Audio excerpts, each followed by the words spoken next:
When spring arrived and flowers began to bloom, a branch of forsythia stretched through the half-open window.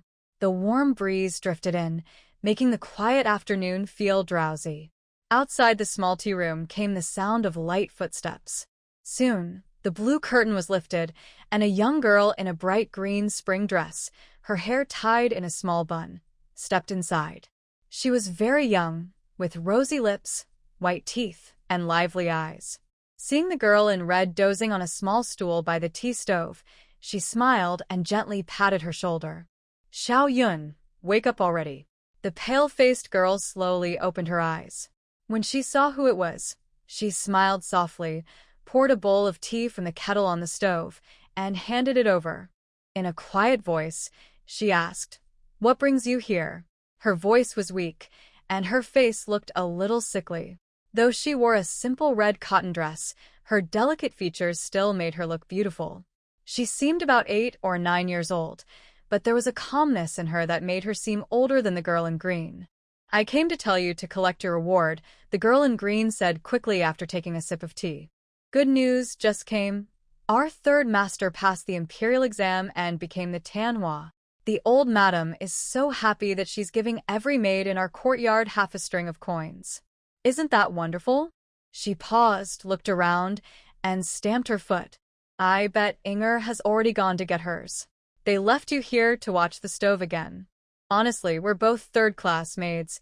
Why does she always get the attention while you're stuck here? Never getting to go out?" "I'm not feeling very strong these days," the girl in red said with a gentle smile.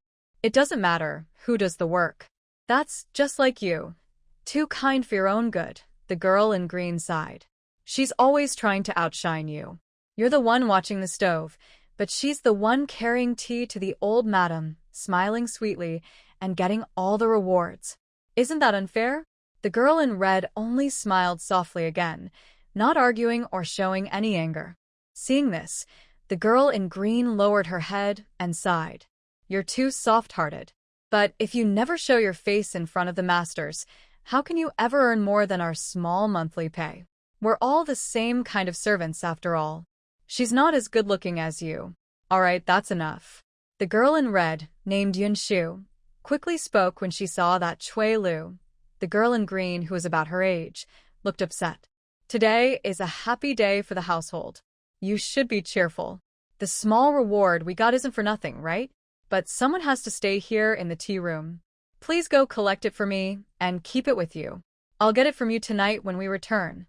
Yinshu and Chui Lu were both third-class maids working in the old lady's courtyard. They lived in a large shared room at the back, where 8 young maids stayed together. All of them were new servants sent to the old lady's quarters that year. The 8 little maids were about 8 or 9 years old. They couldn't yet handle the delicate tasks inside the old lady's room, but they could serve tea, feed the birds, and sweep the courtyard. The work wasn't hard, but it required care. As for rougher chores like tending the fire or washing clothes, those were done by older servant women, so the young maids didn't have to do them. Another maid who worked with Yinshu in the tea room was Inger, a clever girl about the same age. She was quick-witted and liked to flatter others. She often tried to stay near the old lady, hoping to be noticed by the senior maids who managed the household affairs. The old lady was a kind and generous woman, respected and wealthy. Because Inger often appeared in front of her, helping with small tasks like serving tea or sweeping, she became one of the more favored third-class maids. The senior maids in the old lady's room were easygoing, and since Inger served them well, they often gave her small rewards, some coins, a few pieces of pastry, or sometimes even a bit of fabric or a trinket they no longer wanted. Yinshu, however, didn't like going to the old lady's room. She had never imagined that one day she would wake up to find herself turned into a third-class maid in the Grand Tang Duke's household, sold into servitude, and stripped of her freedom. Though the Tang Duke's mansion was one of the most powerful and wealthy families in the capital, Yinshu would rather be a hard-working village girl than a lowly servant in such a grand and elegant place. When she arrived in this world, she was still sick. Perhaps the illness had been so severe that it burned away the timid little maid she once was, leaving Yinshu with this frail body. After a long recovery, Yinshu finally regained her health, but She had no desire to serve her masters directly. She preferred to stay in the tea room, where life was quiet and easy. Having been ill for so long, she now felt stronger and had slowly grown used to her new identity. From the shock and frustration of waking up to find herself a maid with no control over her fate, to the calm acceptance she felt now, Yinshu had come to understand many things. Since she was already here, she might as well make peace with it. Even though she was a servant, she decided to treat it like having a job in ancient times, work hard, save money, and one day, if she was lucky enough to be freed, she could live as an ordinary citizen. With the money she earned in the Duke's household, she could buy some farmland and live a peaceful life as a small landowner. Thinking of this, Yinshu remembered how the Duke's third young master had recently passed the Imperial exam as the third-rank scholar and rewarded every maid with half a string of coins. She couldn't help but marvel at how wealthy the household was. As a third-class maid who didn't have to do heavy work, she already earned half a string of coins each month. Now, with this reward, she had gained an extra month's pay. She had asked an experienced old servant about farmland near the capital and learned that 1 acre of good land cost 10 taels of silver. If she saved her monthly pay and rewards for a year, she might be able to buy 2 acres of land. Over time, as her savings grew, she could truly become a small landowner. A few acres of land, a small courtyard, and a peaceful life through the seasons. That sounded wonderful. Thinking of this, Yinshu quickly nudged Cui Lu and said, "Go on, don't delay. You might miss your reward." "But they're not just giving out money up front," Cui Lu said, stamping her foot. "They're also handing out pastries, sweet rice cakes, I heard. That Inger girl always ends up first in line for everything, even though she's the slowest worker. You're too kind and always lose out. What's the harm in leaving the tea room for a little while?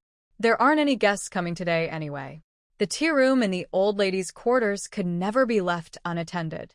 The old lady, along with the madam and young ladies who served her, often needed hot tea. In a noble household like the Duke of Tang's, there were always guests from other noble families visiting, and it would be improper if no one was there to tend the fire and serve warm tea. Since there was no news of any guests visiting today, Suelio tried to persuade her to rest. But Yinshu only shook her head. In her modern life, she had learned that one must always take work seriously. She would never slack off just because nothing might happen. In her view, since the Duke's household paid her wages, she should do her job properly instead of being lazy. "Eat a bit more and have my share too," she said, gently pushing the reluctant Suelio and smiling. Though she was only 8 or 9 years old, Yinshu was already very pretty, with delicate features like a painting. But as a third-class maid, she didn't wear much makeup, so her face looked a little pale. Suelio often told her to dress up more, but Yinshu preferred to stay modest and quiet. She believed it was wiser to work hard and save quietly. She wasn't interested in sweets, only in the small amount of money she could earn. After all, that money was her only hope for a secure future. Suelio sighed, tapped Yinshu lightly on the forehead, and hurried off. Yinshu sat back down by the tea stove, watching the small flame flicker. After a moment of thought, she took out a small pouch from her waist. Opening it, she poured a few pieces of broken silver into her small, pale hand, about 5 taels in total. This was all the savings left by the original little maid, Xiao Yun. She hadn't been working in the household for long, so she hadn't saved much. 5 taels was already a decent amount. Yinshu looked at the small pile of silver, sighed softly, and carefully put it back into her pouch before tucking it safely at her waist. She didn't quite trust the shared dormitory where she slept. 8 young maids lived together, and people came and went all the time. Xiao Yun had been sold into the Duke's household alone, unlike the other maids who were born into service there. They had families working in the estate and could hand their rewards to their elders, instead of keeping them in the shared room.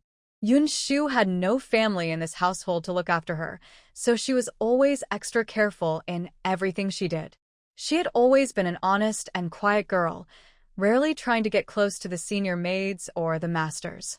Because of that, she hadn't saved much money and was not very noticeable. Thinking about it, She remembered hearing that in times like these, owning 200 or 300 acres of land was enough to live comfortably as a small landowner. The thought gave her a goal. No matter what, she would work hard to save money and one day become a landlady. Just as she was encouraging herself, she heard footsteps outside. A moment later, a beautiful girl of about 16 or 17 stepped in through the half-open blue curtain. Her face was calm and cool. She wore a light yellow spring blouse with a small pearl hairpin and a golden hair ornament. Though her outfit wasn't overly fancy, it still gave off a sense of quiet elegance. Yinshu recognized her at once. This was Amber, the senior maid who served the old lady. She quickly stood up and greeted her politely. Amber's expression was calm as her eyes swept across the tea room. Seeing only Yinshu there, she asked, "Where's Inger?" It seemed she was looking for Inger. Among the junior maids, Inger was the most outstanding, so Yinshu understood right away. After thinking for a moment, she replied. Inger remembered she had another task to do, so she went out. "Please wait a bit, she'll be back soon." In truth, Inger had no task. She had gone to collect a reward. But Yinshu never liked to speak ill of others. Even though Inger had left her work behind just to get her reward, Yinshu couldn't bring herself to complain. She thought Inger would probably be back soon after getting her reward and having a few snacks. "No need," Amber said calmly, glancing at Yinshu with a slightly softer look in her eyes. In this household, the young maids often schemed against each other, trying to win favor from the senior maids or climb higher by speaking badly of others. Yet even though Amber had caught Inger absent, Yinshu still tried to cover for her. That at least showed she had a kind heart. Since Yinshu refused to speak ill of Inger, she simply lowered her head and tidied her clothes. Amber slowly walked to the tea stove, looked at the boiling water, and said quietly, "You look new here. Did you join the old lady's courtyard recently? I don't think I've seen you before." Some time ago, the old lady's courtyard sent away a group of maids who had reached the right age to leave, so 8 new third-class maids were brought in. The plan was to train them for a few years and later promote them, so that when the senior maids left, the old lady would still have trusted attendants by her side. These young maids were usually lively and talkative, often gathering around the senior maids who could help the old lady with decisions. However, Amber felt that Yinshu looked unfamiliar, as if she had never seen her before.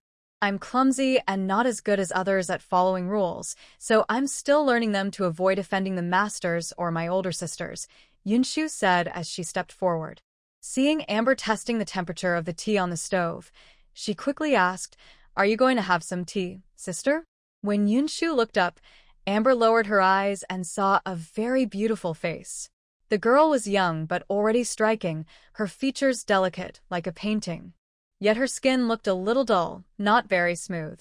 Amber lowered her gaze and said, "Pour a pot of pre-rain Longjing tea. The third master will be back soon. He likes this kind best." There was already a pot of pre-rain Longjing warming on the stove. Yinshu poured some into a celadone teapot, then looked at Amber again. Her movements were quick and neat, but she didn't act on her own or try to show off her cleverness. After a pause, Amber said, "Take it. Come with me to the old lady's room." A senior maid like Amber usually didn't have to do much work. Most of the time, she only needed to chat with the old lady, keep her company, and handle small tasks. Her life was easier than that of many young ladies from modest families. Yinshu's eyes briefly fell on Amber's fair, delicate fingers. She obediently carried the tray with the tea and followed her toward the old lady's room. The old lady of the Duke Tang's household was the mother of the current duke. Because the duke was very filial and the family was powerful and respected, all the wealth and elegance of the household seemed to gather around her courtyard. Among the servants, besides those who served the duke and his wife, the most desired position was to serve the old lady. After all, she was the most senior member of the family, and maids who came from her courtyard were always considered especially respectable. Not only did everyone in the household show respect to the old lady, but everything in her courtyard, rewards, food, and daily comforts, was always the best. No one ever dared to treat her poorly. Still, Yinshu hadn't expected that the senior maid, who usually just sent messages and had the younger maids serve tea, would come to the tea room herself. Normally, it was Inger's job to serve tea before the old lady. Inger was ambitious and always wanted to stand out among the maids, but Yinshu never liked to argue with her over small chances to be noticed. After all, she had come to understand something. Even if she didn't get noticed now, with time and patience, she would still have a good future. Once the older maids married, she would naturally move up in rank. Why try too hard and make others dislike her? Inger probably knew this too. Though others admired her confidence, many also quietly criticized her for being too proud. Thinking of this, Yinshu sighed softly, lifted the tea tray, and walked toward the old lady's room. It was her first time entering that place. As soon as she stepped inside, she felt a gentle warmth and smelled a faint, pleasant fragrance that made her feel calm. The large hall was filled with tall display shelves holding fine gold and jade ornaments, porcelain vases, and delicate bonsai. Everything looked expensive and elegant. In the center stood a white jade incense burner, glowing softly as thin smoke rose from it. The redwood chairs and tables nearby looked almost new. At the top seat sat a kind-looking elderly woman. She wore a simple home robe embroidered with symbols of good fortune. When Amber entered, the old lady nodded slightly. Standing beside Amber, Yinshu bowed respectfully. This was the dowager lady of the Duke of Tang's household. Her hair was white, and fine lines framed her gentle eyes. She looked peaceful and kind, enjoying her later years in comfort. Seeing Amber, she smiled and asked, "Is the household still giving out rewards?" She was in high spirits today because her son, the third master of the Tang family and younger brother of the Duke, had just passed the Imperial exam as the third-ranked scholar. It was a rare honor, not only for their family but for the entire court. When Amber nodded, the old lady smiled again and said, "I wonder where your third master is now."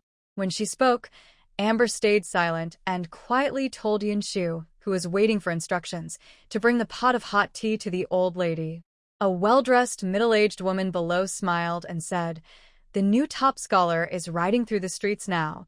He must be very happy. I bet the young ladies in the capital are throwing their embroidered purses at him." She paused, noticing the old lady's smiling face full of new wrinkles, and added flatteringly, "Success comes quickly to those blessed by fortune. This saying fits our third brother perfectly. After all, he was raised by you, mother. With such talent and success, our family's women can proudly speak of him. The only question now is, what kind of good young lady would be worthy of our new top scholar?" "Don't exaggerate," the old lady said with a smile. "He just studied a bit harder than others. There are still the top and second scholars ahead of him." "Mother, you're being too modest. In terms of learning, the top and second scholars are indeed fine. But when it comes to character, looks, and family background, who could compare to our third brother? The title of top scholar suits him perfectly. He truly is both talent and virtue." The middle-aged noblewoman clearly knew how to please the old lady, praising the newly honored scholar endlessly. Yinshu pretended not to hear, poured the tea for the old lady, and was about to leave. After all, the affairs of noble families had nothing to do with a small maid like her. But just as she turned to go, Amber pulled her back. "Stay with me," she whispered. Yinshu was startled, but seeing Amber's calm face, she followed her to stand quietly behind the old lady. "You speak nicely," the old lady said. "As his elder sister-in-law, you watched him grow up and cared for him like a mother. But whenever I think about his marriage, I get a headache."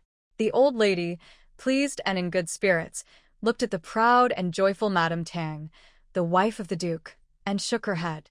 "I spoiled him since he was little, and now he's picky about marriage. After becoming a top scholar, he'll be even harder to please." She sighed at the thought of her youngest son's marriage, but Madame Tang only smiled. "There's no need to worry," she said. Before, when he was studying at home, few people had seen him.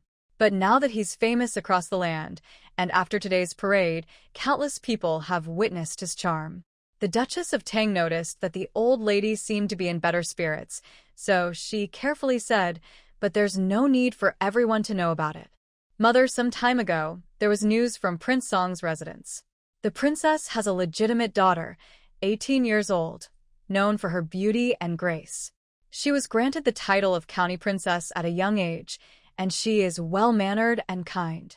The princess thought that since our family is wealthy and you are known for your kindness, if you find it suitable, perhaps our third son could meet her. The county princess of Heseong from Prince Song's residence? The old lady suddenly asked. You know her mother? Yes. She's known for her cheerful and straightforward nature. A few years ago, she insisted on observing 3 years of mourning for the late prince, which delayed her marriage. Though she comes from a royal family, people say she's sincere and respectful.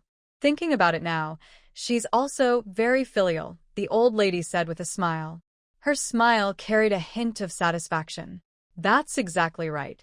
She's straightforward, filial, and sensible. Ask around the royal family. Everyone praises the county princess of Heseong, the Duchess of Tang said with a smile. Yinshu listened quietly to the discussion about the marriage, becoming even more cautious with her words. When she accidentally glanced at her maid Amber, she noticed Amber's gaze fall on a gentle and delicate maid who was massaging the old lady's legs. That maid's face was pale. Yinshu was slightly surprised. Amber quickly looked away from the maid. If this truly happens, it will be a great blessing for the third son. As a scholar from the Duke's family marrying a royal princess, it would indeed be an excellent match. Even the old lady could find no fault with such a noble bride. Seeing the Duchess of Tang smiling and nodding, she pointed at her and said, Whoever came up with this idea, I'll leave the matter to them. You've been thoughtful about the third son. I'm not as energetic as before, so I'll rely on you for this. If the marriage succeeds, I'll thank you personally. She clearly trusted the Duchess of Tang, who replied with a smile, I've always been one to meddle in family matters. But there's no need for thanks, madam. We're all family, and it's good if the third brother can have a happy marriage. In this family, everyone shared in each other's honor and loss. The third young master's success in the Imperial exams brought glory to the entire household. The Duchess of Tang was happy to help her brother-in-law, as it added to the family's prestige. Becoming sisters-in-law with the princess from Prince Song's household would be a very honorable thing in the future. The Duchess of Tang thought that if their families were joined by marriage, her children would be able to associate with the Song royal family as well, and her eyes showed a hint of joy. She was pleased with this marriage arrangement. After congratulating the old madam, she quickly excused herself to take care of household matters. The old madam was in an excellent mood, though she grew impatient thinking about her son not yet returning home. Yinshu stood quietly behind Amber, unsure of what to do. Normally, once a maid had served tea, she should leave and continue with her other duties. Even Inger, who used to serve often, mostly ran errands rather than staying by the old madam's side. Now Yinshu stood behind Amber, clearly unwilling to leave, which seemed improper. But she could not say much in front of the old madam, so she stayed silent like a wallflower. The maid who was gently massaging the old madam's legs lifted her head. She and Amber were dressed similarly, both trusted and favored maids of the old madam. However, in her dark hair was a bright red flower, making her look even more lively and charming.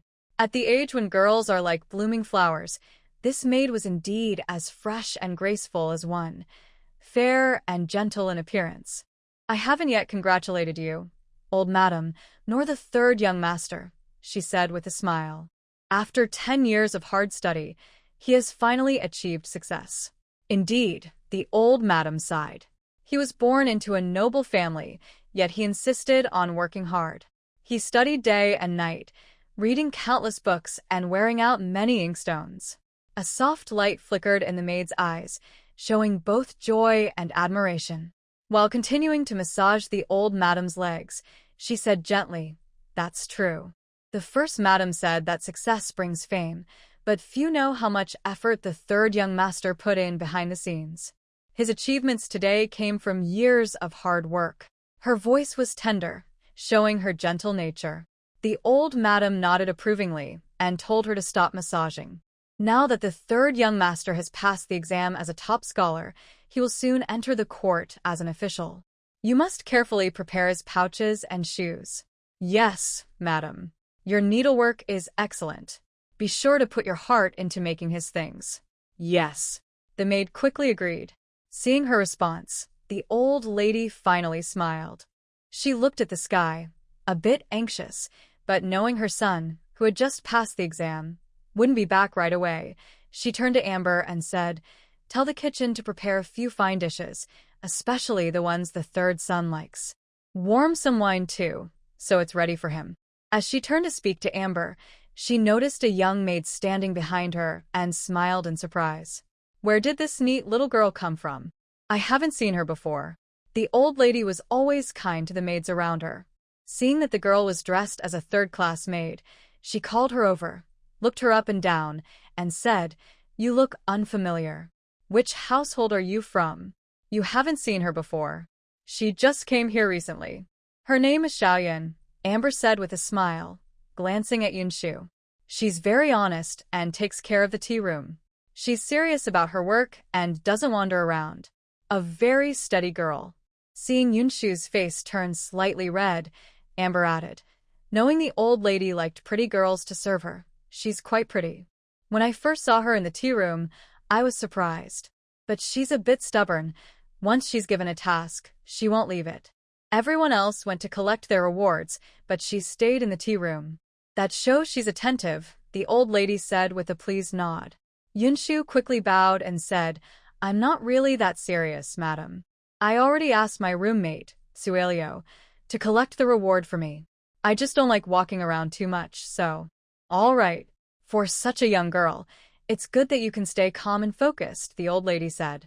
She noticed Yinshu's plain clothes, simple fabric, no jewelry, her hair neatly tied in a small bun without any ornaments. She looked different from the other maids who liked to dress up too much. Yinshu didn't try to stand out and seemed gentle and modest. The old lady nodded slightly and said, "You've worked hard. I brought her here because she's been in this courtyard for a while but hasn't yet served in your room," Amber explained. "I don't let too many people come in here," the old lady said. "Those who don't know their place and always try to show off just make a mess of things. This girl is quite sensible. You have a good eye, make sure to guide her more in the future." The old lady paused. Seeing that Yinshu wore no jewelry, she said slowly, "Today is a very joyful day. This girl came here just in time for the third young master's wedding. It's as if she's bringing good news." As she spoke, the maids around her laughed. Yinshu's face turned slightly red, and she looked uneasy, but Amber straightened up, glanced at her, and shook her head. Yinshu said nothing more. "I've met all the other maids, but she came at just the right time. Give her a reward later," the old lady said.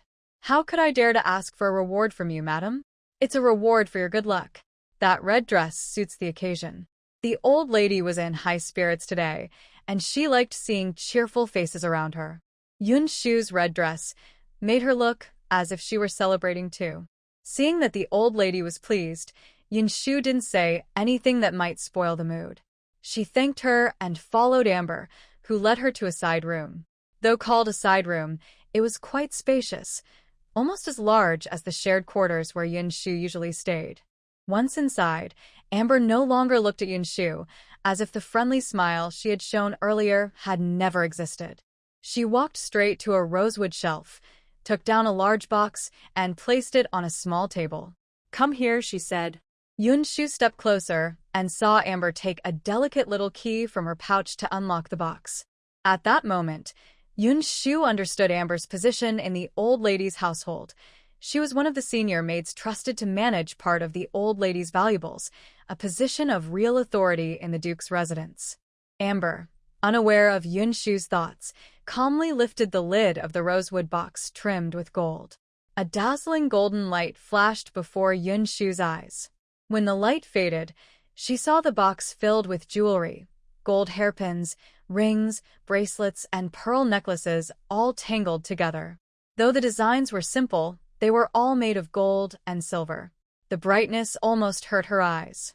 Amber said quietly, "The old lady told me to reward you, but I don't know what you like. Choose for yourself. Whatever you choose for me, sister, will be more than enough." Yinshu never expected that the Duke of Tang's household, known for its wealth, would be so grand and magnificent. Even the gifts they gave away casually were made of gold and precious jewels, shining with brilliance. Just the jewelry alone was all pure gold. Gold was valuable. Even the simplest little gold ring could equal her monthly wages. Although the old lady had called her a bringer of good fortune and wanted to reward her, Yinshu hadn't expected to receive anything so generous. She felt a bit nervous. Amber gave a small hum, sounding rather cold. I don't have the patience to guess what others want. You can choose for yourself, she said with some displeasure. Yinshu didn't dare offend her superior. After a moment's hesitation, she reached out her slender, pale fingers and gently searched through the jewelry box. Most of the pieces were gold inlaid with jade, gemstones, or pearls. There were hardly any plain ones. Though they were meant as gifts, Yinshu didn't want to take something too valuable without earning it. In the end, she chose a simple gold ring with a small red gemstone and showed it to Amber, speaking softly, "Thank you, sister, for letting me choose. I've made my choice." This ring was the simplest in the box. The small red gem was bright and clear, worth some money, but it was still the least expensive one she could find. Besides, the red stone matched the joyful atmosphere in the old lady's room that day, so it could be seen as a fitting gift for the occasion. Amber looked at Yinshu, holding the delicate gold ring with the tiny red gem, her clear eyes shining in the sunlight. After a moment, Amber lowered her gaze, picked out 3 more similar rings, and placed them in Yinshu's hand. Then, frowning slightly, she added a twisted gold bracelet decorated with 2 dragons chasing a pearl. The bracelet was finely made. Though it wasn't heavy, the gold was pure, and the round pearl in the center was smooth and lustrous, clearly very valuable. Yinshu held the bracelet, not knowing what to do. "It's too much," she said to Amber. "The old lady doesn't like to see plain-looking maids around her," Amber replied. Although Amber dressed simply, she still wore quite a few pieces of jewelry. She pointed to herself and told Yinshu to look at the bright red gold earrings on her ears, then showed her the delicate bracelet on her wrist. She said calmly, "You serve the old madam of the Duke of Tang's household. If you look too plain, others will think poorly of her. Since you work in her rooms, you don't need to wear too much gold or silk, but you also shouldn't look shabby." "Thank you for your advice, sister," Yinshu said, suddenly understanding. Her cheeks turned a little red. She really hadn't worn any jewelry before. But it wasn't her fault. When she was first sold into the household, she had only a set of worn clothes and nothing else. Even if she had wanted to dress up, she couldn't. Amber seemed to notice her embarrassment and said lightly, "These few pieces are enough. When you go before the old madam later." Seeing Yinshu hesitate as if she wanted to speak, Amber lowered her eyes and said slowly, "When I call you, you'll come with me to serve the old madam. If I don't call you, there's no need to rush forward." She said no more, only locked the jewelry box again. When she saw Yinshu put on the bracelet and the thin gold ring with a red gem she had chosen earlier, Amber nodded slightly. The ring was delicate, and because Yinshu was still young, her fingers were slender and soft, making the gold look elegant rather than showy. She's a sensible girl, Amber thought. If Yinshu had hidden the jewelry away for fear of damaging it, that would have disappointed her. After all, Amber had given them to her, so the old madam would be pleased to see her looking neat and proper. "If not for your guidance, sister, I wouldn't have known these things," Yinshu said gratefully. She knew that a senior maid like Amber wouldn't care for her small possessions, so she didn't try to offer anything in return, only spoke with sincere thanks. "If you ever need my help, I won't be lazy." As she spoke, she took out a small pouch from her waist to put away the remaining 3 rings. Amber glanced at the plain fabric and paused slightly. Taking it in her hand, she asked, "Did you embroider this yourself?" The pouch was simple, the material and thread ordinary, but the lotus flower stitched on it showed a touch of real skill. The stitches were fine and skillful, showing real progress. The lotus she embroidered wasn't made with bright threads, but it still looked quite lifelike. "Your embroidery is quite good," someone remarked. My mother was an embroiderer from Jiangnan before she passed away, so she taught me a little, she replied. The pouch had been embroidered by Xiaoyun, but now that Yinshu had taken over Xiaoyun's body, she naturally remembered how to do such needlework. Seeing Amber listening with interest, she turned the pouch in her hand and said softly, "My mother's embroidery was excellent. She used to work for an embroidery shop. When I was little she taught me, so now I have a bit of her skill." She didn't hesitate to show her abilities in front of Amber, one of the senior maids, because if she wanted to rise in the household, she needed to prove her worth. She wasn't as clever or quick as Inger, who was good at socializing, but she hoped her needlework could help her earn a better position. In the inner quarters, aside from cooking, embroidery was the most valued skill. "Your mother is gone?" Amber asked. "She passed away 2 years ago," Yinshu said quietly. Xiaoyun's story was a sad one. She had been born in a small town near the capital. Her family was poor, but because her mother was an embroiderer, they managed to get by. When her mother died 2 years ago, her father remarried. People often said that with a stepmother came a changed father. The young and pretty stepmother soon won her father's heart, and he forgot about his daughter. Not long after, persuaded by his new wife, he sold Xiaoyun. Because Xiaoyun was pretty and could read a little, she was worth more than most. A broker paid her father 10 taels of silver and sold her to the Duke of Tang's household. Thinking of how Xiaoyun had been sold by her own father for 10 taels, Yinshu felt a dull ache in her heart. Perhaps that was the lingering sorrow left in this body. "I'm sorry," Amber said gently. "It's all right, sister. Please don't worry about it. Here in the household, with my mistress and all of you looking after me, I eat well and dress well." In truth, though she was a servant, Yinshu's life in the Duke's household wasn't bad at all. She earned half a string of coins each month, which was already quite good. Even ordinary families outside could live comfortably on that amount. Because food and lodging were provided at the Duke of Tang's residence, and new clothes were given every 3 months, Yinshu was able to save all of her small monthly allowance. If not for this, she would never have boldly said that one day she could become a small landowner. Her life at the Duke's residence was good, and she looked healthier and prettier than when she lived at home. At home, Xiaoyun's mother always saved the best things for her husband first, and only then for her daughter. But her father was not a caring man. Whenever there was something good, he took it all for himself, never thinking of his wife and child. Yinshu remembered how Xiaoyun once watched her father eat an entire chicken leg by himself, talking about studying and learning, yet never asking whether his wife and daughter had eaten any meat. The thought made Yinshu feel disgusted. He claimed to be a scholar, but even in his 30s, he had not passed the lowest exam. He only liked to act like a learned man at home, ignoring the family's hardships, which eventually caused Xiaoyun's mother to work herself to death. Yinshu took a deep breath, but said nothing more. "This pouch is lovely. Later, I'll bring you some fabric and thread. Make one for me," Amber said gently. Seeing Yinshu agree readily, she smiled and led her out of the side room. The old lady had been waiting eagerly for her son, but when she saw Yinshu come out instead, she didn't mind much. Noticing the gold ornaments now on Yinshu, she nodded in satisfaction. Amber whispered to her, "She's an honest girl. I told her to choose for herself, and she picked the lightest ring with the smallest ruby. That's good. She's not greedy or shallow," the old lady said with a smile, looking kindly at Yinshu. Yinshu simply bowed respectfully and left the room. Instead of returning to the shared quarters, she went back to the tea room. Finding it empty and not seeing Inger anywhere, she sighed quietly. Inger often tried to gain attention and show off before the old lady, but she had never received such a reward as Yinshu did today.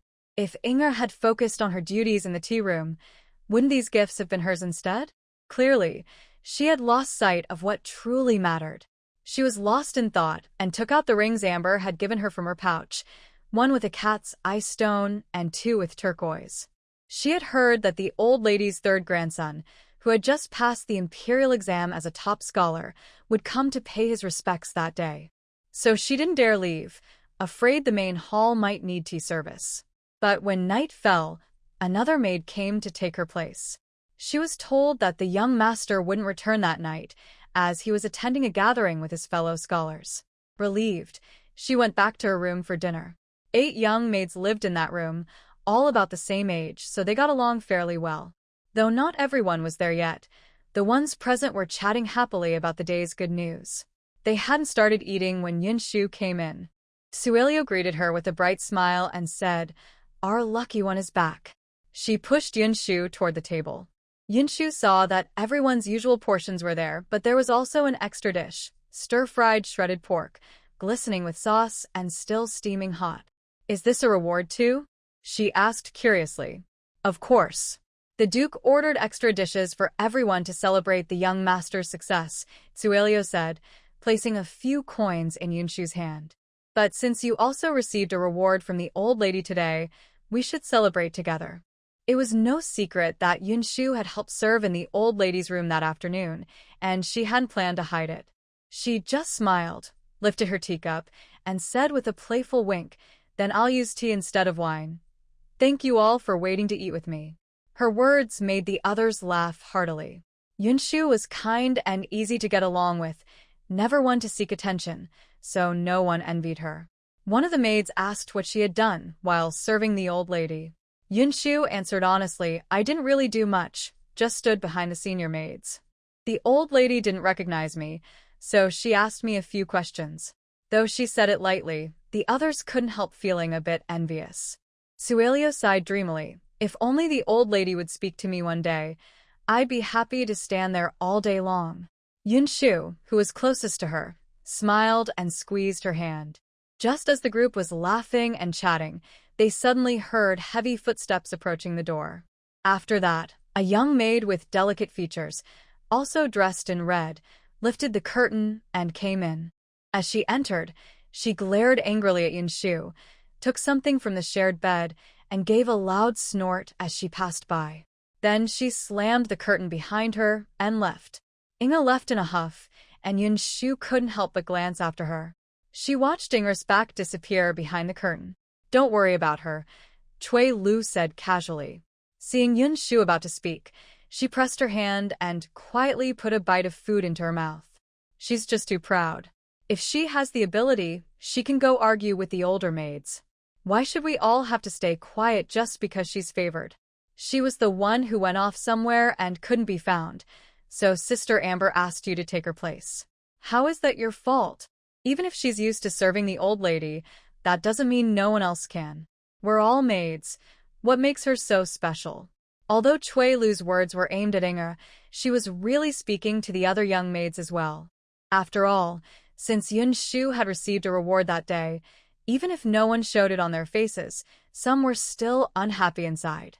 But after hearing Cui Lu's words, they remembered that Inge was the one who often acted bossy and took more than her share, so their feelings toward Yinshu softened. Yinshu smiled and blinked at Cui Lu. Cui Lu smiled back. They finished the meal quickly. Inge didn't return, but Yinshu guessed she had gone to her sister, who was one of the senior maids serving the old lady. Though not as trusted as Amber, she still held a respectable position in the household. Since Inge had probably gone to complain, Yinshu didn't mind. Inge often stayed in her sister's room anyway, saying she disliked the crowded shared quarters. Because her sister indulged her, she had grown used to acting superior among the younger maids. Since she didn't come back, Yinshu didn't care. She wasn't someone who enjoyed being mistreated. Though she disliked arguments, she wasn't the type to let others push her around. "You're right to think that way." Seeing that some of the young maids were cleaning the dishes, some were taking night duty, and others were fetching water, Cui Lu pulled Yinshu to sit by the edge of the shared bed. "Lying down," she whispered. "We have to let her know we're not easy to bully." "So, what if her sister is favored by the old lady? It's not like she can do whatever she wants. The senior maids are all fair. Those sisters can't control everything." Because Inge had suffered a big loss today, while Yinshu had gained some advantage, Cui Lu was quite pleased. She had always been a bit bold and often stood up for Yinshu. Yinshu only nodded softly and said, "I know you're doing this for my sake." As she spoke, she lifted the quilt from her sleeping spot, revealing a small wooden box underneath. The room was simple, and all the combs and cosmetics were kept together. There was no private space for her belongings. Most of her personal savings were kept on her, but since copper coins were heavy and took up space, she stored some in the room. Now, as she opened the box, a handful of loose copper coins appeared, about 200 or 300 in total, all rewards she had received from the household over time. Yinshu added another half-string of coins into the box. When we've saved enough, I'll ask my mother to exchange it for silver, Cui Lu said casually. Her family all worked in the duke's household.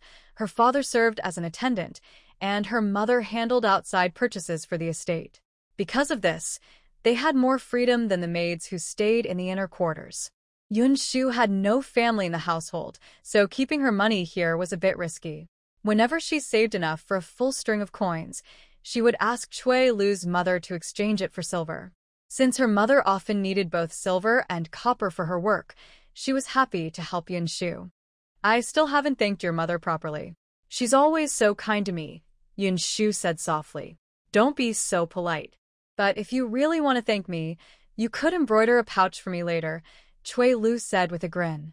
She loved Yinshu's embroidery but hadn't asked before because Yinshu was still recovering from illness. That was an easy request, and Yinshu smiled and nodded. Then she asked what pattern Cui Lu liked. Cui Lu's eyes sparkled as she leaned closer and said after a moment's thought, I want one with winter jasmine flowers. When she mentioned the flowers, her eyes lit up, and Yinshu couldn't help but smile. Seeing that no one was paying attention to them as they sat by the shared bed, she took out 3 rings from her pouch and placed them in her pale palm. Did Sister Amber give these to you? Cui Lu asked. The 3 small gold rings didn't seem like much at first, but one had a cat's eye gem and the other 2 had turquoise stones, rare and beautiful. Her eyes shone with admiration, not greed. Yinshu gently pushed the rings toward her and whispered, Pick one. She often asked Cui Lu and her mother to help her exchange money, and now that her health had improved and her illness was gone, she was thinking about how to earn some extra silver for herself. The only skills she had were embroidery and knot-making. Those intricate knots had been taught to her by little Yun's mother, and Yinshu still remembered them well. She also had an advantage. Before she came to this world, she had learned many new designs that didn't exist here. Though simple, these patterns were lucky symbols, and in a big city like the capital, they would surely sell well. Bit by bit, she could save up her earnings. However, she couldn't get silk threads in the inner quarters, so she had to ask Cui Lu's mother to bring them in for her. She always felt embarrassed about troubling them. Besides, Cui Lu was her close friend. Sharing something nice with a friend, what was wrong with that? No, I can't take something so valuable from you, Cui Lu said. She had never served the old lady directly, so her usual rewards were modest. She had never seen such fine rings before. When she first entered the old lady's courtyard, her parents had given her 2 rings, but they were nowhere near as beautiful as Yinshu's. Though she liked them, she didn't want to take advantage of Yinshu, so she firmly pushed them back. Yinshu then whispered, Do you dislike me? Her tone was soft and pitiful, and Cui Lu couldn't help but think Yinshu was pretending to be the wronged one. It's better for you to save your money while you're here in the household. The rings were a gift from the old lady. Why give them to me? Then if I get any rewards in the future, Yinshu said with a playful smile, I won't share them with you anymore. It's just that this is the first thing my mistress has ever given me personally, so it feels special. That's why I wanted to share it with you. Hurry and pick one. If the others see it later, there won't be enough to go around. Yinshu finally persuaded Cui Lu. After hesitating for a moment, Cui Lu nodded, glanced briefly at the items, and quickly picked a turquoise ring. Put the rest away, she said. She was still a young girl at heart. Though she felt a little guilty for taking Yinshu's gift, she couldn't help but slip the ring onto her finger and admire it under the lamplight. It's beautiful. Of course it is. But don't be so generous next time, Cui Lu said to Yinshu. If it were anyone else, I wouldn't have given it. The 2 girls leaned close together, whispering under the covers after washing up. Yinshu showed Cui Lu her own ruby ring and a twisted silver bracelet engraved with 2 dragons chasing a pearl. Cui Lu, who had seen fine things at home before, covered her mouth and whispered, Sister Amber is really generous. She added softly, "She always seems so distant and calm, not as cheerful as the other sisters, but she's truly kind. She's even given me advice a few times. I guess she's warm-hearted beneath her cool appearance. We misunderstood her before." Among the senior maids serving the old lady, most were gentle and kind, always smiling and never harsh with the younger maids.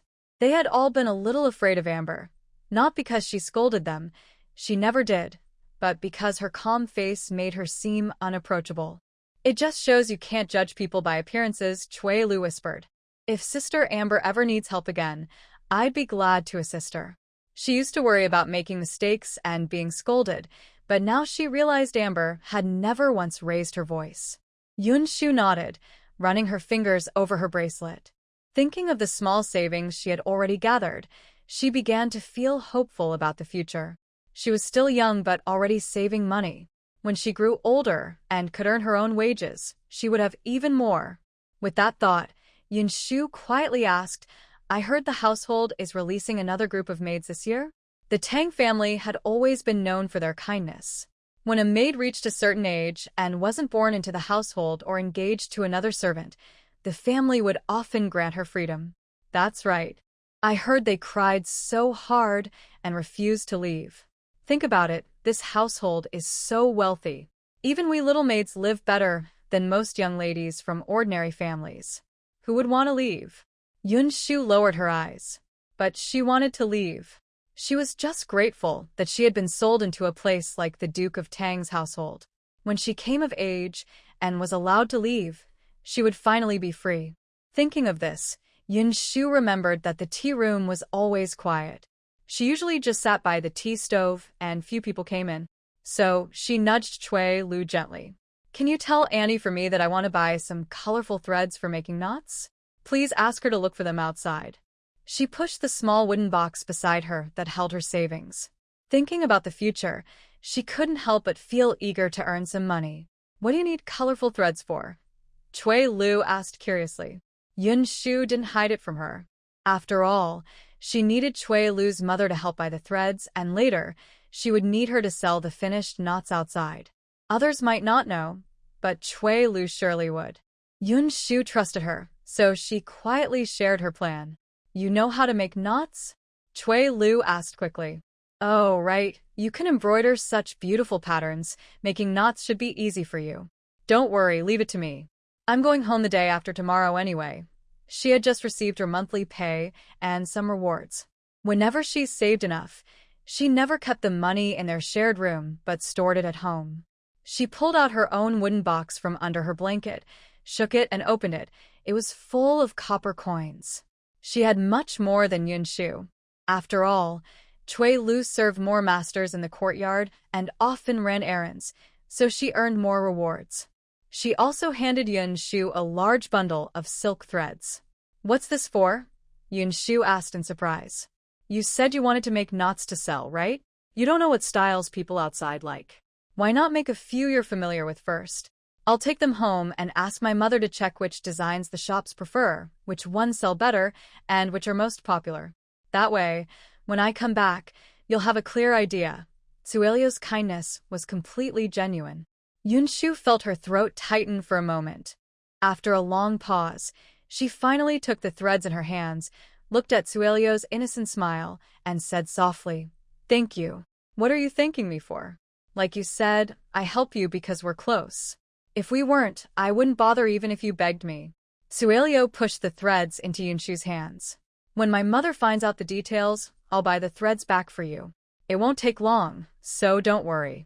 She paused, then added gently, "Compared to you, my own sister doesn't feel like real family anymore." Every family has its troubles. Although Suelio's parents were kind and cared deeply for her, there were still people and matters at home that caused worry. Yinshu thought for a moment and asked softly, "Is it your sister Biliu again?" Biliu was Suelio's elder sister. Because she had been weak since childhood, she couldn't serve the masters, so the household decided she didn't need to work at the Duke's residence. In truth, not having to serve others was a good thing. Suelio's father worked as a steward for Duke Tang, and her mother managed the household purchases, both well-paid positions. Their family lived comfortably. Bilia didn't have to serve anyone and was raised at home like a young lady. But being spoiled for too long made her selfish and self-centered, as if she truly were a noble daughter. She looked down on her younger sister, who worked as a maid, and now that she was of marriageable age, she was demanding a large dowry. Wanting a generous dowry wasn't unreasonable, but she insisted that every piece of land, shop, and even gold and silver she knew of should be included in her share, never thinking that her younger sister would also need a dowry one day. Because of this, Tsuelio refused to indulge her selfish sister, and the two had quarreled. Now, they treated each other as if they didn't exist.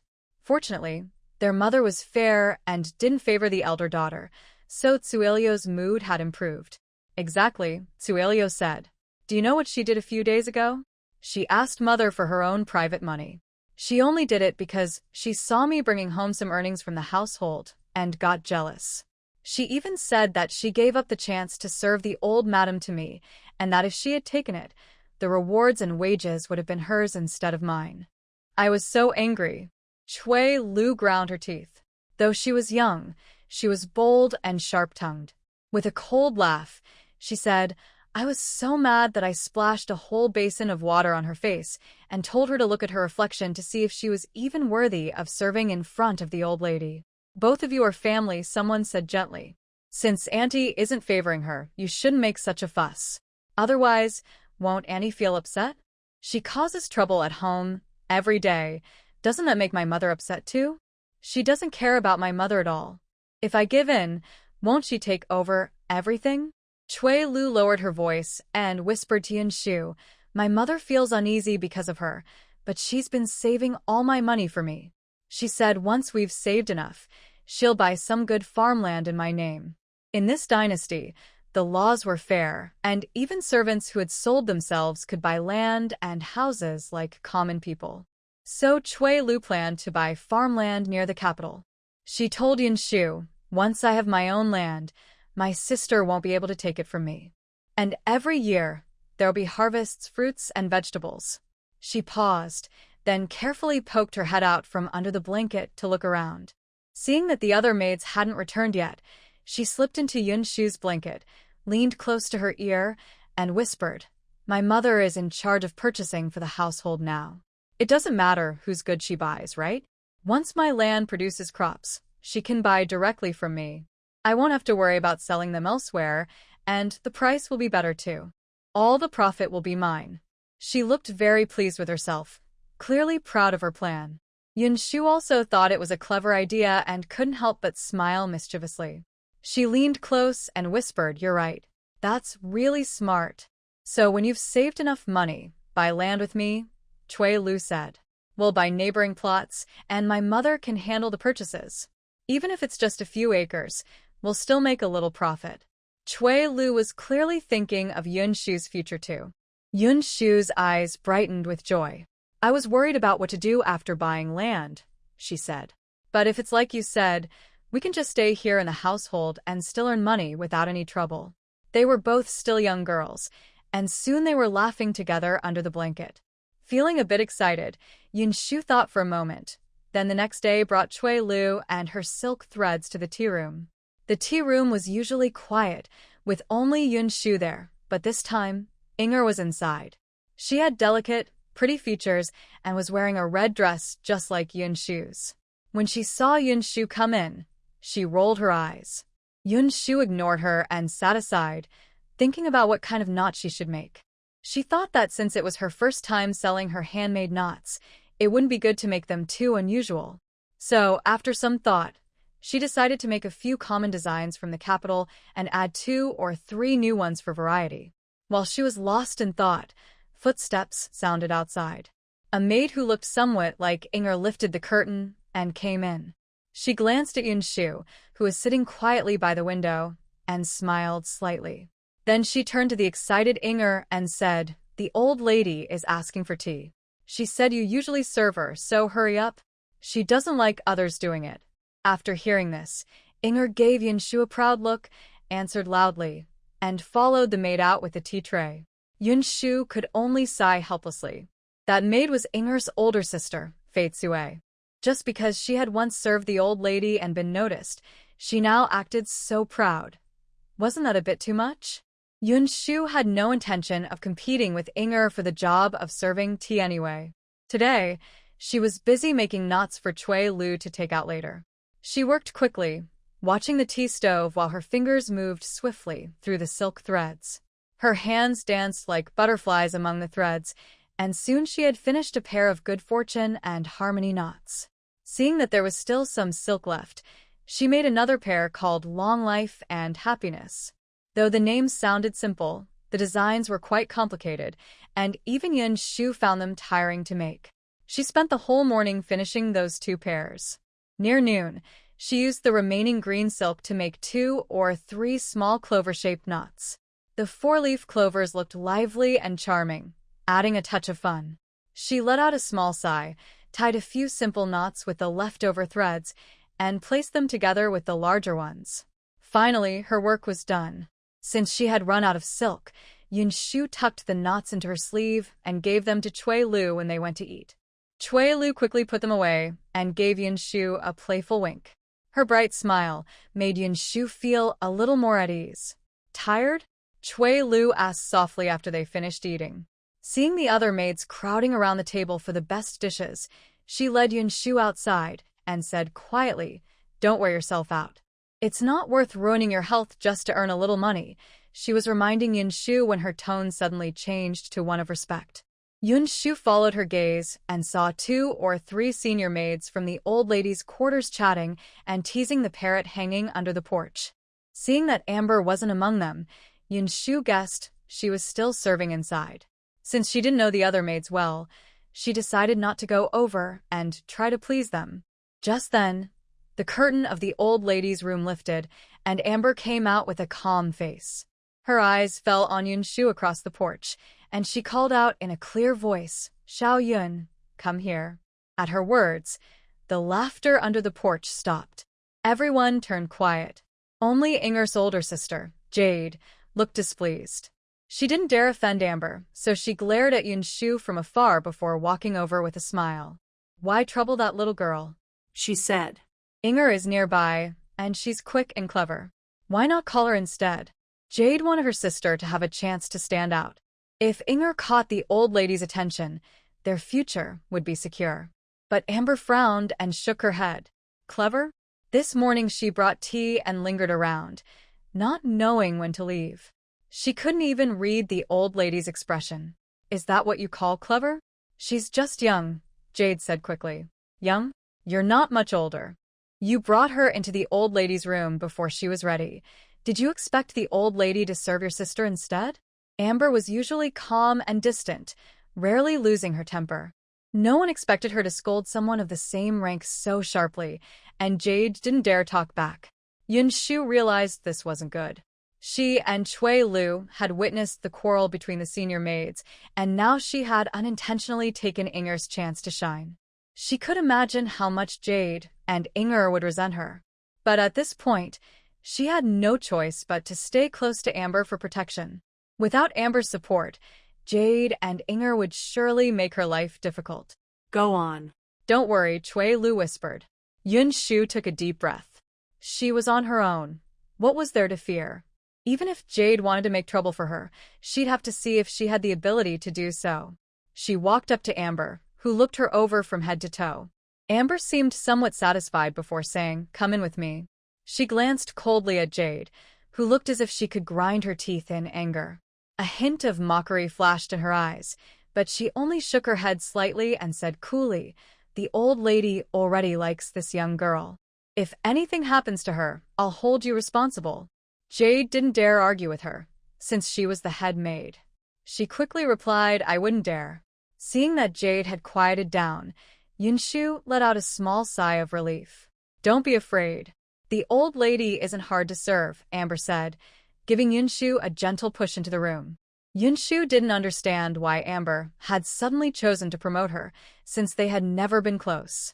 But looking at Amber's calm and distant expression, she didn't seem like someone with bad intentions. Still, being noticed by the old lady wasn't a bad thing. Yinshu stepped inside and saw the old lady resting with her eyes closed, unaware of the brief argument outside. Yinshu didn't dare make a sound and quietly stood aside, waiting for Amber's instructions. Another maid was in the room, the same one who had been massaging the old lady's legs the day before. She was a pretty girl with gentle eyes. When she saw Yinshu enter, a look of surprise and delight flashed across her face. Delight? Yinshu was puzzled, but the maid waved her over. "Can you do embroidery?" the maid asked softly, holding a handkerchief. The old lady was still resting on the couch. The maid's name was Pearl. Yinshu instinctively looked back at Amber, who only gave a small nod. Taking a breath, Yinshu stepped forward and examined the embroidery. The patterns were elegant and refined, the kind used by people of high status. Feeling more confident, she nodded and said, "I can do some." Pearl's face lit up, though she quickly tried to hide her smile. "Then give it a try," she said quietly. The handkerchief already had part of the design done. Yinshu took the needle and continued the pattern, her stitches blending perfectly with the earlier work. But she was still young, and after spending the morning making many decorative knots, she was starting to feel tired. "That's already very good. Don't strain your eyes," Pearl said quickly, taking the handkerchief from her and handing her a cup of tea. Yinshu couldn't understand why she seemed to have taken over Jinju's work. Yesterday, from what the old lady said, it sounded like Jinju was in charge of the embroidery tasks for this room, and also some that the old lady herself had assigned. Those jobs were light, clean, and respectable, something everyone would want. It didn't make sense that someone would give them up. Besides, the patterns Jinju asked her to embroider were all ones the old lady liked, which meant they were for her. Was Jinju really giving up the old lady's embroidery work? As a senior maid, wasn't that a bit foolish? While Yinshu was still puzzled, she noticed a faint blush on Jinju's face, and her eyes seemed to shine with a soft, dreamy look. Her whole manner had become gentle and graceful. Amber, watching from a distance, looked a little sad. She glanced at the old lady, who was napping, and didn't dare say much. Then she walked over, pressed Yinshu's shoulder lightly, and said calmly, "Your embroidery is very good. That's a pleasant surprise. From now on, you'll work with your sister Jinju on the embroidery for the old lady's room. You can stop helping in the tea room. Inger can handle that alone." Hearing this, Yinshu was naturally pleased to be assigned to such work, but after a moment's hesitation, she said, "I understand that you're promoting me, sister. But I'm still young and not as skilled as you all. I work slowly and might delay your tasks." Although she liked the lighter work, embroidery strained the eyes. Xiaoyan's mother had once ruined her eyesight from working day and night. Yinshu was careful about that. She didn't want to harm her own eyes for the sake of a little money and comfort. That would be foolish. Her cautious words made Amber snort. "You'll only be doing small parts. We won't rely on you for much. If you're willing, I'll trust you." "Don't scare her," Jinju said quickly. She was a gentle, soft-spoken girl of 16 or 17. Turning to Yinshu, she added, "Your sister Amber is just teasing you. You're still young, so I won't give you too much work. It's just that." Her voice trailed off, and her fair face turned rosy again. The shy look on her face left Yinshu a bit confused. Just then, footsteps sounded outside, followed by sweet, polite voices greeting someone. "Third Master." As the respectful greetings sounded one after another, the curtain was lifted, and Yinshu saw a handsome young man in fine clothes walk in. His eyes and brows carried a hint of charm and warmth. He wore a gentle smile, looking kind and easy to approach, with a mild and pleasant air. His eyes were slightly red, and his face showed traces of wine, yet his gaze was already clear. As soon as he entered, his eyes naturally turned toward Yinshu. When Yinshu noticed his smiling gaze fixed on her, she heard a small movement beside her. Turning back, she saw that Jinju's face had turned bright red. Jinju shyly glanced at the young man, then quickly turned her head away. Master Tang San's lips curved slightly, his eyes softening, though he soon looked away. Yinshu was startled, then suddenly understood something, feeling a bit surprised. So, this young master of the Tang family and Jinju. No wonder Jinju was so eager to give up the old lady's embroidery work. She must already be thinking about a future with Master Tang San and could no longer stay calmly in the old lady's room. When the heart is unsettled, it's hard to serve with full attention. Thinking of this, Yinshu felt a mix of emotions. She remembered hearing yesterday that the Duchess of Tang and the old lady were already discussing Master Tang San's marriage. If nothing went wrong, he would soon be engaged to the noble lady of Hexiang from the Prince Song's household.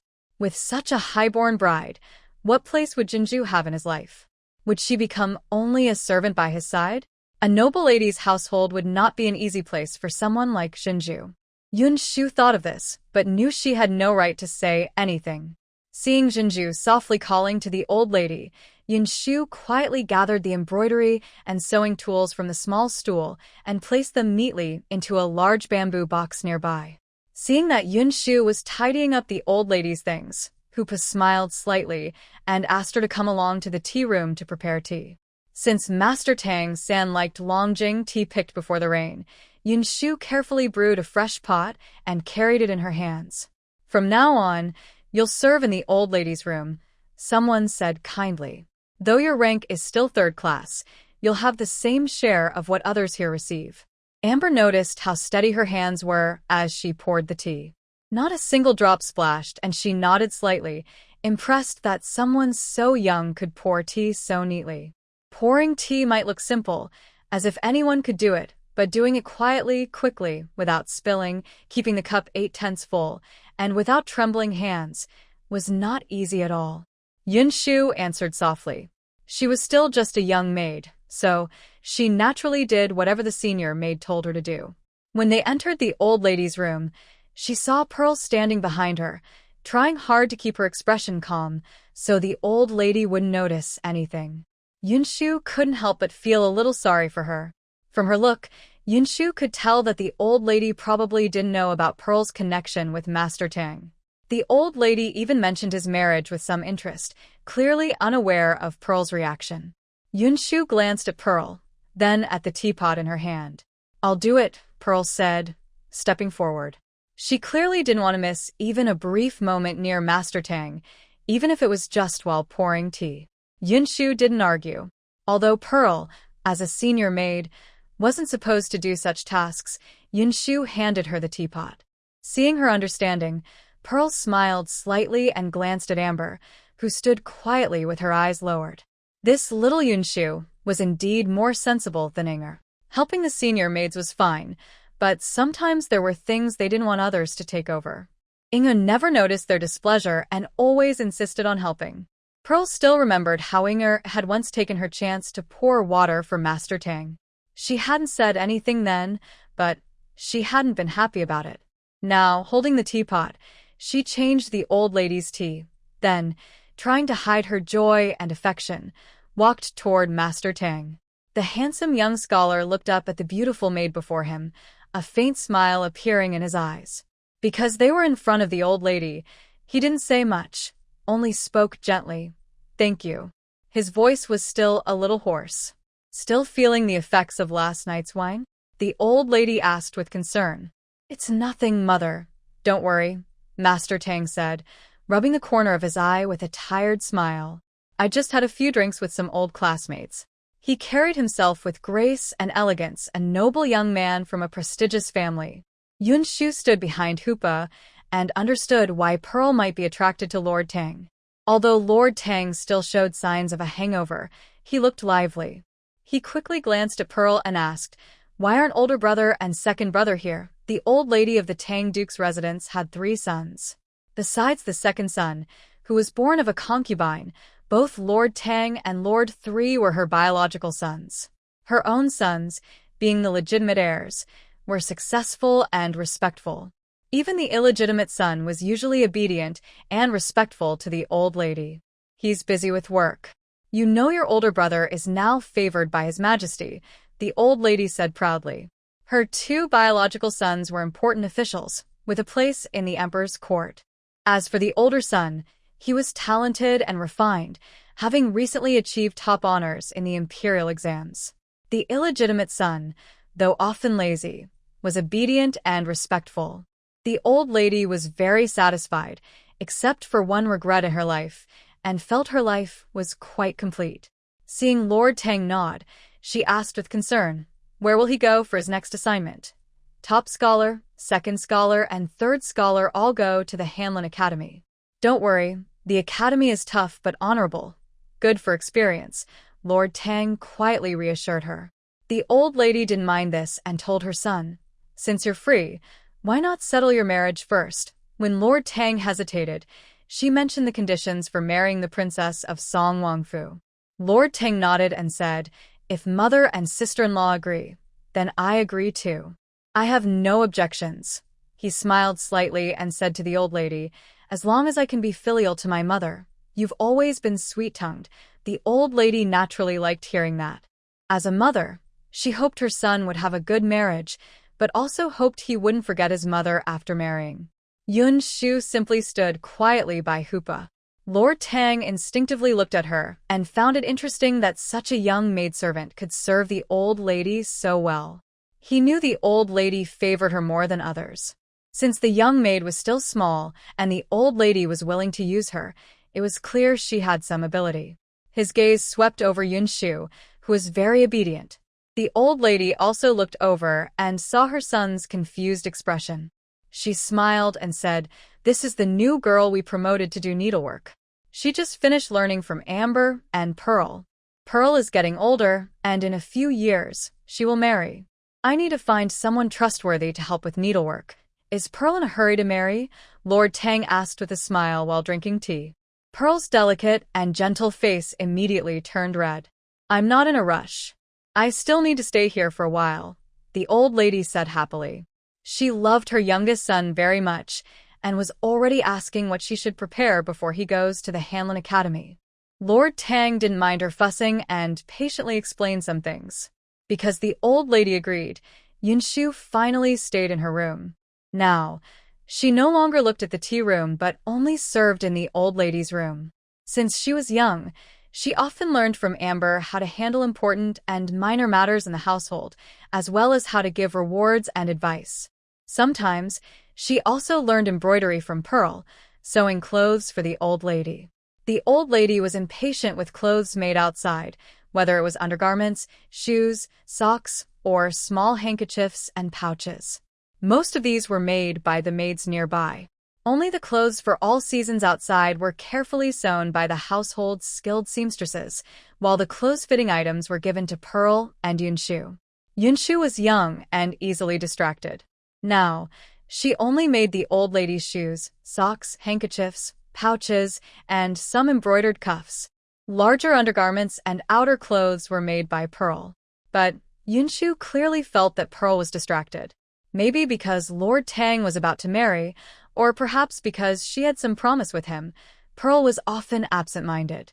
Seeing her mind drift to Lord Tang, and now that she was quick to finish her work, Yinshu couldn't help but sigh as she put down her tasks and went to make clothes for Lord Tang. She had managed to stand her ground in front of the old lady. Her embroidered handkerchiefs and pouches were delicate, lively, and natural, without much craftiness. The old lady appreciated her twice for this. Since the household was busy preparing new clothes for the maids, Yinshu's outfit this time was different from her third-class maid status. The fabric and craftsmanship matched that of a second-class maid. Because she often appeared before the old lady, her previous rough clothes as a third-class maid were no longer suitable, and the old lady preferred her to wear better clothes. She brought out her new clothes and returned to the main hall. She saw Inger look at her with jealousy, but didn't try to attack her. Instead, she sarcastically said, "Our house's golden phoenix is back." "That's not easy." "What golden phoenix?" "It's just because of the old lady's favor and new clothes." "Does anyone really need these clothes to complain about?" Yinshu calmly said, placing the clothes beside Chuilu. Now, she didn't tolerate Inger as much. Since her life was going well, her face looked fuller and more beautiful. When she entered the old lady's room to serve, she had also invited a few young maids to eat together. Although she only gave a silver or two to the kitchen staff to buy some rare dishes, it was still a kind gesture. Yinshu knew how to behave. Although she had done better than others in her rise, few envied her. No one is jealous. It's just a piece of clothing. No matter how pretty, it's only for a servant to wear. It's as if you're not a servant, Cui Lu retorted. She and Yinshu faced her, both difficult to deal with. The young maids quietly slipped away. Inger saw they teamed up against her and immediately turned red with anger.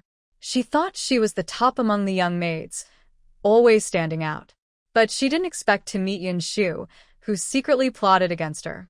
In just a few words, Yinshu had gained the favor of the most trusted Amber, now working close to the old lady. She heard the old lady liked Yinshu's sewing skills. Even her sister Jade didn't dare to make trouble. Now, Amber was suppressing her in the tea room, unable to move. No matter how clever she was, she couldn't show her talents, which made her even more furious. Yinshu ignored her. Seeing she was ignored, Inger's eyes flicked, then she turned around and left without making a fuss. I think she's up to no good, Yinshu said quietly. This is the Duke's residence. She can't cause trouble here, Yinshu added, now that no one was in the room. She took out a few decorative knots from her clothes and handed them to Cui Lu. Right now, I still do the old lady's sewing. These knots are a bit slow to make, but if you want to learn, I can teach you. This is a job that can make money. Although Yinshu no longer has free time, Cui Lu is still a busy little maid. Usually, she takes some silk threads to make decorative knots and sells them through her mother. The colorful knots Yinshu makes are bright and very delicate, so they can be sold in pairs for over 80 coins.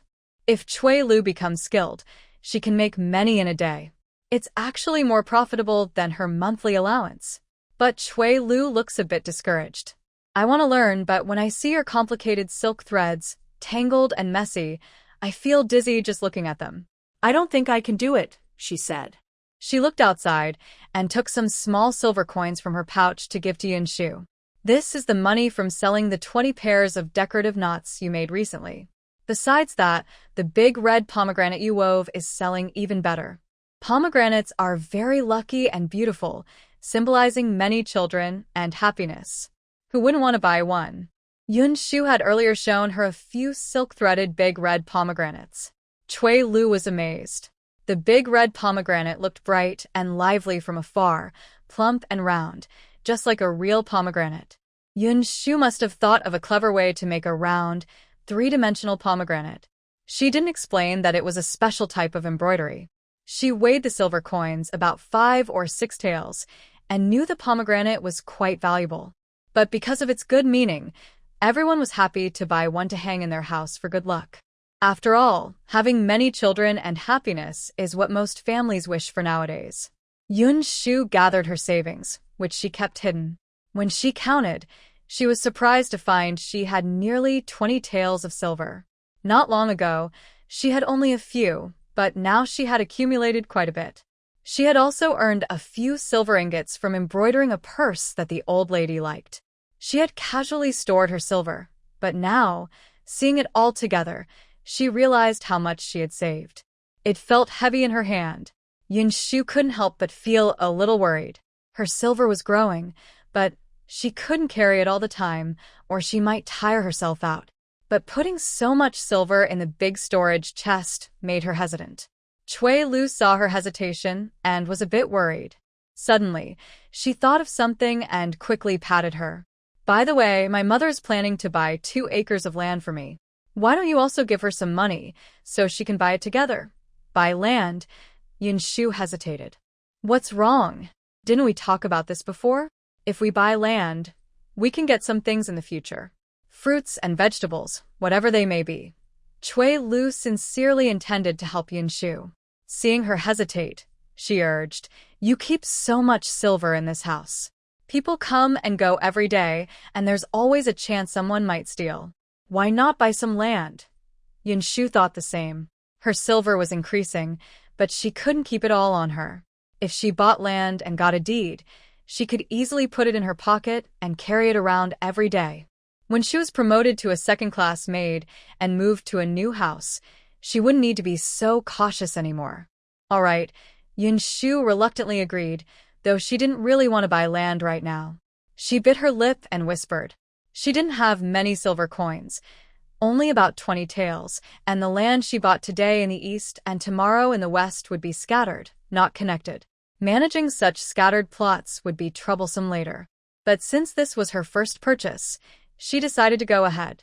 She looked at her silver, which was nearly 20 taels, but in reality, she didn't have that much.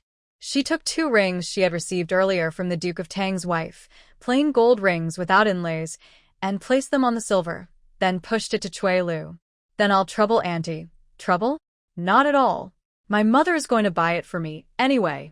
If we buy together, we won't have to worry later. Just ask my mother to watch over it for us. Cui Lu looked around to make sure no one was inside, quickly took Yinshu's silver, and seeing her hesitation, she whispered, I feel conflicted too. If we save up some silver and buy land together, it might not connect with what we buy now. These small plots, one by one, will eventually need to be sold. Later, we can buy larger connected fields. But right now, what's wrong? My sister is causing trouble at home. Mother is worried that if she sees my silver at home, my sister, with her temper, might try to take it. Cui Lu sighed and said, every family has its own problems. She didn't dare to keep her silver and money in the communal bed, so she handed it over to her mother to take home. If her sister saw this, she wasn't sure if she might have some bad thoughts. Her mother thought about buying land and also kept the land deed with her, so it wouldn't be kept at home. When she told Yinshu about this, Yinshu felt a bit sad but then softly said, I remember there are silver notes and banknotes outside now. Maybe in the future, we can exchange all our silver for banknotes. Once we save enough, we can buy good farmland all at once. Then let's exchange the silver for banknotes this time too? Cui Lu quickly asked. No need. It's just about 2 acres of land. And this land can produce some new things. Whether we eat them ourselves or sell them for money, it's very good. You already promised your aunt, and she must have carefully chosen good land for you. Suddenly not buying it would waste her effort. Yinshu persuaded her like this and finally convinced Cui Lu. She felt Yinshu's words made sense, so she took her and Yinshu's silver to her mother. A few days later, she secretly called Yinshu to a quiet place and handed her a land deed. Yinshu looked at it and saw it was for a town near the capital. All the land here is very good. When Xiaoyan was sold to the Duke's mansion before, she often heard neighbors talk about which towns had good weather, fertile land, rich harvests, and honest folk, where theft was rare. The land Cui Lu gave her was said to be very prosperous and fertile. Seeing Cui Lu a bit proud but also a little unhappy, Yinshu quickly put the deed into her pocket and softly asked, What's wrong with you now? My mother bought land for my sister in a nearby village too. It's fine to buy land. It's all uncle and aunt's money. You shouldn't mind if they love your sister more, Yinshu gently advised. My parents bought 50 acres for her at once.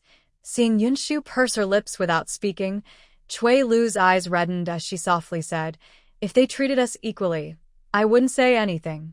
But look at what she's going through outside, and what I go through in the mansion. She's the mistress out there and she even makes servants and maids serve her. But I serve people in the mansion and my parents only care about her. These 50 acres of good land are worth about 500 taels of silver. Although it's not much for wealthy families, for girls like Yinshu and Cui Lu, it would take many years to save enough to buy it. Moreover, Cui Lu is still very young and has to work in the Duke's estate. Even if the work is easy, serving others doesn't leave much free time. Yinshu paused, gently touching Cui Lu's face, and softly said, Don't be upset. Uncle and auntie do care for you. However, Cui Lu lives in the estate and doesn't see them often, but her older sister is right here, always nearby, which makes her feel more connected. Since Cui Lu's older sister was born first and received more love early on, favoritism is natural. Yinshu also doesn't want Cui Lu to feel resentful toward her parents, so she quickly sat beside her on the railing and whispered, It's just 50 acres, and we can buy it ourselves. Besides, I think uncle and auntie bought this land because your sister is about to get married and needs a dowry. You mean they might buy land for me in the future? After spending a few years in the old lady's courtyard, 50 acres won't seem so important. Parents always care deeply for their children. Yinshu looked at Cui Lu softly and said, Honestly, uncle and auntie, already love you very much. Since you entered the old lady's estate, has Annie not often come to see you? She's even thinking about buying land for you someday. Chui Lu hesitated and nodded. Yinshu smiled gently and said, "And why does Annie treat me so well?" "Because I'm busy selling these silk threads." "If you don't ask, who in the inner courtyard would be so eager to sell things outside?" "But Auntie doesn't expect thanks. She's very caring and works hard." "Why is that?" "It's all for you." "Because I get along well with you, Auntie loves you, and because of that, she also treats me kindly. Don't you understand?" Yunshu's words made Chui Lu stop and think. She thought for a moment, biting her lip and saying nothing. Seeing the 50 acres of land, she couldn't help but feel sad. Yinshu worried she might be overstepping, so she comforted her. "Your family must know you're upset.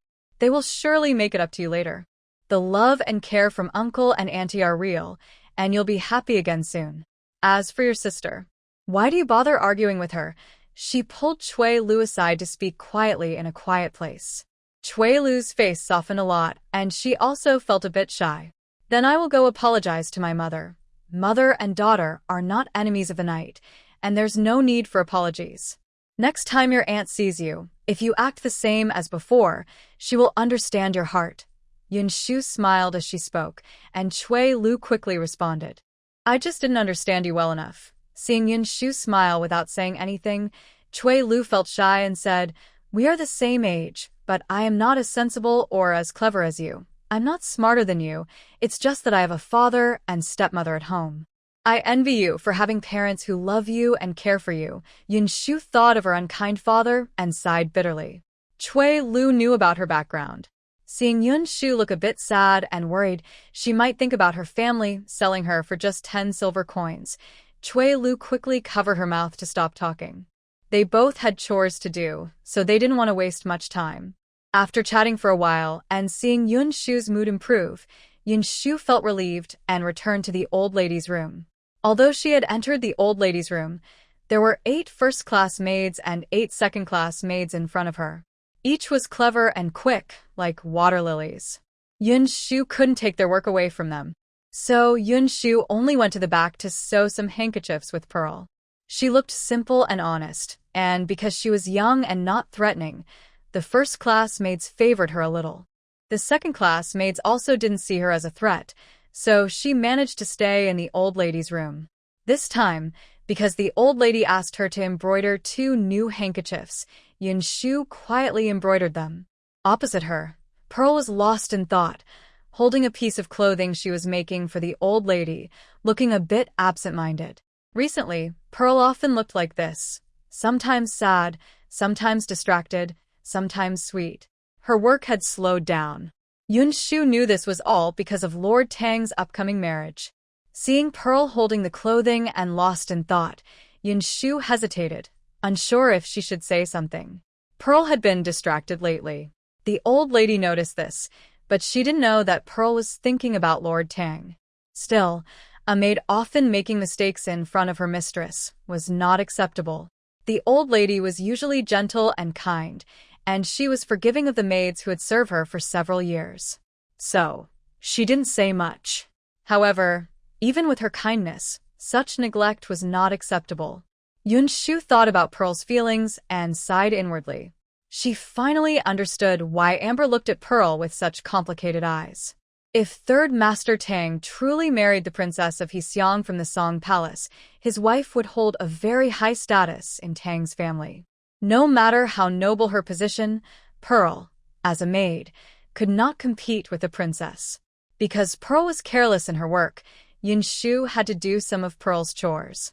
She couldn't let the old lady's affairs go unattended. She asked Pearl to focus on making clothes for Third Master Tang, while she took care of the old lady's outer garments herself. Although she was still young and couldn't handle too much work, Pearl had already finished half of the outer garments. Yinshu put aside her own business of selling woven nets and concentrated on making clothes for the old lady. They worked separately without bothering each other, which was quite comfortable. After finishing the outer garments, she delivered them to the front. The old lady liked them and didn't ask who made them. She left with several of her maids, heading out of Tang's estate. Where were they going? They went to visit Princess Heseong at the Song Palace. Both the Tang family and the Song Palace were pleased with the marriage proposal, so the process was quick.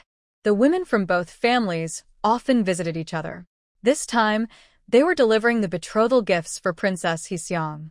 Although the old lady was quite old, she still went out to show respect as the senior. Yinshu didn't have the chance to go with her. The women who went out were all beautiful and elegant maids, surrounding the old lady and creating a lively scene. Yinshu watched the bustling scene outside for a while, then twisted her sore neck and returned to her room. Since the old lady took 4 of the maids with her, no one was left to watch her in the room. Yinshu felt much more relaxed. She was about to take some silk thread to make more pretty woven nets to sell when she saw a figure at the door, Amber, walking in with a serious face. She entered with an unusual presence. Yinshu quickly stood up, noticing that Amber's gaze was fixed on Pearl, who looked somewhat dazed after her visit to the Songwang mansion to deliver a marriage proposal to Lady Song. Yinshu felt helpless and unsure of what to do. Pearl also realized what was happening. Seeing Amber's cold expression and her pale face, she trembled and hurriedly stood up. In front of the old lady, Amber was the leading maid. Strictly speaking, she had to listen to Amber's commands. "Xiao Yun, go out," Amber said, her eyes fixed on Pearl, but speaking to Yinshu. Yinshu dared not speak. She lowered her head and quietly left. Outside, she saw a figure flash by. A maid in red covered her mouth and pulled her aside. She raised an eyebrow and said, "It's time to talk about her. Otherwise, no one in this house would know who is the mistress and who is the servant." This maid had beautiful features, with eyes that lifted at the corners, giving her a bright and striking look. She was dressed in red, but the fabric was not the coarse cloth Yinshu used to wear before. It was said to be of very fine quality. Seeing Yinshu look uneasy, she said, "This has nothing to do with you." She pulled Yinshu aside and handed her a piece of pastry. These pastries were originally meant for the old lady. Usually, because the old lady had a small appetite, she didn't eat much, so the pastries were inexpensive and mainly for the maids. Today, although the old lady had gone to the Songwang mansion and didn't eat snacks, the small kitchen and the main kitchen wouldn't neglect the old lady's courtyard over such a small matter. The pastries were still prepared as usual. The beautiful maid, holding Yinshu's hand, reached out and stuffed a piece of goose oil pastry into her hand. She also took a piece for herself and sat on a nearby chair, casually saying, "Eat quickly. Once the old lady returns, these will be cold. They will need to be replaced, so these can only go into our stomachs." She looked sharp and confident, but she had always been kind to Yinshu. Yinshu didn't mind and bit into the soft, delicate, melt-in-your-mouth goose oil pastry. Summoning courage, she poured tea from a nearby teapot and softly said to the maid, "Sister Coral, have some tea. You're quite obedient." Coral snorted with a smile. "But being too obedient makes people use you." Yinshu immediately understood that she was probably talking about herself making clothes for the old lady. She hurriedly said, "During the day, my sisters all take care of me, and I have nothing to do. So I thought of making clothes for the old lady." She initially wanted to explain to Pearl, since the work was Pearl's, but Pearl pushed it back to her. However, Coral sneered and, placing her teacup on the table with a bang, raised an eyebrow and said, "You're not the only one with nothing to do. Usually you're so reckless, you don't even realize what others are thinking. It's one thing to have bad intentions yourself, but to also order the young maid around. Aren't you just trying to be the boss?" Her voice rose, and from the room where Pearl and Amber were, a sound of something falling to the ground was heard. Yinshu knew Coral was upset about Pearl's recent laziness, but she didn't dare say much. What's the point of dressing up Third Master so handsomely?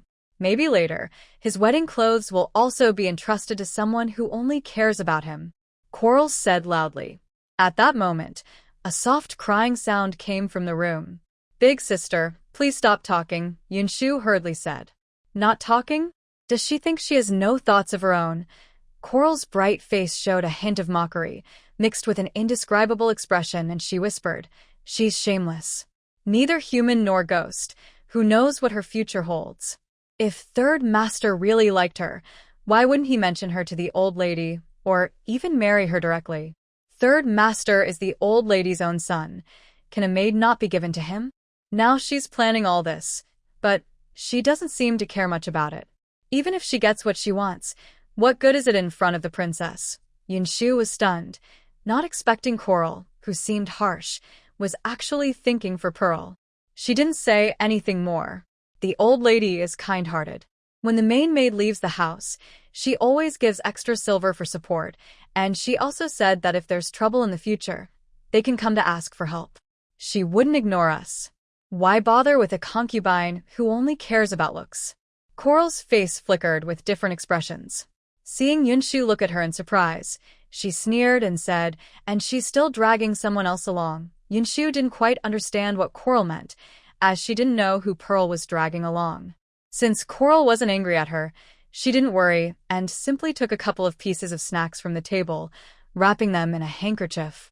When Coral raised an eyebrow at her, Yinshu blushed and ran outside. Cui Lu was feeding the parrots in the yard when Yinshu waved to her. She pushed aside the curtain and beckoned Cui Lu over.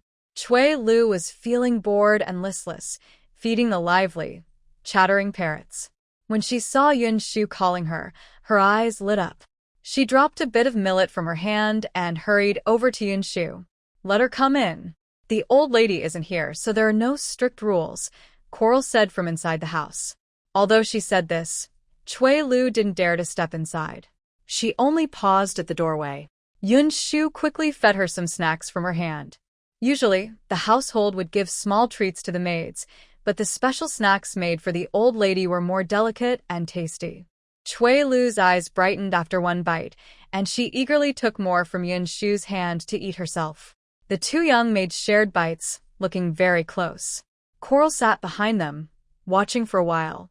She sighed softly, stood up, and took the remaining half of the snack plate to give to Cui Lu, saying, "It's kind of you, Xiao Yun, to think of her. You girls are very close." In reply to sister, Cui Lu said, looking up, "Yun and I are as close as sisters." Yinshu smiled nearby. As close as sisters, Coral's gaze unconsciously fell toward Pearl's direction. After a moment of silence, she said, "That's fate. Don't forget this bond today." She seemed to recall something, and her earlier stern tone disappeared. Instead, she left the house directly. Seeing her go, Yinshu didn't mind. "What's wrong?" Cui Lu asked curiously. Yinshu didn't tell Cui Lu about Pearl's situation. She kept her lips sealed and said nothing, instead urging Cui Lu to eat more snacks. "Looks like Sister Coral is upset. Did you do something to make her angry?" Cui Lu asked worriedly. "If I caused her to be angry, would she still give us snacks?" Seeing Cui Lu smile, Yinshu told her to take the remaining snacks and enjoy them slowly before letting her go back. While Cui Lu was eating, Amber came out from inside, her face showing no emotion. Yinshu looked at her coldly. Pearl had indeed cried, her eyes still red, which made Yinshu feel a little nervous. She didn't expect Amber to suddenly appear right in front of her. She paused for a moment and asked, "Pearl said that most of the old lady's clothes were sewn by you. Is that true?" Yinshu quickly looked at Pearl. "That's the truth," Pearl said softly. Yinshu nodded in response. "I thought you were young and might make mistakes, so I asked you to help Pearl. But now I see that the clothes you make are just as fine as hers." Since that's the case, Amber glanced at Pearl, who showed a little pleading. She closed her eyes and, seeing Pearl's hopeful look, slowly said, "In a few days, Pearl's sister will be busy and may not be able to take care of the old lady. The old lady doesn't like to change clothes often, and she only wears a few fine outfits all year. Just focus on that. Does sister mean? From now on, all the fine embroidery work in the old lady's room will be yours." Amber paused, seeing Pearl breathe a sigh of relief, and then said calmly to Yinshu, "Your supplies and monthly allowance will be given at the second-class level. But since there are no second-class maids available now, you can't be treated as one. You can take the third-class allowance, and Pearl will make up the difference." Yinshu immediately understood Amber's meaning. "Yes," she replied softly. Actually, this was a good promotion for her. Although Pearl was eager to secure the sewing in the old lady's room, if Yinshu took this chance, she would be different from the rough maidservants. She could stay peacefully in the old lady's room, focus only on her sewing, and avoid the conflicts among the other maids. It was the most comfortable situation. Having thought this through, Yinshu quickly bowed to Amber and Pearl, softly saying, "Thank you both for your support. There's no need to say so much," Amber said, noticing Yinshu didn't ask about the reason for this change. She smiled slightly but looked a little stern when she glanced at Pearl, who had a rosy face. Foolish. Although Pearl's task seemed to be taken over by Yinshu, and Yinshu's monthly allowance was partly secretly supplemented by Pearl, Pearl was very happy about it. Yinshu was actually quite happy inside, too. She did not boast or show off. Instead, she returned to the old lady's room to continue sewing. Seeing her work quickly and without greed, Amber hesitated for a moment. When Pearl was not around, she secretly slipped a string of small pearl beads, about the size of rice grains, to Yinshu. "Big sister Amber," Yinshu said softly. Although the pearl beads on the bracelet were small and not very valuable, it was still jewelry. She hurriedly put down her needle and looked nervously at Amber, who had a calm face. Amber waved her hand gently and said, "You understand your duties, but I don't want you to suffer. Be careful with your eyes. If you're tired, take your time with the work." Seeing Yinshu's slender figure and young age, she took a bowl of sweet steamed pastry from the side, which was probably a gift from the kitchen, and said softly, "The ladies in each room are respectful to the old lady. She usually eats little. No one has touched this bowl. You can have it. I already had some snacks," Yinshu said shyly. She usually ate very well in the old lady's courtyard, and now she felt a bit embarrassed to have both snacks and sweet steamed pastry. "It's nothing," Amber said gently. "Later, when you serve in the room for a long time, you'll understand. These are things we get tired of eating." She handed the bowl to Yinshu and continued, "You're young, and now is the time to eat and drink well. The old lady is kind and never restricts us. She often gives us treats, so you don't need to be nervous. Just stay a little away from the main ladies." She looked at Yinshu's beautiful face, like a painting, and Yinshu immediately understood Amber's subtle advice. It wasn't about staying away from all the main ladies, but about keeping some distance from the young master. It was clear that the matter of the pearls had made Amber unhappy. However, Yinshu didn't want to develop ambitions like Pearl and become a concubine. She just wanted to wait until she was Amber's age, earn some money, and leave the house. So she quickly agreed. She was beautiful and clever, and not only did Amber smile slightly, but even Coral, who was quietly listening behind the screen, sighed softly. "Not a single maidservant understands," she said, though it was unclear who she was talking about. It was just a vague comment that disappeared into the air. After Yinshu finished the sweet steamed pastry, she felt her mouth was full of sweet, nourishing flavor. Her lips and teeth still had the taste, and she became more focused on her sewing for the old lady. She actually knew how to protect her eyes well. She would rest from sewing and stop periodically. Before, she also asked Chui Lu's mother to buy goji berries for her outside, and she would soak them in water to drink daily. Because of this, she didn't suffer much harm. In the afternoon, the old lady returned grandly with her maids. When she arrived, the yard became lively. Yinshu took this chance to rest her eyes and served the old lady alongside Hoopa, who was following her orders. They heard the sound of bangles clinking as several of the main maids from the Songwang mansion changed clothes and left. Only Hoopa, Pearl, and others remained standing in front of the old lady. The old lady asked Hoopa to help her change into a heavy, beautiful dress. She then took a cup of clear tea that Yinshu had brought with both hands and took a sip, a gentle smile appearing on her aged face. While she was smiling, she saw someone outside helping a maid come in. Yinshu looked and saw that at the front was Lady Tang, followed by the second wife, Madame Hu, who was the wife of the second master of the second household. Behind them were 6 young ladies dressed in elegant clothes, each of different ages but all graceful and poised.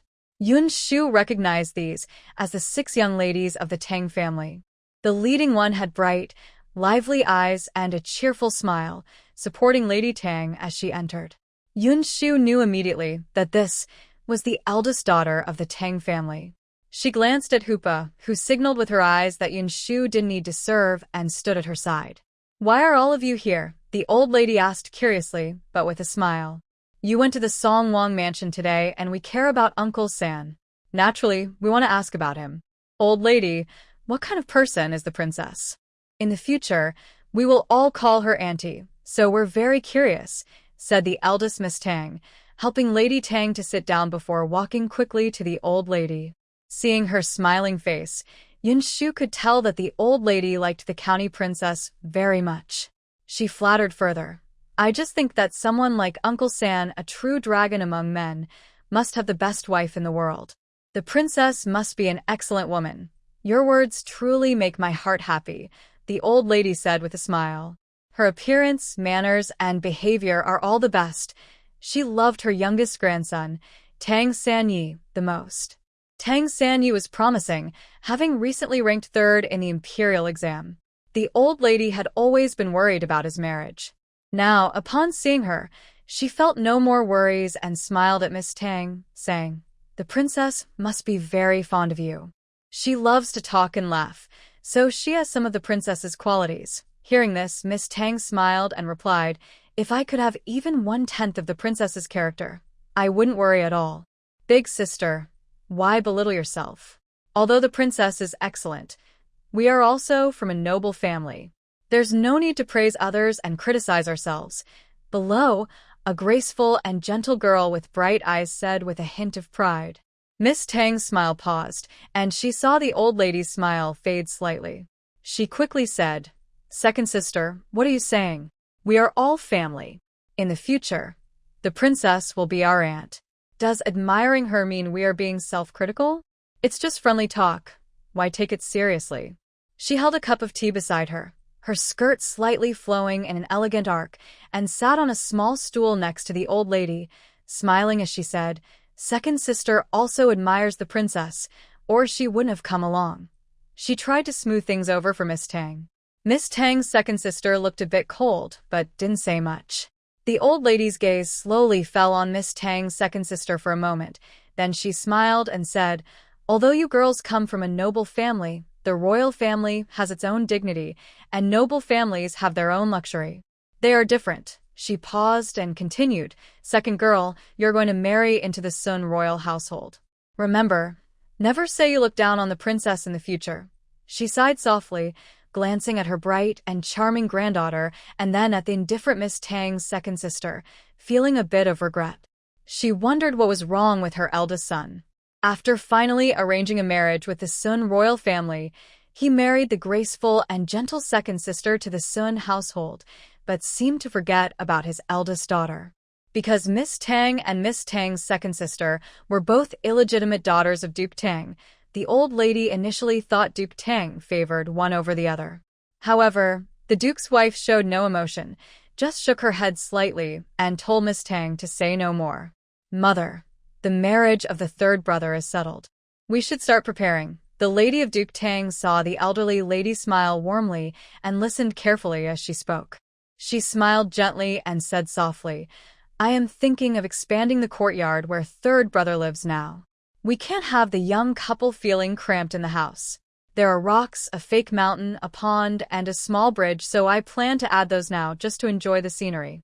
Also, I think third brother's maidservants and servants are not many. Although the princess will bring her own maids when she marries in the future, it's better to prepare a few more. More people to serve third brother, and the princess is always good. That's a very good idea. The elderly lady nodded and smiled. She was willing to support Lord Tang, but after some thought, she told Lady Tang, There's no need to use the family funds. I will privately give 1,000 taels of silver and also send a few loyal and clever servants from my household to help third brother. Your words are very kind, the elderly lady said with a smile. She was happy to help Lord Tang. She thought for a moment and told Lady Tang, Since third brother is getting married, it's a big celebration. Just yesterday, you said we all grew up watching third brother. Should only you contribute privately, while we stand by empty-handed. This was spoken by second Madam Hu. Although she was a concubine's wife and Lord Tang's second wife, she was very moderate and gentle in the household. She and the elderly lady had a good relationship. She was straightforward, shook her delicate handkerchief, and smiled as she said, "When my sister-in-law and I came here, we agreed to each contribute 5,000 taels as a wedding gift for third brother. Both of you are very kind," the elderly lady said with emotion. Miss Tang, with her bright and beautiful face, couldn't help but smile and said, "On the day of third uncle's wedding, we will definitely give gifts. Our purses." Just as she was about to continue, she heard a soft cough nearby. Miss Tang second, delicate and graceful like a willow in the breeze, stood up and gently said to the elderly lady, "Recently, I've been ill and couldn't do needlework. The granddaughter of third uncle's household probably can't make the purse." Miss Tang's second looked fragile and elegant, with a slightly sickly appearance.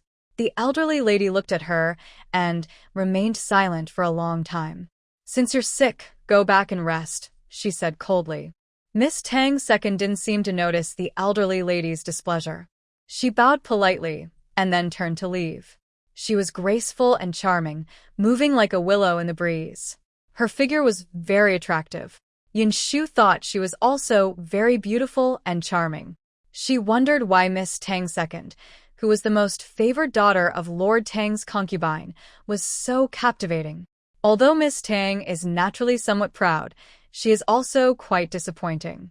Even though she is a concubine daughter and favored in the Duke's household, and even though she is said to be engaged to Lord Sun, who will soon become the official Lady Sun, she seems to think her status is higher than her family members in front of everyone.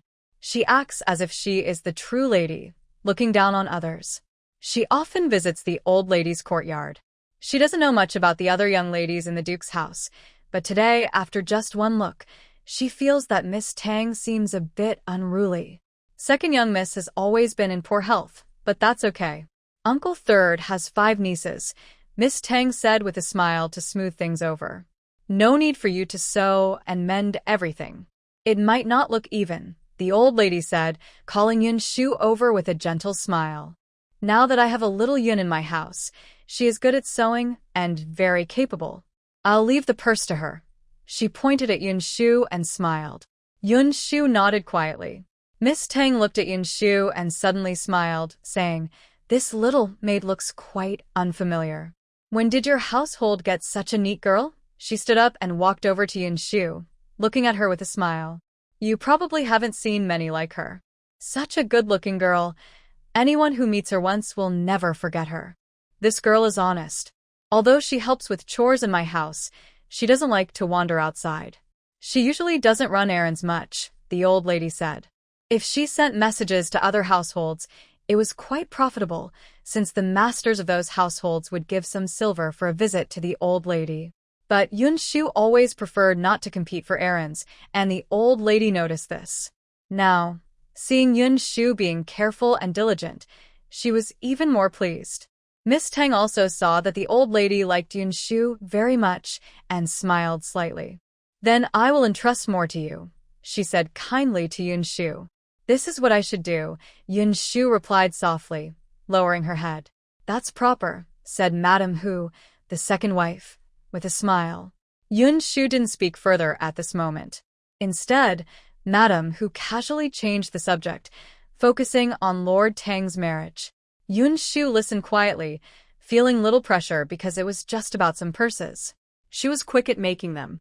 But by evening, she wasn't sure what decorations to add to the purses, so she went to ask the old lady for advice. The old lady hesitated for a moment before asking Yinshu to inquire with Lady Tang. Yinshu had no choice but to carry a lantern and go to Lady Tang's courtyard. As the main wife of the Duke of Tang, her courtyard was very large and decorated with gold and jade, shining brightly at night with many lanterns, making it look like daytime. Many maids came and went. When they saw Yinshu enter, the chief maid beside Lady Tang smiled and pulled her inside. Yinshu thanked the maid and pushed aside the curtain to enter Lady Tang's main room. She saw that the room was decorated with gold and jade, luxurious and elegant, yet it also showed the dignity of a family that had been around for generations, not crude or vulgar. She lowered her eyes and entered. It was already late, but Duke Tang was not there. Only Lady Tang and Miss Tang sat together talking. When they saw Yinshu arrive, Lady Tang smiled and asked her what was the matter. After Yinshu explained, Lady Tang nodded slowly and said, "You are right to be cautious. Never make jokes about your embroidery." She called someone loudly to bring some patterns to Yinshu. Yinshu listened as she pointed out a few designs. They were simple but not frivolous. There was no twin lotus pattern, but many cloud swirl patterns, which she remembered well. Miss Tang sat nearby and saw Yinshu accept the patterns. She turned to a maid and told her to go to the back. Then she smiled and said to Yinshu, "Today the old lady mentioned you. I realized I've seen your sewing before. Recently, most of the clothes the old lady wears are made by you, right?" Seeing Yinshu nod with a surprised look, she continued, "Although they look similar to those made with pearls, your embroidery has brighter colors and the stitches on the old lady's clothes are finer. The patches on her clothes and the sewing on her handkerchiefs are more lively, with less craftiness. You pay attention to these details. I only know basic music, chess, calligraphy, and painting. If my sewing isn't good, what good is it?" Miss Tang said with a smile. Her maid returned, happily handing Yinshu a small pouch. Yinshu felt it was full and didn't dare look at it, nor did she want to accept it. She quickly declined. "Later, when you are in the old lady's house, we will see each other often. You didn't come to see my mother much before, but now that she has seen you, she knows you serve the old lady with care, so she rewards you. No need to refuse." Miss Tang saw that Lady Tang smiled, and also smiled. She asked Yinshu to put away the purse before sending Yinshu out. After she left, Miss Tang sighed softly and said, "In the end, the old lady knows how to take care of people. This young girl is only a child, pretty and charming. Others might be proud and a bit careless in their own courtyard, but look at her. She knows how to behave, doesn't care about fame or shame, and is very steady. If she weren't steady, she wouldn't be allowed into the old lady's house at her age," Lady Tang said softly. "Even if her sewing skills are good, aren't there many skilled seamstresses in this household? Why was she chosen? It shows the old lady has her own way of thinking." She paused, noticing Miss Tang suddenly fell silent and looked a little worried. She gently patted her and said softly, "Don't worry about your marriage. Even though the marriage with the Sun Prince's estate was arranged for your second sister, your father may not love you any less." "Mother," Miss Tang's bright face, lit by the candlelight, looked like it was burning. She couldn't help but rest her head on Lady Tang's hand and whispered, "In front of you, I won't speak falsely. But I am the eldest sister, yet my father gave the marriage to my second sister instead. Does he think she is better than me?" She looked up, her young face showing a hint of panic, her eyes red as she softly said, "I have always tried to be a good eldest sister and never let my parents down. Why does my father always favor my second sister? If she is my biological sister, I wouldn't dare stand beside her. But we are both illegitimate children. Could it be because I lost my birth mother, while my second sister's mother is often with my father?" It seemed as if she had kept these feelings inside for a long time, and now she finally let them out, tears falling down her face. Lady Tang only had 2 legitimate sons and no legitimate daughter. Although Miss Tang was a daughter born outside marriage, her mother had died early, so she was raised in front of Lady Tang. Lady Tang treated her almost like her own daughter. Seeing Miss Tang's distressed face, Lady Tang's heart softened a little. "You're overthinking. Think about it. Although your father is usually indifferent to you and your sisters, he treats you and second sister equally. As for the marriage with the Sun Prince's estate, it sounds good, but even if your father chose you, I wouldn't want you to marry into that household." Miss Tang looked up with a confused and somewhat pitiful expression. The wife of the Duke of Tang gently asked her to sit beside her, softly patting her shoulder and saying, "Although you are not my biological daughter, I care for you and want to consider you. The family of Lord Sun sounds impressive and proud, and the title of Lady Sun is indeed admirable. But this marriage is not what your father and I wanted." "Really?" Miss Tang was surprised.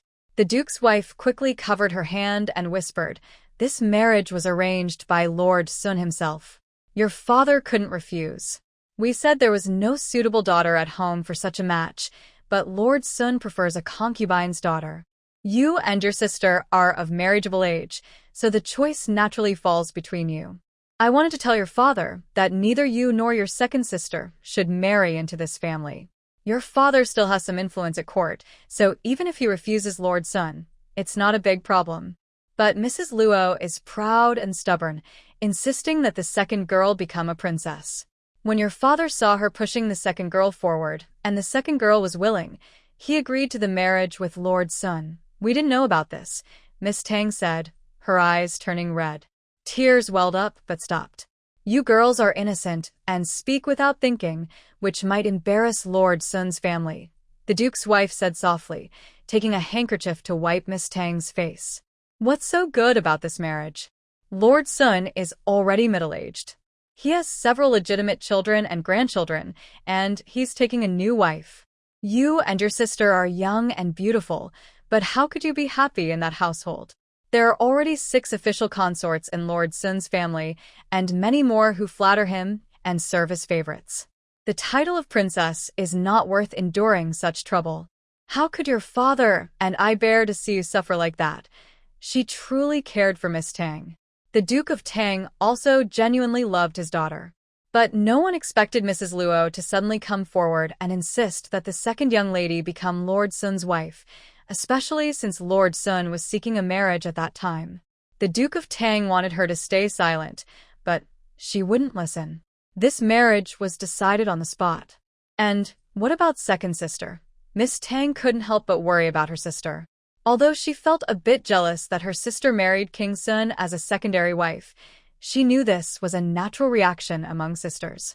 These girls, when together, often wondered, why am I not as good as her? Such feelings of comparison are common.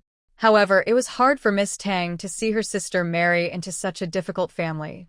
She was clever, but still had a kind heart. Nervously, she asked Mrs. Tang, "How will my sister live in the future?" "There's nothing to worry about." Mrs. Tang smiled gently and comforted her. "Your father is still here, and now your third uncle is marrying into the Song royal family. Our family is one of the top families in the city. As long as your sister behaves herself, Lord Sun will keep her honor as the main wife." Of course, because Lord Tang was upset about his concubine, Mrs. Tang didn't mention this to the illegitimate daughters. Seeing Miss Tang breathe a sigh of relief, she smiled and told her to go rest. After the graceful girl left, an old maid who had been quietly respectful but silent sighed. "She's quite thoughtful," the maid whispered, knowing that Mrs. Tang was trying to please Lord Tang and that she had come to complain about her marriage. Miss Tang was not easy to deal with either. Mrs. Tang smiled. She had 2 legitimate sons with Lord Tang. The eldest was already made the heir, so their status was secure. She didn't care much about the feelings of concubines and illegitimate children. She's also pitiful.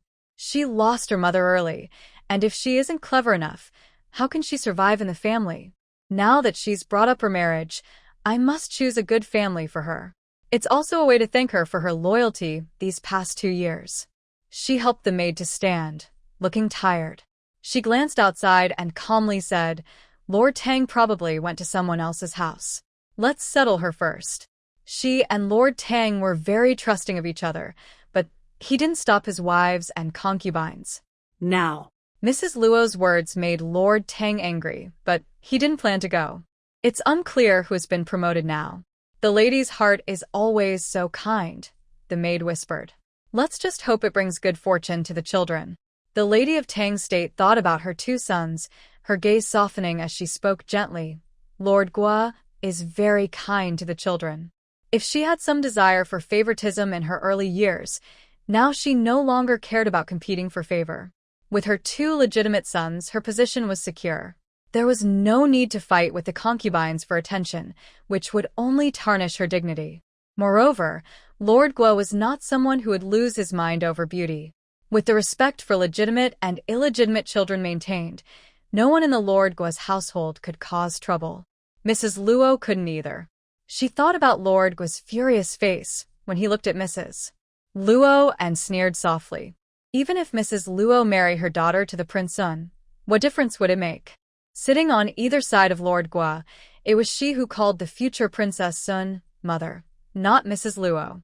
At that time, Even if Miss Tang became the noble and glamorous Princess Sun, her biological mother should set rules for her legitimate wife. Rules must be followed.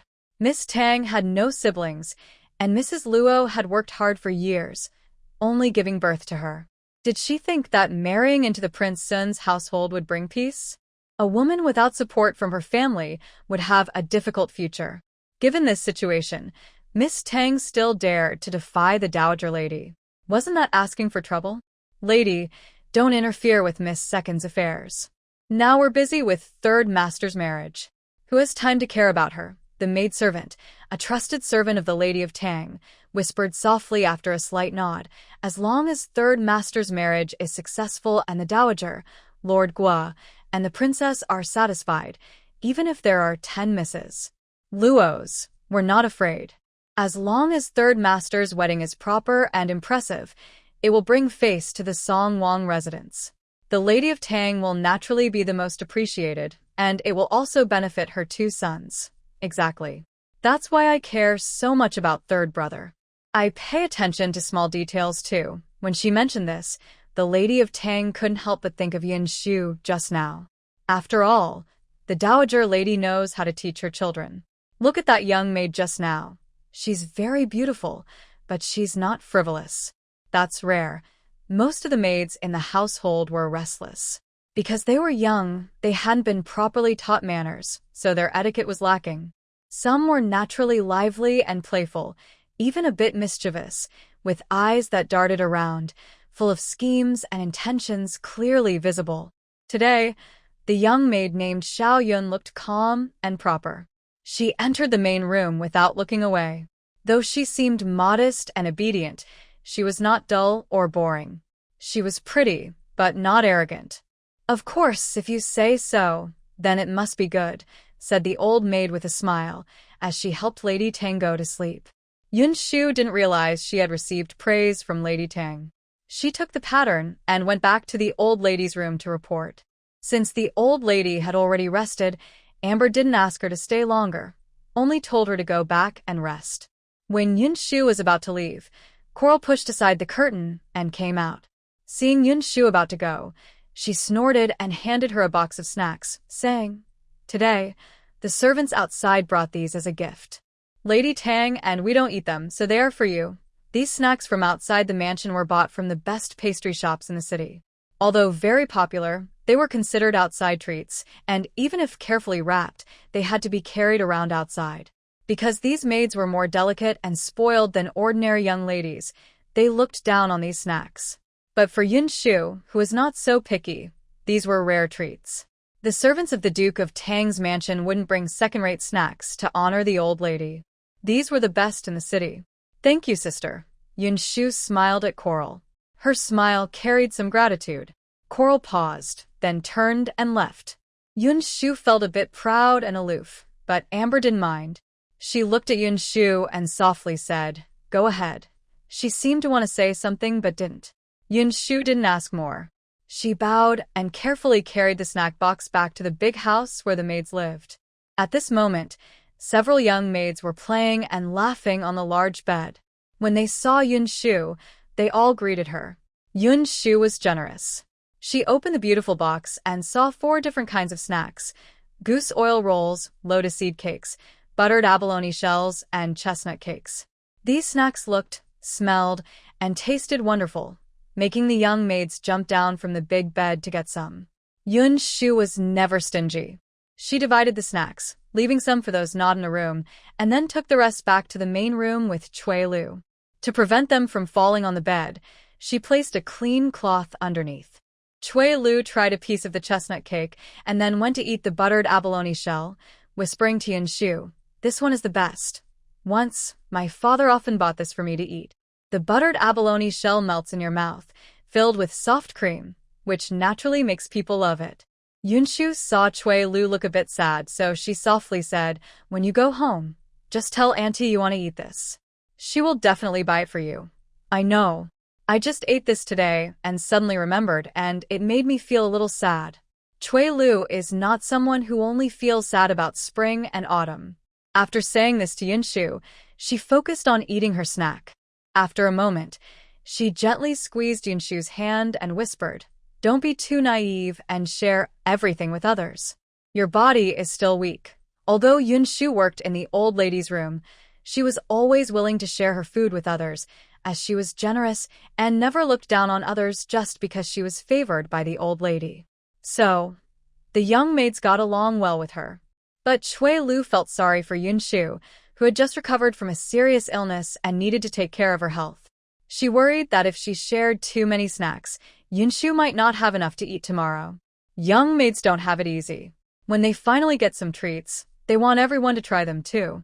Yinshu, who was once a young maid herself, knew how hard it was and that her earnings were small. Usually, her meals were filling, but she didn't often get to enjoy fancy snacks.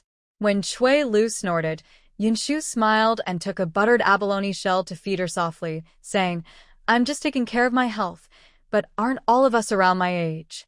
Don't worry, I know what I'm doing." The old lady still has some in her room. The old lady didn't eat much normally because her stomach was weak, so she also ate those snacks. There was no need to fight over them with the other young maids. "There's no need to compete for these things," Yinshu said. "Did you go to the main lady's room?" Cui Lu knew Yinshu was not someone who would suffer losses. Although she shared some snacks, she kept her money tightly, so she was at ease. When she saw Yinshu go to the main lady's room today, she asked with concern. Yinshu silently took a small purse from her sleeve. Since they were whispering in the corner of the big shared bed, no one noticed. Yinshu held the purse given by Miss Tang, waited, and both she and Cui Lu smiled.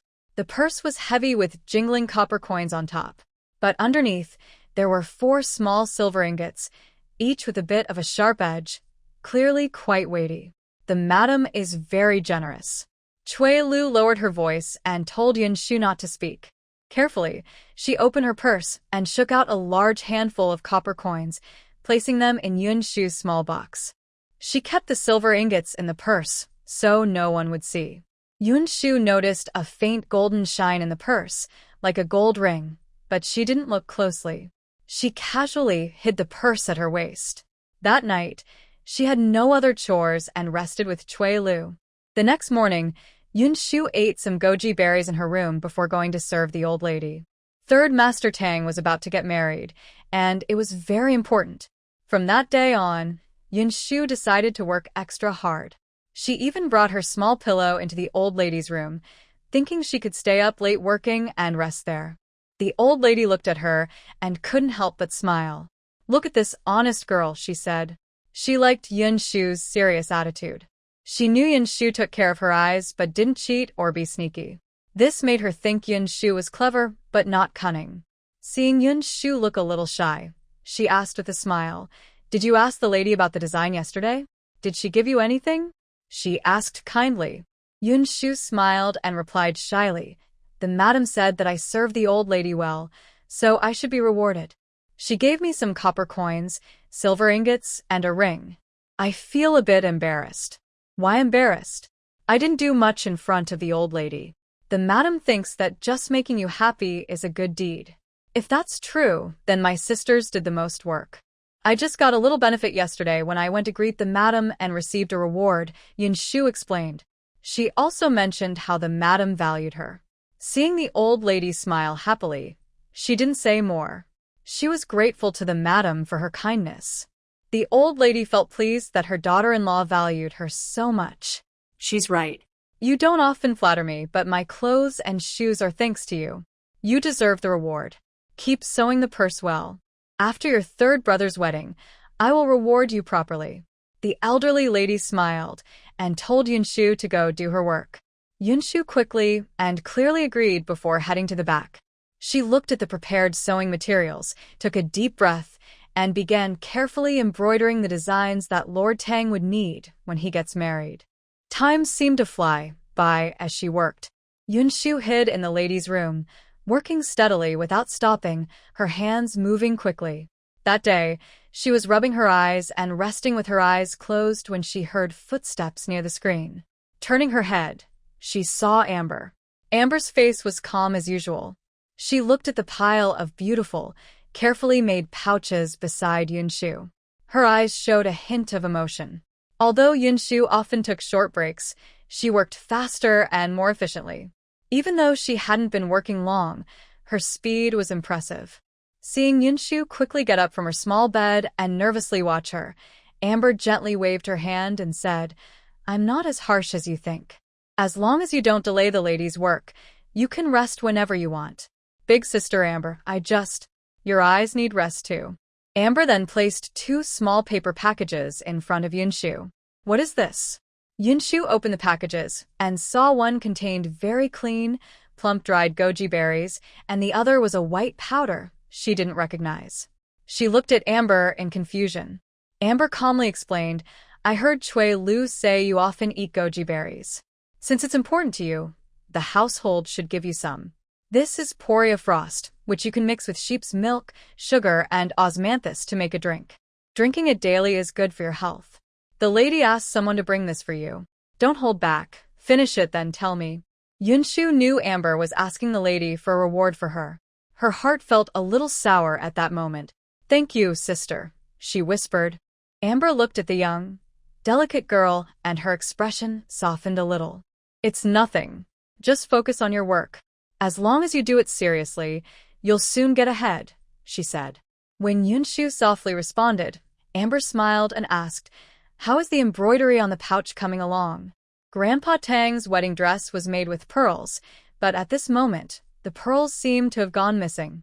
Amber thought about how recently Pearl had been distracted and worried she might be searching for Grandpa Tang. She felt a complicated emotion in her heart.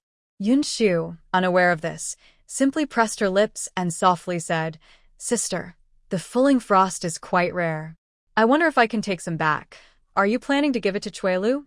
Amber asked. "She works very hard," Yinshu replied softly. "Then go ahead, but don't take too much, so others won't see and cause trouble." Amber didn't care much for these small, precious things that Yinshu liked. Seeing Yinshu agree readily, Amber stepped forward and carefully examined the small pouch. Although Yinshu worked quickly, her work was neat. The embroidery was delicate, with tight stitches and beautiful color combinations. Amber felt reassured. After confirming there was nothing wrong with the pouch, Yinshu took out a pair of large, lucky flower knots. These knots were heavy and big, and Yinshu had spent half a day making them. The bright red, finely crafted flower knots made Amber pause slightly. "Did you come up with these yourself?" she asked. "The old lady is kind to me. I thought making a pair would bring good luck," Yinshu said. The old lady was very good to Yinshu. She was kind and gentle, never mean or harsh. Yinshu wanted to make her happy. She didn't have many skills, just some simple crafts she learned recently, so she made these knots hoping the old lady would like them. Her bright eyes shone as she held the big, beautiful knots, looking at herself. Amber hesitated a moment, then reached out to take them and asked, "What else can you make?" "Good luck knots for many children, and wishing for noble children. But these kinds of knots are more complicated. Even if I make them, it takes time," Yinshu explained.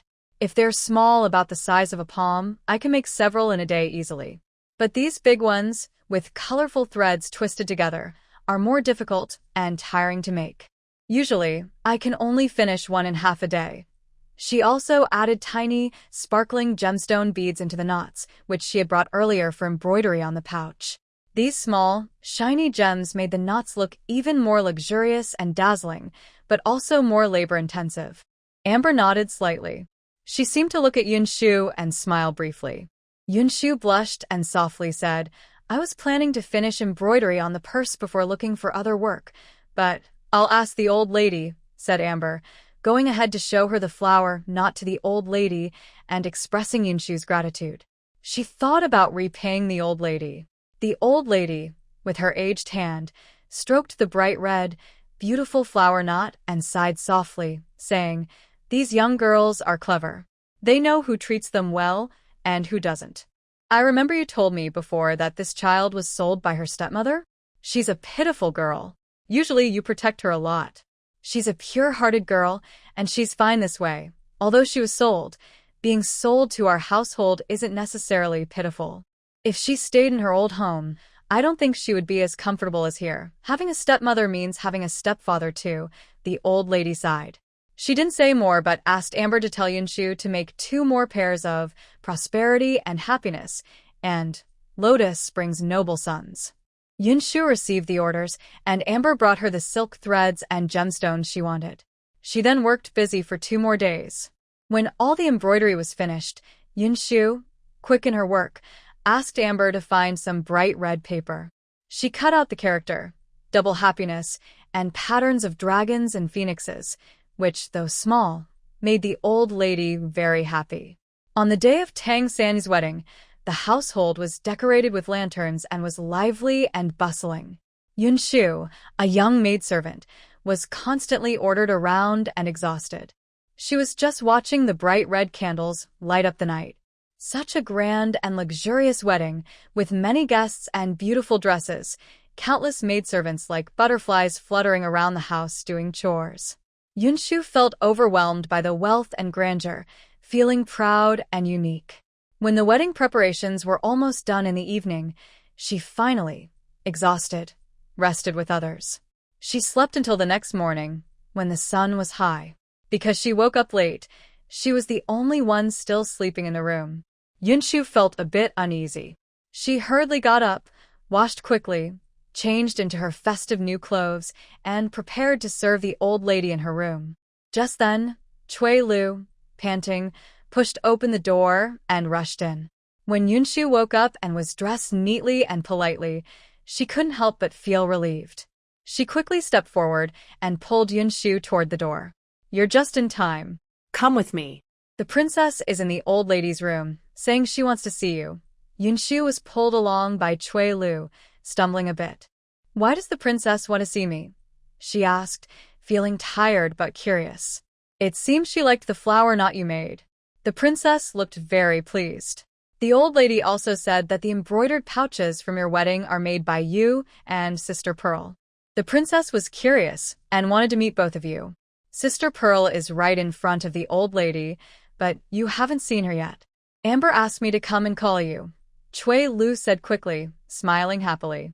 It was clear she was very happy that her friends caught the attention of the noble lady. But hearing this, Yinshu's heart sank. The princess of Hexiang was not inexperienced. She had seen many embroidery works and beautiful decorations. She had seen even more splendid things in the royal palace than she could make herself. But she was eager to meet the one who helped her during her wedding. Could it be that the princess was not really interested in Yinshu, but in Sister Pearl? Why would she want to see Sister Pearl? Could there have been a mistake at Lord Tang's place that made someone notice? The princess of Hexiang only saw one pearl, which might have left a mark in front of the old lady, so she mentioned herself as well, saying she wanted to meet Yinshu. Although this didn't seem threatening to Yinshu, she knew that the princess probably remembered Sister Pearl. Thinking about this, Yinshu felt more nervous. She called Cui Lu to lead her into the old lady's room. Inside, she smelled a strong, pleasant fragrance of powder. Outside the room, two maids stood with lower heads, looking imposing. Inside, Yinshu looked up and saw dazzling jewelry and riches. The Duke of Tang's wife and the second wife, Madame Hu, were both present. Sitting beside the old lady was a stunning woman dressed like a fairy princess. She was very beautiful, with bright phoenix eyes full of life. She sat happily beside the old lady, chatting and smiling without restraint, yet not vulgar. At that moment, Yinshu saw the elegance of a royal princess. She felt like she was seeing a phoenix and quickly bowed to the old lady, who was talking to the princess of Hexiang. The old lady was very pleased and could see from the way the county princess of Hexiang's eyes and expressions that she was getting along well with Lord Tang. She was naturally very happy. When Yinshu stepped forward, the old lady smiled and said to the county princess, "This is little Yun. She looks very nice." The county princess of Hexiang glanced at Yinshu. Seeing that Yinshu was still young, she felt a bit relieved but subtly looked past Pearl, who had just bowed to her. Seeing Pearl's gentle beauty, her expression darkened slightly, but she only asked Yinshu with a smile, "I heard from the old lady that you made the flower knots, pouches, and paper cuttings for the wedding? That's impressive for someone so young. You must have worked hard. It's no trouble making things for the lady." The old lady cares about the wedding, so she told me not to do anything else, just sit quietly and embroider pouches. The princess said I worked hard, but I don't think so. I feel like I've picked up an easy job, Yinshu replied softly, noticing the smile on the county princess's face and the old lady's smile as well. She then gently added, the old lady told me not to delay important matters and to do everything carefully, so I made these embroidery pieces that the princess likes. She only admitted that she was trying to please the county princess because the old lady valued her and the princess. The county princess nodded slightly. Although it was the old lady's order, it's you who put your heart into the work, she said, turning to call a maid to send Yinshu out. As Yinshu left, she saw the beautiful maidservant of the county princess quietly slip a pouch into her sleeve. She pursed her lips, thanked the maid outside, and then looked back at the county princess in the room. The county princess is so impressive. But this was Pearl's own choice. Yinshu ignored the maid's subtle questions about Pearl and simply said she was a new servant bought recently. She didn't know who the old lady's maidservants had served before. She was young and pretty, but because she was still small, she posed no threat to the county princess. After all, even Lord Tang wouldn't be interested in a tiny maid like her. Since she wasn't a threat and the old lady's attitude toward her was different, the maid was also very kind to Yinshu. Although she came from the main maidservant of the Song Prince's mansion, she was not proud of Yinshu. There was no conflict between her and Yinshu. When she saw Yinshu receive a gift from the princess of Yixiang and remained calm, she understood her well. This is a maid who has no guilty conscience.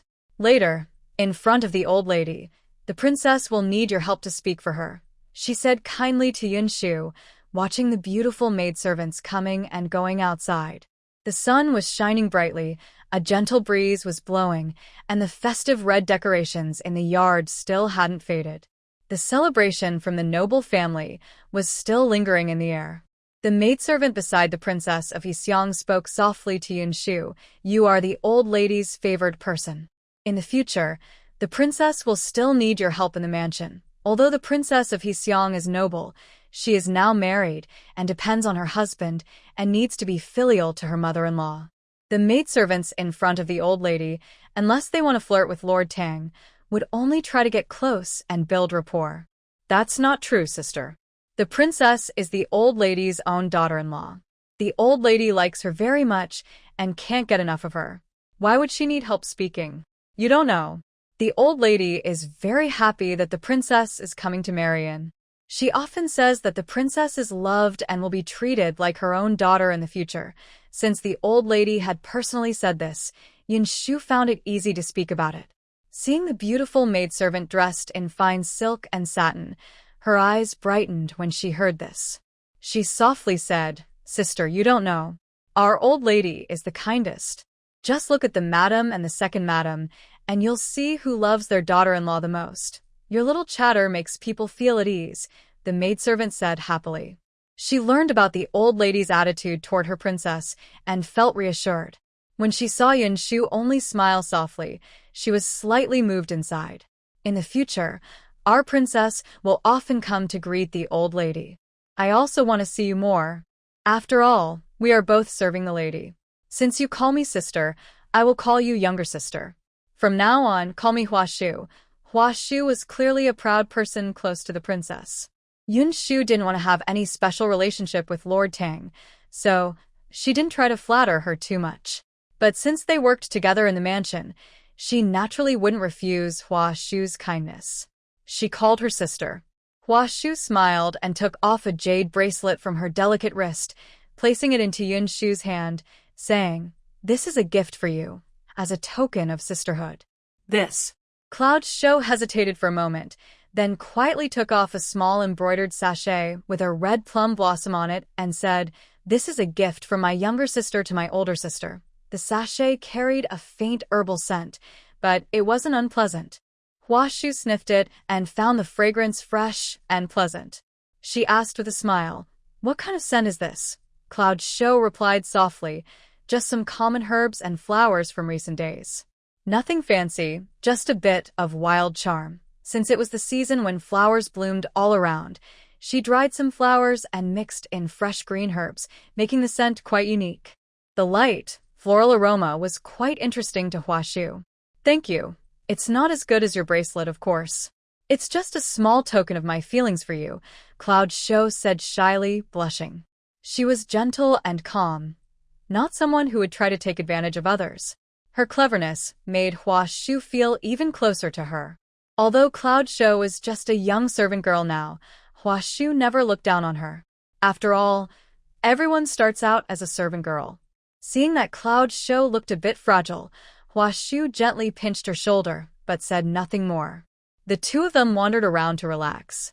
When Huashu noticed that Cloud Shou didn't like to leave the old lady's courtyard and was often unsure about where to go outside, she found her quite interesting.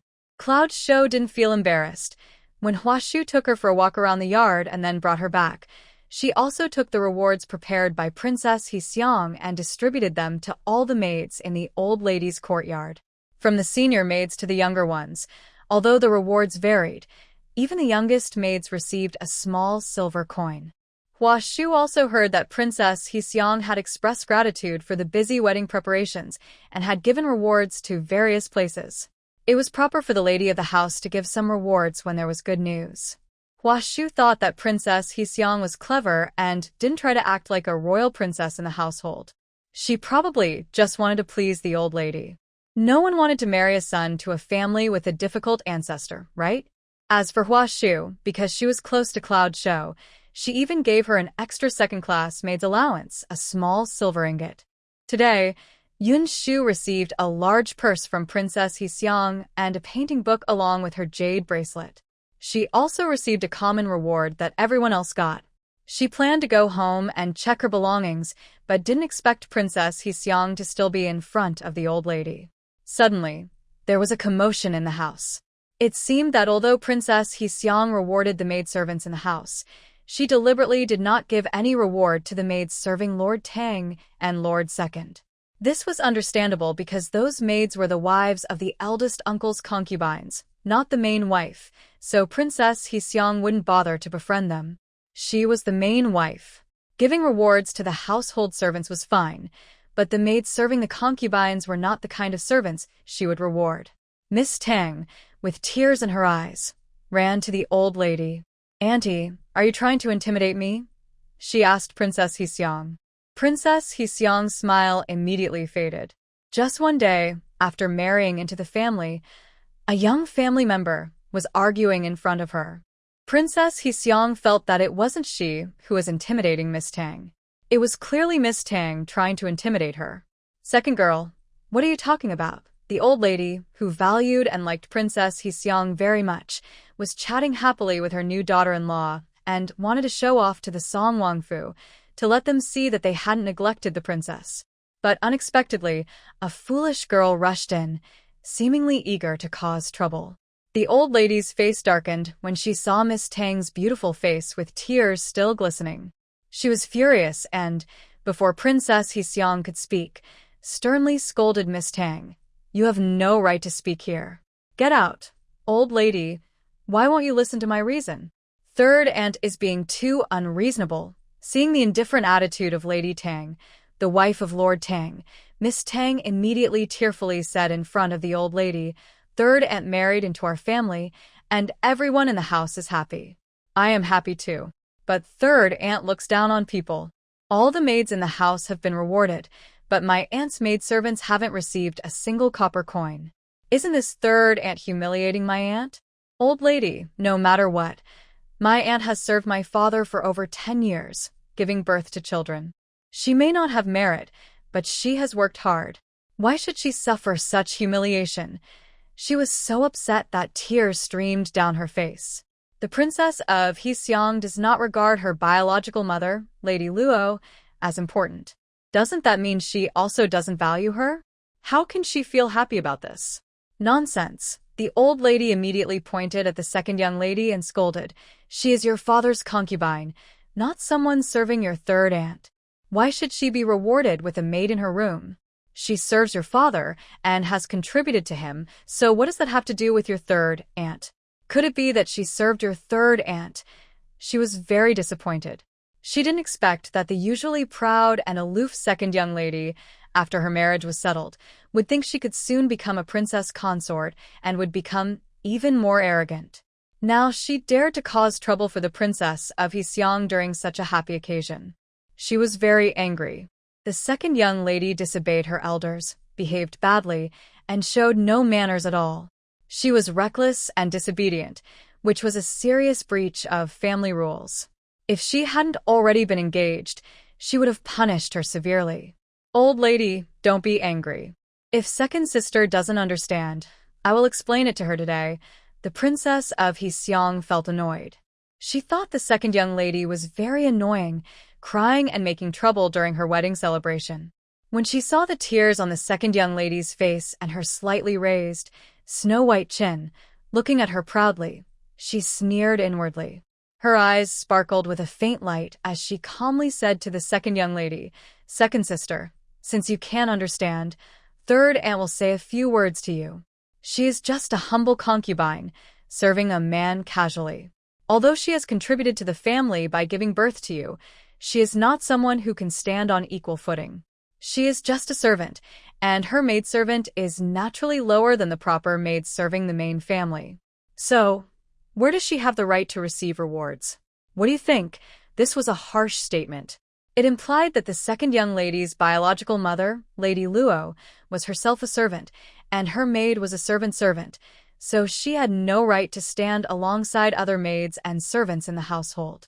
The second young lady stared in disbelief, her eyes wide with tears, looking at the beautiful and charming princess of Heseong, whose jewelry sparkled and who smiled sweetly. What did you say?" She felt suffocated, and as if all the mocking eyes from all directions were focused on her. "Your aunt is not a servant." "She is. Just now you said that serving your father was not a contribution but hard work, and I see you also admit she is a servant. So why are you denying it now?" The princess of Heseong looked at the reckless daughter of a concubine with a cold glint in her eyes. Seeing the second young lady's slender, graceful body tremble slightly, she slowly continued, "Let me also advise the second young lady. Being a daughter of a concubine, is that really respectable? Calling her aunt and auntie, you're defending her unfairly. Remember this, your status is different from hers. She is a concubine, but you, in the future, will be a proper wife." Her voice carried a hint of a smile. The old lady knew that her daughter-in-law was angry. Seeing the second young lady still glaring angrily, as if she was very tolerant of her own rudeness, the old lady felt a bit sad inside. She wondered if her granddaughter had forgotten that the princess of Heseong was not one of their kind who would tolerate her. Although the Song Prince's mansion, where the princess of Heseong came from, didn't interact often with the Sun Prince's mansion, they were both royal families. The Sun mansion had to show respect to the Song mansion. If the second young lady offended the princess of Heseong, the Song mansion probably wouldn't let it go easily. It could also affect her standing among the royal women and within the Sun mansion. "These words are sincere advice," the princess of Heseong said with a gentle smile, her beautiful eyes shining. She lightly glanced around the room. When the Duchess of Tang nodded slightly in acknowledgement, she felt a closer bond with her. Seeing the second wife, who, also smiling but not showing any special reaction, she understood that her sister-in-law still had some doubts about her. She kept everything in her eyes and then turned to the old lady with a smile, saying, "You don't need to be upset about your unruly granddaughter. Think about it, your 6 granddaughters, not all of them are wise." The old lady's 6 granddaughters, she dismissed the bad ones and only praised the good ones. There was no need to get upset with such people. It would only hurt herself. Her beautiful eyes sparkled with vitality. At this moment, she had just married and was at her most beautiful and charming. Her presence was far more impressive than the second young lady. The second young lady was speechless under her pressure. Seeing that the Duchess of Tang also remained silent, the second young lady, despite her delicate and proud nature, held back tears and nodded, saying, Yes, I understand. I know I have offended my elders. I know I took away the marriage that my mother had chosen for my older sister, and because of that, you all dislike me.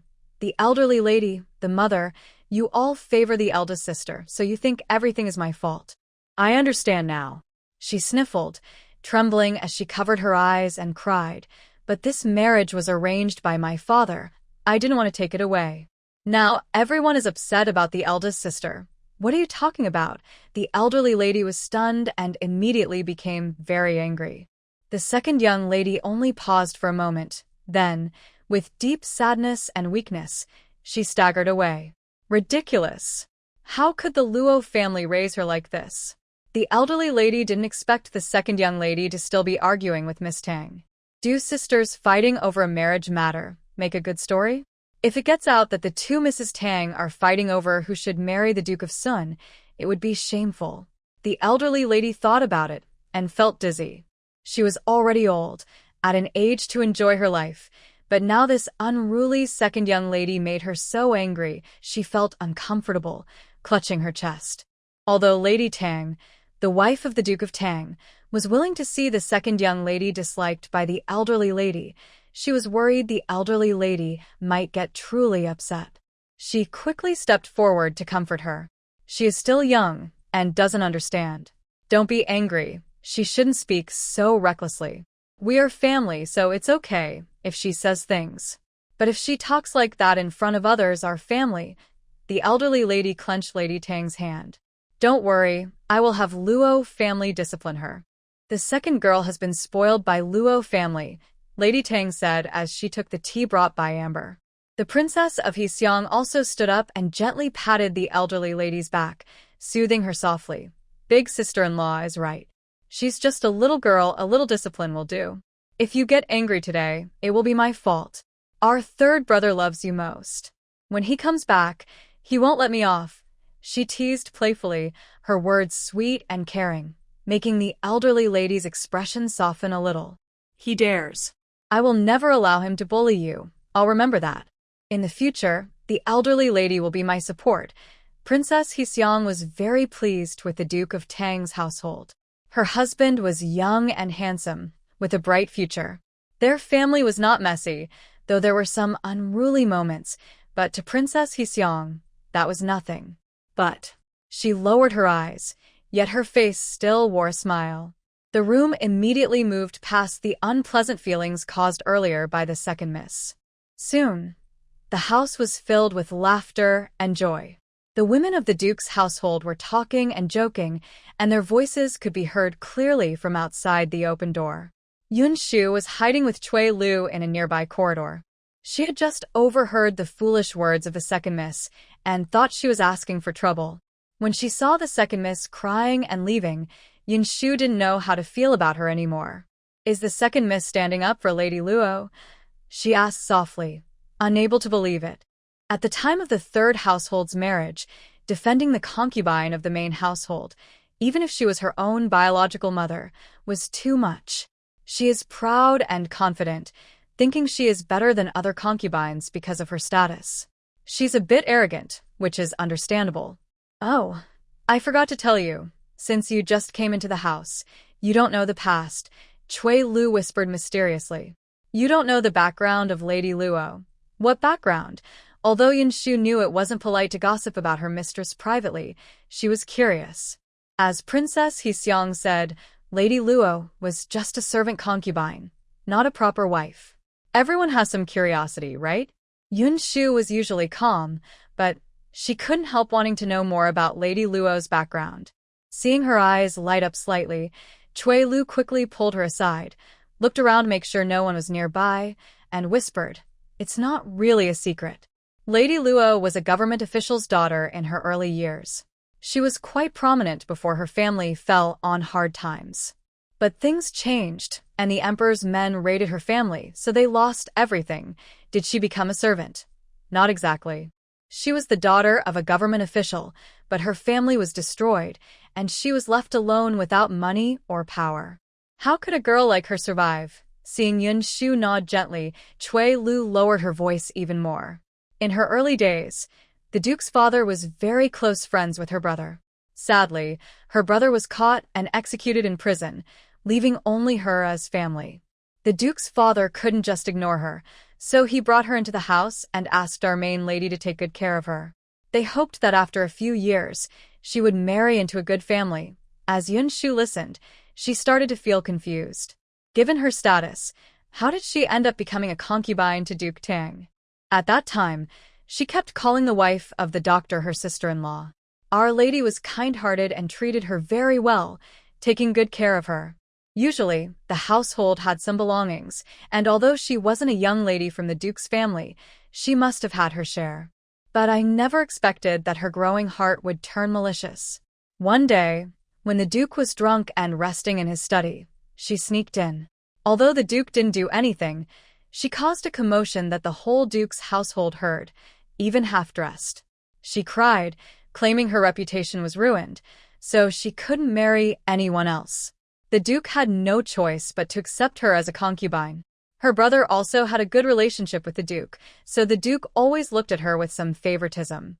Hearing this, Yinshu understood what kind of person Lady Luo was. A treacherous person.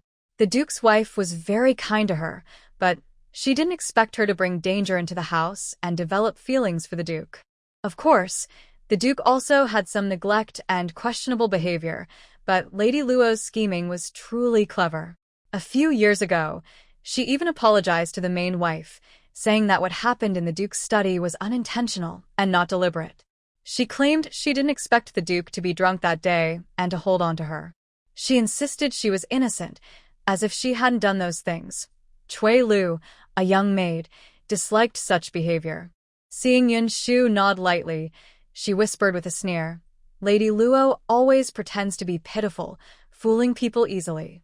Although the Duke had doubts about her early on, she dressed humbly and served him very well, so he favored her a bit. Unfortunately, she only gave birth to the second young lady and had no son.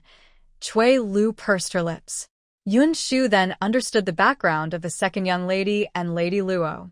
Thinking of how the second young lady maintained a proud and aloof attitude in front of the elders, she shook her head.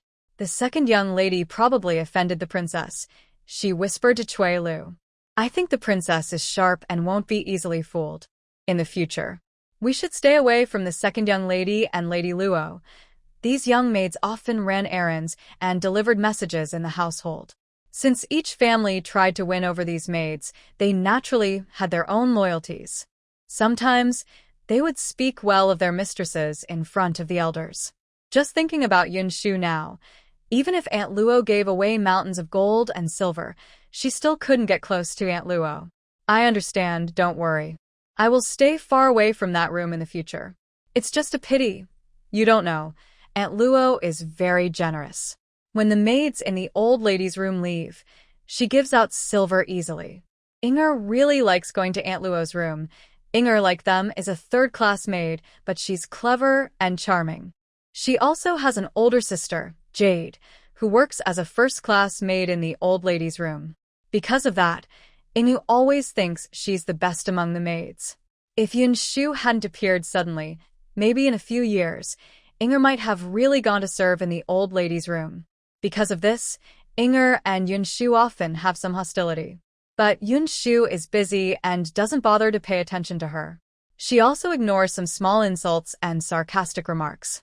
Moreover, when she was working with Inger in the tea room, Inger would push all the work onto Yinshu and go off to seek her own benefits. Back then, she earned quite a lot.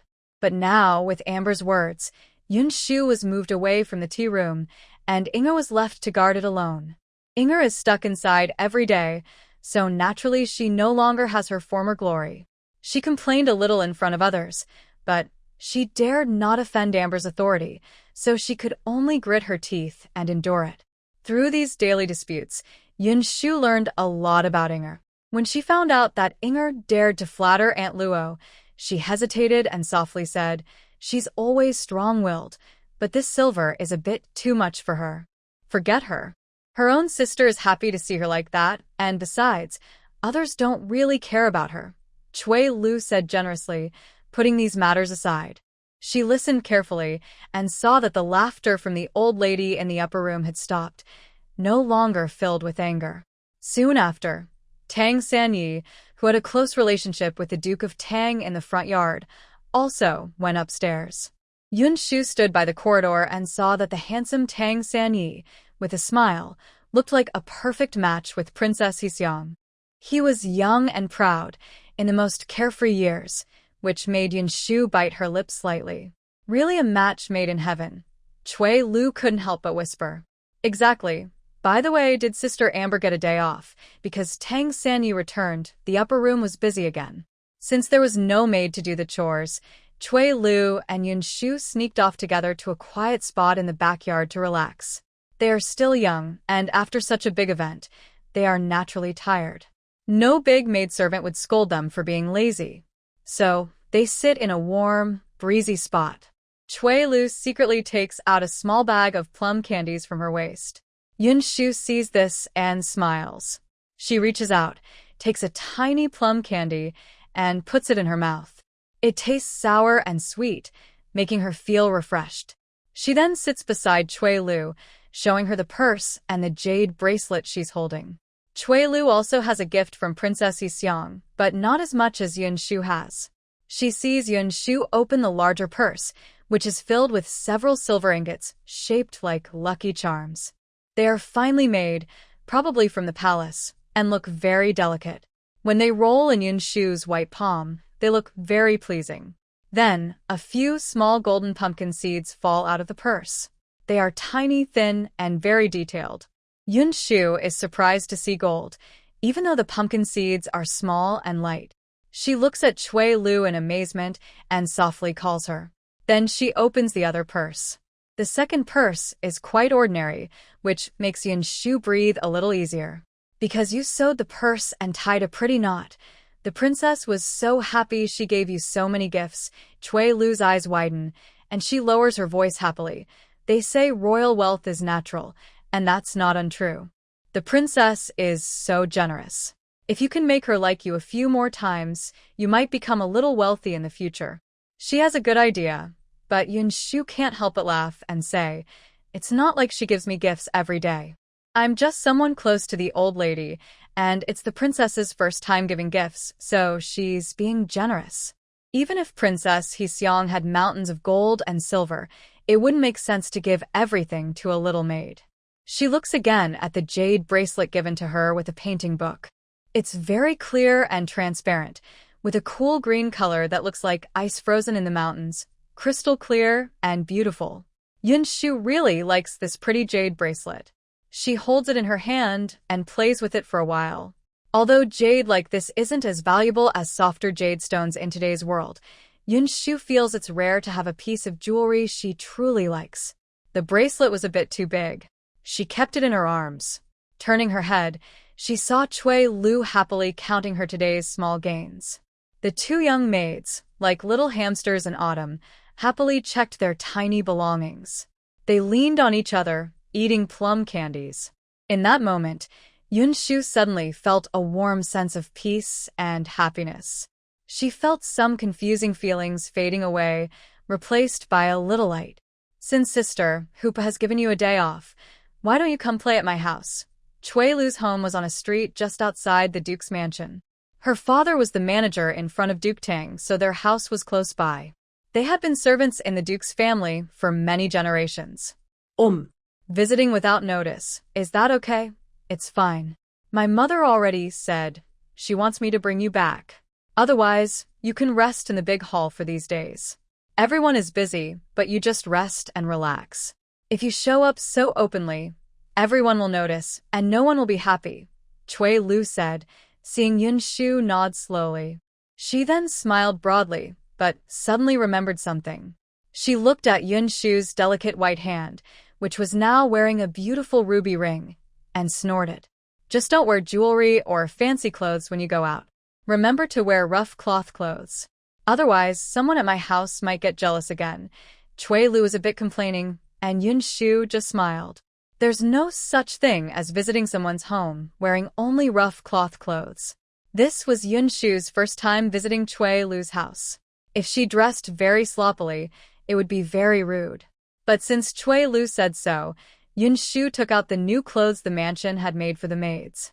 They were rough cloth, but well sewn, and quite pretty. Because Yinshu had never worn them before, they were brand new and very clean. She also took out some amber for her fulling cream and a few delicate embroidered pouches she had made. Then she followed Cui Lu out of the mansion. Cui Lu's house was very close to the Duke's mansion, just down the street. They only played around for a little while and then started wandering along the street. Since she woke up, she hadn't left the mansion. Even though the street wasn't busy, she still looked around with interest. Suddenly, she felt a bump and hurriedly grabbed Cui Lu. She looked to the side and saw a handsome, tall young man with a light sweat on his forehead. This young boy has handsome features and a quiet, reserved personality. He appears calm and honest. At this moment, he is holding several paper packages and faintly, the smell of bitter herbal medicine comes from his strong body. He looks like someone on a journey. When he accidentally bumps into a young girl, he quickly stops and apologizes to Yinshu, saying, "Sorry."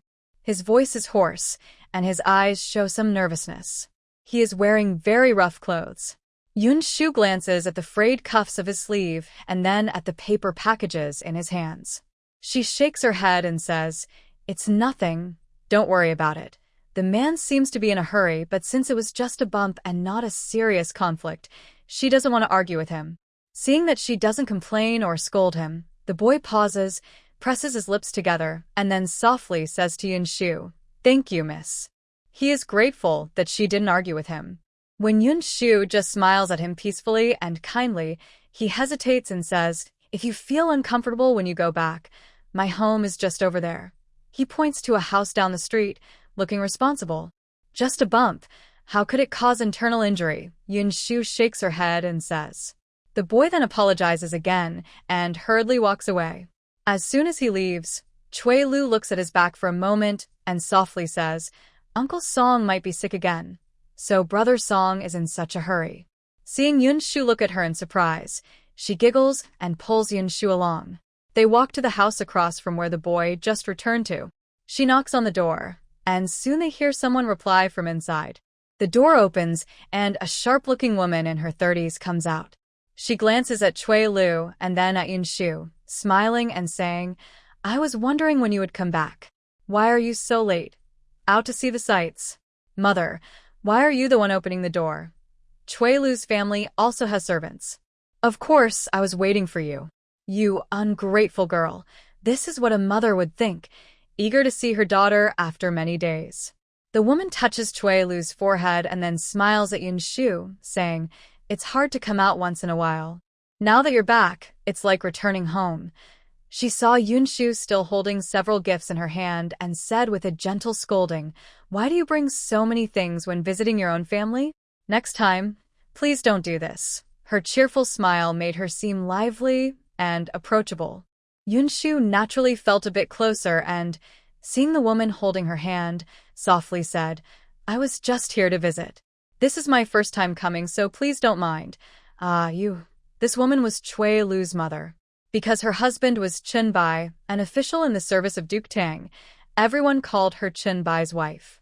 She managed the household supplies and had some authority, so she held a certain status in the household, looking different from ordinary women. At this moment, Chen Bai's wife looked Yinshu over. Although Yinshu was dressed in simple cloth clothes, her face was beautiful and elegant, truly outstanding. Thinking that she was young, alone in the Duke's residence, yet able to go to the old lady and even prepare her own household, Chen Bai's wife couldn't help but admire her inwardly. She often helped Yinshu sell flower knots and embroidery, so she knew how profitable those were and recognized Yinshu's skill. Even if Yinshu left the Duke's house someday, she could still make money. Seeing Yinshu act confidently and gracefully, Chen Bai's wife felt a warm feeling inside. She had 2 daughters, Cui Lu and her older sister Bai Lu, and a son who was about 4 or 5 years older than Yinshu. The son was currently serving as a minor servant to the Duke's eldest son. Although he was just a servant beside the eldest son, he might someday manage affairs in the Duke's household. If he grew up and could manage the estate for the second young master, that would be a very good future. Chen Bai's wife also hoped to find a suitable girl for her son to serve as a maid in the Duke's household. They could support each other in the household, and with the backing of the Duke's family, life would be comfortable. For example, She and her husband relied on the Duke, who was an official in the household. Now they had bought some property and land. When not serving their master, they could still use servants and maids, which was quite good. Since Cui Lu was now in the grandmother's courtyard, Chenbai's wife was also thinking of finding a girl for her son to marry, someone similar to the girl in the grandmother's household. Now, seeing Yinshu grow more beautiful and behave properly, she also appears more respectable in the old lady's eyes. She has embroidery skills, which makes Chun Baijia feel a bit moved.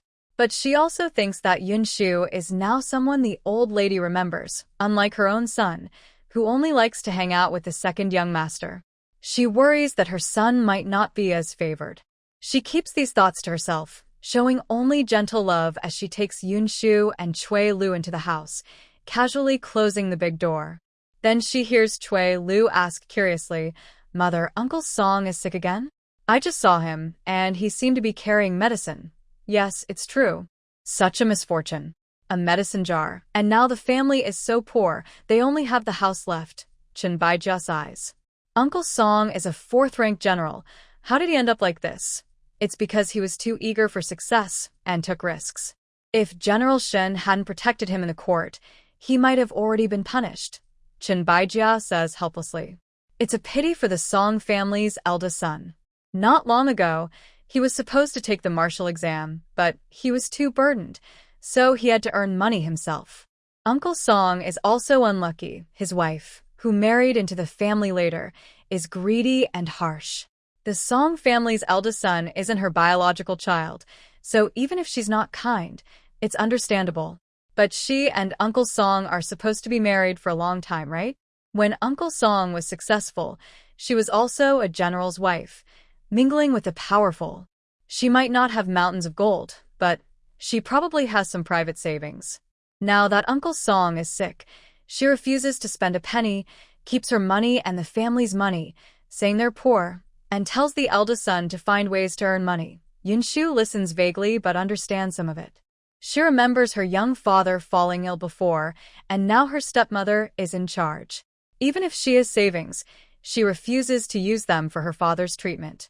If she doesn't want to see her father die from illness, the young man will have to find ways to earn money himself.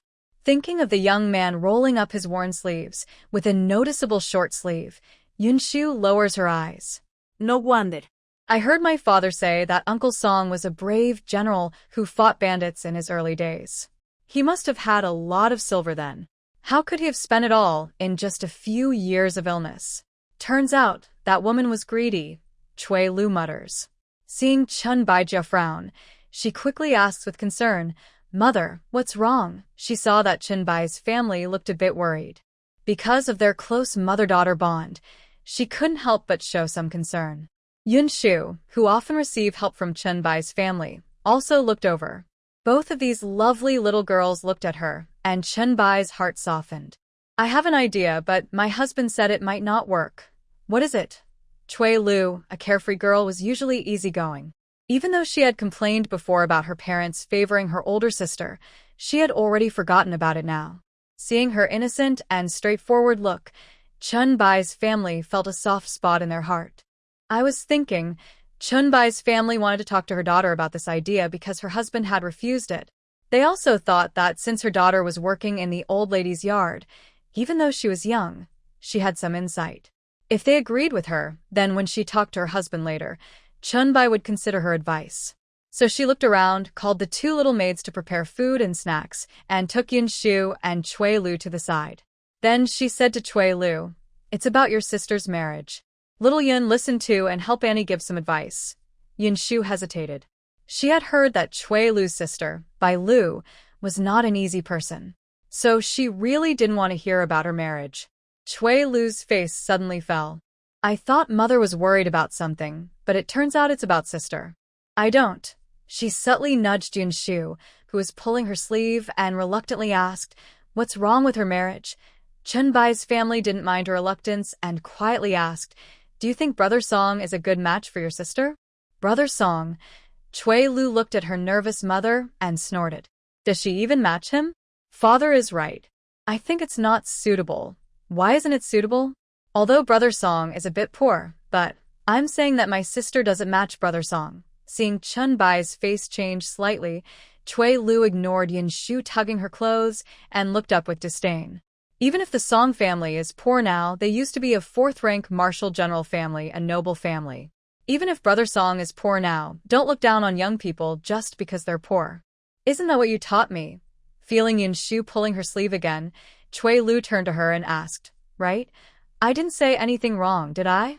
This phrase, don't bully the poor young boy, was indeed something Yinshu mentioned earlier, when joking with Cui Lu. Now, seeing Chun Bai's face turn pale, Yinshu feels quite sorry. She is your older sister. Why do you dislike her? Should I dislike her? She's lazy and careless, petty and always arguing over small things. Cui Lu, who is already upset because her family bought land for Bai Lu, now speaks more frankly. Brother Song has been learning martial arts since he was young. If Uncle Song hadn't delayed him, he could have become a martial officer. Do you think he would marry a girl like my sister? I think not. We shouldn't ruin Brother Song's future. Father is right. Mother, even if you find her a marriage, find someone suitable. Why are you talking like your father? Chunbai feels a bit annoyed. She liked the eldest son of the Song family because, although he was only about 16 or 17, he was steady, reliable, honest, and strong. She also admired his skills.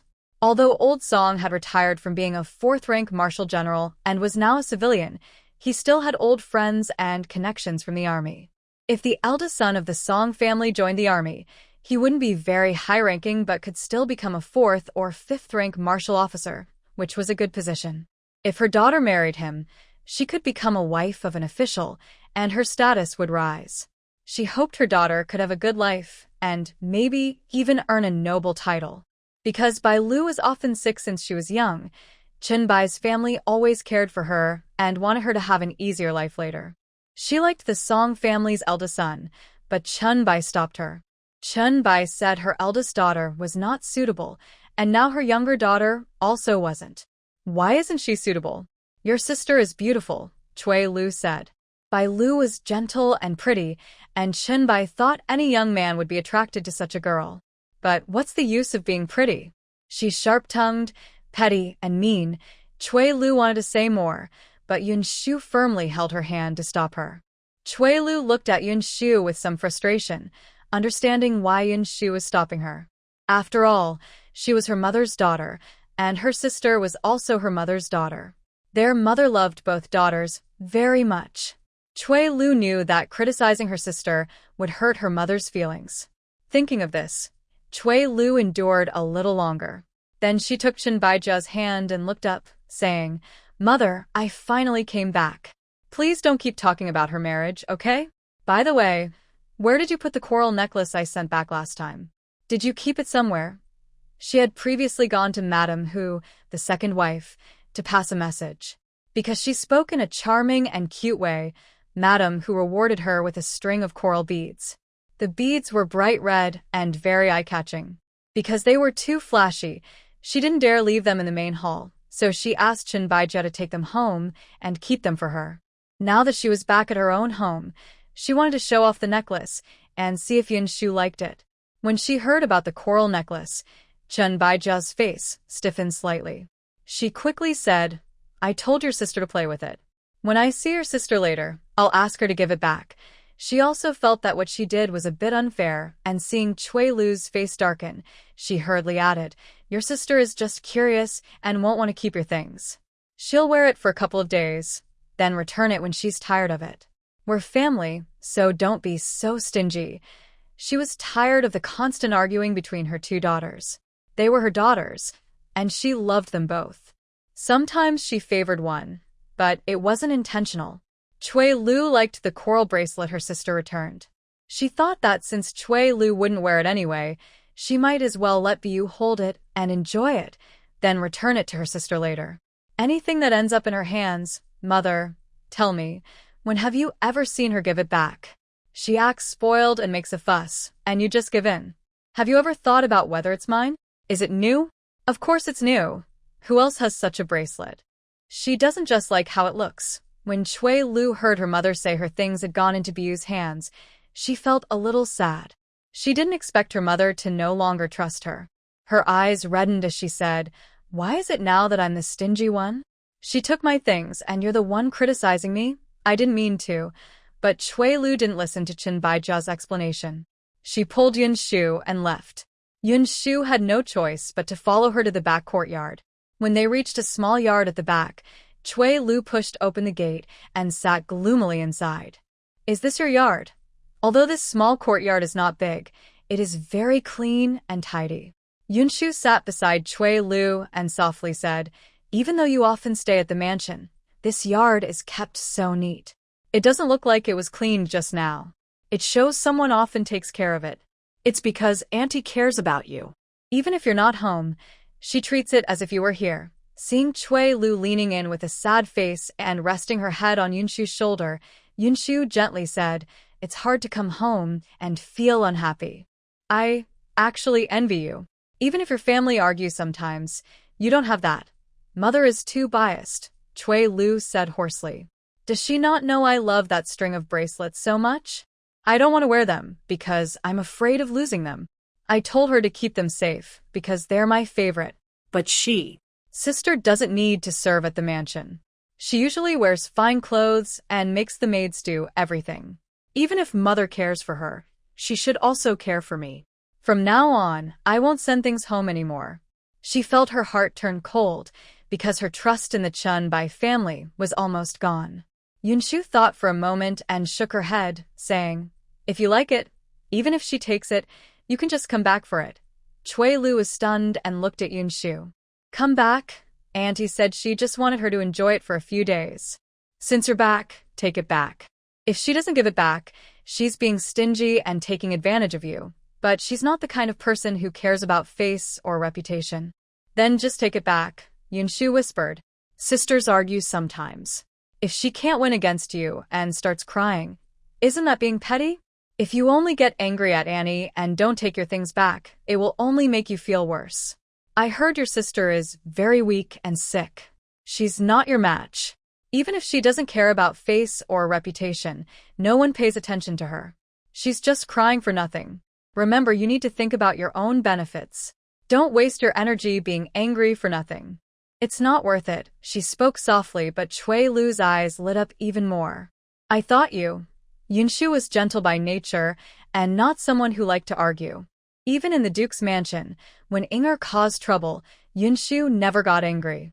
So Cui Lu thought Yinshu was a gentle person. Inside the mansion, you must be cautious and protect yourself. But at home, why bother so much? Besides, have you seen me suffer any loss in the mansion? Inga muttered a few words, but Yinshu's jewelry and money remained safe. Seeing her indifferent, Inger was often annoyed and upset. Yinshu still maintained a reputation for being gentle and kind, which seemed to be a good thing. If she had truly been at a disadvantage, wouldn't that be bad? Seeing Cui Lu quickly nod, Yinshu softly said, "But you should act politely first. If she doesn't return your things, then you can take them back." And she looked around and, seeing Cui Lu start to smile happily again, she added, "Don't say it was my idea. Don't worry. You're honest and gentle, kind and friendly," Cui Lu said happily. Yinshu felt relieved. Otherwise, if others found out she gave such a bad idea, the Chun family might get angry. If Cui Lu wasn't so loyal to her, she wouldn't want to see her sad. Usually, she wouldn't interfere in such matters. But there are different sides to things. In her heart, Cui Lu was a close friend. If she didn't help when Cui Lu was upset, could they still be friends? "Shall we go back to see my mother?" Cui Lu asked eagerly. "Wait until we see Auntie. Don't argue with her," Yinshu warned. Seeing Cui Lu agree happily, she asked curiously, "You mentioned Brother Song just now? Is he the one who bumped into me?" The young man was tall and strong, with tired but bright eyes. He looked different from ordinary boys. Since Cui Lu had a good impression of him, Yinshu asked more. Cui Lu casually said, "Yes, that's him. He doesn't talk much, but he's very capable and filial. If he married my sister, it would be a bit sad, but he is a very mean stepmother. She's cruel and ruthless. If he married her, he might be harmed along with her, Chui Lu whispered. This naturally shows some bias. Yinshu listened and thought that the young man was quite filial, so she nodded lightly and said, I see. No wonder Uncle Chun is unwilling about this marriage.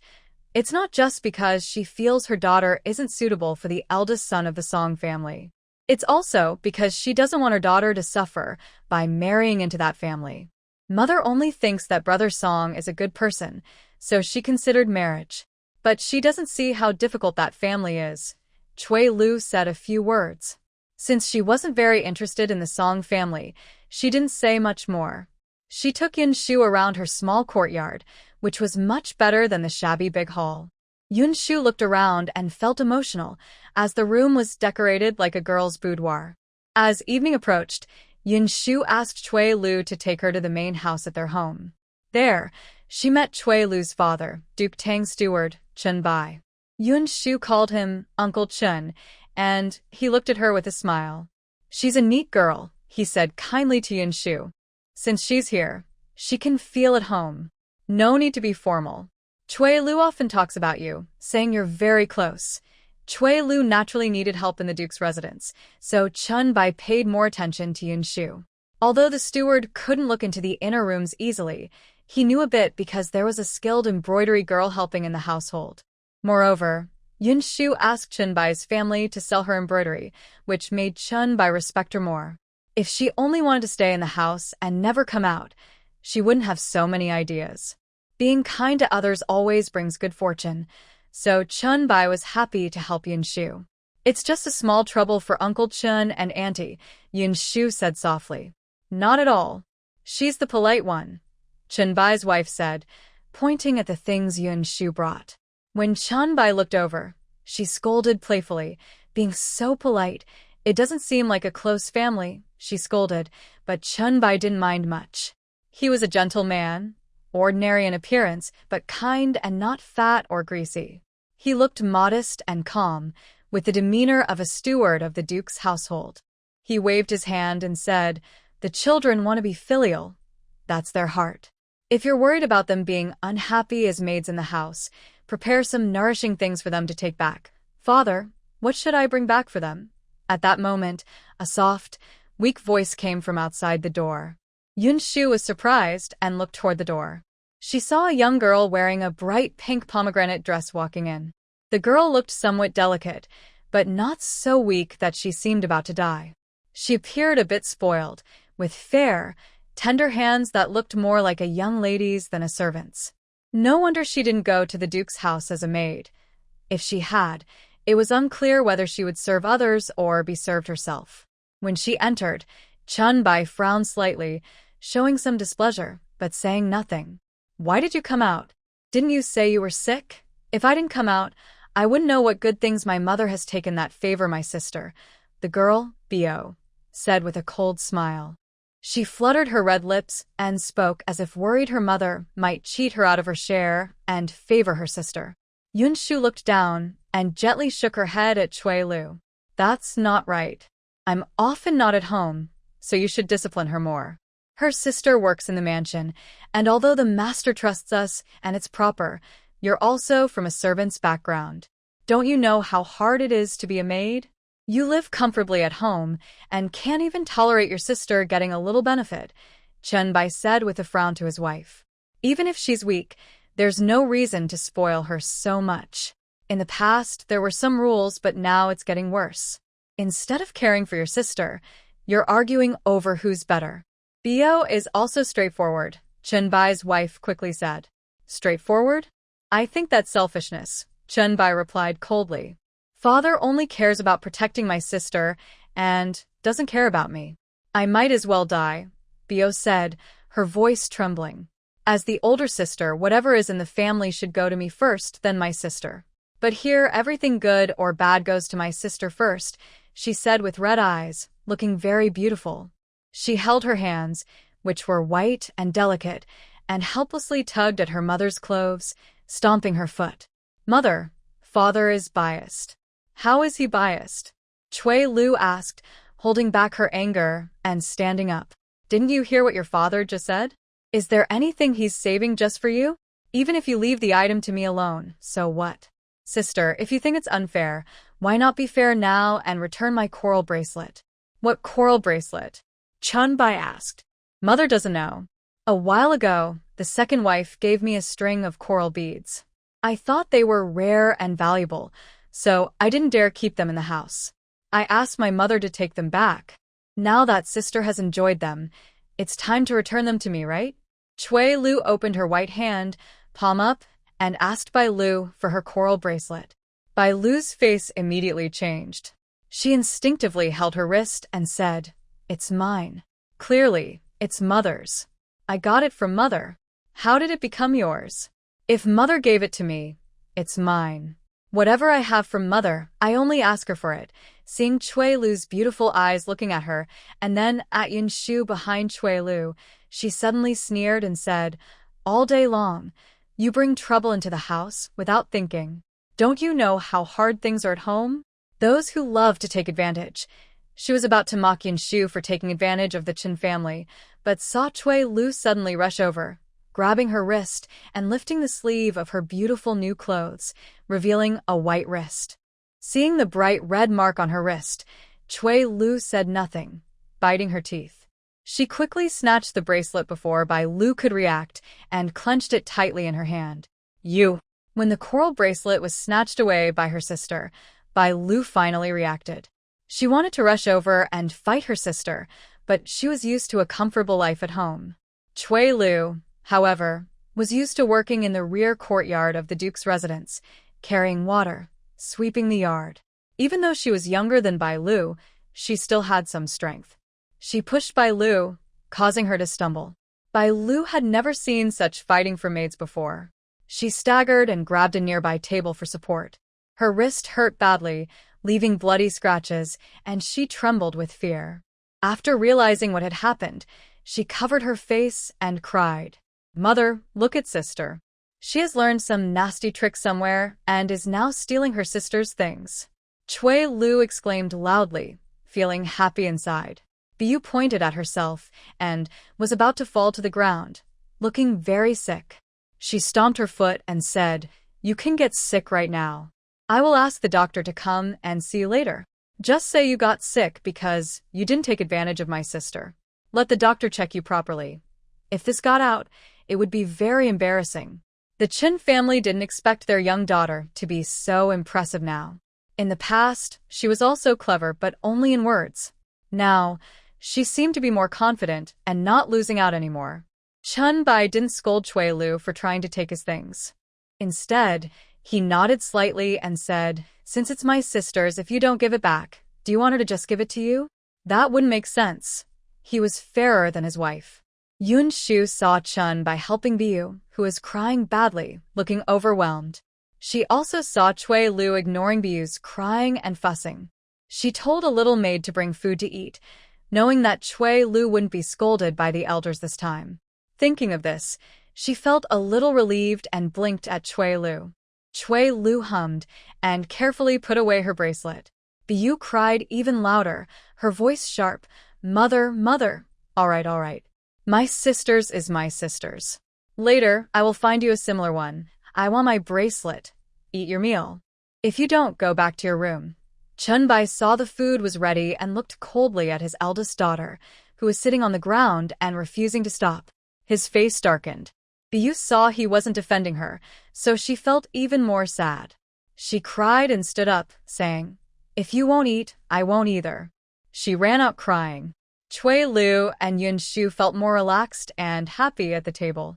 If Biu had also been eating, her sarcastic and sharp attitude would have made it hard for others to eat. Yinshu saw Biu for the first time, but it was an eye-opening experience. She just held back her dissatisfaction, respectfully said a few words to the elders of the Qin family, and then focused on eating. As for Biu, if she didn't eat, she wouldn't be the only one hungry. The food was really delicious. The Qin family's meals were very good. Yinshu was not a polite person, and since Biu was not crying and fussing beside her, she found the food quite tasty. Chun-Bai's family was worried about the eldest daughter. She picked some vegetables and told Yinshu before heading to Bai Lu's room. Although she still seemed more concerned about Bai Lu, Chui Lu was no longer angry this time. After dinner, Chun Bai went to rest in the front yard. Chui Lu took Yinshu to her small courtyard without calling the maid to serve her. She felt like a little maid herself and was uncomfortable asking others to serve her. When no one was in the room, she pouted at Yinshu and said, "Did you see? Mother is like that. No matter what happens, she feels very sad for her. She also cares about you.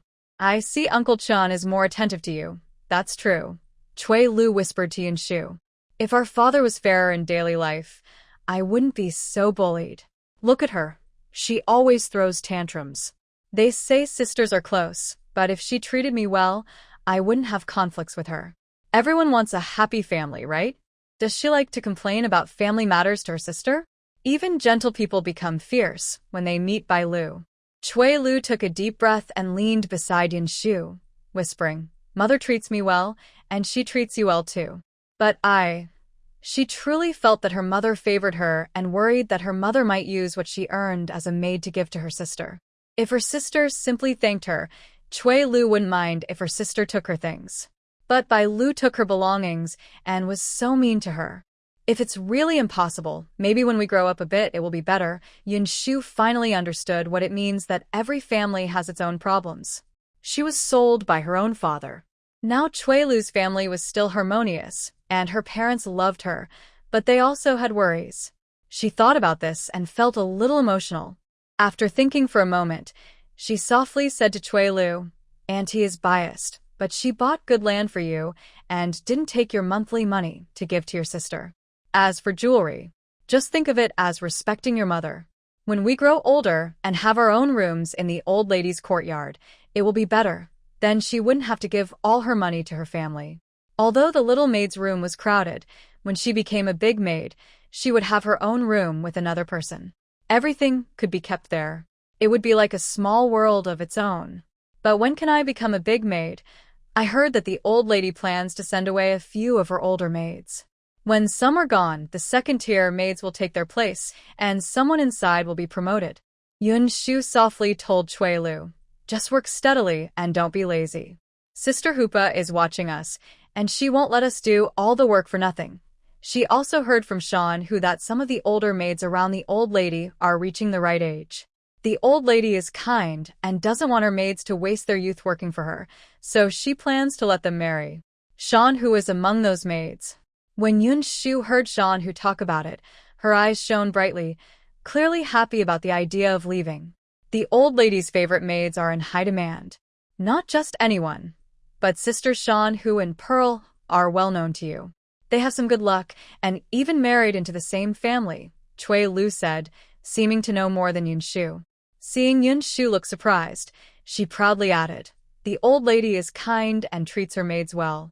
When they reach a certain age, she will help them find good husbands, and the maids can decide if they like the match." I heard that the family Pearl and Sean are marrying into is a big estate outside the city, run by a wealthy and respected family. The estate manages many farms, and they are quite well off. The old lady favors these two sisters, so she arranged their marriages. Once married, they will become young mistresses. They might not be as luxurious as our noble family, but they are still very comfortable and stable. Such good news, Yinshu thought, but suddenly remembered the strange look Sean gave Pearl. It wasn't just sympathy. Now that she thought about it, there was a hint of annoyance. If Pearl had some connection with Lord Tang, it might also affect Sean position in her husband's family.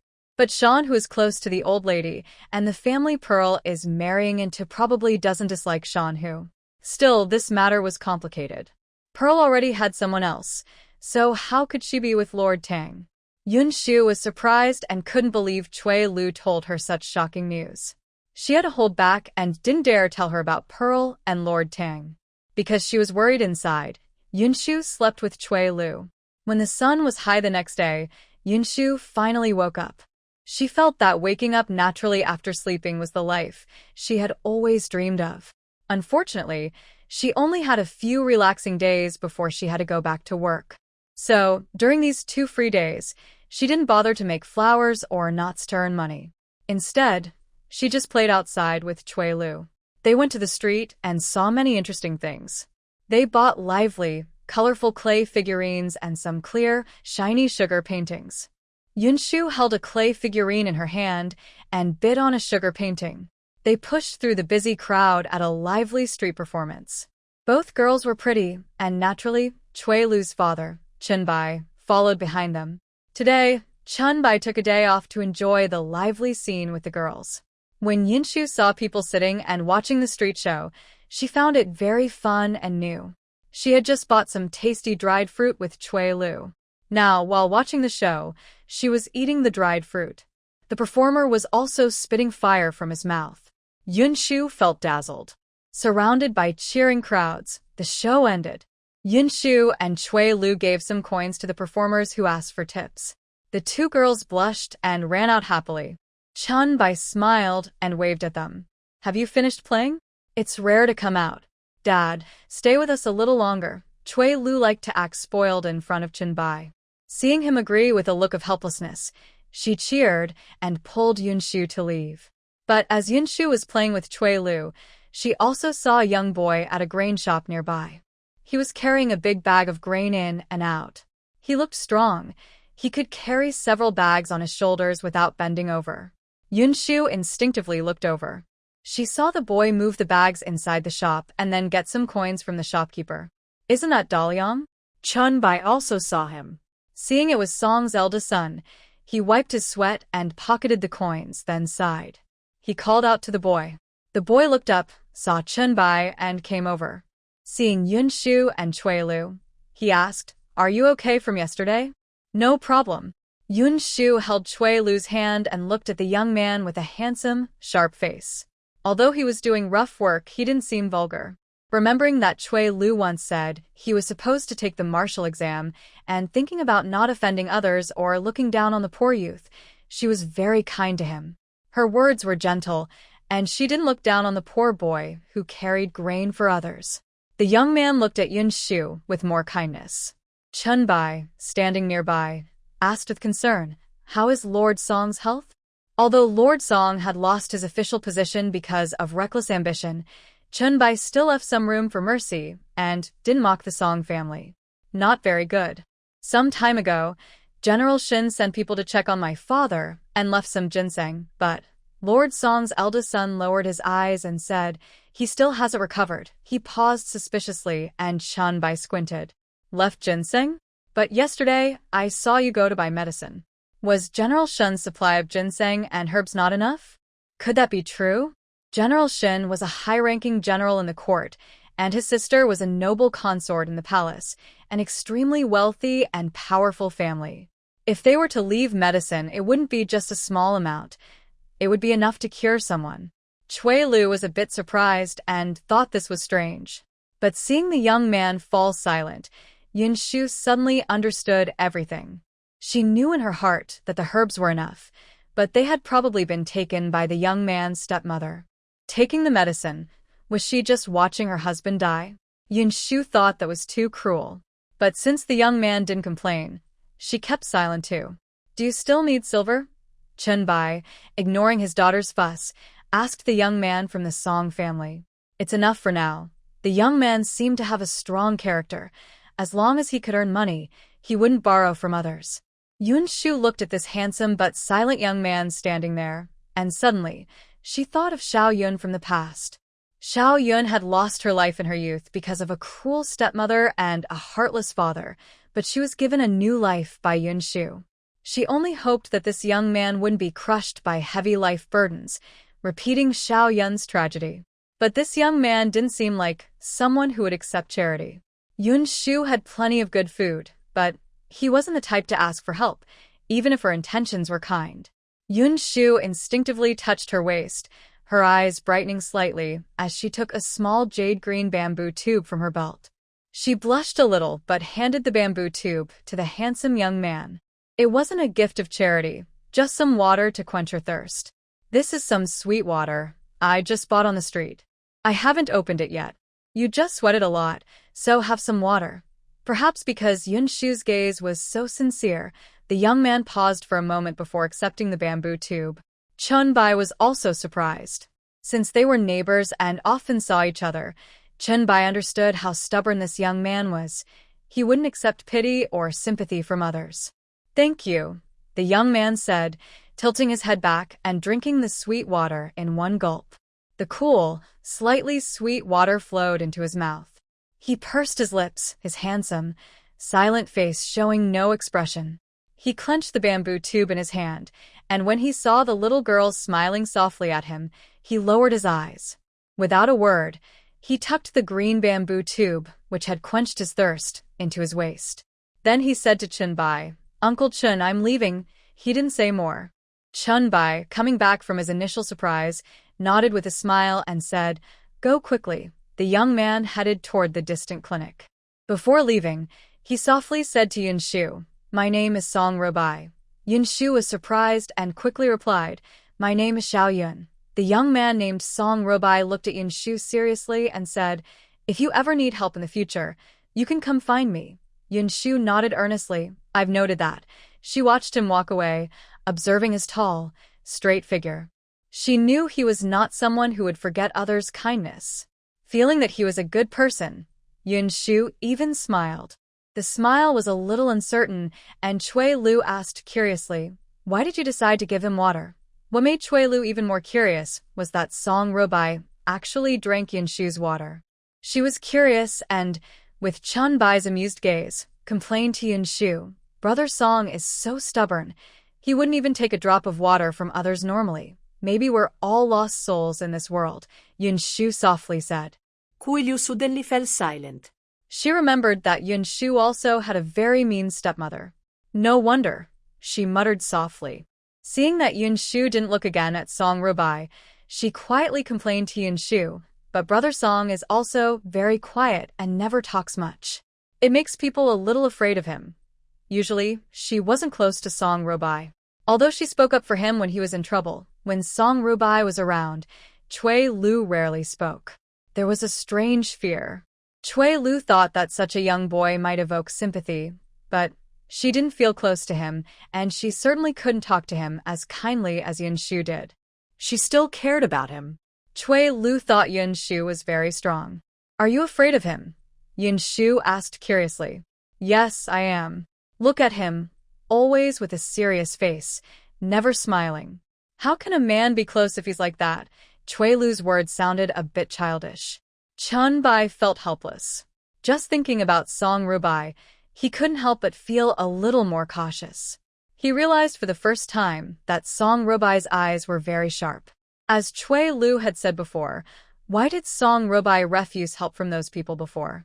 Now it seemed it was because those people looked at him with pity, but the boy didn't need that kind of sympathy. As for Yinshu, her gaze was clear and simple.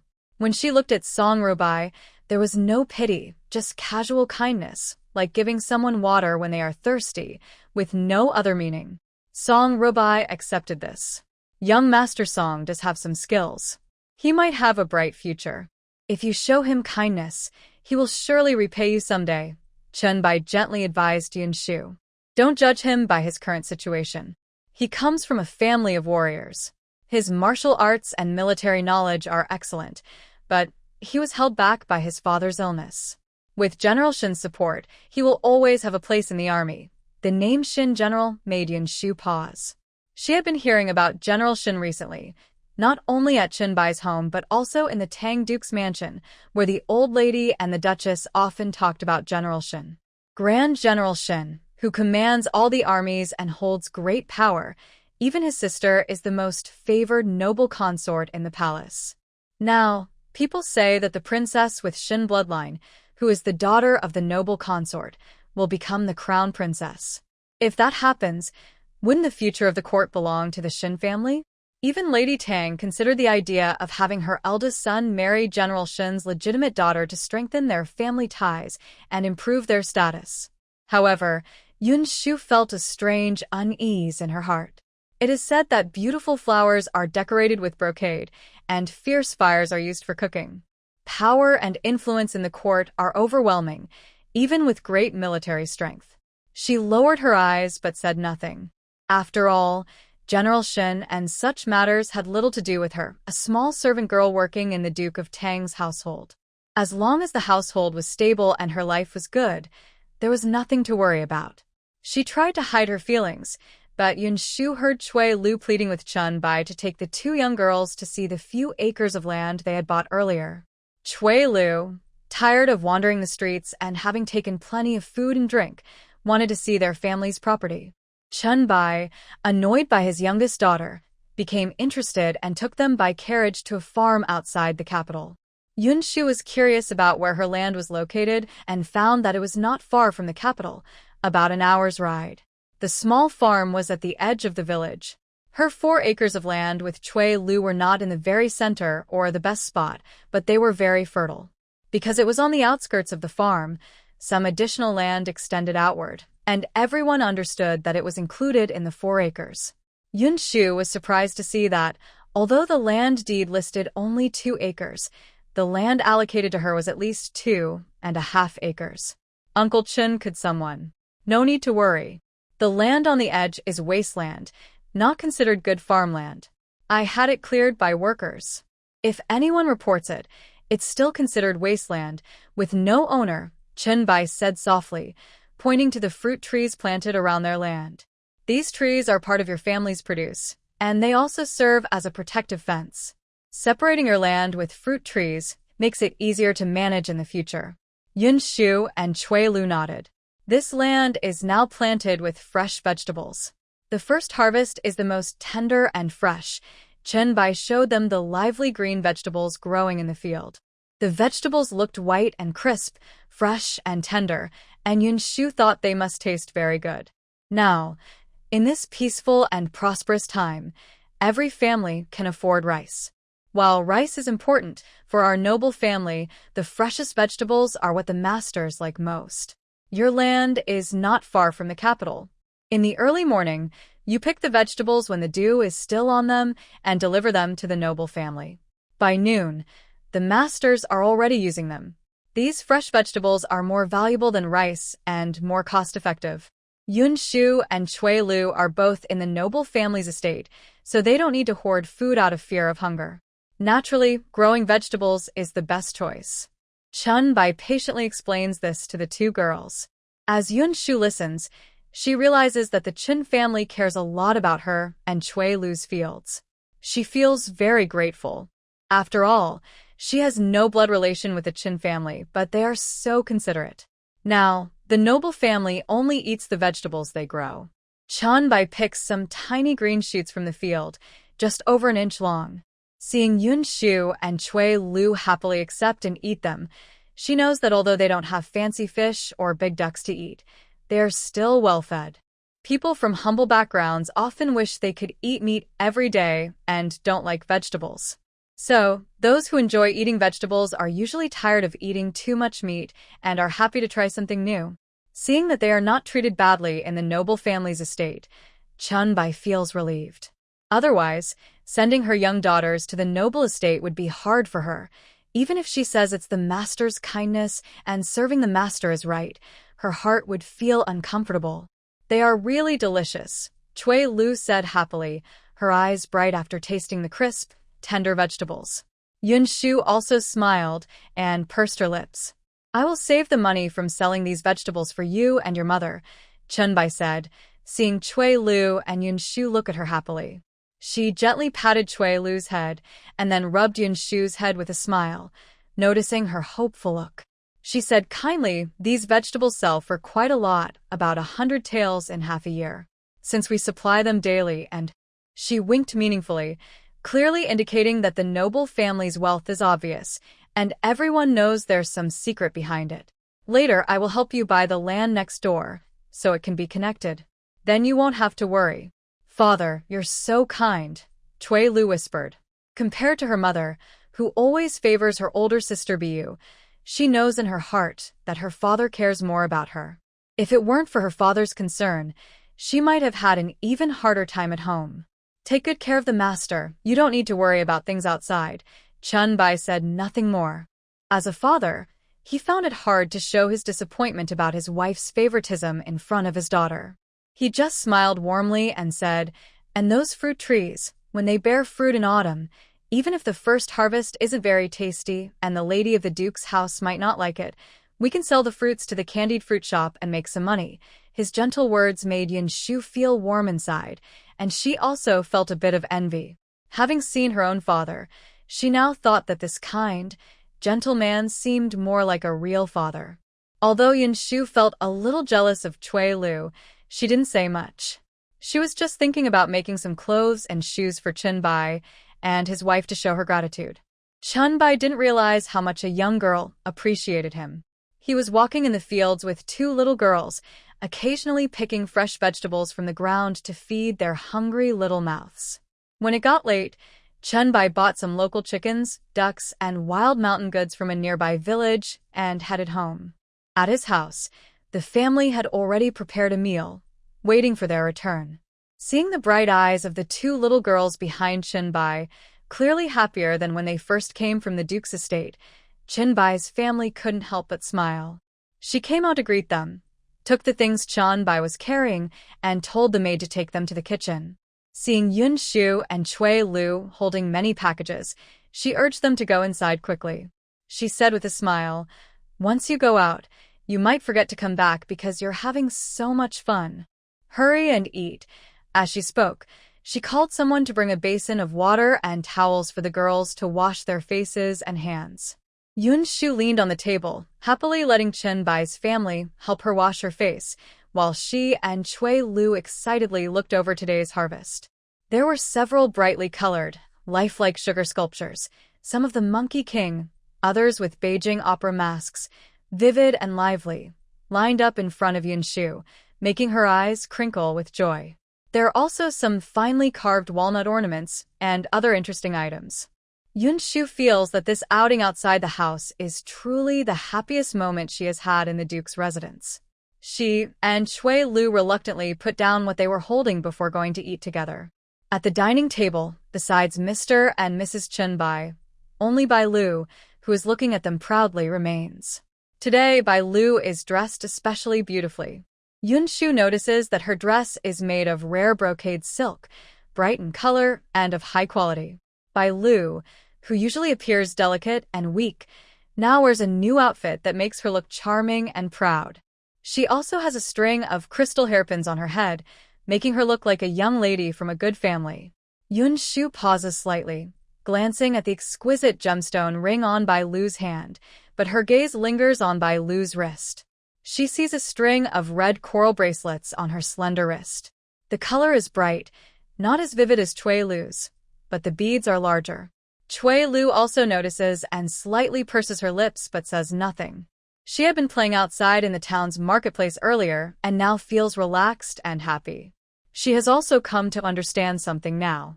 As long as Bai Lu doesn't come to compete with her for what belongs to her, she doesn't care how her parents choose to support Bai Lu.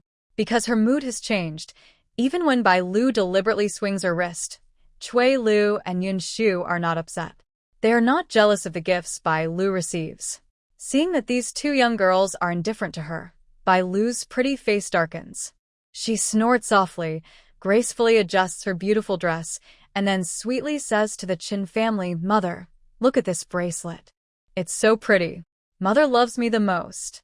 Mrs. Chun, surprised by Bai Lu's show-off, quickly glances at Cui Lu, worried that her younger daughter might think she favors one over the other. Seeing Cui Lu's indifference, she breathes a sigh of relief and then scolds gently, "Eat your meal. It's just a string of beads."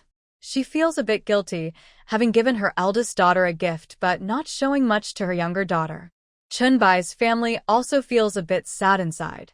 After all, Cui Lu is still young, and Bai Lu is older. The beautiful years before marriage are the best time to dress up nicely, so she can marry into a good family and become a young wife. Since they are waiting for Bai Lu to get married, and it will be several years before Cui Lu marries, they have enough time to save things for their younger daughter. By then, everything left will belong to Cui Lu, and she won't be at a disadvantage. Although she thinks this way, Chunbai's family also worries that their youngest daughter might feel upset. She gently explains to Cui Lu, "Your sister went to meet someone today, so mother gave her this string of beads." Yinshu looks at Cui Lu and changes the subject curiously, asking, Did Sister Bai Lu go to meet someone? Chun Bai's family says she gave the coral bracelet because Chui Lu went to meet someone, but everyone who is observant can tell that Chui Lu caused a fuss over the coral bracelet yesterday, and today she got it. It's clear that Chun Bai's family specially found it for her. Coral is precious and rare, not easy to get, and no one knows where Chun Bai's family got it from after just one day of effort. Since they know how to hide it, Yinshu doesn't want her younger sister to argue with the family over these things. Since Chun Bai's family can give this reason, it means Chui Lu really did go to meet someone today. Asking this question is the safest choice. Chui Lu understands Yinshu's feelings and gently squeezes Yinshu's hand under the table. Yes, a proper good family. Chun Bai's family really likes Yinshu's gentle and caring personality.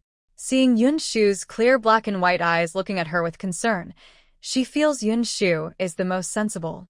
Looking at her careless eldest daughter and stubborn younger daughter, Chun Bai's family likes Yinshu so much that she starts serving dishes to her while smiling and saying, "It's a family from the nearby town, although they lost their father and only have an old mother.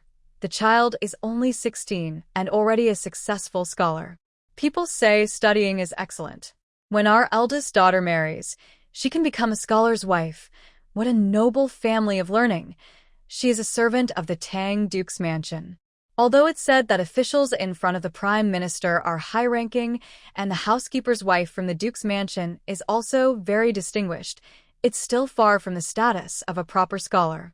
Having her daughter marry a scholar would be such an honor. Chun Bai's family feels happy just thinking about it. Because she was pleased with this person, Chun Bai's family increasingly asked Yinshu and Chui Lu to serve food, telling them to eat more. Bai Lu also raised her head proudly and said, "Only a young lady raised at home like me can be liked by others. They say I am a good match for the scholar husband. Otherwise, who would be willing to marry a servant girl, a proper scholar, someone who is born a maid?" Her words immediately made Chui Lu's face change, but Yinshu quickly spoke softly, "Heroes should not ask about origins. Although Sister Bai Lu is pampered at home, our family also depends on the Duke's estate.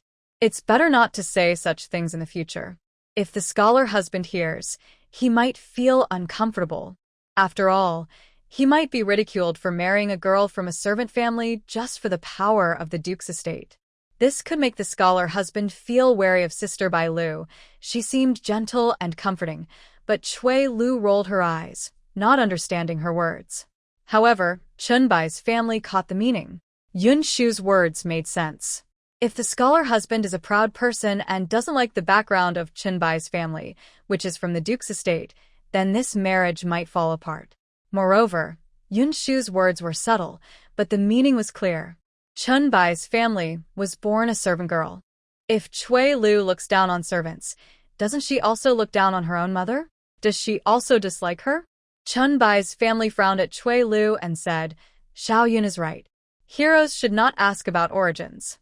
You were raised as a servant girl, so acting so proud is just embarrassing yourself. It also makes the future son-in-law uncomfortable. Don't say such things in the future. Do you hear me?" She rarely showed such strictness because of this marriage. Chui Lu didn't expect her usually caring mother to scold her.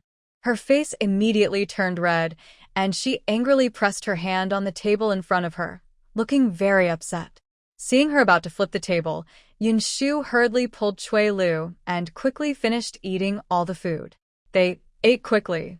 Chun Bai's family frowned slightly, but saw how clever the two girls were, so she smiled. Chun Bai's family also hurried to serve them chicken soup and said with a gentle scold, "Why are you eating so fast? If you choke, whose fault is it?" The couple didn't pay much attention to Chui Lu's anger at first. Chui Lu was angry inside but didn't know what to say, so she cried again and didn't enjoy her meal much. She didn't care about the two young girls at all. After eating, she simply carried the bought items back to her room to play. However, Chun Bai, seeing that the girls had all left and only he and his wife were in the room, frowned and asked, "Scholar husband? Who is that from?" "I don't know anyone like that. She was introduced by Sister Sue from the east end of the street. We just talked to her today and went to see her," Chun Bai's wife said as she poured tea for her husband. "He's a scholar, very refined, even more so than most people we see daily. If he's that good and has the title of scholar, marrying someone from a similar family background should be fine. Why would he be interested in our family? The Chin family was just servants of the Duke's household, considered lower in status in the eyes of scholars, not worth much. Chun Bai's wife suddenly pressed her lips together. Chun Bai's face immediately darkened. Could there be some reason I don't know about? Seeing his sharp gaze fixed on her, her usually gentle face looked serious, which made her feel scared. She hesitated, afraid to meet her husband's eyes.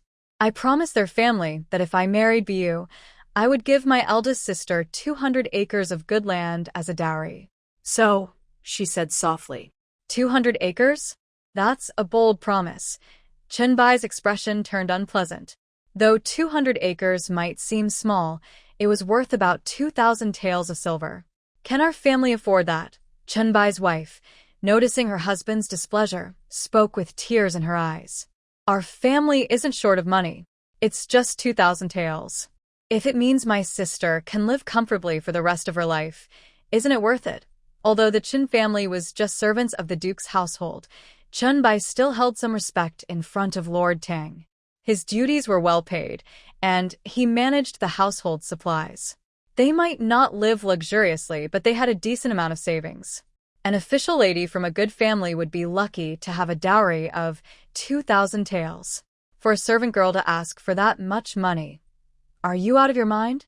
Chun Bai saw that his wife didn't understand and, after a moment of patience, frowned and said, if Lord Duke finds out, he might wonder where all this money came from. You enjoy a comfortable life, but as servants, we must act like servants. Since that young man wants a wife with 200 acres of land, let him go marry someone else. The Chin family does not have that. Even if I could get the money and could explain it to the Duke, I wouldn't give her. Our family has 3 children, and we gave her 2,000 taels. What about the other 2? Should all our family's money go to her, leaving the others to suffer? That's not fair. Chun Bai always treats everyone equally. The family's silver and money are shared among the 3 siblings. It's not right to say that the family she married into is better, so the other children should be treated unfairly. He is fair, and the Chin family can't help but feel sad. He quietly said, how can Biliu compare to her younger siblings? She is weak and sickly, and in the future, she will be a burden.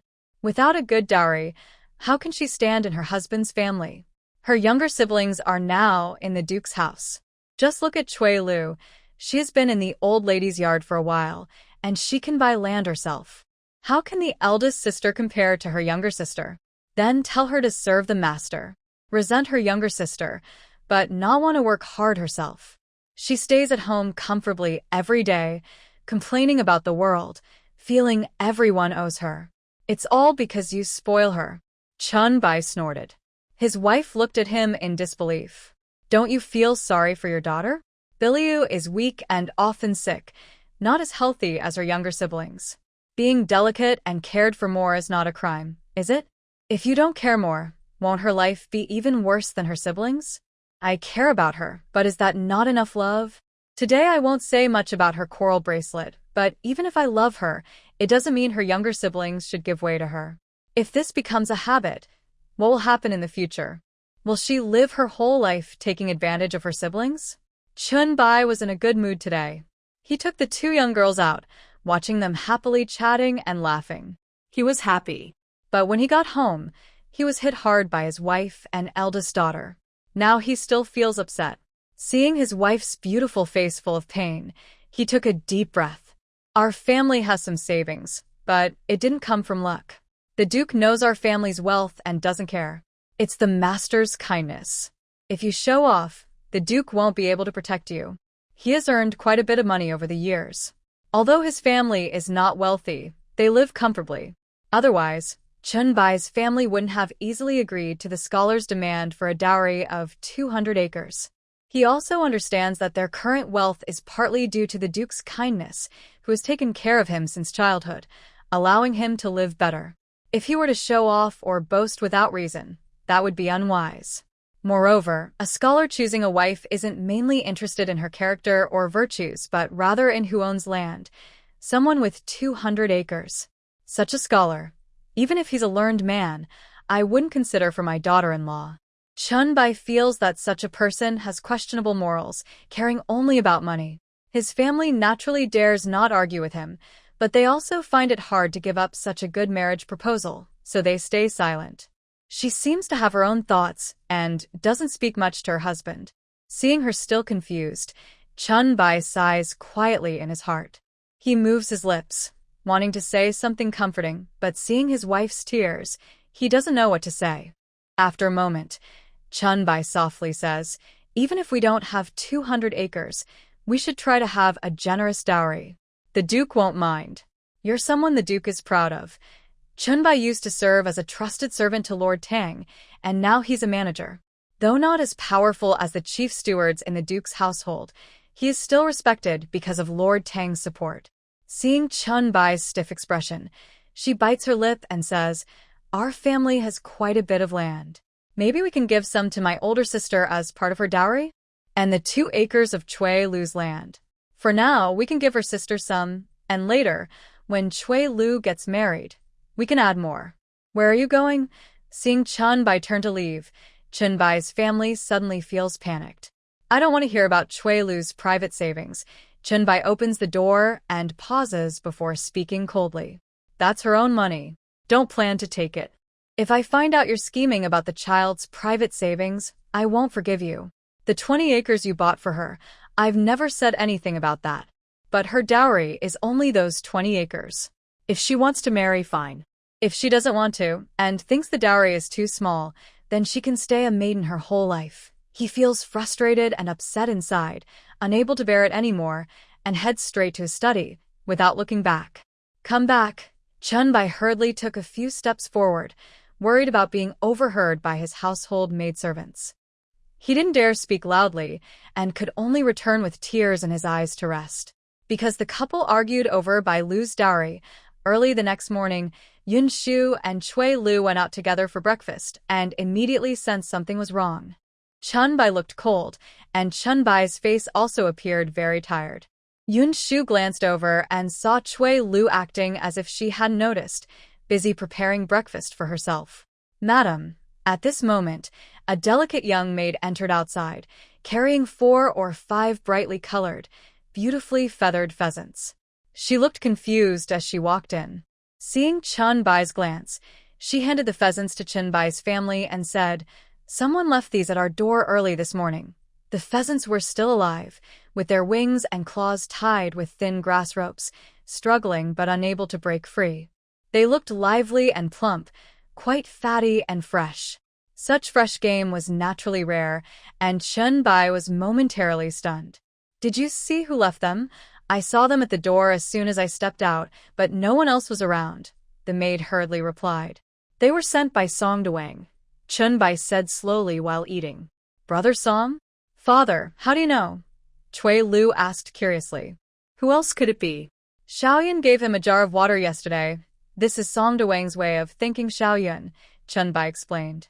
Yinshu looked curiously at the pheasants, recalling the young man named Song Ru-bai from yesterday. "It's just a jar of water. He's not the kind to take without giving back. Even if it's just a jar of water, he's grateful in his heart." "Keep it," Chun-bai said, quite pleased with Song Ru-bai's thoughtfulness. After all, no one likes to accept kindness without showing any gratitude.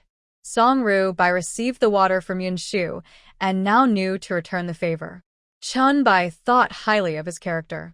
Seeing Yinshu hesitate, he gently said, "You don't need to feel like you're taking advantage of him. After all, a jar of water costs only a few coins, but these pheasants are worth more. He's capable himself, able to move freely in the mountains. He often brings back wild game. These pheasants were probably caught yesterday in the mountains, costing him no money, just some effort. His kindness is what matters. Since it's all goodwill, comparing their value might seem petty." Chun-bai put down his bowl, looked at the few wild chickens, and saw Yinshu nodding blankly. He said softly, "They're neighbors. We come and go often, and this is how we get along. If you think there are too many, we can cook the chickens and send 2 to his house later." "Yes." Yinshu's eyes lit up. Seeing her no longer frowning, Chun-bai smiled. "Little girl," he said, rubbing Yinshu's head, then turned to leave. Chunbai's family was watching Yinshu's every move. Seeing how kind and generous she was, not liking to take advantage of others, they grew to like her more and more. Recently, her son hadn't come home, so she kept her feelings to herself. "So, are all these chickens going to be cooked and eaten?" Chui Lu, who enjoyed good food at the Duke's mansion but preferred wild game, looked excited. Yinshu also looked at the chickens and nodded. "We can't take them back to the Duke's mansion, so we might as well eat them all." "Stew," she paused, suddenly recalling a dish she had tried to make before, sticky rice chicken, a southern delicacy. The recipe was simple, and it tasted good.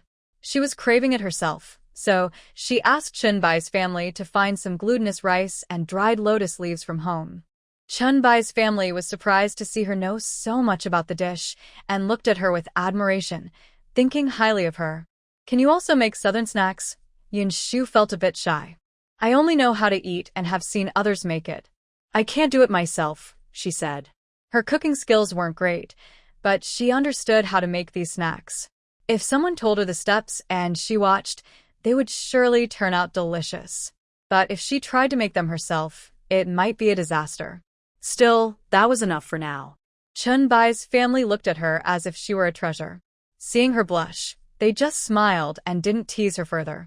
They asked the kitchen staff to kill and pluck the chickens. Then Yinshu asked someone to soak dried lotus leaves in water and remove the chicken meat to marinate with some seasonings. She then explained to the kitchen how to prepare it, and she went to play with Chui Lu. Since they had to return to the Duke's mansion the next day, Yinshu and Chui Lu played more wildly.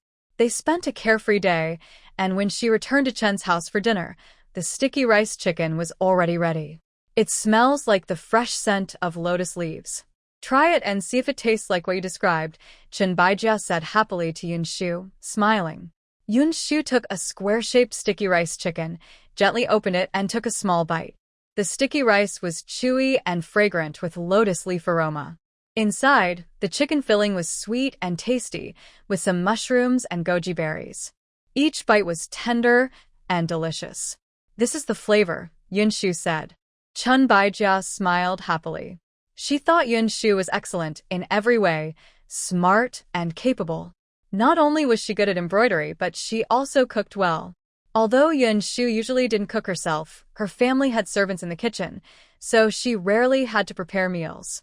However, the way she made this sticky rice chicken opened Chunbaijia's eyes. She knew that in noble households, chefs took great care with their recipes and wouldn't casually share their secrets. If they were to teach someone, they would take on an apprentice, following the master's instructions for many years before sharing their skills. Even though the recipe for this sticky rice chicken was simple, it would be hard to figure out all the details without Yinshu sharing. And it was a rare recipe in the capital. "Is it a southern style?" Chunbaijia asked after trying one at home. Yinshu replied, "My mother learned some southern recipes from her friends when she was doing embroidery. She told me about a few, and I think they taste very good." She didn't think much of this recipe, just a simple homemade snack. In the south, many families made similar treats, but because the capital is in the north, they seem more special here. She didn't mind, but Chunbaijia pondered for a moment and said slowly, "If you think this is nothing special, maybe I can find someone to sell the recipe later. No need to sell it. It's very simple to make, but it's fresh and interesting. It might not fetch a high price, but it's fun. I was just talking casually." "I didn't expect it could make money," Yinshu said thoughtfully. "In that case, I'll leave it to Uncle Chen." She agreed happily, and Chunbai nodded. Seeing that today's sticky rice chicken was made quite a few, he promised again as he did in the morning and arranged for it to be sent to the Song family. He was not stingy and, noticing that Song Ruabai was very thoughtful about others' kindness, he also sent half of the snacks he made. This was partly because Chunbai felt sorry for Song Ruabai, who was not having a good life at home. When the servants returned, he asked about Song Ruabai's situation at home. When he learned that Song Ruabai only ate one piece, and the rest was taken by the stepmother, he sighed softly. Since ancient times, the word filial piety has been so heavy that it's hard to breathe. If Song Ruabai had resisted, it might have felt satisfying, but even if everyone knew the stepmother was unkind, Song Rua Bai was still criticized for disobedience. This Song family is really. Chun Bai's family was somewhat biased toward their weak eldest daughter, but they were not as harsh to other children. Seeing that the stepdaughter of the Song family was becoming more unreasonable, he frowned and said, "Honestly, I think the eldest son of the Song family looks quite pitiful." They only spoke casually. Yinshu was busy eating fresh snacks with Cui Lu. Since these were made of sticky rice, they were probably hard to digest, so she and Cui Lu didn't dare eat much. The leftovers were left at Chen's house. The next morning, she planned to return to the Duke's mansion with Cui Lu. Cui Lu was reluctant to leave in the morning. "This is the fungus cream I brought for you. Our family's isn't as delicate as the ones Xiaoyun brought back, but it's more plentiful. You and Xiaoyun drink a bowl every day. It's good for you girls." Chunbai's family kept talking as Yinshu and Cui Lu carried many things quietly. "Don't be stingy, even in that big house. Even if you give some to others, what's the harm? It's just some food. These red dates and goji berries, Xiaoyun, take your time eating them. Money can't be earned all at once, and your eyes are more important. Don't overwork yourself. And you, always careless, don't cause trouble in the mansion, or someone will find fault."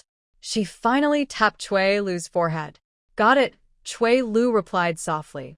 Although she had many unhappy and troublesome things at home, every time she saw her mother's care for her, her heart softened. Because Bai Lu was upset in her own room for some unknown reason and didn't come out, Cui Lu felt even more content. Otherwise, if Bai Lu knew that her parents had given her so many things to take back, she might have caused trouble again. "Bai Lu, is your sister feeling unwell? Pearl is close to her family, so there's no need to ask much." However, Yinshu politely inquired further. "She is weak," Chun Baijia said vaguely. She wasn't actually sick, but because Chun Baijia refused to give the dowry of 2,000 taels, the marriage with the scholar husband might fall through.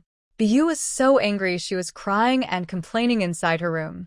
But Chun Baijia wouldn't dare say such things directly to Cui Lu and Yinshu. It was enough to keep quiet. Since she wasn't interested in Biu, Yinshu didn't ask more. If she knew, she would just ignore it. After sending the two young ladies to the side gate of the Duke's mansion, Yinshu and Cui Lu entered together. They heard voices of a man and woman talking nearby. They saw Pearl with a tall young man. The two seemed to be pulling at each other a little. Yinshu felt uncomfortable walking closer. Because the only way out was through that side gate, and worried Pearl might feel awkward, she pulled Cui Lu and they hid behind a corner near the gate. Yinshu was a bit curious. Pearl was deeply in love with Lord Tang and had given all her embroidery work from her grandmother's house to Yinshu, waiting eagerly to become Lord Tang's concubine. Why was she now tangled with another young man? The young man was tall, but he wore simple clothes, new but plain fabric. His long limbs and appearance looked like a farmer. Yinshu suddenly realized. Could he be the young master of the farmer's family that the old lady had arranged for Pearl? She remembered Cui Lu saying that the old lady's family had two sons. One was to marry the old lady's maid, Shanhua, and the other was to marry Pearl. Yinshu thought this farmer's son must be very respectable in front of the old lady. Otherwise, he wouldn't marry such a big maid like Pearl so easily.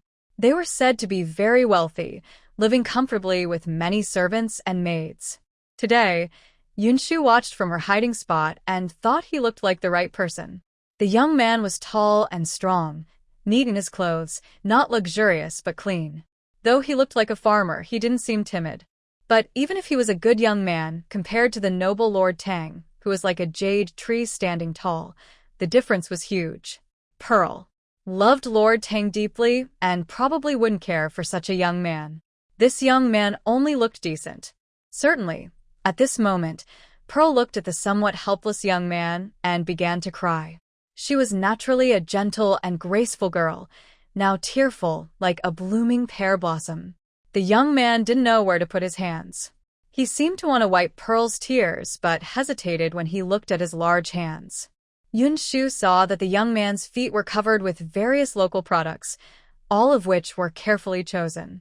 Although they weren't as valuable as the gold hairpins worn by the young maids, they clearly showed thoughtfulness.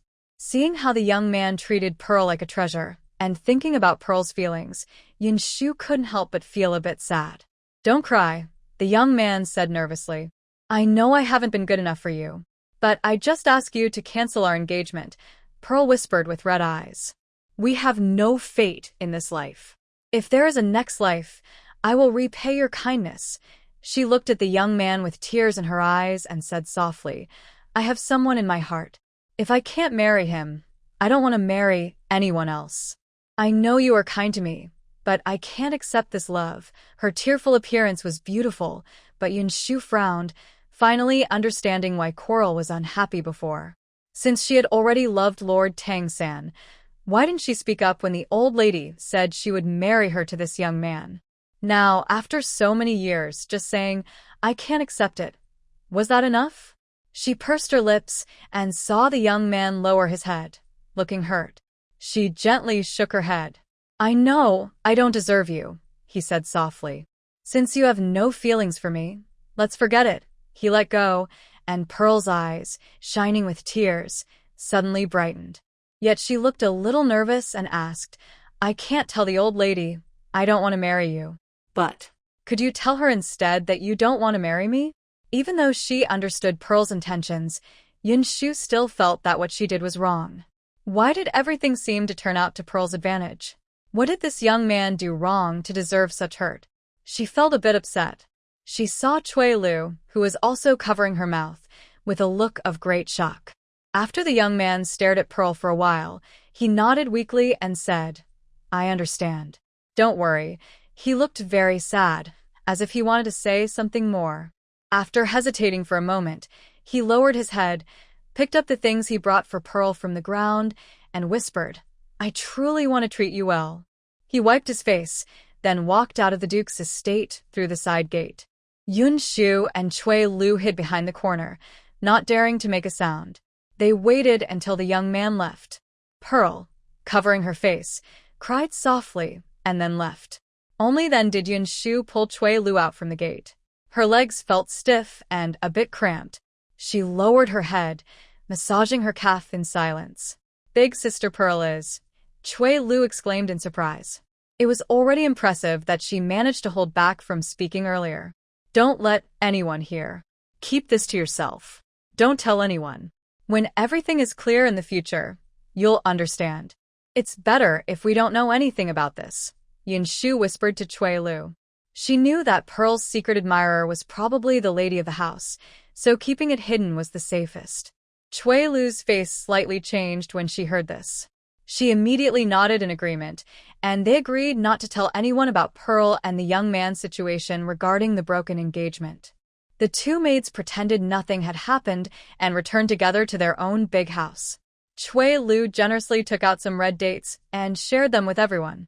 Yinshu had also bought a few delicate small boxes to hold jewelry, which was quite interesting. She distributed them to the maids in her room. As for Ing Er, Yinshu naturally didn't give her anything. Although she didn't mind Ing Er's gossip, giving her gifts would seem too cheap. However, she had prepared some very exquisite and interesting carved nuts to give to the senior maids in the ladies' household, including Amber and Coral. To act natural, she even gave some to Pearl. Today, Shanhu looked very refreshed and lively. She is naturally beautiful and also sharp and clever. At this moment, she asked Yinshu to wait nearby while she went to her own room. Soon, she returned with a big bag of various nuts and said, "Here, eat and enjoy." The nuts included pine nuts, small walnuts, all clean and fresh. Yinshu looked at them and suddenly remembered that the tall young man she talked to earlier also had similar nuts. "Thank you, Sister Shanhu." She thought this might be a gift from the person who was going to marry Shanhu. Seeing that Shanhu's expression was no longer sad and that she seemed to have a good relationship with her future husband, Yinshu felt relieved. Now, she was worried that the matter with Pearl might cause trouble for Shanhu's marriage. "There's no need to thank me," Shanhu said with a hum. She was in a good mood and went to wash some fresh fruit herself. She placed them on a crystal tray and took them to the upper room to let the old lady try. It seemed she was also trying to make a good impression on her future family in front of the old lady. Seeing her walk lightly, it was clear she had discussed Pearl's matter with her future family. Yinshu then happily took the nuts back to her own room and went to the old lady's room to bow and pay respects. When she returned after a few days away, the old lady saw her and smiled, saying, "You seem even more handsome." That was natural. Because she had relaxed her mind outside, Yinshu felt more at ease and cheerful, different from her usual quiet self. Remembering the old lady, Shanhu said happily as she massaged the old lady's legs nearby. "I heard she bought something for her too." She smiled as she spoke, and Yinshu modestly replied, "The old lady has seen and used everything. I just thought it would be fun." She looked like a child, and the gift she gave the old lady was 12 carefully crafted clay figurines, each with different facial expressions, very lifelike and interesting. The old lady was touched and called someone to bring the figurines over, smiling and saying, "This is the skill of Zhang's clay figurines from the south of the city. It's quite rare, can the old lady tell?" Shanhu asked playfully. "Long ago, I also had a set like this, but over time, I don't know where they went. Now, seeing these, I can tell." "This set is not cheap," the old lady said. Yinshu blushed and softly said, "It's my way of showing respect to the old lady. Just making her smile is my good deed. There's no money involved." However, the old lady was right. Although she had a few clay figurines, none of them were bought by the Zhang family. They were all bought from the market and were inexpensive. The delicate set given to the old lady was even more lively and detailed, and indeed very expensive. Despite her young age, she was beautiful and lovely, and she was sincere in her heart. The old lady nodded slightly and told Amber to take the clay figurine back. "Don't say that. Since you went out, all the sewing here feels rough." "Are you joking with me, old lady?" "I've been doing all the sewing these past few days," Coral said with a smile, setting down her hammer and offering the old lady a piece of fresh fruit. The beautiful maids gathered around the old lady to chat and laugh. After a while, they went back to playing with the dominoes. Yinshu stepped away from the old lady to see if she could do some sewing. She picked up a pair of socks she was making for the old lady when Amber came around the screen with a small box and said, "The old lady wants to reward you. Reward me?"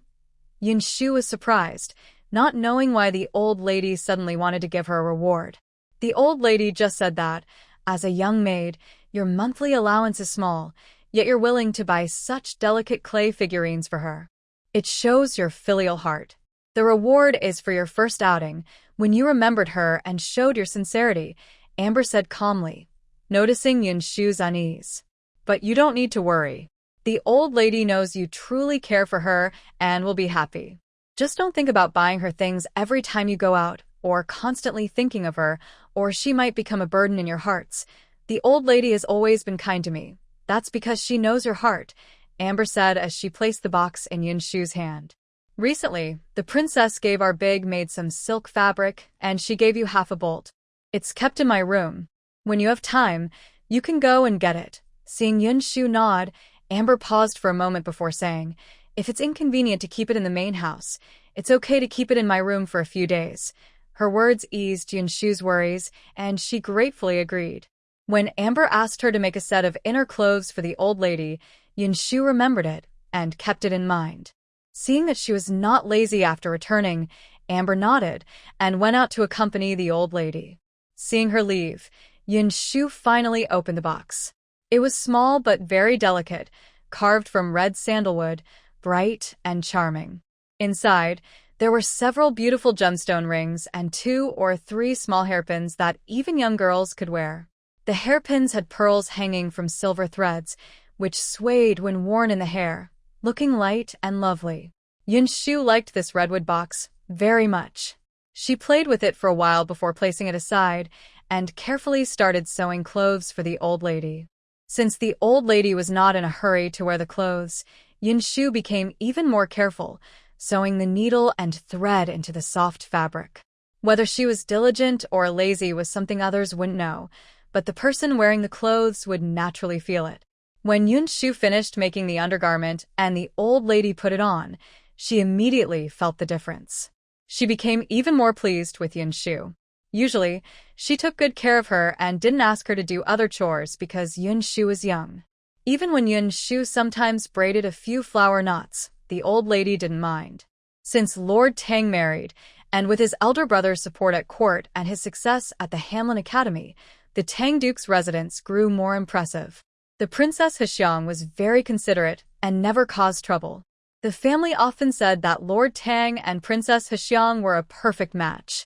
Grateful for the old lady's kindness, Princess Hexiang returned her kindness.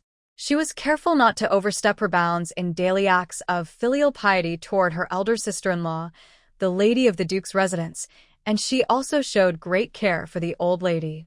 Whether joking and chatting in front of her or bringing fresh dishes from the kitchen, she always thought of the old lady. Her filial piety made the old lady very happy. Yinshu also benefited from Princess Hexiang's kindness. Princess Hexiang was generous with treats and dishes for the old lady. When the old lady couldn't finish her food, it naturally went to those serving her. Princess Hexiang didn't mind this at all. She was very kind to the maids in front of the old lady, never showing arrogance or superiority like a noble lady from a noble family. Because of this, the senior maids in the old lady's room all praised Princess Hexiang highly. One day, while Princess Hexiang was helping the old lady wipe her bones, a maid came in and said, "Old lady, Master Li from Zhuangtou has arrived. He says he has something to apologize to you." Yinshu was sewing a pouch for the old lady behind the folding screen. Hearing this, she instinctively put down her needle and thread, glancing at the faint shadow of Pearl outside the screen. The marriage proposal was rejected. She understood clearly in her heart. Sure enough, after a short while, she saw a tall figure entering, an older man, who calmly came forward to apologize to the old lady.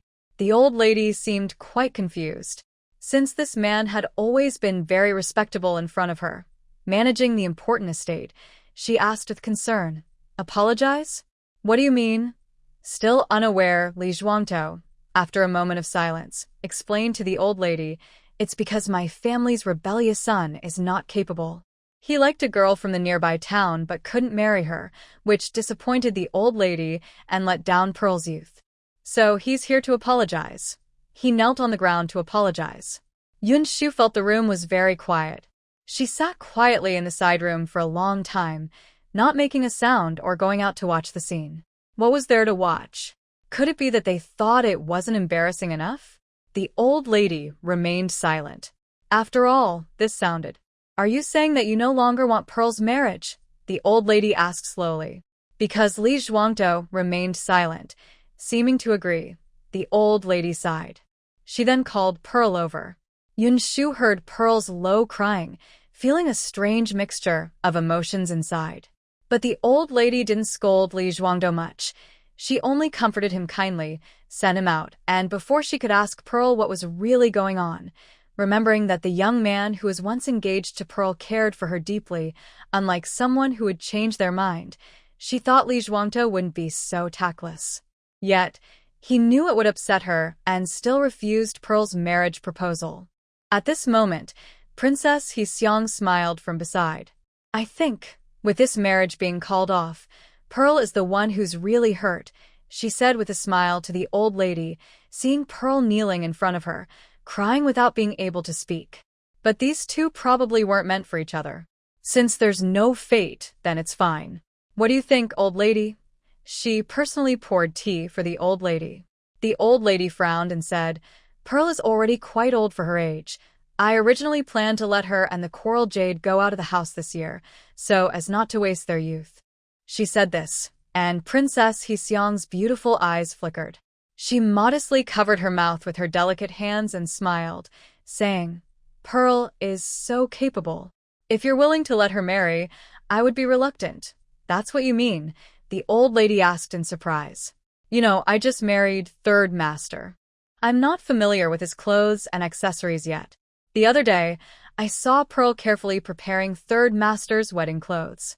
I like her attentiveness, and I always know what Third Master prefers. If the old lady cares about me, she might as well give Pearl to me, so I can learn more about Third Master's likes and dislikes, and not delay his important matters."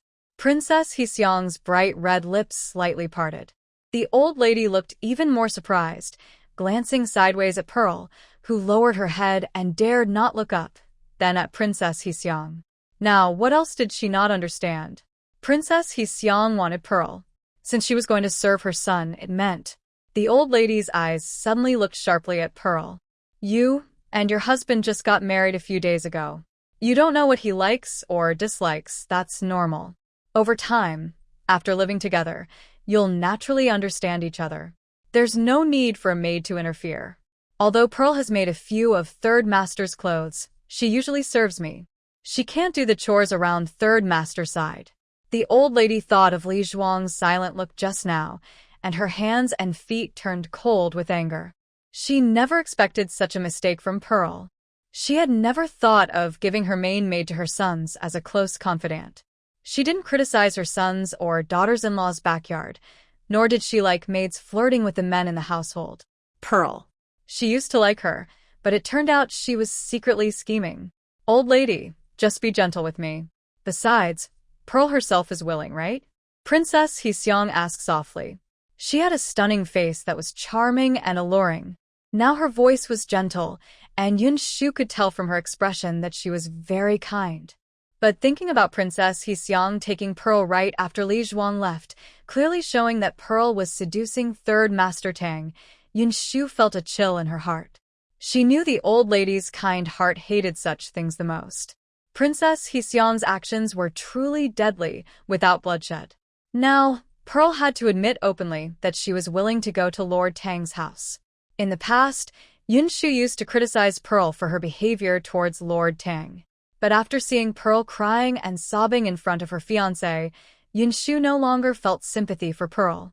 She could easily guess how Pearl would respond, so she simply picked up her needle and continued her embroidery. She thought it was not her business, and also believed Pearl was acting wrongly. After all, Lord Tang and the Princess of Heseong were a proper married couple. Pearl was meddling in their affairs, even though she had once been engaged to Lord Tang.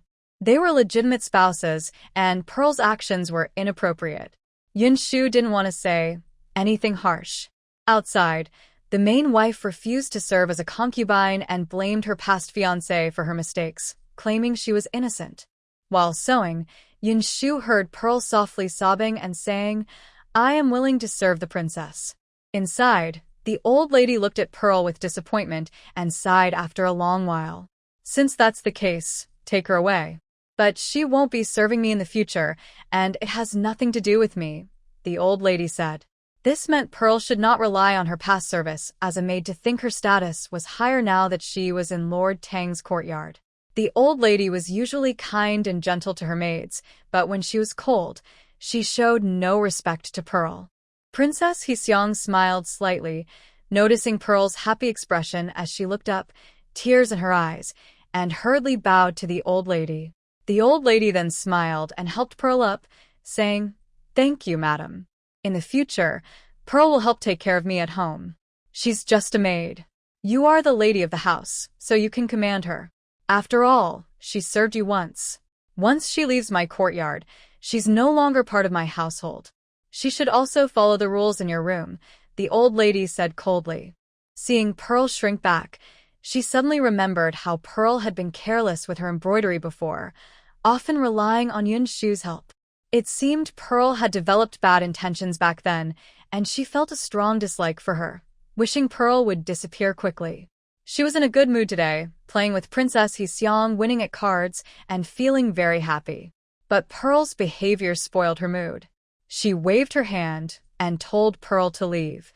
Pearl bowed to the elderly lady and wanted to say something, but seeing her indifferent attitude, she could only quietly step back. "This girl has a big mind. Even if you praise her, you shouldn't overdo it," the old lady said slowly, holding the head of the noble lady of Heseong. "I understand this is a difficult situation for you. It's because of that third son who hurt your feelings." She paused, then gently took the noble lady's hand and said, "This matter is the fault of the Duke's house.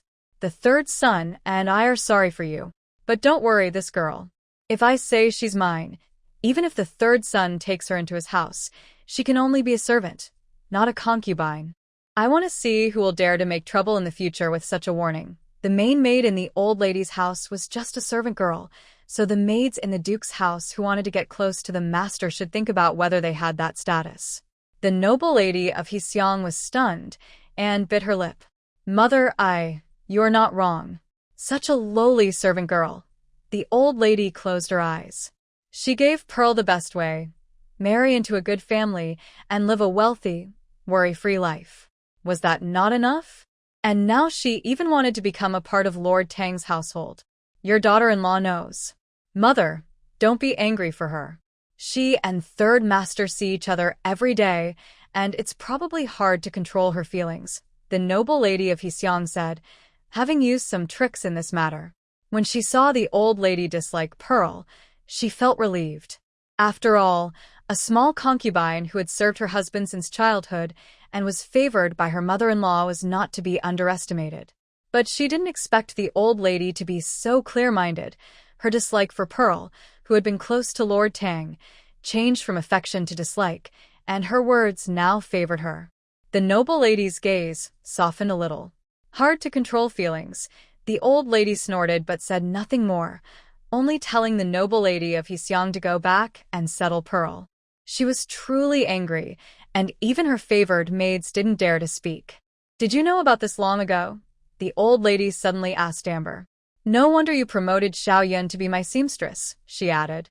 I usually advise her to stay in her place and not get involved with Third Master, but she's very stubborn. Amber did not flinch with anger towards the old lady. She stepped forward to gently pat her back to soothe her, then softly said, I also think that breaking off the engagement was the right choice. The current situation is better now. If she caused trouble over the engagement, Third Master might get involved, and things could become very messy. His reputation could be affected. So, I didn't persuade her to keep the engagement. Whatever she chooses, breaking it off is always the right decision. Her words were reasonable and well thought out. The old lady paused for a moment, then sighed. You're right to worry. But since she has left the courtyard, let's promote Xiaoyun now. Today, the old lady's words showed she was completely disappointed in Pearl. Amber lowered her eyes and thought for a moment before softly speaking to the old lady. Grandmother, you like Xiaoyun, and that is her good fortune. Xiaoyun is indeed a very good girl, but a young girl who stands out too much might attract trouble. Xiaoyun is still young and inexperienced. Promoting her too quickly might not be a good idea. Many people inside and outside the courtyard are watching. You are the most important person in the estate, and if Xiaoyun shows off in front of you, others will notice. Being so young and new here, how can she be truly respected if she's promoted too soon? It might also make her feel nervous around you. What do you mean? Promoting her to a second rank is also a way of showing you care for her, and it's fair for her to get some benefits. As for the first rank, it's enough to promote one person from the second rank. Then Xiaoyun might feel a bit wronged. She's been doing all my embroidery work, which is not easy, the old lady said slowly. I don't like the clothes and shoes others make. Pearl used to be okay, but now only Xiaoyun's embroidery work I somewhat like. If she keeps working so hard, won't she get tired? Her words were very fair, and Amber smiled, saying, with your care for her, what's the difference between first and second rank? If you think she's being wronged, you can give her more rewards in daily life. That's much better than just a higher monthly allowance. It's a real benefit and won't cause jealousy. Think about it, Xiaoyun has served us for many years. When she's older, it's not too late to promote her then. As the estate's chief maid, Amber was very perceptive about the old lady's decisions. The old lady was very pleased with this advice. Then I'll do as you say. Although Xiaoyun was only promoted to the second rank, you should remember to reward her more. Also, during festivals and holidays, secretly give her extra treats without others knowing. This girl is also quite pitiful. At such a young age, she entered our household, and she is quite ambitious. Didn't you say you already bought land outside? It shows she is not the kind of servant who just wants to flatter the main character. The old lady deeply despises Pearl's attempt to curry favor with Lord Tang. For a moment, she seemed to prefer Yinshu, who was eager to leave. Amber nodded, noticing the old lady was upset. She served the old lady and then left to rest. Yinshu listened from inside, feeling relieved when she heard Amber refuse the top maid position for herself. She knew her own background was weak. Just after entering the Duke's household, she was made a top maid, which might cause jealousy. So, she waited until Amber was free to thank her. Just serve the old lady well. As long as you're loyal, I won't criticize you, Amber said. She usually looked cold in front of the old lady, but when she saw Yinshu quietly agree, she paused for a moment and then said, Pearl went to see the third master. Soon, a second-ranked maid's room will be empty. Since you've been promoted to the second rank, you won't have to stay in the big shared room anymore. When Pearl leaves, the second-ranked maid can move into her room, and you can move into the second-ranked maid's quarters. The second-ranked maid's room has 4 people per room. Although 4 people sharing a room isn't small, the room is much larger and brighter, not crowded, and each person has a small bed. There are also dressing tables and jewelry boxes, with each maid occupying a corner of the room. Everything they need is there. The second-ranked maid's room is more private and secure. It's not easy for casual maids to enter. If something is lost, only the person in the same room could have taken it. Who would dare to steal? I understand. Thank you for reminding me, sister, Yinshu replied. I'll give you the fabric after you move into your new room. Amber was somewhat considerate of Yinshu, and Yinshu was naturally grateful. She was just waiting for Pearl to move to a new house before she moved herself. Meanwhile, Cui Lu's eyes flicked around. That day, she watched Pearl move out. Although Pearl was a maid, she carried quite a few things. In the yard, they dared not make noise, but the maids who came to help carried delicate jewelry boxes or several bright, shiny silk fabrics. They took each item out one by one, and, in the bright sunlight, it was almost dazzling to look at. What made Yinshu feel even more glaring was Pearl's happy smile. It seemed as if Pearl was about to start the best life, with no attachment to her maid's life at all. The old lady refused to see her now, so Pearl had to bow twice outside her house. Then she took some silk fabrics and divided a few inches among the young and old maids in the yard. Yinshu and Cui Lu each received a piece of bright red silk embroidered with butterflies and flowers. Holding it in their hands, they both felt a bit silent. I don't want her things. Don't say that. Even if you don't like it, you can give it to Auntie later. She will like it. Yinshu knew Cui Lu was clear about her feelings. She had previously seen Pearl ask her fiancé from the village to cancel the engagement. Yinshu was innocent and had her own wishes fulfilled, so she felt a bit disgusted. But she didn't mind Pearl doing such things, nor did she hold a grudge against the fabric. Seeing Cui Lu hesitate, Yinshu nodded and softly advised, You think she's done something wrong, but don't show it. Otherwise, it would embarrass third young master. The old lady likes him the most. This fabric is good. It was probably a gift from the old lady to her before. I'll give you this piece too. Give it all to Auntie. Why should I take your things? Cui Lu frowned. That's not right. I stay at your house, eating and living there. Auntie and Uncle Chin both care about our good land and help us. When I visit the mansion in the future, I'll still be around. You're my sister, and the mansion is like my home. What's a piece of fabric? Just take it, Yinshu said. Such beautiful silk fabrics weren't meant for little maids to wear. Leaving them unused would be a waste, especially if they faded later. It's better to give them to the Chin family. When they're outside the mansion, they can still wear nice clothes, and they won't be too restricted. These 2 pieces of fabric are enough for the Chin family to make 2 dresses. Even if Chun Bai's favoritism was given to Bai Lu, Yinshu's own feelings are what matter, and she doesn't want to argue about it. All right then. You're right. We will have plenty of chances to go home together in the future. Cui Lu and Yinshu have a very good relationship. Thinking about how Yinshu will come and go like a sister from now on, she feels happy and no longer refuses Yinshu's things. She casually rolls up these 2 pieces of fabric, and seeing Yinshu's clear black and white eyes watching Pearl leave, she sighs softly and says, Grandmother is tired of her. How will she get along in the house in the future? Will she really rely on third master? She feels that Tang third master, being a man focused on official matters, probably wouldn't have much patience for women. Yinshu shakes her head. There's no need for third master Tang to neglect her. Princess Heseong isn't a kind person, and now that Pearl is gone, there probably won't be good days ahead. Just accept what comes, she murmurs. Chui Lu finds this hard to understand, but what worries her more is Yinshu's room. You've been promoted to second rank, and soon you'll move to a bigger room. By the way, my things are also in your place, right? Otherwise, I keep giving them to my mother, and Chui Lu is now a bit cautious. Seeing Chun Bai's family wholeheartedly planning for her sister Bai Lu, and even using her belongings to entertain Bai Lu, she's already unhappy about returning home. She's just been helpless in daily life.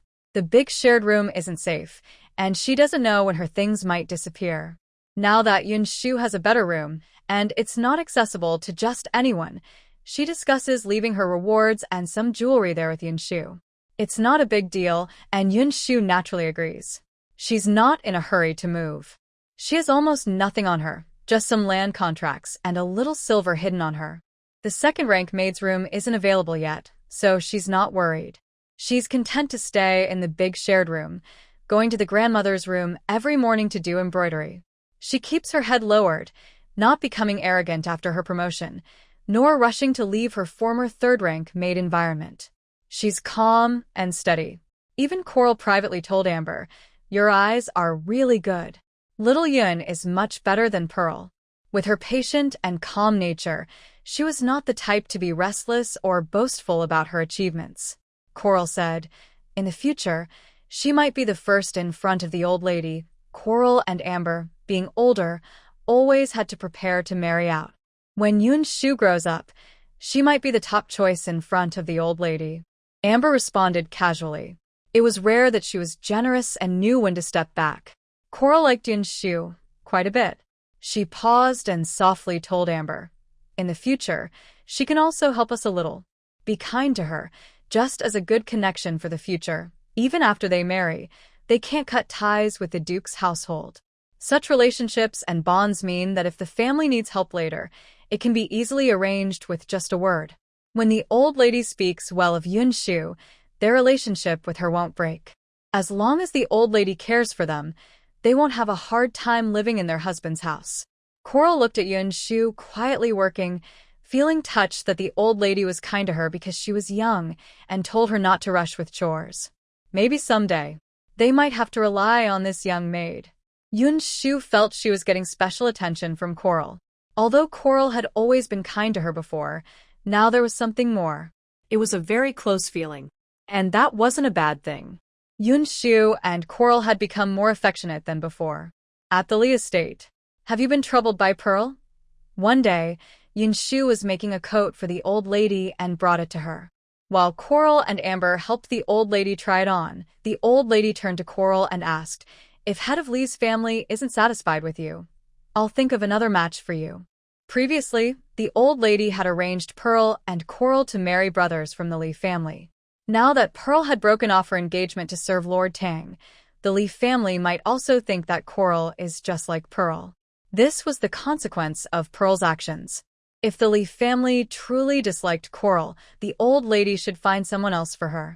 "Don't worry, I have already asked the Lee family about this. They know my character well, so they won't hold any grudges against me," Coral said confidently. Seeing the new coat Yinshu made for the old lady, she smiled and added, "Xiao Yun's embroidery gets better and better. Look at the stitches on this coat, so fine. The cuffs are beautifully embroidered, and even the buttons have patterns sewn into them." She happily showed the old lady Yinshu's skill in making the coat. The old lady now knew Yinshu was careful and serious, so she smiled and said, "I trust Xiao Yun to do her work well." Coral smiled in return. There was no way the Lee family would blame her. She was the favored maid in front of the old lady and had no desire to flatter the family's mistress. If the Lee family married her, they would treat her well. After all, in the future, the Lee family would rely on her to speak more confidently in front of the old lady. Even though Li Zhuangtou was trusted by the old lady and now in charge of her estate, there were many capable people working under the old lady. When Li Zhuangtou gets old, whether the work in the old lady's hands would be left to the younger members of the Li family depended on Coral's reputation with the old lady. As long as the Li family understood proper conduct, she wouldn't suffer any loss. Moreover, she had a good relationship with her fiancé. Since that's the case, it means you were involved because of her, the old lady said, pleased with the coat and Yinshu's company. She then told Coral, I once prepared a dowry for you and Pearl. Now that Pearl is not doing well, giving her the dowry would be a waste. Since she caused you trouble, I will give her share to you now, so you can establish yourself well in the Lee family. This meant Coral received 2 dowries. The old lady was always generous to her maids and never stingy with their dowries. Though these might not compare to those of noble daughters, they were still more than what ordinary wealthy families gave. Thank you, your ladyship, Coral said, surprised and happy. She quickly bowed to thank her. The old lady helped her up with a smile. But you still need to serve me for another year or so. I've told you about the dowry, so don't worry too much. The old lady had many maids around her, but only 3 or 4 could truly be trusted as confidants. Pearl, being young and naive, went astray, so now only Amber and Coral were somewhat acceptable in her eyes. As for Jade, the old lady was not particularly fond of her. At this moment, seeing Coral agree so delicately, she pushed the leftover snacks in front of her to share with the maids. Just then, Lord Tang Sen entered, with a charming and elegant smile on his face. He was currently experiencing double happiness, doing well at the Hamlin Academy and having married a princess from the royal family. It was a time when a man looked his best. A handsome young nobleman like him entering the room made everything seem brighter. Yinshu only glanced at Lord Tang San. Seeing his smiling eyes and graceful demeanor, she sighed inwardly. No wonder Pearl was willing to go against the old lady to marry such a man. Young, handsome, noble, gentle, and caring. Who wouldn't like him? Why are you back so early today? The old lady asked in surprise. The Hamlin Academy had no work today. My son thought it would be nice to come home and keep his mother company. Lord Tang Sen sat nearby, looking lively from his recent marriage. Seeing the old lady's concern, he spoke softly. Mother, don't worry about your son. My colleagues at the academy are good, and my elder brother has always been influential and respected in the court. They also give me some face. He turned to take the tea Coral offered, then glanced at Yinshu. Seeing her delicate features like a painting, he smiled and said, Is this little Yun, the maidservant who now helps mother with embroidery? Pearl told me she's helped her a lot. The old lady, smiling, asked Amber to prepare Lord Tang San's favorite food. But when she heard this, her expression suddenly darkened. How dare you say that? When did you and her become so close? I'm so disappointed in you. Lord Tang Sen smiled faintly and lowered his eyes, sighing softly. Mother, I only. He leaned forward, feeling guilty, and said, Pearl has always been gentle and sensible. I have some feelings for her. His words carried a hint of guilt. Seeing the light in his eyes when he mentioned Pearl, the old lady slowly said, If you truly like her, why didn't you say so when I told her to marry the Lee family? Now, you are in a terrible state, neither human nor ghost. If it weren't for the loyalty of the Lee family, your shame would have ruined your reputation. You stole a servant's wife to be your concubine?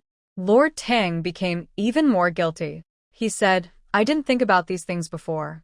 Mother, I am willing to make amends to the Lee family, the old lady replied. If you want to make amends, the only thing you should do is never offend the Lee family again. They wish they could forget this matter, but you keep it in your heart.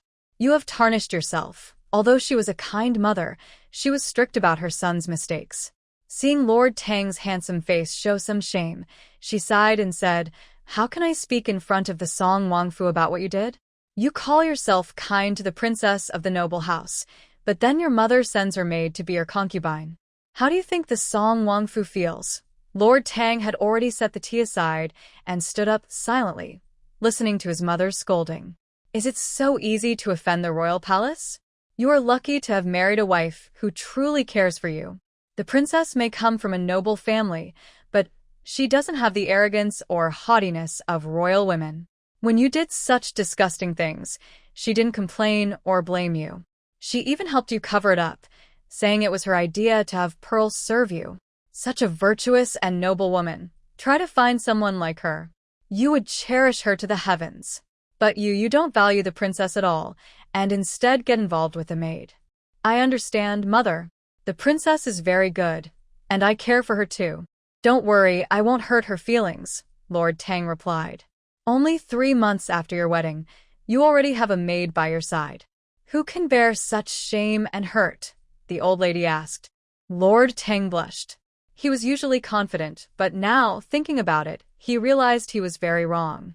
Because he saw that Princess Heseong always treated him kindly, he didn't consider his wife's feelings. Thinking of this, Lord Tang's handsome face showed some unease. It's good that you now realize your mistake, the old lady said softly, her face softening. You should also know that no matter what relationship you have with Pearl, that relationship should never cross the line with the princess.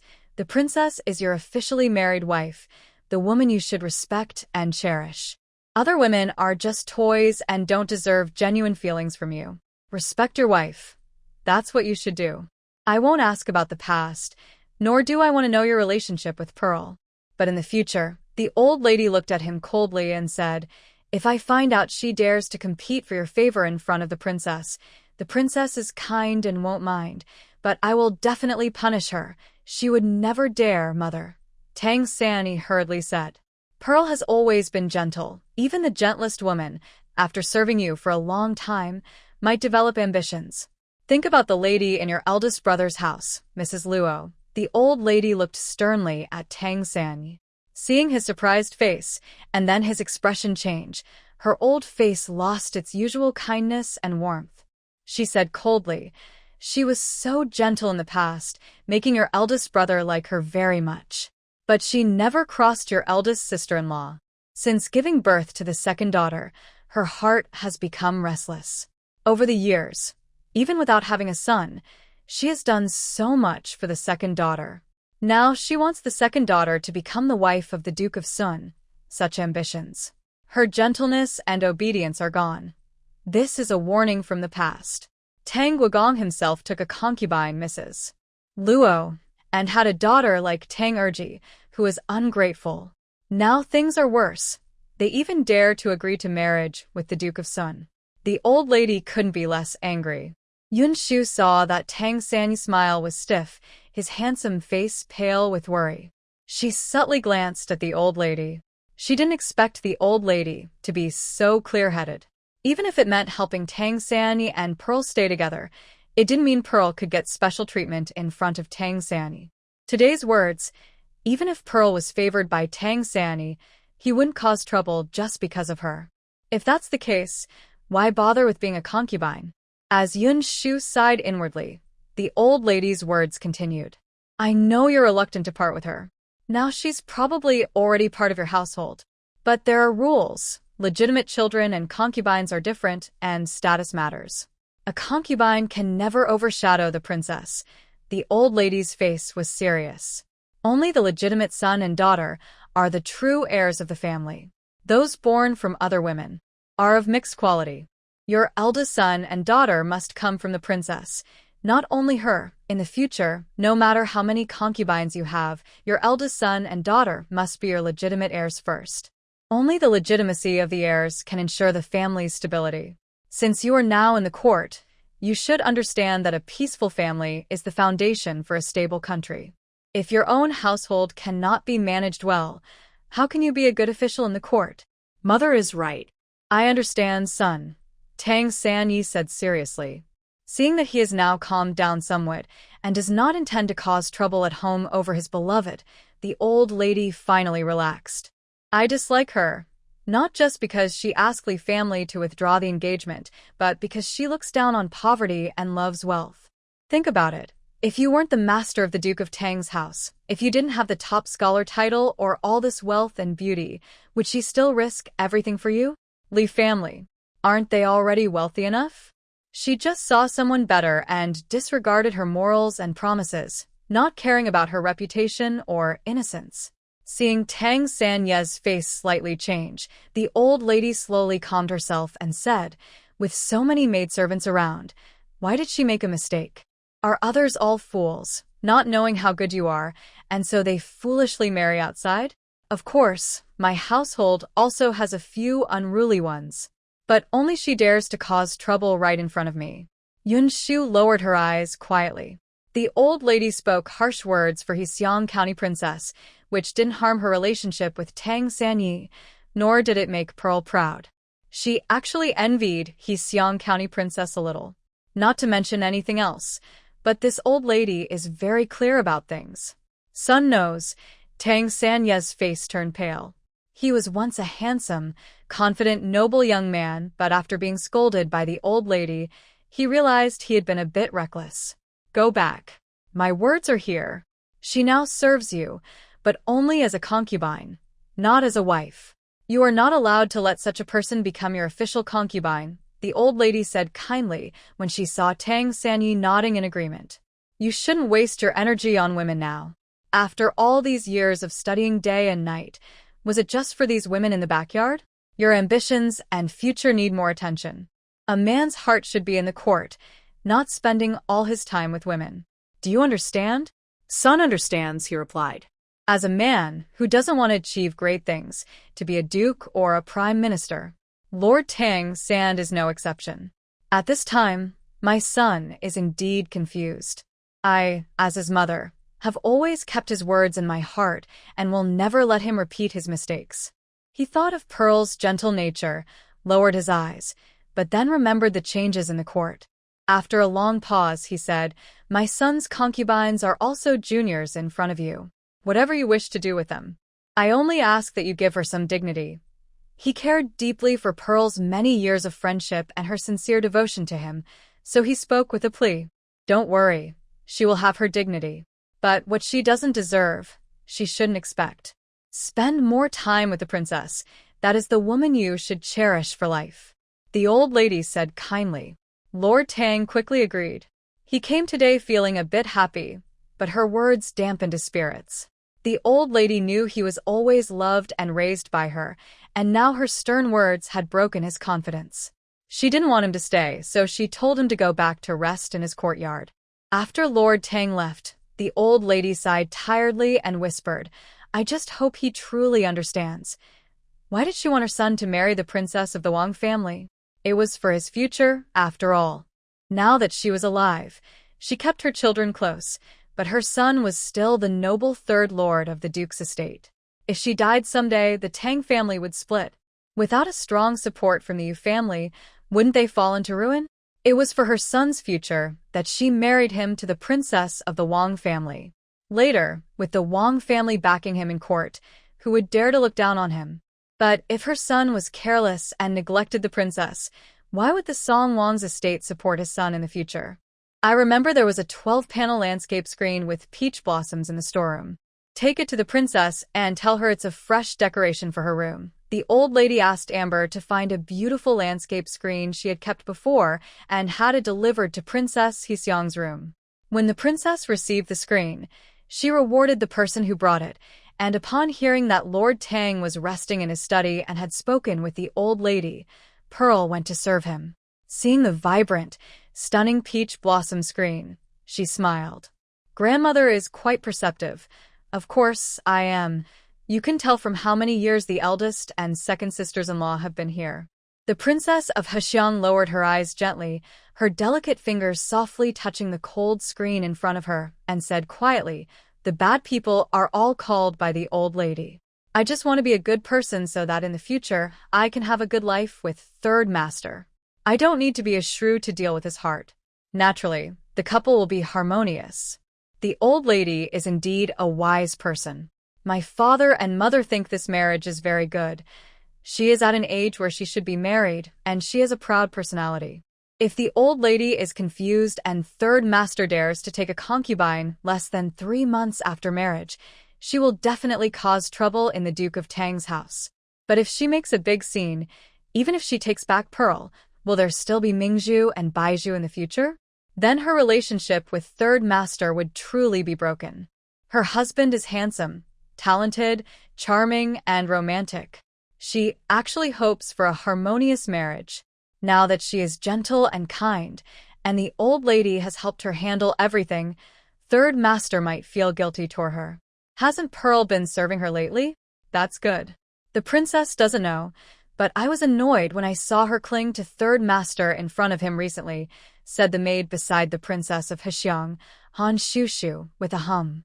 Pearl has been serving in this courtyard for a few days. Because she has a gentle temper, she looks somewhat weak in front of the princess, making the elegant and noble princess seem to bully her.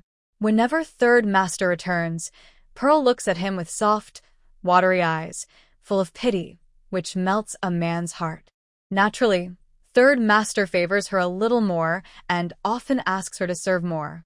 Since Pearl is favored by third master, the princess of Hexiang is naturally somewhat neglected. Han Shushu watched the princess of Hexiang endure her frustration these days and felt annoyed. Why get angry? She's just relying on past favors. If I step back a little and she becomes more arrogant, the old lady can't stand it. She sighed softly. She's just having a good life, but she insists on. She's a princess of the royal palace. How could she be happy sharing a man? Now, it's only because Pearl's situation is special and she has a past connection with third master that she is barely tolerating it. The maids she brought don't even ask to be concubines for third master. Seeing Han Shushu busy wiping her fingers, she quietly asked, in front of the old lady, "How much do you think the maidservant cares for Pearl?" If someone is friendly with Pearl and speaks well of her in front of the old lady, she might soften her attitude later. I think there's not much genuine affection. Amber is always fair, but Coral almost caused her to lose her marriage because of her mistakes, so she has many complaints. As for the others, the older maids also prefer to avoid trouble, Huashu told Princess Hexiang. Now, the one standing in for Pearl in front of the old lady is Xiaoyun. She's young but knows her place, and in just a few days, she has outshined Pearl. She's always obedient, and the old lady grows more annoyed with Pearl's arrogance when she sees her. I don't think the old lady will change her mind this time. That's good. Princess Hexiang sneered. Is her husband really so easy to take away? Besides the old lady, the maids around the eldest sister-in-law are also more polite. With the princess's orders, the maids understand well, Huashu said with a smile. But now that the old lady has spoken, third master will probably avoid Pearl for a while. This made them happy, as they were all maids brought from the Wang residence by Princess Hexiang, loyal to her, hoping she and third master can be happy together. Now that third master is more distant from Pearl, it's a good time for Princess Hexiang, and she feels more relaxed in the main house.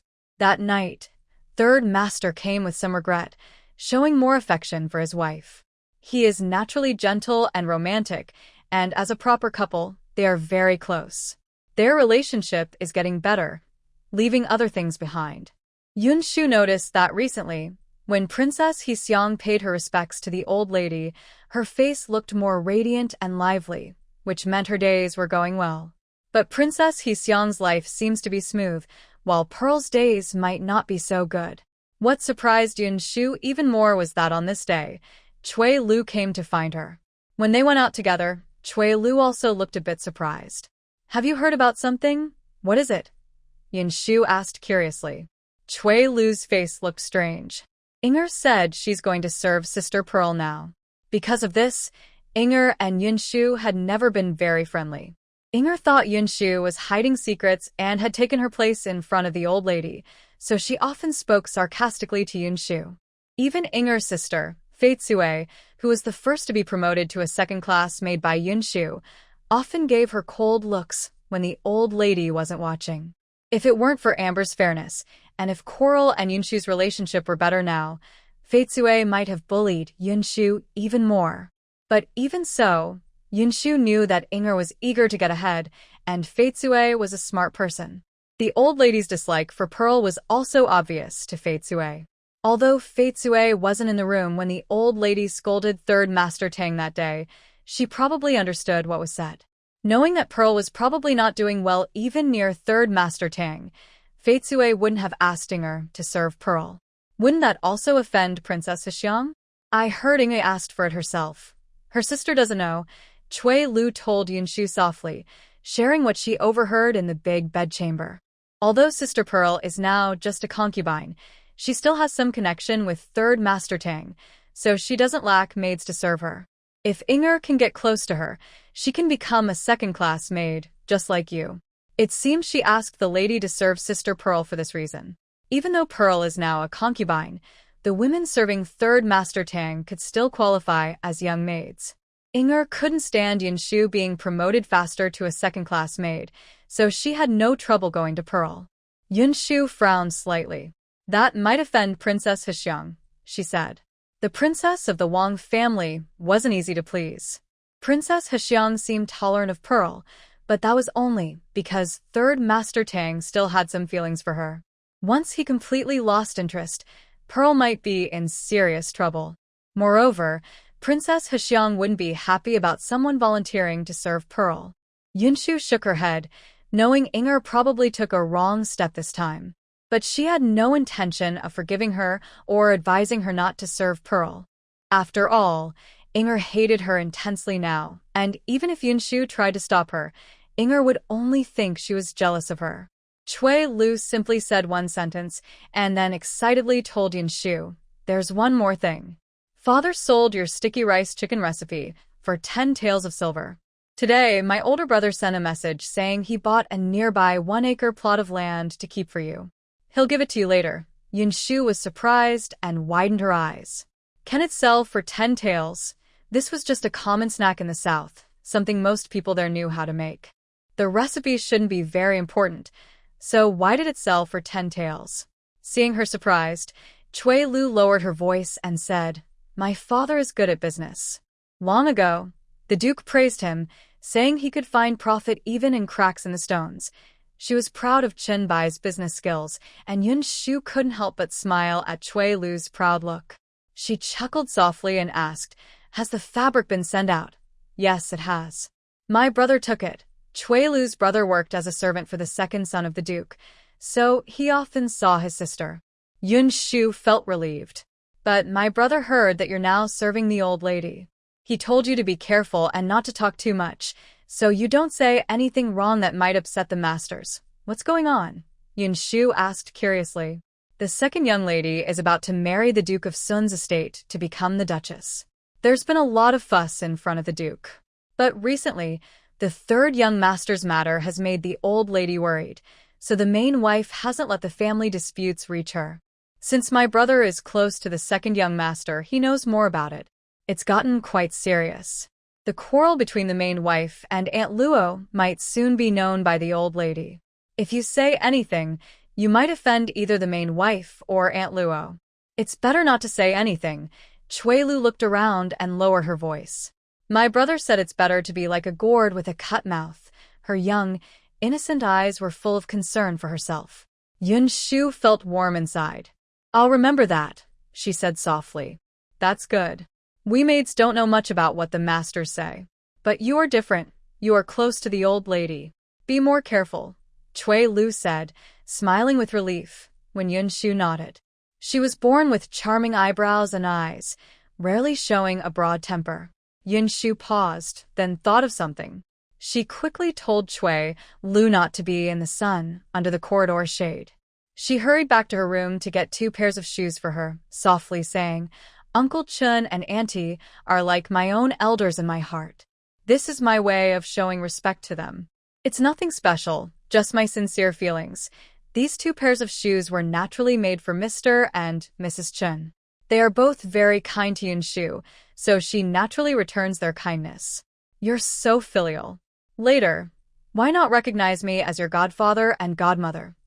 Cui Lu saw that these 2 pairs of shoes were sturdy and well-made, with fine stitching. The shoes for Mr. Chin were plain but simple. However, the shoes from the Chin family were beautifully embroidered with intricate patterns, making them very lovely to look at. She gently touched the beautiful shoe surface and said, "I think I've been outdone. I only know how to do embroidery, but you know so many things." Yinshu smiled softly and put the shoes into Cui Lu's arms. She didn't hear the words about recognizing her as a godfather and godmother. Cui Lu, however, pursed her lips and held the shoes, feeling excited and eager. Since Yinshu could only come out for a little while, she told Cui Lu to take the shoes back. Yinshu then returned to the old lady's room. Now, the old lady probably didn't know about Chui Lu's talk regarding the dowry from the main house, so she didn't mention it. Just a few days later, Yinshu, who rarely had free time, asked the old lady to come to the front to chat with Hoopa and herself. The Princess He and the Duchess Tang were present, but other young ladies from the Duke's mansion were not. Only the young lady Tang sat smiling happily, listening to the elders talk, while the Duchess Tang accompanied her. "Grandma, this handkerchief is very delicate," said the Duchess Tang, noticing the old lady wiping her mouth with a handkerchief after eating some snacks. The pattern was quite interesting, featuring large, playful peaches with a touch of childish fun. She couldn't help but smile and say, "It's embroidered by little Yun." The elderly lady seemed quite pleased and took a handkerchief to show Lady Tang, smiling as she said, "I asked her to embroider something proper and serious." She listened well and stitched a few pieces with the 5 blessings and longevity pattern, along with some floral designs. But secretly, she also embroidered peaches, saying that being serious outside and playful at home makes her feel happier. "I didn't realize she was such a mischievous girl." She appeared to be scolding and complaining, but her eyes held a smile, clearly happy to see Yinshu being so attentive and caring. Of course, the old lady hoped her every wish and detail would be carefully considered and treated with kindness. Lady Tang immediately saw what the old lady was thinking. Seeing Yinshu just smile quietly beside the old lady and not argue, she smiled and said, "Though mischievous, she is truly devoted to you, Grandma." The peaches she embroidered are probably just to make you smile. When Yinshu bowed and offered her blessings, she warmly said, "That's very good. Grandma is always so attentive, and you help her think of things we might forget. As long as Grandma is happy every day, that's your achievement. Thank you." She reached out and patted Yinshu's hand. Yinshu blushed and said, "Grandma is so kind that she doesn't mind my faults. Such a little girl is rare to be so sincere. It's fate that she's close to Grandma." Princess Hexiang looked at Yinshu with approval.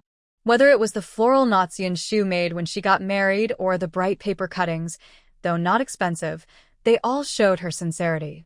Moreover, the meanings behind them were good. Princess Hexiang liked Yinshu's delicate and thoughtful work, thinking it brought good luck. "Stop praising her so much. If you keep going, she might get too proud. This girl is rare because she doesn't like to show off her achievements. She's very shy," the old lady said with a smile. "Look at how protective you are." "I know, she's someone very dear to you," Princess Hexiang teased. The old lady turned her head and asked, "Am I not also someone dear to you?" Now she was chatting and laughing happily with her daughters-in-law, living quite a relaxed life. Because of her age, she didn't like going out much.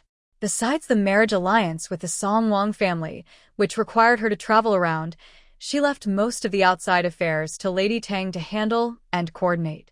This is a time of peaceful aging, and the younger generation is all flattering and pleasing the elders. The old lady's mood has improved a lot. As she was joking and chatting with Lady Hexiang, suddenly she heard faint, hurried footsteps outside. Then, Yinshu saw second Miss Tang walk in with her head held high, looking cold and distant. Since she had caused some trouble in the main house for a few days, Lady Tang, the wife of Duke Gua, had a slight smile on her face. When she saw her, her expression immediately stiffened, and her smile faded. "Oh, I thought it was someone special. Isn't this the future princess consort?" Lady Hexiang saw Lady Tang's face stiffen. As the wife of the main husband, she naturally disliked this proud, favored concubine daughter. She smiled and asked, "Why are you here in front of the old lady instead of taking care of your sick aunt? What brings you here? Is Mrs. Luo sick?" Mrs. Luo has always been weak and often ill, as you know. Recently, she's been worried about her second daughter's marriage, so she's been exhausted. Lady Tang truly disliked seeing second Miss Tang act so proud and untouchable in front of her. But she has 2 legitimate sons and doesn't care much about second Miss Tang. Seeing the old lady frown, she hurriedly said, "You don't need to worry. We've already called a doctor to check on her. He said she should rest peacefully and not overthink. She'll recover soon." She believed she had done her best for Mrs. Luo. Otherwise, other family heads would have already punished such an unruly concubine.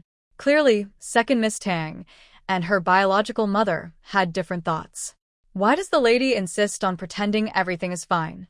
My aunt is seriously ill, almost to the point of death. Even with a doctor, her health has never been good. The servants here are all opportunists. The lady has been cold to my aunt, so naturally, some people look down on her. The maids treat her as if she's invisible, and she can't even get a warm bowl of soup. Yet, when she's in front of the old lady, it's said she's fine. Old lady, I feel sorry for my aunt, second Miss Tang said, her voice full of emotion, showing her deep affection for her mother and her concern. But she's just a concubine. Why make such a fuss? Lady Hexiang said softly, smiling gently from the side. She glanced at Miss Tang with a slight smile and said, Second Miss, I am your aunt and elder. I advise you. Here, you are the lady of the house, and the concubine is just a servant. A proper young lady like you, your mother is only the wife of Duke Tang. As for others, don't get involved with them. Be careful not to be petty or to embarrass yourself. When the old lady asks about Aunt Luo, it shows she knows there is someone like her. But Aunt Luo is not an important person. Knowing she is ill, she should remember not to burden others. Why should she be upset?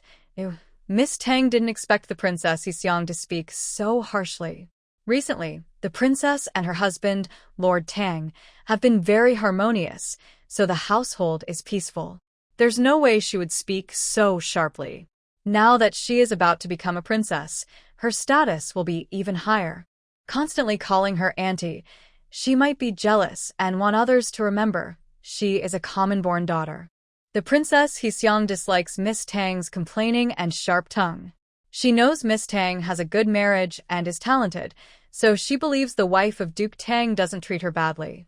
But as a daughter born of a concubine, she is shallow and ungrateful. Even with such kindness, she shows no gratitude. Her dismissive attitude makes the princess more cautious. She thought more about herself. Even if Lord Tang takes a concubine in the future, he must not have any illegitimate children. Otherwise, it would cause resentment and become a troublemaker later. Am I going to be a princess? Does the old lady know why my aunt is so sad and seriously ill, almost to the point of death? Miss Tang was no match for the princess. She was proud and aloof, unwilling to argue. She looked sadly at the old lady, who was expressionless and silent, tears in her eyes, and said, Auntie's worries are all for me. She just wants me to have a better life. The lady of the house is unfair, treating my dowry harshly. How can Aunt Luo not be upset? The old lady, I was supposed to become a princess, but the dowry she prepared is only 30,000 taels. Is that enough? Yinshu was surprised, her eyes wide. 30,000 taels? Isn't that a lot? For a daughter of a duke's household, 30,000 taels of dowry is quite generous. Although Miss Tang was married into the Duke Sun's household to become a princess, she couldn't expect to receive mountains of gold and silver as her dowry. Madam, the 3,000 taels of dowry for second Miss were given by the Duke. Also, second Miss spoke vaguely. This 3,000 taels is just her personal savings, not including the other dowry items like good land, shops, antiques, or paintings, said the wife of Duke Tang, feeling a surge of anger in her heart. Even though she knew that Duke Tang didn't think highly of Miss Tang's marriage, she still felt a bit sorry for her future. Seeing the younger daughter complain to her mother-in-law also made her quite angry. Her words implied that this 3,000 taels was extra, beyond the usual dowry. Whether it was for a daughter of the Duke's main family or a daughter of a concubine, this amount was considered generous. Yinshu clearly understood that the wife of Duke Tang was not stingy with Miss Tang's dowry. So, Miss Tang still thought it wasn't enough, and even that Madame Luo was so upset she fell ill? A word came to Yinshu's mind. People are never satisfied. They always want more. She lowered her eyes and saw the old lady's face showing signs of fatigue. She gently tugged on the hem of Amber's dress. Amber looked in the same direction, frowned, then turned to bring some tea to the old lady, looking at Yinshu. Yinshu understood her meaning immediately. She stepped forward and gently massaged the old lady's shoulders.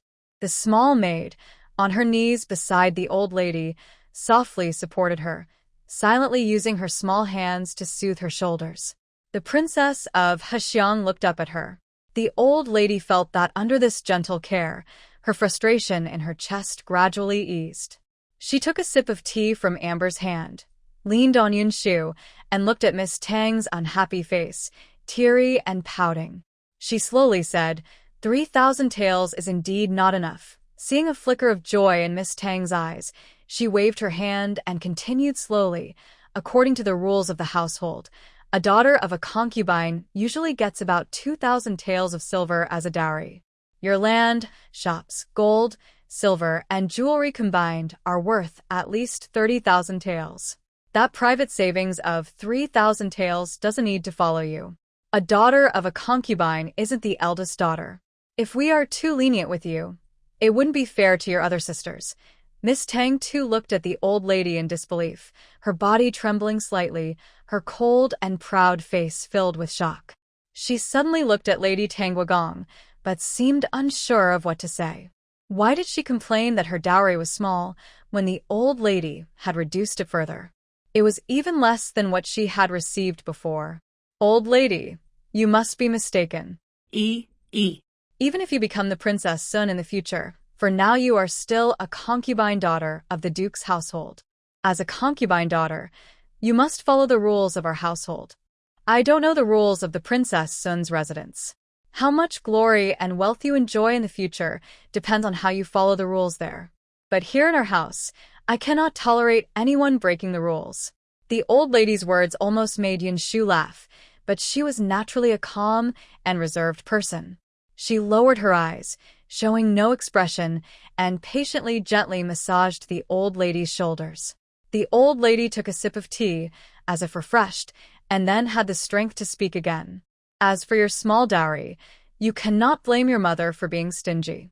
After all, she has given you everything she could. Now, for your future as a princess, she has broken some rules.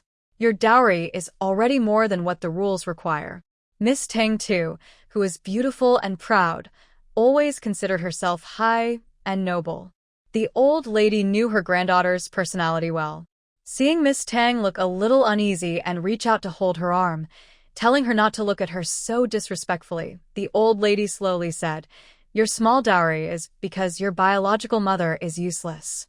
After becoming a criminal officer, she had nothing of her own and entered the Duke's household. She couldn't even provide a proper dowry for her own daughter, relying instead on the household. That's her fault. Why blame heaven or others? This remark was like a cold splash of water on Miss Tang Tu's face. The old lady had openly pointed out Luo's background. After becoming a criminal officer, she had nothing of her own, so Miss Tang Tu's small dowry was due to her mother's failure. Even if she wanted to complain, she shouldn't blame her biological mother for being stingy. She should blame herself for being useless. Such words felt like a slap in the face. Miss Tang too immediately felt that everyone in the main room, whether the master or the maids, was looking at her. The contempt hidden in their gazes hurt her deeply. It was a condescending look, as if looking down on someone inferior. She naturally knew that Lady Luo was the daughter of a criminal officer. Earlier, when the Luo family was raided, Duke Tang, out of respect for an old friend, bought his friend's sister and brought her into his household, just to let his old friend rest in peace. But unexpectedly, Lady Luo fell in love with Duke Tang and refused to marry anyone else. Duke Tang also knew that if she married out, she would suffer and be disliked, so he took her into his home. Over the years, Duke Tang had always treated Lady Luo and her daughter well. Just by seeing how noble Miss Tang looked compared to her sisters, it was clear her noble upbringing came from her father's protection. Because of Duke Tang's support, Lady Luo and her daughter had long forgotten their humble origins. Now, the old lady suddenly exposed this, reminding everyone that Lady Luo was bought out of prison by Duke Tang. Such an origin was naturally contemptible. After all, they were both bought, so what was the difference between Lady Luo and the maids? What was different about Miss Tang, who was called a maid's daughter by others? And now, She still dared to cry and complain in front of the old lady? Isn't that just revealing her true nature? Second sister, please don't complain anymore. Your parents have been fair to you. Although Miss Tang was jealous of her sister's good marriage before, after hearing the words of Duke Tang's wife, she couldn't help but feel some sympathy for her sister's future. She also knew that if Miss Tang continued like this, the old lady might very well dislike her. Duke Tang was always a filial man and would never tolerate his illegitimate daughter disobeying the old lady. If Duke Tang, who protected them, grew tired of her, even if Miss Tang married as Princess Sun, her future wouldn't look good. She wanted to change the subject and asked her sister to sit with her, to chat and laugh with the old lady. Let this matter be forgotten. It was also to make the old lady happy. Big sister, why pretend to be kind here? I am unsuccessful. But isn't Big Sister the one who is happiest? You used to envy me because of my marriage, and now, in front of the old lady, don't you find your sisterly affection disgusting? Miss Tang too only feels that Miss Tang I is hypocritical. This kind of hypocrisy is what she hates most about her. Whether it was Miss Tang I flattering the old lady and repeatedly saying she wanted to marry Lord Tang, or flattering the wife of the Duke of Tang to appear obedient and filial, or even now, pulling at her and causing trouble, Miss Tang too is extremely annoyed. Although she is a delicate young girl, she easily pushes away Miss Tang I without much effort. Did you all hear that? There's still such ungrateful girls in this world. The old lady was angry when she saw Miss Tang I stumble after being pushed by her sister. Yinshu didn't speak during this tense moment, but she felt surprised inside. Could Miss Tang, too, be losing her mind? I dare not accept what the old lady said. Without kindness, how can there be ungratefulness? Miss Tang, too, delicate and graceful, trembled as she looked at the few women in the upper room who looked down on her. Tears in her eyes, she said, I know I have offended the madam because of my aunt. Because my aunt is favored, the madam's days are not happy. Seeing the angry expression of the Duke of Tang's wife gradually turn blank, she choked out, but love started from nowhere, and I fell deeply. Father and my aunt have feelings for each other. The madam is the main wife. Why can't she accept it? Do you have to push my aunt to death to be happy? I can't father like my aunt. And the madam despises me, but I am also father's daughter. Why can't I receive father's love? Is it only the legitimate children who matter? Others shouldn't be born? If the madam really thinks like that, she is too cruel. Everyone has the right to love and be loved by their father. Father doesn't like legitimate children because they haven't done well. Father loves me and my aunt because we have qualities that make him love us.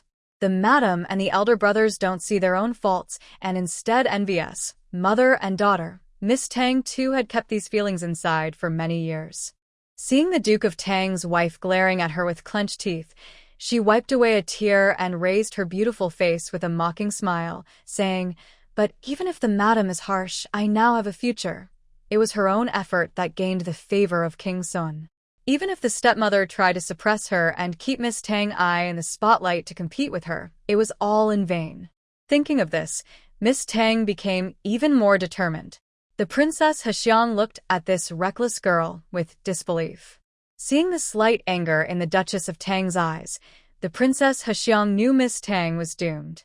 Did she really think that marrying Duke Sun's son meant her future was secure?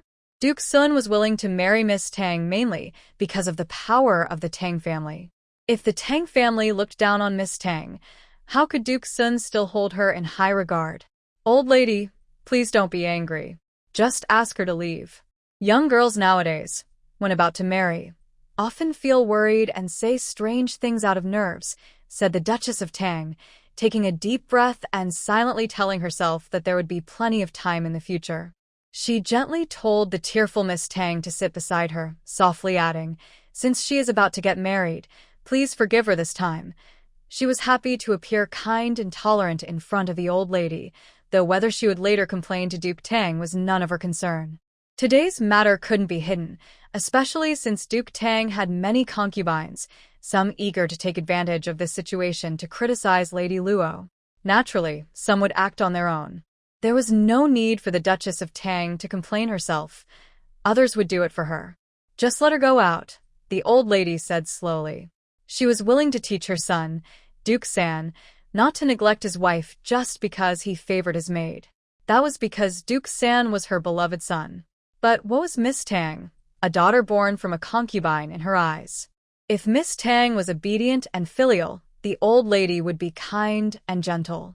She even showed warmth to the maids around her, which proved she was a kind old woman. But if Miss Tang was disobedient, the old lady would be furious. Just look at Pearl, a maid she once loved very much and carefully planned for her future. But once she grew tired of her and felt she had been let down, Pearl was now distanced from Duke San, and the old lady herself had spoken about it. Yinshu knew that the old lady was a rare person who understood things clearly. She was happy to protect and care for the poor girl, but she would never do anything shameful. She didn't spoil her excessively, but Yinshu increasingly thought the old lady was a very good elder. In the future, even if you invite me, I won't come. After she became Princess Sun, even if her elders wanted to flatter her and asked her to return to the Duke's residence, she would no longer give them that face. Miss Tang felt that the shame she suffered today would surely be made known to them someday. Despite her face, which was beautiful and white with tears, she lifted her head proudly, her skirt flowing in a graceful arc as she walked out of the main room. Her proud attitude made Princess Hexiang find her amusing. She shook her head and saw Yinshu behind the old lady gently massaging her chest. Her gaze flickered. Perhaps no one had thought before that Pearl, who had given up her position in front of the old lady, was succeeded by such a young maid. It's true, people's plans are no match for heaven's. In the old lady's yard, there were dozens of maids, but the one who took the top spot was just a girl around 8 or 9 years old. However, Princess Hexiang preferred to call such a young girl, who had no interest in tempting the main male character, in front of the old lady. She smiled softly, pretending not to notice the old lady, and her eyes shifted to Miss Tang, who was quietly talking to Lady Tang. Although Miss Tang had been slapped and called her sister, she was trying to act unaffected. She didn't like the illegitimate daughters much, so she also disliked Miss Tang's cautious flattery in front of her biological mother. She snorted inwardly. Mother, a while ago, Third Master told me that he plans to go out to the countryside outside the capital to relax. If you and the eldest sister-in-law are free, why not go together? Princess Hexiang said with a smile. It was as if the scene where Miss Tang suddenly acted out was just a fleeting moment, as if nothing had happened. Out to the countryside? You and your husband can go alone. I, the heavens, am too lazy to move around. Your eldest sister-in-law is busy managing the household, handling all the affairs of the estate, so she has no free time, the old lady said happily, glancing at Princess Hexiang's belly with some expectation. She didn't press her, but instead smiled and said, just make sure you take some guards with you and stay safe. She was not the type to boss her son and daughter-in-law around, so she had no other instructions. I understand, Princess Hexiang replied with a quick smile. Now she felt that her marriage was quite good. Mother-in-law and sister-in-law are both happy, and my husband is not a foolish man. What could be wrong? Therefore, Princess Hexiang continued to reply kindly to the elderly lady, Mother, yesterday my maternal family, the Wang family, sent some silk fabrics as gifts. They are new patterns from Jiangnan weaving workshops this year. The colors are suitable for you and my older and younger sisters-in-law. I will have someone deliver them soon. These tribute silks, though new and fancy in the eyes of the royal family and high officials, are just for entertainment. The Songwang residence is a royal family estate and receives many tributes. The Duke's residence also has some, stored in the warehouse, and anyone who wants can choose for themselves. But since they are from the palace, even if chosen, it wouldn't be entirely free or greedy. Princess Hexiang sent more of these fabrics, which makes people happy. There is a saying, 1,000 miles of goose feather gifts show deep feelings even if the gift is light. Princess Hexiang thought that the love from her family is what makes the elderly lady happiest. Then you should send them over. She didn't refuse her daughter-in-law's respect.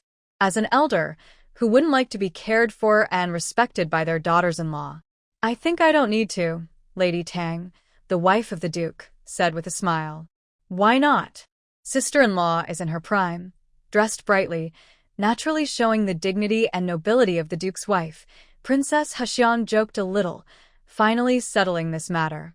However, Yinshu didn't expect that a few days later, the chief maidservant around Princess Hexiang, who had previously been very kind to her, along with a few young maids, would put the silk fabrics meant to honor the elderly lady into amber storage, then gently pull Yinshu aside to a quiet part of the courtyard. These 2 pieces of fabric are for you. You can make a few nice clothes. Yinshu saw the 2 pieces of fabric that Huashu handed to her. She was slightly stunned, and then blushed. Huashu, sister, this isn't proper. How could a young maidservant receive someone else's things? Seeing her reaction, it was clear that these fabrics must have been given to her by Princess Hexiang. When Huashu handed them over, Yinshu felt strange. There's nothing inappropriate about it. Huashu first placed the fabrics in Yinshu's hands, then smiled and said, "Why, are you calling me sister just to flatter me? I was just giving my sister some fabric to make clothes. Do we maids not exchange favors?" Seeing Yinshu didn't speak, she showed a hint of embarrassment. Her gaze softened, and she gently held Yinshu's hand, saying, "Moreover, our princess also said that you made the old lady happy today, which is your greatest achievement. You are a meritorious person in the household and deserve recognition. It's just that I received this piece of fabric and did a good deed in front of you." Yinshu hesitated for a moment. If it was the princess of Hexiang County feeling grateful for her service to the old lady, there was a reason behind it. But serving the old lady with a smile every day is just my duty. Why should the princess reward me? It's not a big achievement. She pushed the fabric towards Huashu, who said softly, "Don't refuse me. It's just 2 pieces of fabric. In our duke's household. What's that? Others have it too. If you refuse, others might feel uncomfortable. But this fabric was chosen by me with a special pattern just for you, so I brought it to you secretly." Seeing Yinshu's gentle and obedient expression, she thought of the pearl in the courtyard and sighed softly. She never expected that this young maid was even clearer than the pearl. Yinshu finally accepted it. She lowered her eyes and looked at the 2 pieces of bright, charming silk in her hand, clearly beautiful fabrics that little girls liked. She then softly said to Huashu, "Thank you, sister, for the princess's gift." She knew that if she kept refusing, the princess of Hexiang might feel upset. Still, she reported this matter to Hupa in her heart. She felt a bit uneasy accepting the princess's gift, but Hupa didn't mind and said calmly, "Just take it." "It's mostly because of the old lady's face. I understand," Yinshu said slowly. Seeing Hupa's attitude, the princess of Hexiang was not only rewarding her alone, but secretly rewarding her. Yinshu thought for a moment and understood a little more. The princess of Hexiang came from the royal family with countless dowries. On her wedding day, she had a grand 10-mile red bridal carriage, which was very impressive. This private property, not to mention the wife of Duke Tang, probably couldn't compare to her. She sincerely respected the old lady, but if she openly rewarded the maidservants in the old lady's courtyard to please her, wouldn't that put the second wife in a difficult position? If the second wife's private wealth wasn't enough, she would likely be less generous. Wouldn't that make her seem less filial in front of the old lady? Even if the second wife endures with determination and rewards the people in the old lady's courtyard, it can create a sense of competition, and the relationship between sisters-in-law may become strained. Therefore, Princess Hexiang secretly instructed someone to give a few maidservants some gifts. Yinshu understood this and felt at ease. Although she didn't tell the old lady that Princess Hexiang had rewarded her, the old lady seemed to know and appeared to be in a good mood lately. After all, being valued by her daughter-in-law and having a sensible daughter-in-law was quite reassuring. However, even though Yinshu didn't mention this to the old lady, she still made some new items from fresh fabric, pouches, handkerchiefs, and scarves. These new things looked interesting, and the old lady was pleased and shared 2 pouches with Cui Lu. That day, Yinshu was resting in her room drinking tea when she heard noisy sounds outside. She went out to see and found a few people gathered around the main house where the young maids lived. Curious, she approached and saw Inger happily tidying up a box. Inger was the one who had previously been the top among the young maids. Now she was packing copper coins into the box, and Yinshu also saw some beautiful fabric pieces. Next to her, Inger's older sister, Jade, was leaning against the doorframe. When she saw Yinshu, she rolled her eyes. Yinshu ignored her. Seeing that Inger had finished packing the boxes and some simple rouge and powder, she quietly asked Cui Lu, "Is she really going to serve in the third house? If she goes to the third house, there will surely be some disputes with Princess Hexiang." Since Princess Hexiang rewarded Yinshu with fabric but didn't boast about it, Yinshu knew that this lively and cheerful princess was not to be underestimated. She was not reckless and was very good at handling relationships. If Inger went to serve Pearl as a little maid, she might still be more comfortable and respectable in front of the old lady than in the third house. That's right. I heard she will be a second-class maidservant, serving Sister Pearl. Cui Lu's eyes flicked around, and seeing Jade not paying attention, Inger was still loudly bragging to a few envious young maids about how Pearl was respected by Lord Tang and how she had asked Lord Tang for favors. Inger then lowered her voice and said to Yinshu, "It is said that Sister Pearl personally begged Lord Tang for this favor, and he agreed. Although Pearl is just a servant girl, she hasn't tried to become a formal wife because she is close to Lord Tang. However, because she has served Lord Tang before, her status is different, and having an extra second-class maid by her side is not a big problem." Yinshu couldn't help but smile bitterly.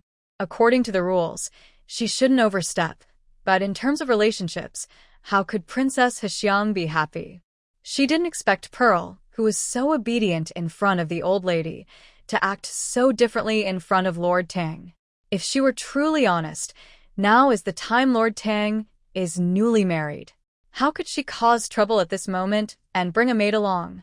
She should behave humbly, considering herself a lowly maid serving Princess Hexiang. Princess Hexiang might still tolerate her. "There's one more thing I wanted to talk to you about," Cui Lu said softly, not minding Inger's proud and boastful eyes as she pulled Yinshu aside. "Last night, my mother asked me to pass on a message. Something happened at Brother Song's house, and they've already kicked him out." Seeing Yinshu look at her in surprise, she added with some resentment, "I heard that Uncle Song was seriously ill and passed away a few days ago. You know his stepmother, when Uncle Song died, she refused to let Brother Song stay at home and drove him out." "Driven out? That might be a bit much. Isn't there still a part of Brother Song's family left?" Yinshu asked with a frown. "Yes, there is. But his stepmother said the family was ruined and had nothing left. Only a house remained, which she claimed Uncle Song left her before he died. If Brother Song comes to ask for it, she says he's unfilial." Cui Lu whispered, "I haven't seen it myself. My mother just told me that he has no money and was driven out late at night, with not even a single piece of clothing. Now that Uncle Song has been buried, he's outside alone, like a lonely ghost. I don't know what will happen to him. Father feels a bit sorry for him, but he also knows that he's not the type to accept favors easily. So he told him to stay in a small hut on our land to watch over it. That's good. Having a place to stay is important." Yinshu finally relaxed. She naturally remembered the tall, quiet young man. Thinking about how harsh his stepmother was to him, she felt a bit unhappy. After all, this is your land and mine. People living there must understand who owns it, said Chun Bai's family. When it doesn't involve Bai Lu, she naturally knows the right thing to do. If she places the young man from the Song family on Yinshu and Cui Lu's land, she wouldn't forget to inform them. Yinshu smiled and said, "Now I understand. Just tell Uncle Chen and Annie to be at ease. Let him stay there." Yinshu also said that the young man has a firm look in his eyes, and someone with such a gaze will surely have a good future. It's just like having more friends means more options. "I knew you would agree." Cui Lu paused and softly added, "But I don't know what Brother Song will do in the future. He can't stay on our land forever, right? He's not someone who will live in poverty forever. He will find a way forward eventually."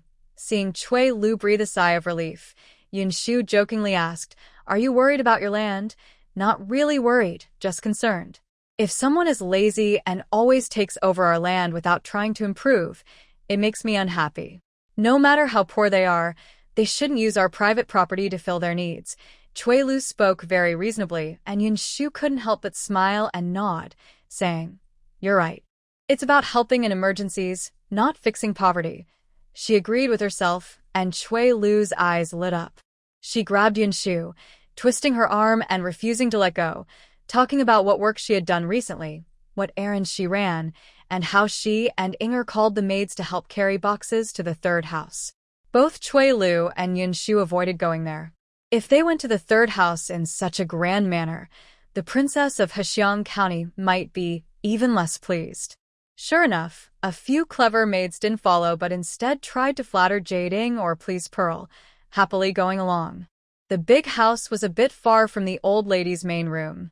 Yinshu wasn't worried about the noisy maids and old ladies overhearing, but she thought Inger's big display was not very appropriate. She didn't say anything, said goodbye to Cui Lu, and then gave her some delicate flower knots she had made while idling, telling her to sell them. She returned to the main room and saw the old lady leaning on her hand, listening to Amber talk. After a while, she shook her head and said, "This marriage isn't good. I won't agree. Call the main wife here." "What marriage?" Yinshu couldn't help but look a little confused. She felt that just a short while ago when she went out, she seemed to have missed a lot. Coral saw Yinshu standing nearby with a look of confusion and quickly pulled her out of the room. She then whispered, "The old lady isn't very happy about this. It's about the marriage of the eldest son." Yinshu finally understood. The eldest son of the Duke of Tang's family is the legitimate firstborn of the Duke's wife and the heir of the family. Recently, he often came to greet the old lady. Yinshu had seen him a few times. He is a handsome young man with a graceful appearance. Because the eldest son is very filial, the old lady likes him the most. There is a saying that the youngest son and the eldest grandson are the most loved by the elderly, and this fits the old lady well. After all, in the Duke's family, her favorite is Tang Sanni, and second is the heir, the Duke of Tang's eldest son. The Duke of Tang's eldest son is handsome and elegant, skilled in both literature and martial arts. He is considered the future head of the family. Yinshu remembers that the Duke's wife values this eldest son very much and keeps a close eye on him. Usually, no maids around the same age as the heir dare to speak much to him. The Duke's wife dislikes maids flirting with her son, so the heir's presence is very quiet. The few maids there are not particularly charming or beautiful. They are honest and simple. Because of this, Yinshu is very cautious, knowing what the Duke's wife dislikes. Since she is still young, the Duke's wife doesn't pay much attention to her, so Yinshu has spoken to the heir a few times. Though the conversations were simple, Yinshu has a good impression of him. He is a gentle and polite young nobleman. "What's wrong with the eldest son's marriage?" Yinshu asked curiously. "Why does the old lady say it's not good? Could it be that the Duke's wife chose a bad match for him?" "That seems unlikely. The Duke's wife is the heir's biological mother, not a stepmother, and she usually loves and supports her eldest son. How could she not pick the best wife for him?" Yinshu thought that perhaps the old lady's heart only accepts someone of royal status for the heir, but she doesn't like the candidate chosen. What kind of person could that be? She was curious, but Coral didn't have time to say more and went elsewhere to busy herself. Soon after, Lady Tang hurried over.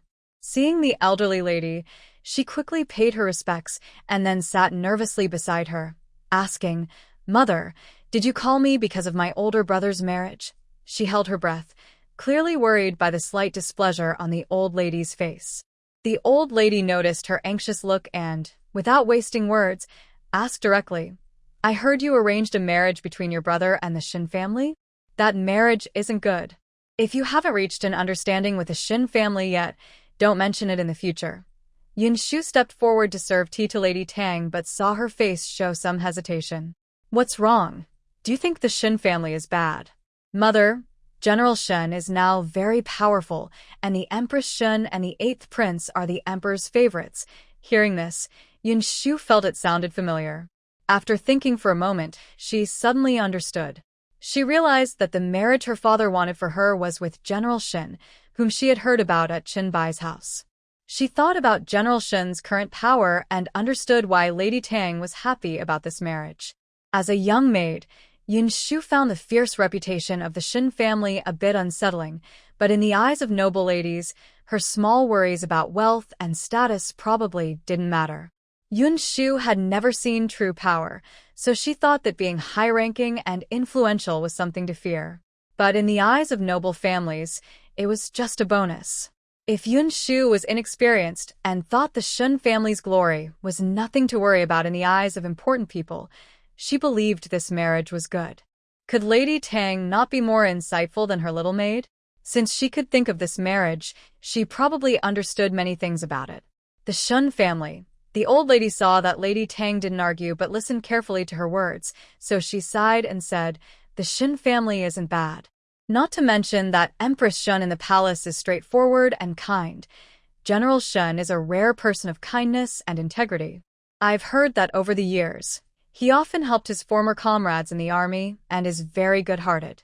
Also, the Shun family has some connection with our Tang family. Your father and General Shun served together in the army, and they were like brothers. Even now, they are somewhat estranged because of political differences, but that hasn't affected their bond." You said exactly what I was thinking. Although our family has had less contact with the Shun family in recent years, we have been watching their actions in the capital. They haven't become arrogant or overconfident, and their children are humble. When the old lady saw that the madam didn't speak ill of the Shun family, she relaxed and smiled. She said to the old lady, "Moreover, my eldest brother has known Sujin from a young age. Although they haven't seen each other much since they grew up because of gender differences, I have always heard that Sujin has a very good reputation in the city. I've seen her myself. Her looks and character are outstanding, truly 1 in 100. She is a perfect match for my eldest brother." The madam saw the old lady was silent, and her spirits lifted. In her heart, she believed that the heir of the Tang family was talented enough to be worthy of even a princess. But even if she were a princess, how could she compare to the daughter of the Shun family? A princess is just a title, and although she is married into the royal family, the current dynasty doesn't place much importance on princesses. The biggest benefit is often just the title of consort in the capital. Sujin, though not a princess, is the legitimate daughter of General Shun. Now that General Shun holds great power, his daughter is more honorable than a princess. Plus, there is Consort Shun and the 8th prince in the palace. If the 8th prince succeeds in ascending the throne, Sujin will be his cousin. The relationship between the heir of the Tang family and the new emperor will be closer than that of a typical son-in-law. She will be favored by the new ruler, and her family will enjoy great prosperity. Her own honor will also be enhanced. Therefore, the madam thought this marriage was perfect. She believed that Sujin was the best choice. There was no better candidate for the future wife of the heir of the Tang family. The old lady looked at her daughter-in-law, whose eyes sparkled with hope, and gently rubbed her eyes. The Tang family is already very prominent. They don't need a marriage to add more glory, she said slowly when she saw the madam hesitate. This marriage is excellent, too good in fact. If our family doesn't marry into the Shun family, will we fall into decline? She rubbed her forehead and leaned on a soft cushion nearby. Seeing the madam open her mouth to speak but then hesitate, she remained silent for a moment before continuing. Sujin is a girl I've watched grow up. She is truly excellent. Her looks, her personality, her heart, and her ability to manage household affairs. All are perfect for being our future mistress. But now, Shun family's power is very strong, and I always feel uneasy inside. You're worried about His Majesty. Lady Tang smiled and said, "You're overthinking. There is still Shun Guifei and the 8th prince in the palace. His Majesty loves Shun Guifei very much, and over the years, their feelings have been deep and unwavering. Besides Shun Guifei, is there any other consort in the palace who can compare? His Majesty has never even looked at those other consorts. He only cares about Shun Guifei and the 8th prince. His Majesty shows kindness to the Shun family because of this bond. How could she not be worried about Shun family's power? Everyone fears that the emperor might suspect or be displeased. But now, since the emperor loves Shun Guifei, even for her and the 8th prince, he wouldn't do anything harmful to the Shun family. After all, the 8th prince will someday ascend the throne, and the Shun family will need to support him. There's no need to flatter such a marriage just for the glory of the 8th prince's future. The old lady refused to give in. Mother. Lady Tang couldn't help but show a pleading look. She truly hoped her son could marry a girl from the Shin family and improve his future. But no matter how much she hoped, she dared not argue with the old lady. Don't be so reluctant about this good marriage, the old lady said tiredly, supporting her forehead. I can't say for sure, but I feel uneasy inside. You value Sujin because of Shin family status, but I think peace and safety are more important. She wanted her grandson to marry someone not too prominent but from a stable family, someone who could reassure Lady Tang's future husband, allowing her to focus on her career in the court. Moreover, Shin family is at its strongest now. This marriage alliance. The old lady couldn't quite explain why she felt uncomfortable, but after many years of ups and downs, she had seen a lot. This unease made her decide not to marry into the Shin family. Yinshu stood nearby and thought the old lady was indeed very cautious. But Lady Tang hesitated. What's wrong? Do you still insist on this marriage? The old lady asked with a frown. Mother, I dare not disobey you. Lady Tang quickly smiled and said nervously. But, Mother, this marriage was actually suggested by Lord Gua, who asked me to choose a girl from the Shin family to be my wife. At first, I was worried and thought that if the eldest son didn't marry Sujin, then the Duke might want to marry into the Shin family. Maybe they would marry a girl from our family instead. But the Duke refused to agree. He only wanted to marry one person back. This made the wife of the Duke of Tang very troubled. She couldn't ignore her mother-in-law, but as a woman, she believed her husband was the most important, and she couldn't refuse the Duke of Tang. Did he really say that? The old lady suddenly looked serious. The wife of the Duke saw her mother-in-law's hands trembling slightly and felt confused. Could it be that the old lady was upset about this marriage because of her eldest son, the Duke of Tang? Exactly. I also said that the eldest daughter has always been good. General Shin has sons around her age. Although she is a daughter born of a concubine, she was raised by me. If they marry, it would be good to register her as the main wife. But the Duke of Tang just wouldn't agree. Seeing the old lady suddenly fall silent, the wife of the Duke of Tang hurried to explain. He has his eye on Sujin, saying she is suitable for a son. Old lady, you should think about it. I can't decide for the Duke of Tang. She sighed softly. Of course, she was very pleased with this marriage. Otherwise, even if the Duke of Tang was willing, she wouldn't be. If it's what he wants, I will think about it, the old lady said as she leaned back on the soft cushion, looking exhausted. Seeing the wife of the Duke of Tang looking worried, she waved her hand and said, Your brother's marriage. You don't need to rush. Even if he likes Sujin, there's no need to speak now. For now, just focus on your eldest daughter's marriage. After all, the second daughter is engaged to the prince of Sun's residence. If the eldest daughter, as the older sister, doesn't marry, the younger sister might take the lead, which would be embarrassing. Seeing her respond respectfully, she finally said tiredly, Since you've explained everything to me clearly, you can go back now. Then, about the Duke of Tang, do you want to talk to him? The wife of the Duke of Tang asked cautiously. No need.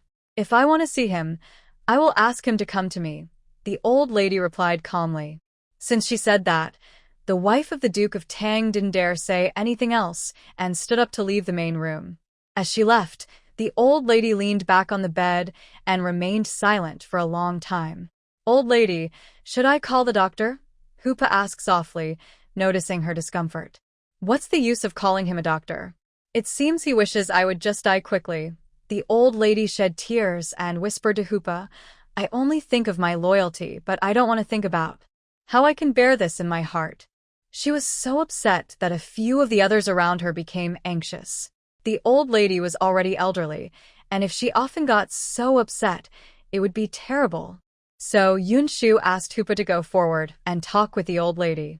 However, the old lady's mood was always low, and during these times, the atmosphere in the room was less cheerful and more heavy. This heaviness was noticed even by the three ladies who often came to greet the old lady. Lady Tang, being aware of the situation, became more nervous. The second lady, Who? And Princess Hexiang looked somewhat confused. The old lady always looked tired, even when her children and grandchildren were happily talking in front of her. She showed no interest in joining the fun, which made the atmosphere quite awkward. Soon, Lady Tang couldn't bear the inner torment anymore and told Lord Tang about it. That evening, as it was getting late, Hooper arranged for Yinshu to stay in the old lady's room overnight. She was just bringing a bowl of osmanthus goat milk to the old lady when a tall, handsome middle-aged man entered. This man was serious and stern, with a focused gaze, giving off a commanding presence. Yinshu recognized him as Lord Tang and quickly took the bowl from the old lady's hand to step outside. She also saw that the mother and son had something to discuss, so she placed the bowl on the stove in the small kitchen. Seeing that 2 servants had already brought some warm food, she thanked them and didn't rush back. She sat on a small stool and slowly ate a bowl of tender snow fungus soup. It was a bit chilly at night, and after eating the soup, Yinshu felt warm all over. She found the snow fungus soup very smooth and delicious, finished it completely, and then thanked the cooks. She leisurely headed back. When she reached the old lady's door, she heard her inside, angrily questioning. "How could you do such a thing?" The old lady sounded quite angry. Yinshu was slightly surprised and avoided her, walking to a distant corridor to stand guard. She felt that the old lady seemed very upset, but she didn't understand why she was so angry. She also didn't know how Lord Tang would explain the old lady's anger. Although it was the transition between spring and summer, by evening the sky was already very dark. Yinshu truly felt a bit cold. She was dressed lightly, as she didn't know if Duke Tang would come and had to hide away, so she only wore a thin shirt. At this moment, she dared not stomp her feet loudly. She cupped her hands in front of her mouth to blow warm air, barely able to endure the warmth of the bowl of snow fungus soup she had just eaten. She didn't know how much time had passed before she saw the door of the old lady's room open, and then Duke Tang walked out calmly. He looked cold and sharp, his eyes like lightning, suddenly glancing toward the corridor. Seeing a young maid crouching and hurriedly bowing to him, Duke Tang's gaze turned cold. He paused, looked back at the old lady's room, then strode away. After he left, Yinshu waited a moment before walking to the old lady's front. Because the old lady didn't like having many people on night duty, only one maid stayed with her each night, waiting to call water. Now, Yinshu returned, and only she was in front of the old lady. She saw the old lady sitting sadly in a chair, so she went inside to make the bed for her. Then she softly said, "Old lady, it's late. You should rest first. Nothing is more important than your health.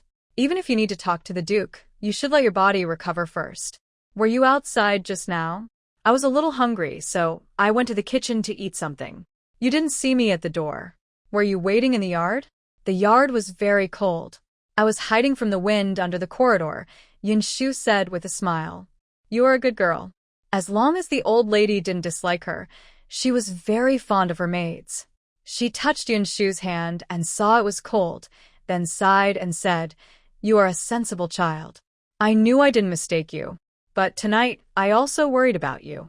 The old lady, despite her thinness, had been outside in the cold for a long time, and she felt sorry for Yinshu. She held Yinshu's hand gently and said, "I have nothing to say to our Lord Duke either. Let him do as he pleases." It was clear she was upset with her eldest son. Yinshu smiled quietly and didn't speak, softly saying if the Lord Duke hears this, he might feel worried. The old lady replied, "If he's worried, how could he have the courage to make decisions about your marriage with the heir? I often hear people in the household talk about how the Duke of Guo was very powerful in the previous court, and he is not someone who makes mistakes easily." Yinshu saw the old lady pause for a moment, and thinking of her kindness to herself, she felt grateful and softly said, "I shouldn't be the one to say this. But the Duke of Guo is not someone who makes decisions lightly. Since he decided on this marriage, there must be good reasons for it." She heard the old lady hum softly, and as she helped her to bed, she continued quietly, "But the Duke cares more about the old lady in his heart. If he was just acting on impulse and didn't respect you, why would he come quickly to explain himself? The Duke is very filial to the old lady and hopes there is a way to keep everyone happy. Keep everyone happy, the old lady repeated softly. One reason is to unite the families through marriage, and the other is to make sure the old lady is happy and healthy every day. That is probably what the Duke hopes for. Her words were gentle and considerate. The old lady closed her eyes and, with a faint smile, showed a little annoyance on her face. You're right. The Duke of Gua is indeed a very filial person. No need for you to say that. I can see it clearly. See it clearly? Every day, besides worrying about the marriage of the heir, the old lady looks very happy. That's naturally because your children are filial. It's obvious just by looking at you. Not only the Duke, but even the main wife, all the ladies in this household, are full of respect and care for you. That's why you're happy every day. And I don't mind telling you since no one else is around. A while ago, the princess rewarded me with 2 beautiful pieces of fabric just because I could make you smile. This kindness is from the ladies to you, and I feel grateful for it, so I share their feelings. You usually seem quiet and reserved, not very talkative, but when it comes to reasoning, you're quite eloquent, the old lady said with a smile, patting Yinshu's forehead. But she also reminded Yinshu to think about the Duke of Tang's filial piety and his difficulties. Suddenly, she sighed softly. But I really don't want this marriage. You know, your young master. Such a talented and outstanding person from a young age. I must say, many noble families in the capital are quite frivolous, and not many are as promising as your young master. You love the young master very much, and surely the Duke of Gua also cares for his son, doesn't he? No matter what, the Duke will never harm the heir. Yinshu saw the tight wrinkles on the old lady's face slowly relax.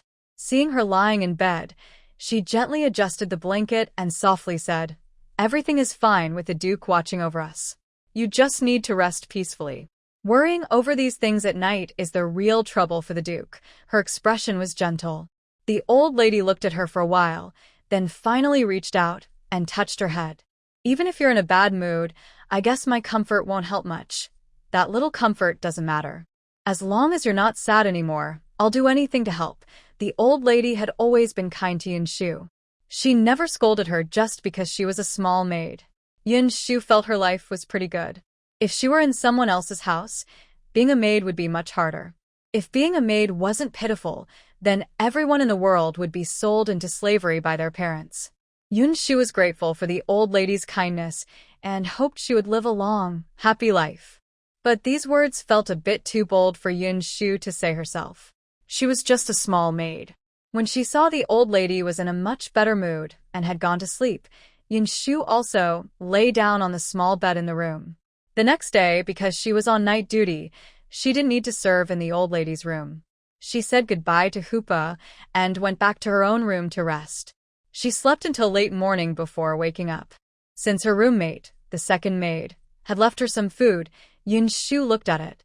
It was 2 beautifully prepared dishes that no one had touched, so she knew her roommate had specially prepared them for her. She felt a bit grateful.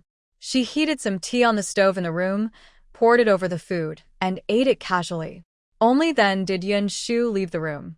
As she stepped outside, she saw Cui Lu putting down her broom after sweeping the yard and rushing over to her. "What's wrong? Why are you in such a hurry?" "I have good news for you," Cui Lu said happily, taking some candied fruit from her pouch and feeding it to Yinshu. "Brother Song doesn't have to stay with us anymore." She seemed relieved. Yinshu instinctively ate the candied fruit and asked vaguely, "Did he find a new job?" When she asked this, Cui Lu was surprised and asked, "You guessed that?"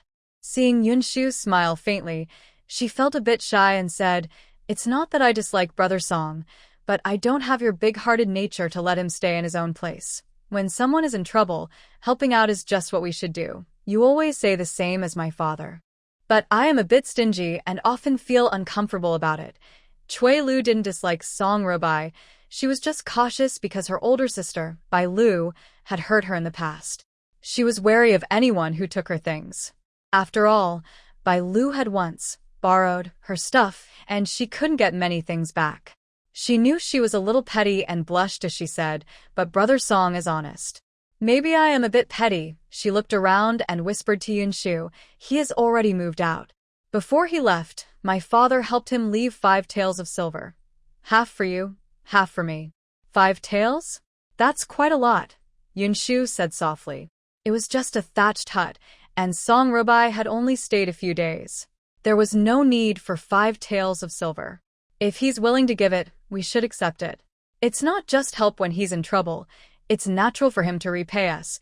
Cui Lu hummed a couple of times. Seeing Yinshu silent, she hurriedly added, he doesn't need those 5 taels anymore. A while ago, my father said he met General Shun. The general knew he was kicked out by his stepmother and, remembering his past friendship with Uncle Song and his current hardship, sent him to serve as a guard for the 8th prince. Song Rubai seemed to have soared like a bird, and Cui Lu hadn't expected that he would turn around and go directly to the 8th prince. The 8th prince was said to be the future emperor, so he would be someone in the emperor's court in the future. That's a very good position. But didn't his stepmother cause trouble at home? Yinshu, knowing that Song's stepmother was not a kind person, asked with concern. I heard she was shouting everywhere that he was unfilial.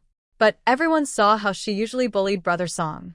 Her husband had just died, and she already drove Brother Song away, so cruel and mean. No one paid attention to her shouting.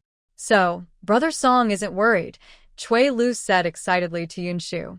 We didn't see it ourselves, but my mother said she saw a young man from the Shin family whip her, leaving her skin torn and bleeding. It was said that General Shin ordered it. If she dares to ruin Brother Song's reputation again, General Shin will send her to prison. That's a good thing. Yinshu's eyes brightened. Although she only met Song Rubai a few times, she was happy that seeing her cruel stepmother didn't ruin his future. She was glad for him. He's not short of money now. I heard the 8th prince has mountains of gold and silver in front of him, so he doesn't care about this small matter. My father says he's not someone who likes to rely on others' kindness without repaying. If we refuse, he probably won't feel at peace. I think it's fine either way. They're just strangers after all. It's a quick deal, and that's it. The old lady's courtyard didn't have many chores today. Cui Lu swept the yard in the morning and had no other tasks, so she happily chatted and joked with Yinshu in a corner. Yinshu enjoyed talking and laughing with Cui Lu, especially since she didn't need to go to the old lady today. She relaxed and first went to the small kitchen to get some snacks and tea, then they went to the garden of the Duke's mansion, hiding behind a fake mountain to eat. On this peaceful day, with warm spring breeze, blue sky, and white clouds, the 2 young maids sat together, eating snacks happily.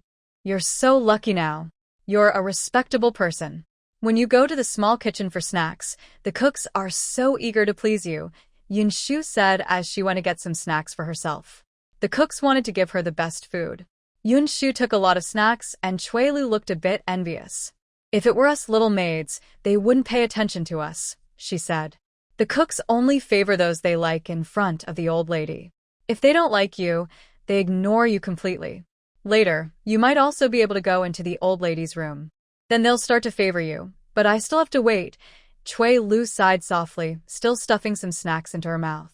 She felt the snacks were a bit too sweet and took a couple of sips of warm tea, looking very content as she said to Yinshu, my mother is looking for a marriage for my older sister. Recently, they said they liked a scholar, but my father wasn't happy about it.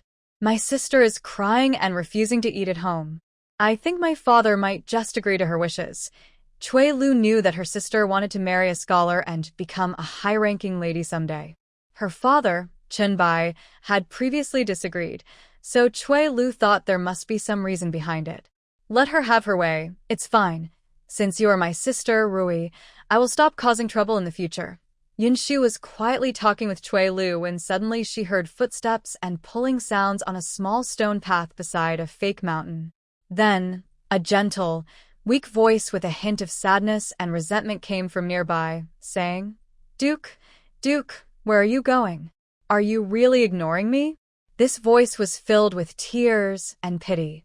Yinshu realized it was the Duke of Tang talking to a woman.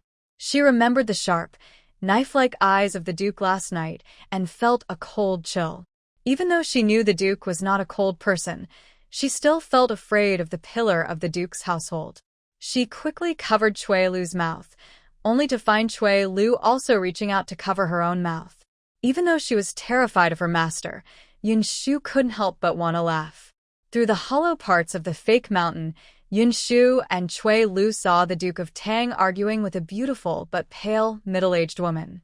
This woman looked somewhat like the second young lady Tang, but her eyes, like autumn water, were full of sadness and vulnerability, quite different from the proud and aloof attitude of the second young lady. Yinshu immediately recognized her as the rumored birth mother of the second young lady, Madame Luo. Now, the two maids saw the Duke talking privately with his concubine, and they knew if the Duke found out, he would be furious. Spying on the master's private affairs was a crime punishable by death. Afraid of being punished by the Duke, Yinshu and Cui Lu dared not go out, and felt regretful. If only they hadn't wandered into the garden. "What exactly do you want to do?" the Duke of Tang asked coldly. He roughly pulled away Madame Luo's hand, showing no tenderness at all. Yinshu shrank back slightly. Seeing how cold the Duke was to someone who had served her for many years, it was clear he wouldn't have any sympathy for the maids either. She was worried that if the Duke discovered them, he would order them to be beaten severely. Cui Lu also trembled slightly. "After so long, do you still refuse to forgive me?" Madame Luo's voice was full of sadness and sorrow. She wanted to throw herself into the Duke's arms and beg him to soften, but seeing that he was indifferent and just looked at her, she couldn't help but cry, her eyes red and swollen, choking on her words. "Duke, don't you understand my pain? I admit I was a little selfish about the marriage of the second young lady, but second sister is my biological daughter. Besides me, who else could truly care for her? Madam, I know you're trying to find a good marriage for her, but what kind of matches are you bringing? They are mostly minor nobles, or some scholars from humble families. Are you unhappy?" Duke Tang asked coldly. "Should I be satisfied? Madam resents me for taking Duke's heart, so she neglects second sister. But, Your Grace, I won't tell you how hard life is for scholars from humble backgrounds. Still, those minor noble sons, how can they be worthy of second sister's character?" Aunt Luo's eyes welled with tears. She stood gracefully by the fake mountain, her eyes red as she said, "How can they call second sister a daughter-in-law of a minor family and make her look down upon herself in the future? A daughter-in-law from a minor family will always be inferior to a legitimate daughter-in-law. She will be looked down upon for a lifetime. This cannot be." "So, you have your reasons." When Yinshu heard Duke Tang ask this, she couldn't help but sweat nervously for Aunt Luo. There was sarcasm and annoyance in his tone. Even a fool could hear it. "Second sister is my child. She is my brother's niece. Your Grace, can you bear to see my brother's niece fall so low? My brother passed away early, and now his only descendant is second sister." Aunt Luo looked mournful. Seeing Duke Tang silently watching her, she choked with tears. If it were back in the day, second sister would be a noble lady. If my brother were still alive, he would have loved and protected her like a treasure, never letting her suffer any hardship. Now that my brother is gone, Your Grace, I just can't bear to see second sister fall into hardship. Isn't that right?" She quietly wept. Yinshu was initially confused, then remembered that Cui Lu had once told her that Duke Tang was friends with Aunt Luo's brother in his early years. Because of this, when her friend's family was destroyed, he took her sister into the Duke's household to care for her. It shows that Duke Tang still valued this friend very much. Now that Aunt Luo mentioned her brother, it seemed understandable, but Yinshu felt uneasy in her heart. This is truly, even if she made mistakes now, to use the dead as a reason for compassion is shameful. But Duke Tang remained silent for a long time before coldly saying, "The Luo family's downfall was their own fault. You have already fallen, so how can you still pity second sister?" Seeing Lady Luo stop crying, she looked up at herself in disbelief. Duke Tang's usually obscure voice became much clearer as he calmly said, "You're not a noble lady either. You're just a concubine I bought to serve. How can you have the face to let second sister think she's so noble and precious? She's only a common daughter, no different from the eldest sister. If you think you're a phoenix on a branch, You should look in the mirror and see yourself. Duke. All these years, I've seen how your brother spoils you. I didn't expect you to become more ambitious and dare to act so arrogantly in front of me. Duke Tang slowly approached the trembling Lady Luo, who looked so thin and pitiful. He reached out and pinched her delicate, white chin, effortlessly lifting her face. He looked down at her trembling figure and softly said, I never agreed to this. Yet you dare to speak for me. You're just a concubine. The lady of the house is the head wife. Even if she scolds or punishes you, she's just dealing with a servant. Yinshu was lying on the fake mountain, feeling how cold and ruthless these words were. This indifference and coldness made her shiver. Even she, a small maid who was uninvolved, felt this way.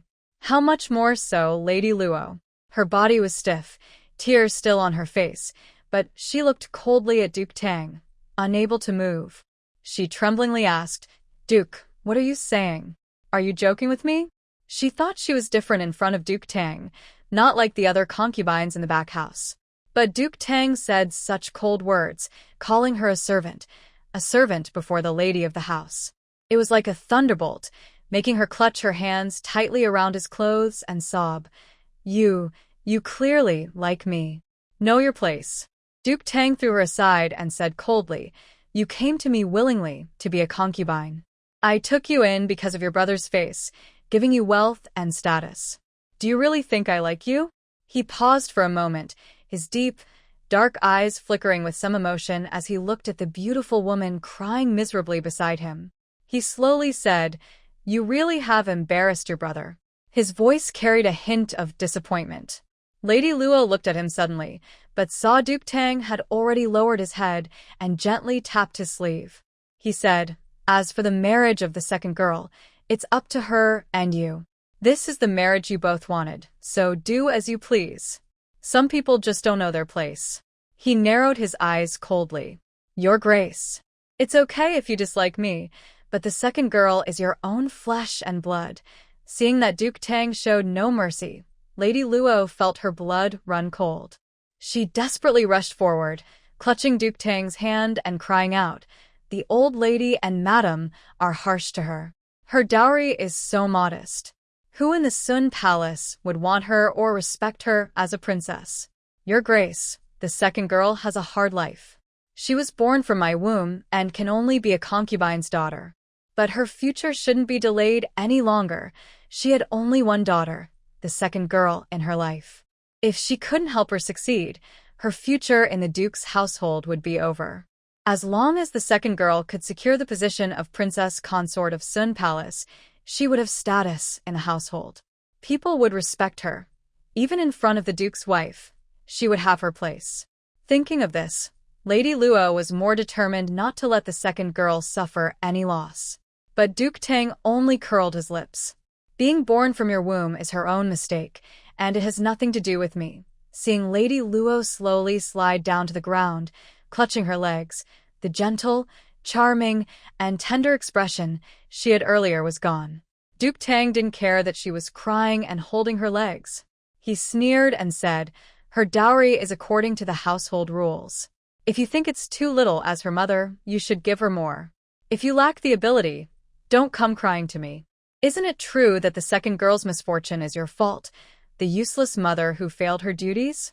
His words felt like knives stabbing into Lady Luo's heart. She looked up blankly at Duke Tang, tears streaming down her face. Yinshu heard Duke Tang's cold words and dared not speak to Cui Lu.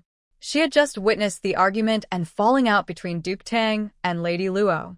If she were clever, she might go to Duke Tang's wife and pass on some news, making her happy and maybe even earning a lot of silver in return.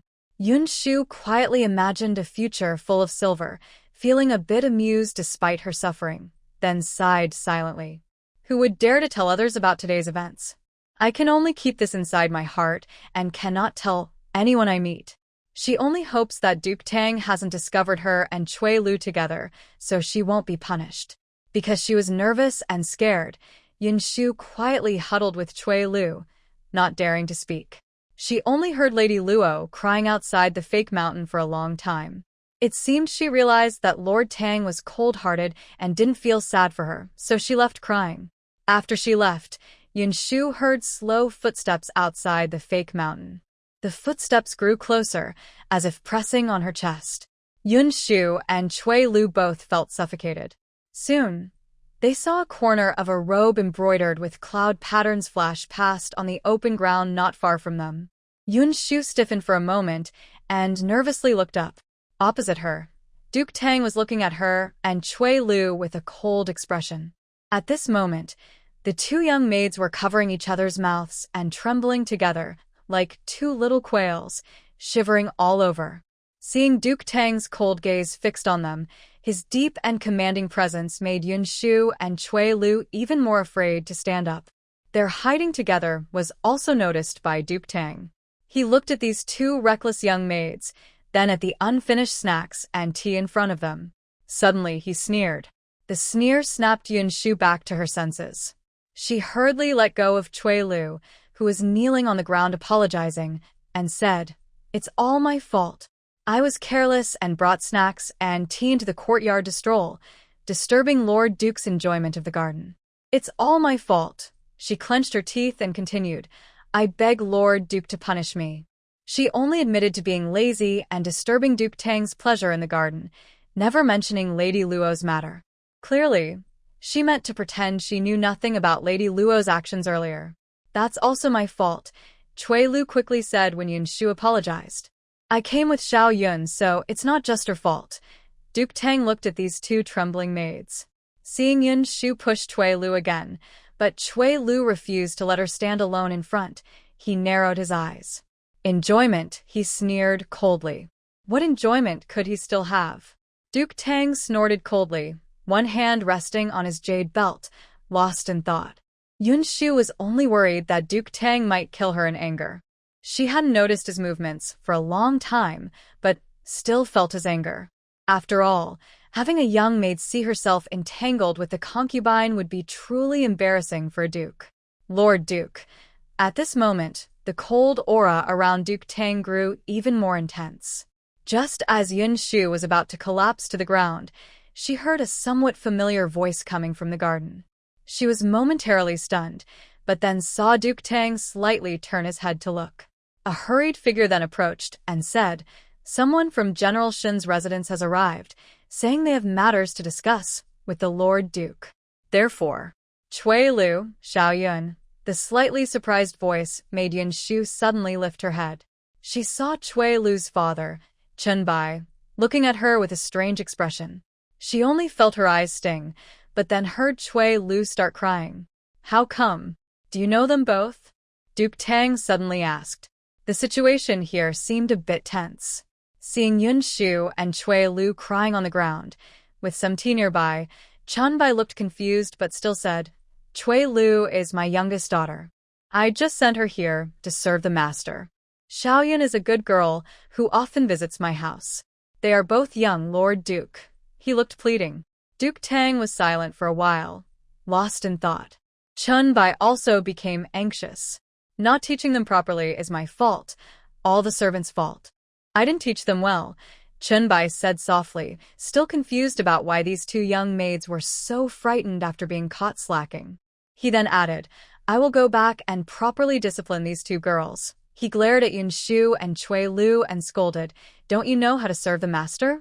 Apologize to the master now." As he spoke, Yinshu and Cui Lu seemed to find some sense of resolve. They honestly told Duke Tang, "Please forgive us, Lord Duke." "Lord Duke, what do you think?" Chen Bai then forced a smile at Duke Tang. Duke Tang looked at him for a long time. Chen Bai quickly lowered his head. "Let's go." Duke Tang clearly saw that Chen Bai was protecting these two young maids. He snorted coldly, paused, and said, "Anything you shouldn't hear, keep it to yourselves." After saying this, he turned and left. Chen Bai didn't care about the two girls, who seemed to have narrowly escaped disaster and were now trembling on the ground. He pointed at their foreheads with his finger, then turned and hurried after Duke Tang. After the fake mountain was gone and everything became quiet and empty again, Yinshu knew that Duke Tang was only sparing them out of respect for Chen Bai. "Luckily, Uncle Chen is here, or else the two of us," Yes, luckily we have Dad. You don't know. I thought the Duke was going to punish us. Cui Lu leaned on Yinshu's shoulder, still feeling scared. But even though the Duke didn't punish us, he told us not to tell others about this. So, let's just forget it. Yinshu hesitated for a moment. Seeing Cui Lu nod quickly, she quietly asked, could he be upset with Uncle Chun? Although Duke Tang didn't blame them because of Chun Bai's face, Chun Bai was the steward in front of the Duke. Yinshu worried that the Duke might be angry with him instead. Cui Lu thought for a moment and shook her head. No, if the Duke wanted to be angry with my father, he would have done so earlier. Do the masters really expect their servants to keep everything to themselves? Her words made sense, but Yinshu had been worried for several days. When Cui Lu said that Chun Bai still looked good in front of Duke Tang, Yinshu finally relaxed. Since it was almost summer and very hot, Yinshu decided to sew a set of soft, breathable clothes for the old lady, using the best fabric from the Duke's house. She felt that the thin silk fabric she chose was light, soft, and cool, so she made 2 nightgowns for the old lady, thinking they would be more comfortable to wear at home. Yinshu focused entirely on sewing clothes for the old lady, paying close attention to every detail. The embroidered lotus patterns on the cuffs looked vivid and lively, and the overall design was fresh and cool. The old lady liked the clothes Yinshu made. Although her room had ice and wasn't very hot or sweaty, she still felt that Yinshu's clothes were more comfortable to wear. Because Yinshu was so young but had spent nearly a month sewing clothes for her, the old lady felt sorry for her being cooped up in her room. She decided to give Yinshu a few days off so she could relax. Yinshu wasn't just staying inside, because she was sewing clothes for the old lady. In fact, she was scared because Duke Tang had frightened her. She dared not go out, knowing that if Duke Tang saw her, he might remember how she had caught the entanglement between Lady Luo and him. So, she hid in the upper room while working on the clothes for the old lady. I didn't expect that hiding from her mistress, the old lady, would make her think she was a sincere girl. Because of her kindness, the old lady often thought of saving some treats or clothes for Yinshu. Yinshu felt grateful for the old lady's love, especially since she spent little time making clothes in her room. Most of her time was either drinking goji berry tea and eating sweet cakes, enjoying fresh fruit while resting, or making small flower knots to sell for money. This made her feel even more ashamed. Before the old lady gave her a break, Yinshu stayed up 2 more nights to make a pair of shoes and socks for her. The old lady asked her to bring the shoes and socks over. She touched the soft, thick soles and the beautifully embroidered white socks. Seeing Yinshu's eyes turn red from tiredness, she sighed. This girl, she thought, surprised that Yinshu was so eager to repay kindness. If she was lazy, the work here was easy, and everyone just ate and drank their way through the days. But Yinshu felt she had let her down. The old lady had managed her household for many years and could see Yinshu's sincere heart. That's why she thought Yinshu was even more honest. I've been away for a few days, so I didn't have new shoes or socks. That's why I wanted to make a spare set. I want my needlework to be seen by you, so you won't forget me. Yinshu, still young, showed a bit of playful innocence. The old lady smiled and gently touched her hand, asking, "Did you go somewhere during your absence?" She remembered that Yinshu's family was not well off. Yinshu quickly replied, "Cui Lu also has a few days off to go home. I get along very well with her, and Uncle Chun and Auntie are very kind to me. I consider her family as part of my own." Cui Lu? The old lady had never seen Cui Lu serve her directly, so she asked curiously. "She's also from the old lady's courtyard. A young maid like me, almost like a sister," Yinshu said seriously. "Since you're close, she must be a good girl. Next time, bring her to see me," the old lady said, thinking Yinshu's judgment wasn't bad. Yinshu happily agreed. She remembered that during the new year, the old lady planned to send some older maids away, and she thought about promoting the younger ones. Boldly, she said, "Cui Lu's father serves the Duke, and she and Uncle Chun are loyal and clever. Cui Lu is also quick-witted in her work." When Yinshu was able to help Cui Lu show her face in front of the old lady, she didn't care about Jade's fiery gaze beside her. Jade kept thinking about calling Sister Inger to serve the old lady and was busy scheming. Now that Inger was sent to serve Pearl, why couldn't Yinshu help Cui Lu plan as well? Moreover, if they would all serve the old lady in the future, Yinshu preferred it to be with Cui Lu, whom she got along with. Is that Chenbai? The old lady thought for a moment and muttered, his daughter is already at this age. She knew the steward beside Duke Tang, and since Cui Lu was Chenbai's daughter, she smiled and nodded, saying, Chenbai is a clever man. His daughter must be just as smart. I remember I was the one who arranged his marriage back then. I called her over to see what she looked like now. She rarely showed interest in Cui Lu. Besides Jade, who was jealous, the other maids didn't mind these less threatening young maids. So, Coral loudly agreed and went to call Cui Lu over. When Cui Lu nervously came in to bow to the old lady, she was called to stand in front of her. Seeing how lively and pretty Cui Lu was, the old lady smiled at Yinshu and said, no wonder you praised her in front of me. She's a beautiful girl. I remember seeing you bring in a basin of ice a while ago. Was that you? You seem capable. She was good at recognizing people. Cui Lu understood that Yinshu was speaking well of her in front of the old lady. She looked up at Yinshu with a sweet smile and quickly said, I have a good relationship with Xiao Yun, so she praised me. Serving the old lady is what I should do, and being capable is also what I should do. Her words were lively, different from Yinshu's gentle and steady manner. The old lady liked her cheerful personality. You two really get along well, she said, noticing they spoke highly of each other. That probably meant they were truly close. The old lady nodded and rewarded Cui Lu with a purse, smiling and saying, your father is very capable in front of our Duke. I hope you will become even more capable and rely on me more in the future. Seeing this, she also gave Cui Lu a big purse. Cui Lu's eyes curved into a smile, and she bowed seriously to the old lady again. Then, she and Yinshu were sent out together by Coral. Why did you praise me in front of the old lady today? She and Yinshu left the back gate of the Duke's residence together, both curious. By chance, the old lady asked me where I was going during the holiday, Yinshu said. Both Yinshu and Cui Lu carried bags filled with small packages. Besides the floral knot crafts Yinshu had been making recently, there were also some fabrics given to her by her masters. These pieces of fabric were not as bright and colorful as the ones the princess of Hexiang had given her, but they were still fine silk gifts.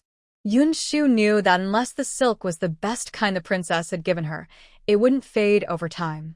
Ordinary fabrics would lose their shine after a while, so she decided to bring them along to give as favors to the Qin family. In her bag, she also had some small jars of jam and snacks she had secretly taken from the kitchen. Since they would spoil if left inside the house for too long, she brought them out. No wonder. But I didn't expect the old lady to know about me. I'm really happy, Cui Lu said, holding a few small packages. She quickly added, you're carrying so much. Let me help you. She was about to lean over to help Yinshu carry some things, but Yinshu smiled and shook her head, saying it wasn't necessary. Just then, she noticed a tall, handsome young man walking quietly from a distance. He was dressed simply, in clothes that looked a bit worn but better than how he used to look when he was very poor. It seemed he had been doing well recently. He saw Yinshu and Cui Lu and looked a little surprised, but then he pressed his lips together and walked over to them. I'll see you off, he said. This was Song Rubai. Yinshu noticed he looked much healthier than before and asked curiously, Brother Song, why are you here? This was the back street of the Tang Duke's residence, all belonging to the Tang family. Her question made Song Rubai hesitate for a moment. After a long pause, he whispered, I came on some errands. Now he was a guard beside the prince, so he didn't need to explain much to Yinshu. Their relationship was only superficial, not close enough to share secrets, so she just smiled and didn't ask him to help. Let me carry it for you, Song Rubai offered. No need, it's not heavy. I can carry it, Yinshu said, thanking him. Seeing that he didn't insist, she continued walking with Cui Lu toward the Qin family. She felt a little embarrassed and said, Brother Song, you don't need to see us off. She thought that if Song Rubai was busy working, then sending herself and Cui Lu home would delay his tasks. However, Song Rubai frowned and said, "You're still young." In front of him were just two small children, young and delicate girls.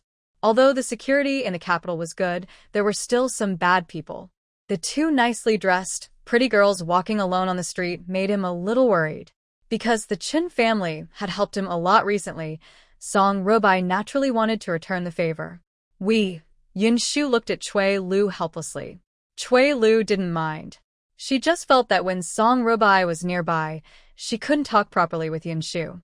Seeing the tall, strong young man walking beside them, she winked at Yinshu and then shoved a small bundle into his hand, saying, "Thanks, brother Song." She looked happy as if she had gained a small advantage, almost bouncing with joy. Yinshu smiled gently, but at that moment, the silk and package she was holding suddenly flew into Song Rubai's hands.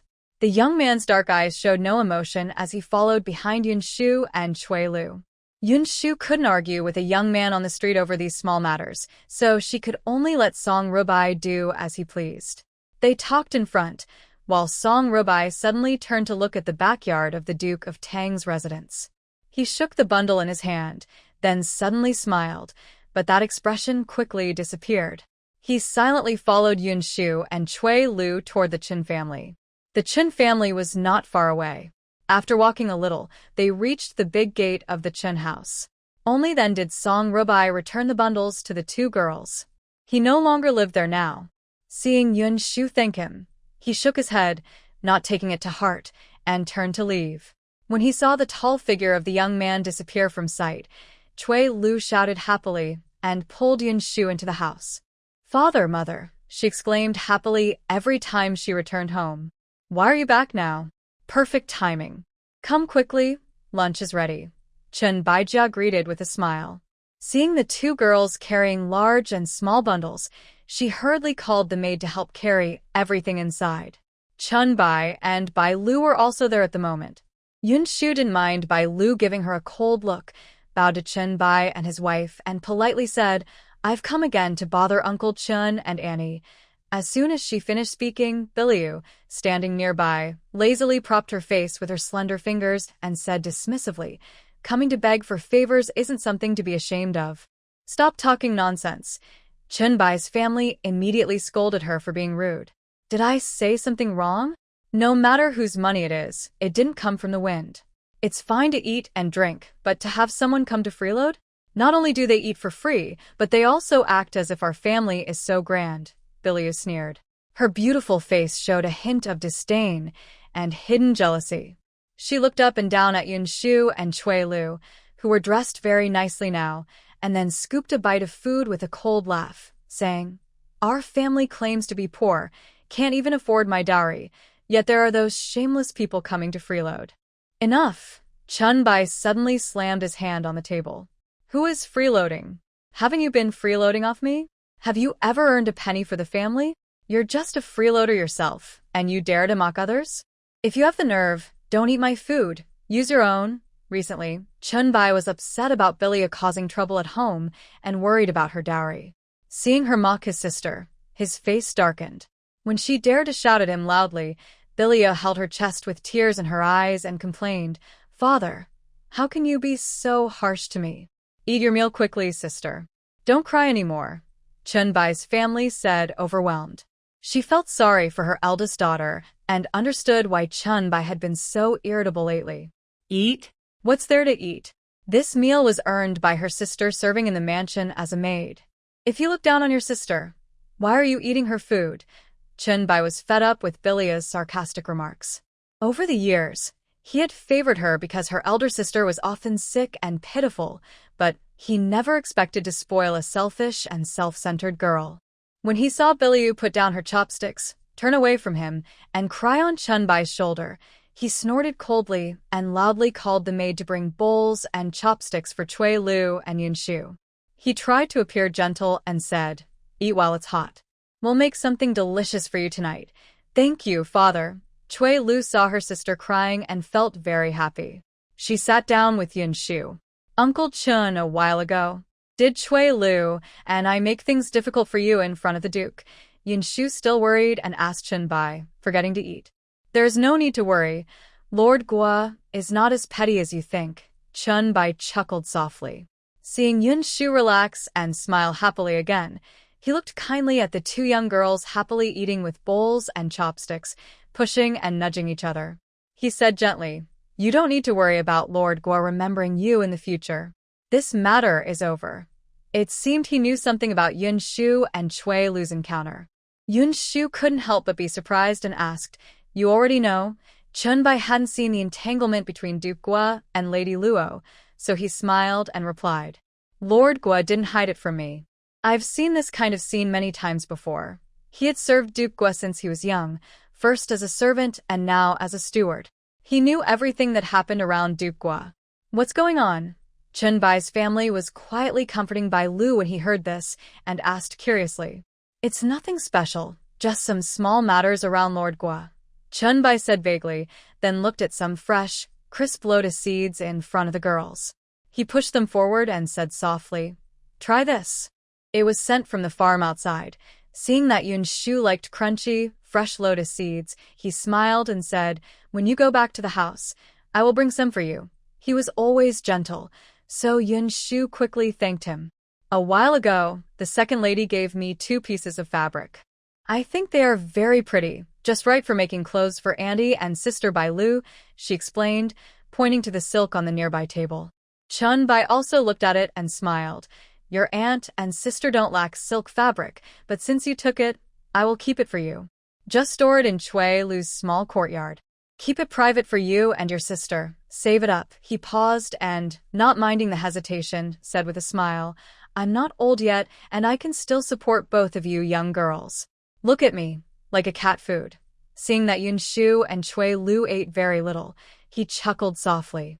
"Better to give it to Auntie and Sister Bai Lu," Yinshu whispered softly. Chun Bai's family had worked hard to sell her many flower knots. She was grateful to Chun Bai's family, and also had the idea of winning their favor. Although Cui Lu was annoying, she was Chun Bai's family's precious one. She showed kindness to Cui Lu, which made her even happier than showing kindness to Chun Bai's family himself.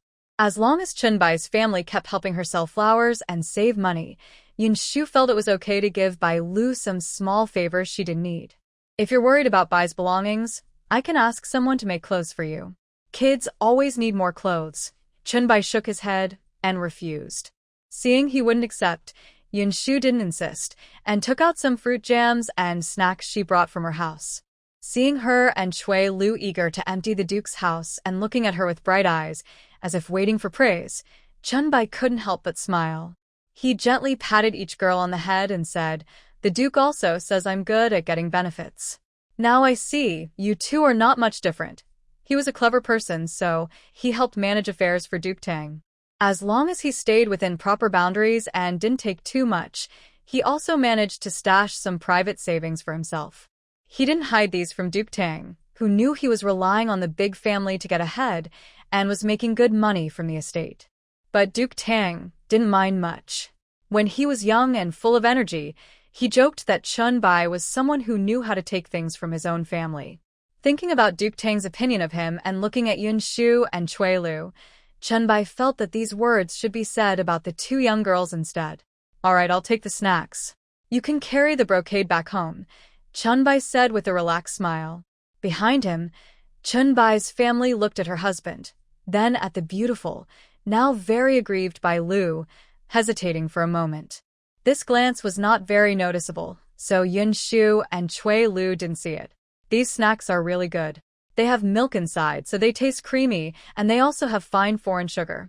Even Grandma likes them," Chun Bai said kindly. Yinshu, feeling a bit envious of Chun Bai's kindness, looked livelier than before. She and Cui Lu proudly showed off how delicious their snacks were. Chun Bai didn't mind the girls showing off and smiled happily, listening to their excitement. He took one to taste and said, "Yes, they taste very good. You're thoughtful, bringing us such nice treats. This is what we should do." Yinshu thought she might have been too happy today and got a little carried away. She grabbed Cui Lu's hand, and they ran off together. Seeing that the 2 of them had left, Chun Bai's family didn't say much. Instead, Bai Lu took a piece of snack to taste it. A hint of jealousy flashed in her eyes, but she snorted and said, "It's not that great." Although she said this, she ate quickly and grabbed 2 more pieces tightly. Chun-bai frowned and said, "If you don't like it, don't eat it." Recently, he had been annoyed by his eldest daughter's fussing. Seeing Bai Lu eating her sister's food without showing gratitude, he looked more at his wife and said, "It's all because you spoil her." Thinking about Bai Lu's dowry, Chun-bai felt annoyed. He didn't ask her to eat more snacks and directly ordered someone to bring food to his and his wife's room. Chun-bai's family saw that their husband was truly angry and became very afraid. As a woman who considers her husband the most important, she usually takes some initiative and sometimes argues with him. But when he gets angry, she feels scared inside. You too. Your sister finally came back and you didn't greet her kindly. Xiaoyan isn't our child, but she didn't come empty-handed. Didn't she bring the filling cream you ate earlier?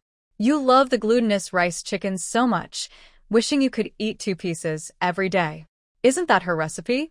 That recipe sold for several silver coins, but Xiaoyan never asked us for anything. Look at what you said before. Chun-bai's wife was hiding and scolding her eldest daughter, but Bai Lu couldn't help but feel her eyes turn red. Now she was a graceful, slender girl. Her eyes reddened slightly, and she coughed a few times, looking a bit weak. That's just a few things. She lives with us, so how can she come empty-handed? Mother, don't let her fool us. The filling cream isn't worth much. It's rare, but can't Dad get it?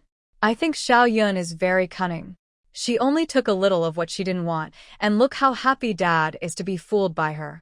He treats her like his own daughter. Bai Lu thought about Yinshu's small face, which looked like a painting, and secretly resented her. She bit her lip and said to Chun-bai's family, she didn't come empty-handed, but Dad didn't tell her to leave empty-handed either. When she left last time, she took a lot of things packed in big and small bundles. But she's just taking advantage of us. You and Dad can only say she's a sensible and filial girl. Chun-bai felt much more loving toward the young girls Cui Lu and Yinshu than toward her own daughter, who is still in her youthful years.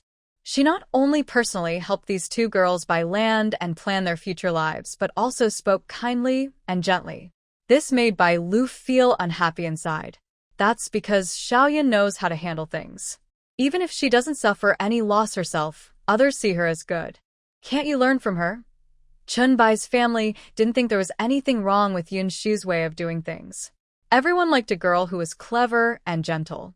Moreover, even Bai Lu couldn't find any fault with Yinshu. The Chin family was more eager than ever to have Yinshu become their daughter-in-law. They only had 2 daughters and 1 son. People say girls are like water poured out after marriage, but in the future, they still need their family to stand firm in the husband's house. Marrying a daughter-in-law who treats her 2 daughters well is very important. Yinshu behaved properly and was generous and not stingy. She was very kind to Bai Lu just now, and even thought about making clothes for her from fabric. Even if Bai Lu spoke coldly to her, Yinshu wouldn't get angry. If she married into the Chin family, Bai Lu could also feel more at ease visiting her family later. If she married someone fiery and couldn't tolerate Bai Lu's temper, Bai Lu wouldn't say her days at her family were terrible, but she would definitely feel uncomfortable. Thinking of these things, Chun-bai sighed more deeply. She was only about 30 years old, still quite beautiful, but she felt her heart was aged a few years because of Bai Lu's temper. Thinking about Bai Lu's marriage, Chun-bai considered it and saw that Chin was probably in the study. She hurried to the yard where Yinshu and Cui Lu were. At this moment, Yinshu and Cui Lu were happily tidying up Cui Lu's room. When Cui Lu worked at the Duke's mansion, no one was allowed to enter or touch her room. So Yinshu thought it was suitable to put the silk fabrics and some bulky items in Cui Lu's room. We'll leave it here, Cui Lu said, sweating heavily as she dragged out a large redwood chest from the corner of the room. It was just a square, plain chest without any fancy patterns or carvings, but it looked very sturdy. Yinshu looked at the big box and froze in surprise. Cui Lu proudly wiped the sweat from her forehead, opened the locked box, and threw the large copper lock into Yinshu's arms. She looked around and, seeing that no one else was in the room except herself and Yinshu, she whispered, There are only 2 keys to this lock. One for me, one for you. In the future, we can keep them safe, so no one else can open it. Could it be? Yinshu felt like this copper lock was meant to prevent theft. She hesitated and asked softly, "You're locking such a big lock at home. Aren't you worried that Aunt might get upset?" Putting things in her own house and locking them up. If Chunbai's family saw this, they'd be very sad. Worried, Cui Lu snorted and patted Yinshu's head. She opened the redwood box, revealing some scattered old jewelry. She casually pushed it to the corner and first placed the beautiful silk and satin Yinshu brought back into the box. Then she whispered, "I used to want to trust my mother, but look at her now, she only favors my sister. If I don't watch out, I'll never get a chance to think for myself again." She touched the delicate gold bracelet on her wrist and gritted her teeth, saying, "The things I brought back before, are they really things I wanted to give away? Since she likes to come into my room and look through my stuff, isn't it right for me to protect my things in my own house? Alright, stop being angry and don't argue with her. Since she's acting like the first day of the month, we can act like the 15th. It's no big deal to pretend to guard against thieves. But if Aunt asks, don't tell the truth. Just give a reasonable excuse. For example, Yinshu thought for a moment and whispered to Cui Lu, "Say these silks and satins are kept outside to avoid dust, and since they're left out every day, wind and sun might fade their color. That's why they're locked up tightly so they can stay nice longer." Would Mother believe that? At least it's better than telling the truth about guarding against theft. Aunt cares about her reputation too. Yinshu gently patted Cui Lu's shoulder and said softly, "Don't just think about your sister. For Chinuncle and Aunt, there's no need to make things too complicated." Moreover, Yinshu had something to say, but found it hard to tell Cui Lu.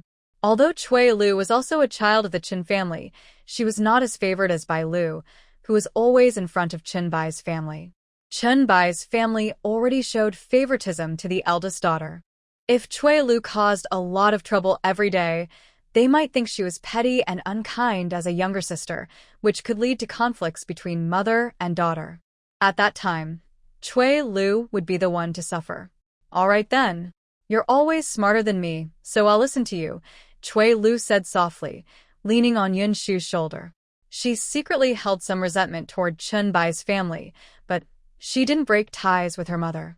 It was just her little girl's dissatisfaction with her mother's favoritism and her desire to be loved more, but she didn't know how to do it. After Yinshu advised her, Cui Lu stopped thinking too much. She put some of the good things she and Yinshu brought home into a box, locked it tightly, and kept the key in her purse along with Yinshu's. They then pushed the heavy redwood box back into the corner. Feeling quite tired, they sat on a small bed, drinking the red date tea prepared by the maid earlier and eating fresh, tender lotus seeds they had brought back because they liked them. Yinshu smiled at Cui Lu and said, "Since it's getting hot today, how about trying lotus leaf and lotus seed porridge at home later? It's cooling and light. What do you think?" "Everything you say makes me hungry." Cui Lu's eyes lit up immediately. Seeing her good mood today, Yinshu smiled and said, "I don't know how to make it. Only what ingredients and steps are needed. Who still makes things by hand nowadays?" Cui Lu begged Yinshu to write down how to make it tomorrow. "It's just simple porridge, with no complicated steps," but Yinshu agreed. Just then, they heard cheerful laughter outside. Chunbai's family pushed aside the curtain and came in, smiling, saying, "We heard you talking about eating and drinking from far away. You really are a gluttonous little girl," she teased with a smile. Yinshu and Cui Lu hurriedly got up and helped her sit on the small bed. Yinshu offered her the red date tea and asked, "Annie, it's so late. Is there something you need?" She asked casually, but Chunbai's family didn't care about the tea. She reached out and held Yinshu's fair hand. "I really do have something to ask you." Jian Yinshu was gentle and calm, with beautiful, lovely features that looked like a painting. Chunbaijia secretly loved her a little. She spoke kindly. "Annie knows this is a difficult request for you. Little Yun, Bilia's sister, is about to get married, so we need to prepare her wedding dress. Your sewing skills are excellent. Auntie asks if you could make a wedding dress for Bilia." Her eyes looked sincere, but Suelio's face immediately turned red with anger. "Mother, what are you saying? Are you trying to tire little Yun out? Why ask Yinshu to make clothes? That's not right. It's not fair to make her suffer or feel wronged. And what is her mother's stance? If it was just Suelio who was tired, that would be one thing, since they are family. But Yinshu is a guest, a young lady she brought home. Is it reasonable to ask her to make clothes so casually? I have no choice. Chenbaijia knew this wasn't very proper. But thinking of Biliu, who is delicate and still unwell, she couldn't help but tear up and say to Yinshu, Auntie knows this is a bit much. But little Yun, this is all out of love. Biliu was born into a humble family, born into a lower class. People say she's a servant's daughter. Even if she has many good qualities, her background makes people look down on her. She remembered how difficult it was to arrange Biliu's marriage and felt genuinely sad. Don't cry, Yinshu told her softly, holding her hand. How can I not cry? You know, Biliu is about to marry a scholar. But think about it, scholars are proud and often look down on her background. If they look down on her, why bother flattering them? Suelio snorted. Chenbaijia felt a bit suffocated, bit her lip, and sighed. It's not just for your sister, but for you too. Having a scholar brother-in-law. Isn't that honorable? At least, it shows a higher status when you go out. It's good for you. Seeing Suelio's face turn red with anger, she didn't have time to argue with her daughter, and turned to Yinshu. I'm worried now. Your sewing skills are praised even by the old lady. I thought if the wedding dress was elegant and beautiful, it would make your sister seem more distinguished in her new home. I understand your kind mother's heart. Yinshu thought about Bai Lu's embarrassing behavior and wondered how she could possibly make clothes for her. Well, Bai Lu, who was already in trouble, only picked at things and showed no gratitude. She refused to make wedding clothes for the ungrateful person, and besides, the silk fabrics she usually didn't use were enough to consider the face of the Chenbai family when making wedding clothes. Bai Lu should also look at herself and see if she is suitable. Thinking of these things, Yinshu's gaze softened. She sat gently beside Chenbai's family and said tenderly, Every mother in this world cares for her children in her own way. My mother loved me very much when I was young. Xiao Yun, seeing Yinshu seemed willing to agree, Cui Lu hurried forward, pulling Yinshu up and snatching Chenbai's hand away from Yinshu. She protected Yinshu behind her and loudly said, There is no mother as unkind as that. Xiao Yun works in the house every day. Isn't she doing enough? Not to mention others. Only the old lady's personal seamstress is her. The old lady trusts her completely. No one else is allowed to touch her clothes, whether it's daily wear, sleepwear, shoes, socks, or even handkerchiefs and pouches. Xiaoyan makes them all little by little. She is so young, working so hard in the house. How could she have time to make clothes for others? But, no buts. When Xiaoyan works in front of the old lady knows she cares for her. She often tells her to rest. How can my mother be so unkind? Cui Lu's voice grew louder, not holding back. Chun Bai's family hurriedly said, Please speak softly. Do you want to call your father here? I only wanted to ask Xiaoyan what she thinks. But this was not just asking, she was pleading, begging, revealing her true feelings. Yinshu sighed inwardly, recalling how she once asked Chenbai's family to help with flower arrangements and couldn't help but smile bitterly. From now on, she probably couldn't ask Chenbai's family for help with flower arrangements often. She lowered her eyes, trying to calm down the angry Cui Lu while softly speaking to Chenbai's family. Annie, don't argue with Cui Lu. She cares for me. She sees how hard I work every day and feels sorry for me. She paused when she saw Chenbai's family look slightly surprised, then gently comforted her. What she said is true. Now Sister Jinju has gone to the third master's room, and I am indeed a bit busy with the sewing in the old lady's room. Bai Lu's wedding dress needs to be very fine. I'm worried I might ruin the embroidery or delay her big day. If the Chin family truly insists on making her a wedding dress, Yinshu will have to open the skylight on Bilia's wedding dress on the day of her marriage. They say the household chores are endless, and there's no time to make it. What else can others say? Well, Chen's family hesitated.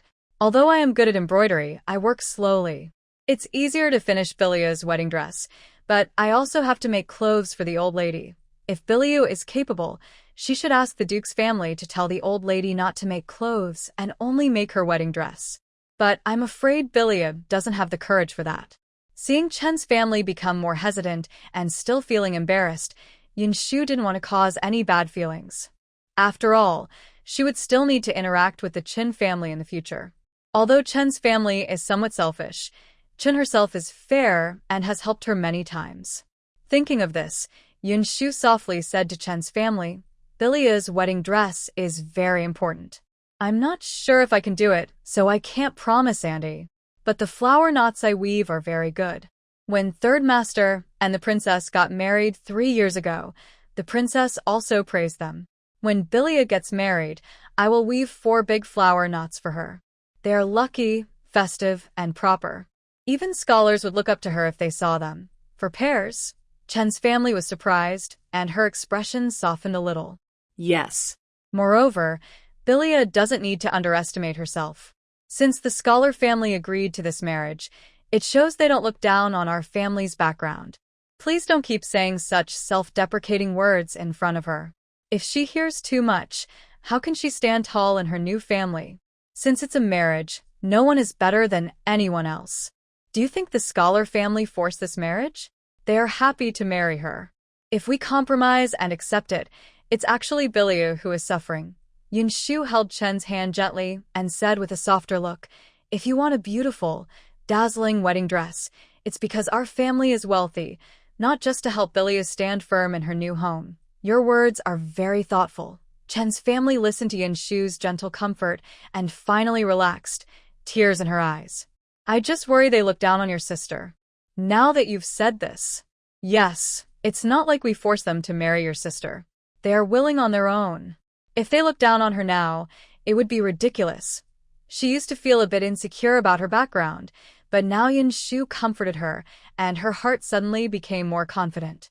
Seeing Yinshu smile gently, she felt more at ease and couldn't help but hold her hand and say, it's rare for you to speak so clearly. It makes me feel much clearer inside. I just stay out of things, so I see things more clearly. Auntie cares so much because she's worried. It's all out of a mother's love. Yinshu felt disgusted hearing this, but Chenbai's family thought they had found a true friend. Of course, the old lady is in front of us. She speaks with wisdom. She saw Yinshu wasn't upset about her asking her to make clothes for her, nor was she annoyed or petty. She felt even happier. Seeing that it was getting late outside, she hurriedly told Yinshu and Cui Lu to rest, then kindly asked what breakfast Yinshu wanted the next day. Yinshu wasn't polite, and happily told her about the lotus leaf and lily seed porridge she just discussed with Cui Lu. Chenbai's family smiled and said, that's no trouble at all. You don't need to tell me the recipe, I already know how to make it. She also smiled and arranged for the 2 girls to rest, then quickly left. Why are you still letting her tie 4 flower knots? Cui Lu, who had a fiery temper, immediately stomped her foot and asked Yinshu. It's just 4 flower knots. I finished them in 2 hours. What's the big deal? Besides, if we cause trouble, Andy will be embarrassed, Yinshu said casually, sitting aside and taking a few sips of red date tea. She felt the sweet warmth in her mouth and said softly, let's just see it as a favor for coming home with me and Annie taking care of us. She wasn't Chen's daughter, but honestly, Chen's family treated her well because she was close to Cui Lu. If she caused trouble over a girl like Bai Lu, it would only cause trouble for the Chen family. Yinshu wasn't foolish. You work so hard every day, and the old lady cares about you. But your mother keeps bossing you around, Cui Lu said. I'm not being bossed around, Yinshu replied with a smile. I just feel that my mother isn't the same as before, Cui Lu said quietly. Probably because of the marriage. From what I hear, the scholar's family is set on it. Later, when your sister becomes the scholar's wife, she'll be proud and respected. Yinshu didn't expect that Bai Lu's family would actually agree. She wondered who was more unlucky. Marrying a girl like Bai Lu was quite hard. She thought freely in her mind for a while. Seeing Cui Lu hum without speaking, she softly said, let's settle this matter today. Don't cause trouble anymore. Otherwise, we'll seem like we're being unreasonable. If father finds out, please don't tell Uncle Chen, Yinshu paused, holding Cui Lu's hand. Do you want to see Uncle Chun and Anne argue? But, no buts, Yinshu smiled. She needed to find someone who could help sell things again. She thought about these words but ultimately didn't hide them from Cui Lu. Cui Lu had supported her before, and if Yinshu still kept her own thoughts secret, she felt guilty inside. Cui Lu listened quietly, thinking. You're right, she said. My mother also feels it's not right. And now, the Chen family was willing to ask Yinshu to make clothes for Bai Lu. Although Cui Lu didn't want to think about their selfish reasons, she also felt putting all eggs in one basket was risky. She blinked, thought hard, and softly said to Yinshu, if you're not in a hurry, you can save the flower knots you make recently. We can think of a plan slowly. As for my mother, we already told her you're busy with the old lady and can't make clothes for my sister. If you start selling many flower knots to her, she might get suspicious. Why? She had time to make money by tying flowers but not to make wedding clothes for Bai Lu. Although Cui Lu believed Yinshu was free to do as she pleased, she still felt the Chen family might feel uncomfortable. Okay, Yinshu nodded. She planned to sell only a few flower knots to the Chen family, ones she could manage. The rest she would keep for now, and find other ways later. She used to be a third-class maid with little income, so she thought about working outside. But now, she was a recognized maid in front of the old lady, who was generous to her. That earned her more than tying flowers. Yinshu decided to focus on taking good care of the old lady instead of trying to get rich by selling things. When she heard Cui Lu's words, she agreed softly. When they went to bed that night, they slept until late in the morning. After finishing breakfast, there was indeed lotus seed porridge with lotus leaves on the table. Yinshu and Cui Lu happily ate a bowl each, then had 2 small sesame pancakes before feeling full. What do you plan to do today? Cui Lu and Yinshu asked. Although they had a day off and could leave the house, Mr. and Mrs. Chen still had work to do.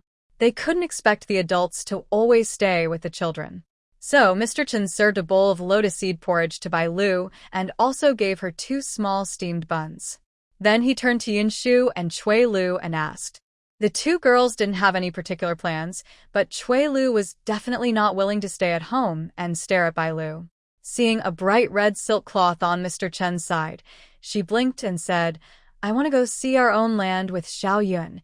Can you 2 go by yourselves? Mr. Chen asked. The people in that village are quite honest. I'll walk with them, Cui Lu replied. After eating a few buns, he looked casually at the bright red silk cloth and asked, What is this for? I plan to send this fabric to the embroidery shop to make a wedding dress for Bai Lu, Mr. Chen said somewhat nervously. Seeing that Yinshu and Cui Lu didn't mention last night's matter, he felt relieved. Send the 2 pieces of pale yellow fabric I took from the storeroom yesterday, too, he added. When Mr. Chen nodded, he continued calmly, make each girl a set of clothes. He was not a stingy person, especially since Yinshu was thoughtful and willing to help. She quickly agreed. Bai Lu, however, threw her bowl on the table and asked impatiently, Why doesn't my father make clothes for me? She didn't expect Mr. Chen to also ask the embroidery shop to make clothes for Yinshu and Cui Lu. Mr. Chen ignored her and slowly finished his porridge, then said leisurely, You stay at home most of the time and haven't worn all your new clothes yet, so there's no need to make you any. Why should she get clothes made for her? Bai Lu pointed at Yinshu and asked with tears in her eyes. Did you spend your money or fabric? No. Then shut up, Mr. Chen snapped. Seeing that Bai Lu was speechless after his scolding, he snorted and told the 2 girls, who were hurriedly finishing their remaining food, Pack up. We're going out together. He had some important matters to attend to in front of Duke Tang today and couldn't be delayed. So, even though Bai Lu cried and wanted to cause trouble, Chen Bai quickly stopped her to avoid delaying the main task. Yinshu and Cui Lu hurriedly finished their preparations, packed some snacks, and got into the carriage with Chen Bai. When they arrived at her place, Chen Bai found a kind and capable peasant woman from the farm to stay with Yinshu and Cui Lu. After giving some instructions, he left. I'll come to pick you up tonight. Dad, you go ahead and work. We're not in a hurry, Cui Lu said, already carefree in the countryside. She was busy exploring the fresh, tender grass, or looking at the fruit hanging from the tall trees nearby. She kept calling out and pointing at the wild rabbits jumping out of the fields, excitedly talking with Yinshu. Whether Chun-Bai was there or not didn't seem to matter much anymore. Seeing her carefree, Chun-Bai scolded her gently and then left. Yinshu saw him go and, holding up her skirt, followed Cui Lu happily into her own field. The two young girls, now without elders around, were more free and relaxed. A peasant woman, who had earned a few copper coins from Chun-Bai, was now following behind them. "These vegetables are really fresh," Yinshu said, looking at the tender, crisp green vegetables that looked very appealing. She then turned to glance at the small cottage outside the field and whispered to Cui Lu, "If it's convenient, maybe we can find someone to watch over the fields and raise some chickens, ducks, pigs, and sheep." Seeing Cui Lu's bright eyes looking at her, Yinshu smiled and continued, "It's rare to have such a big place. Besides, think about it, when Uncle Chen asked someone to watch over us, he paid 10 copper coins, and that made the old lady very happy. If we raise some chickens, ducks, geese, or pigs and sheep and let them grow fat, we wouldn't need to sell them elsewhere. We could just sell them directly to the Duke's estate, and we'd make a good profit. We could even earn enough to hire workers. If we want fresh meat, we wouldn't need to buy it outside. We could just eat it here together. Isn't that great? Maybe this is what a capitalist is like." Yinshu didn't expect that since arriving in ancient times, she would already be thinking about hiring workers to do the work for her. But she's a small landowner. If she wants to be a small landowner, she has to hire workers. Otherwise, is she really a small landowner? For a moment, Yinshu felt confident and justified. She only needs to think that someday she will buy many good fields, build a big yard outside the fields, and raise lots of chickens and ducks inside. Life would be so relaxed and wonderful then. That's true. Cui Lu's eyes suddenly brightened. She touched her purse and remembered she still had some silver coins in the Duke's mansion. She then pulled Yinshu to ask the farmer woman if there were small chickens or pigs for sale at the farm. The farmer woman didn't expect two delicate young girls to want to buy these animals. She was momentarily confused and worried that they might buy the animals on a whim, only to be scolded later by Chen Baiqian for selling these animals to trick the girls out of money. She didn't know what to do. At that moment, Yinshu saw a familiar figure approaching. She looked carefully and recognized Song Rubai, so she greeted him. The handsome, tall young men also saw them and came over. "Brother Song, what are you doing?" "I left some things here and came to pick them up today." Song Rubai saw Yinshu's face was rosy, her eyes bright like stars, shining with happiness as she talked to the farmer woman. After a moment of silence, he asked, "What are you talking about?" It seemed that life as a guard in the palace was good, and he had grown taller and healthier. Seeing her happy, Yinshu told him what she wanted to buy. Song Rubai looked down thoughtfully, glanced at the farmer woman, and said, "Your land needs someone to take care of it. Buying some poultry and livestock is a good idea. Some vegetables are old and dried out and can't be sold. It's better to feed pigs and chickens. Nothing goes to waste." yes, "We also thought that if we came here to relax, we could have fresh vegetables and meat to eat," Yinshu said. She was glad he didn't scold her and Cui Lu for their fanciful ideas. Instead, he seemed to understand and was friendly. "If you don't mind me meddling, I can find a family on the farm to raise these animals for you. Just 100 or 200 coins a month, and you wouldn't have to worry about anything," Song Rubai explained. "Buying small chickens and pigs costs a lot of silver. Some families are free but don't have enough money. The farmers on the farm weren't very wealthy and couldn't buy many animals. Buying even 1 or 2 already cost a lot. Only wealthy young girls like Yinshu and Cui Lu could afford to buy so many animals. Moreover, if they could earn an extra 1 or 200 copper coins a month, it would still be a very happy thing for the rural families. After all, it was just feeding chickens, ducks, pigs, and sheep. These chores, which the pampered young maids found very tiring, were easily done by a young girl from a farming family. Furthermore, when the master was not home, they sometimes took eggs to eat as a supplement. Such good things were definitely welcomed by these farmers. 1 or 200 copper coins. Yinshu exchanged a cautious look with Cui Lu and asked Song Rubai, "We will need to buy many chickens and ducks. That will be enough. How does Brother Song know?" Yinshu asked curiously. Everyone here knew a while ago, Song Robai replied quietly. But Yinshu felt something was strange, a bit odd. This handsome young man, if he truly was silent and reserved, how could he have learned so much about the farm in such a short time? How could he know so clearly about the lives of the villagers? She felt something was off, but this thought quickly passed, and she paid it little mind. Anyway, she wasn't very familiar with Song Robai. However, because she was with him, Cui Lu, and she had picked many small chickens, ducks, and other poultry and livestock on the farm. With Song Robai there, the farm women no longer worried about being blamed by Chunbai later. When Chunbai came to pick them up in the evening, she saw the fluffy little creatures surrounding their feet. She smiled and walked over, saying to Song Robai, "These two girls are bothering you, right? Since I see you, let's go home and have dinner together." Song Robai had just helped Yinshu and Cui Lu find a very honest family to take care of the poultry. Chunbai paid for the money first, then took them home. Song Robai refused to go back to eat with Chunbai and instead went to pack his things.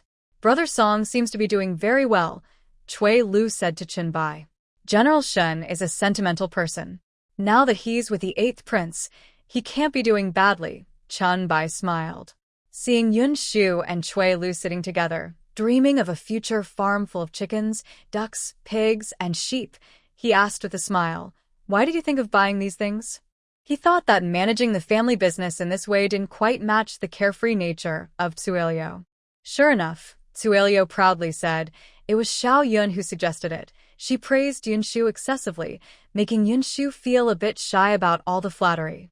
Instead, Chen quietly listened for a while, and then said to Yinshu, "Knowing how to build up the family business is not a bad thing. You're doing well. If I didn't have a way to sell these things, I wouldn't dare raise so many with Tsuelio. No need to sell inside the noble mansion. Just selling to taverns and restaurants is enough. All these things you raise can be eaten." Chen gently patted his leg and said softly, "Anything you want to sell, I can help you sell it. As young girls, earning some private money is right. You too are clever. If you start planning these businesses now, when you grow up, you'll be able to build a good family fortune." He didn't seem like a strict elder, often thinking their actions were silly, but instead, he encouraged them. Yinshu and Tsuelio looked at each other and smiled happily. Chen saw them talking about buying more good land in the future, with more space for raising fish and shrimp, and he couldn't help but smile. Inside, he sighed as he thought about Biliu, who kept asking for money from the family. He wasn't unkind or uncaring as a father, nor did he dislike Biliu. But Biliu, despite being grown up, still wasn't as sensible as her younger sister. Tsuelio and Xiao Yun had known how to serve their master and start earning money from a young age, but Bilia had such an annoying personality. Chen, proud of his intelligence, couldn't understand where he had gone wrong in raising her, which caused Biliu to become like this. "Next time we go to the farm, let's buy a few chickens from the villagers and make some fresh roast chicken and duck." Yinshu was telling Tsuelio what they would do next. Tsuelio's eyes sparkled, and the two girls giggled happily. Chen watched with a smile, but didn't stop them. Then, thinking of Biliu, he paused and softly said, "Speaking of the farm, I have something to tell you." He looked at Tsuelio, who was in a very happy mood, and she quickly leaned forward to ask, "Father, just tell me. What is it?" She was innocent and lively. Chen was silent for a moment, and then said softly, "When your sister got married, your mother and I gave her 50 acres of land as a dowry." 50 acres, that's 500 taels. Cui Lu paused and asked Chunbai, "Is there still money at home?" She pointed her finger at Chunbai and said bluntly, "I can understand myself, since I am still young, but my brother is almost ready to get married." "Father, if all the money at home is used as dowry for my sister, what about the betrothal gifts for my brother's future wife? You can't favor one over the other." She was no longer very angry. It seemed that Yinshu's recent advice had made her more open-minded. Chunbai's gaze softened a little as he gently patted his daughter's hair and said, "Your brother has his betrothal gifts, and you have your dowry. All three of you are my and your mother's children, and there will be no favoritism in dowries or betrothal gifts." He would not favor Bai Lu but would let the other two children suffer unfairness. Cui Lu nodded and said, "Then take her along. You are a generous child," Chunbai said kindly. He didn't hide the fact that Bai Lu's dowry was being considered. After all, they were family, and Cui Lu had the right to know how much her sister's dowry was. As for how much Chun Bai secretly saved in his private funds, he wouldn't ask much. He would simply use his own money to make up for it. "It's not that I'm generous," Cui Lu said with a shake of her head, "but Xiaoyan often tells me that living together means there will be arguments. Arguments are normal, but they shouldn't affect our family love. We should forgive each other." She waved her head and boasted that Yinshu had advised her many times before. Yinshu was stunned. She didn't expect to have given Cui Lu so much advice. Seeing Cui Lu still holding Chun Bai's arm and smiling happily, she said, "Moreover, Xiaoyan said that a harmonious family brings prosperity. Father, since you're fair, why should I argue with my sister?" She blinked her eyes. Chun Bai's gaze grew even more loving. "You're right. But even if a family is harmonious, it doesn't mean you should suffer. If your mother has recently done something unfair to you, don't agree. Tell her to come and talk to me." Chun Bai didn't realize that his wife had secretly approached Yinshu and Cui Lu with a big problem. Cui Lu and Yinshu exchanged glances but smiled beautifully and said, "Father, don't worry, I won't be upset." She didn't say anything more to hide from Chun Bai. When they returned to Chun's house, she and Yinshu would repay the money borrowed from Chun Bai for buying poultry and livestock. Since she had previously sold some of her flower knots but hadn't yet delivered the money to her family, Yinshu took that money and gave it to Chun Bai. She and Cui Lu were greedy and bought many things. After giving half a year's allowance to that family, she only realized she was broke again after paying Chun Bai. It seems she still needs to work hard. Yinshu and Cui Lu immediately felt worried. They looked at their empty purses and started longing for the next month's allowance. Chun Bai also kindly accepted the money, without dismissing it with a grand gesture like, "No need to pay me back."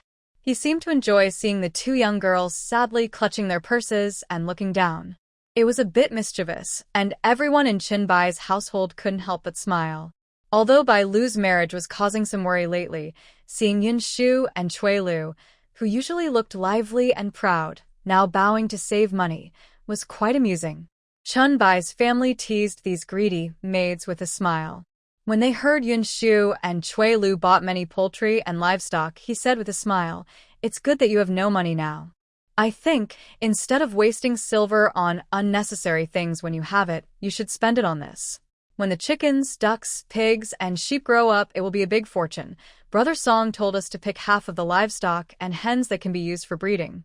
He said we can get piglets and chicks ourselves in the future, so we won't need to spend money anymore." "That makes sense," Chun Bai said as he called someone to bring out a few baskets of fruit he had brought back. With a slight smile, he said, "The servants outside brought these as a tribute to the Duke. I brought some back to the Duke himself." When he opened the baskets, inside were very fresh, tender peaches with a small red tip at the top, looking lively and shiny. The peaches were small, but they looked beautiful with the green leaves. Yinshu curiously looked at them. Seeing how fresh and plump they were, as if just picked from the tree, she asked, "Are peaches this big at this time of year?" She wasn't a rural girl, but she thought peaches shouldn't be this big at the season. If it weren't rare, they wouldn't be sent to the Duke's house so eagerly, Chun Bai chuckled. He then asked the young maid to wash the peaches for everyone to eat. Although Yinshu usually had enough food in the old lady's house, she couldn't help but feel a little excited when she saw such beautiful peaches. The young maid hurried out to wash a few baskets, leaving behind several. Chun Bai took out another basket and divided the peaches among the nearby neighbors, all eager to try them. After all, close neighbors are more important than distant relatives, and he naturally wanted to build good relationships with those nearby. There were still 3 baskets left. Chun Bai first took a peach and took a bite, nodding in approval. "This tastes good. Let's use well water to cool them down. They should taste even better when cold." He was just enjoying the freshness. As a man, he didn't care much for these fruits, so he stopped eating. Yinshu and Cui Lu each gently bit into the pointed, red tip of a peach. When they broke the skin slightly, sweet juice flowed into their mouths. The fruit was so delicious and fresh that they couldn't resist, and each took 2 more bites. Chun Bai smiled. "When you go back, I'll bring some more for you." Xiao Yun is now a second-class maid, and since there are fewer people in the house, you girls can share these. You'll have enough to eat for several days, he said kindly. The old lady will surely have some for the Duke, and we can also enjoy some. Cui Lu shook her head. Let Dad and Mom eat at home. There are 3 baskets. We'll have to wait a long time to finish them. Besides, the Duke will soon have more gifts coming, Chun Bai said casually. But Chun Bai's family, nearby, was eating peaches and instinctively reached for another peach. In a few days, our family might still have these 3 baskets. Or maybe we should just send them all to the relatives, someone suggested. Chun Bai's family felt their words might be a bit too much and shrank back. Chun Bai didn't argue. Instead, he thought for a moment. Since they're future relatives, even out of politeness, we should give some, he said. He had already shared some with neighbors, so he wouldn't hesitate to give some to Bai Lu's future husband's family. But seeing his wife breathe a sigh of relief, he looked serious and said, giving only 1 basket to their family is enough to show respect. The rest shouldn't be given to them. His wife had a big attitude, even wanting to take all these baskets of peaches for Bai Lu's family. What was she thinking? Chun Bai was not the type to spoil his wife or let other children in the family suffer because of her. Seeing that Chun Bai was only willing to give 1 basket, Chun Bai's family hesitated. Yinshu ate a few peaches and pulled Cui Lu to leave. She also noticed that Chun Bai was trying hard to keep his wife from losing face in front of the children, avoiding loud scolding. Otherwise, how could Chun Bai behave in front of their 2 young girls? Seeing her quick-wittedness and understanding the situation, Cui Lu let out a soft hum and casually hugged the remaining peaches on the table. Then she pulled Yinshu out of the room. At this moment, there were no maids serving outside the house. Cui Lu's eyes flicked, and she pulled Yinshu to hide behind a small window at the back of the house to listen secretly. Yinshu felt helpless, but was worried about the elders hearing them, so she had to hide with Cui Lu under the window, silently nibbling on a fresh, sweet peach. The sky was clear with white clouds. Despite the sneaky situation, Yinshu thought it was quite fun and felt pretty good about it. Inside the house, Chun Bai's voice was tense with anger as he asked coldly, "What are you saying in front of the 2 children? If you say that, not only Cui Lu but Xiao Yun will feel embarrassed to eat our peaches anymore." Although Chun Bai's family didn't mean to offend, upon reflection, it seemed like she wanted to give all the peaches to Bai Lu's family, who would still dare to eat. Chun Bai was surprised that his wife could say such things. He gritted his teeth and asked, "Have I ever been unfair about our daily meals? Why do you say such stingy things?" I didn't mean it that way. I was careless and didn't think. Xiaoyan isn't from our family, but I care about her. Would I really refuse a few fruits? Chun Bai's family felt wronged. She truly had no bad intentions. She was just thinking of her in-laws. She suddenly realized her mistake and quickly said, "Maybe I should ask someone to give Xiao Yun and Cui Lu a plate of fruit later. I really didn't mean it." She looked very wronged, and Yinshu also believed that Chun Bai's family didn't mean it that way.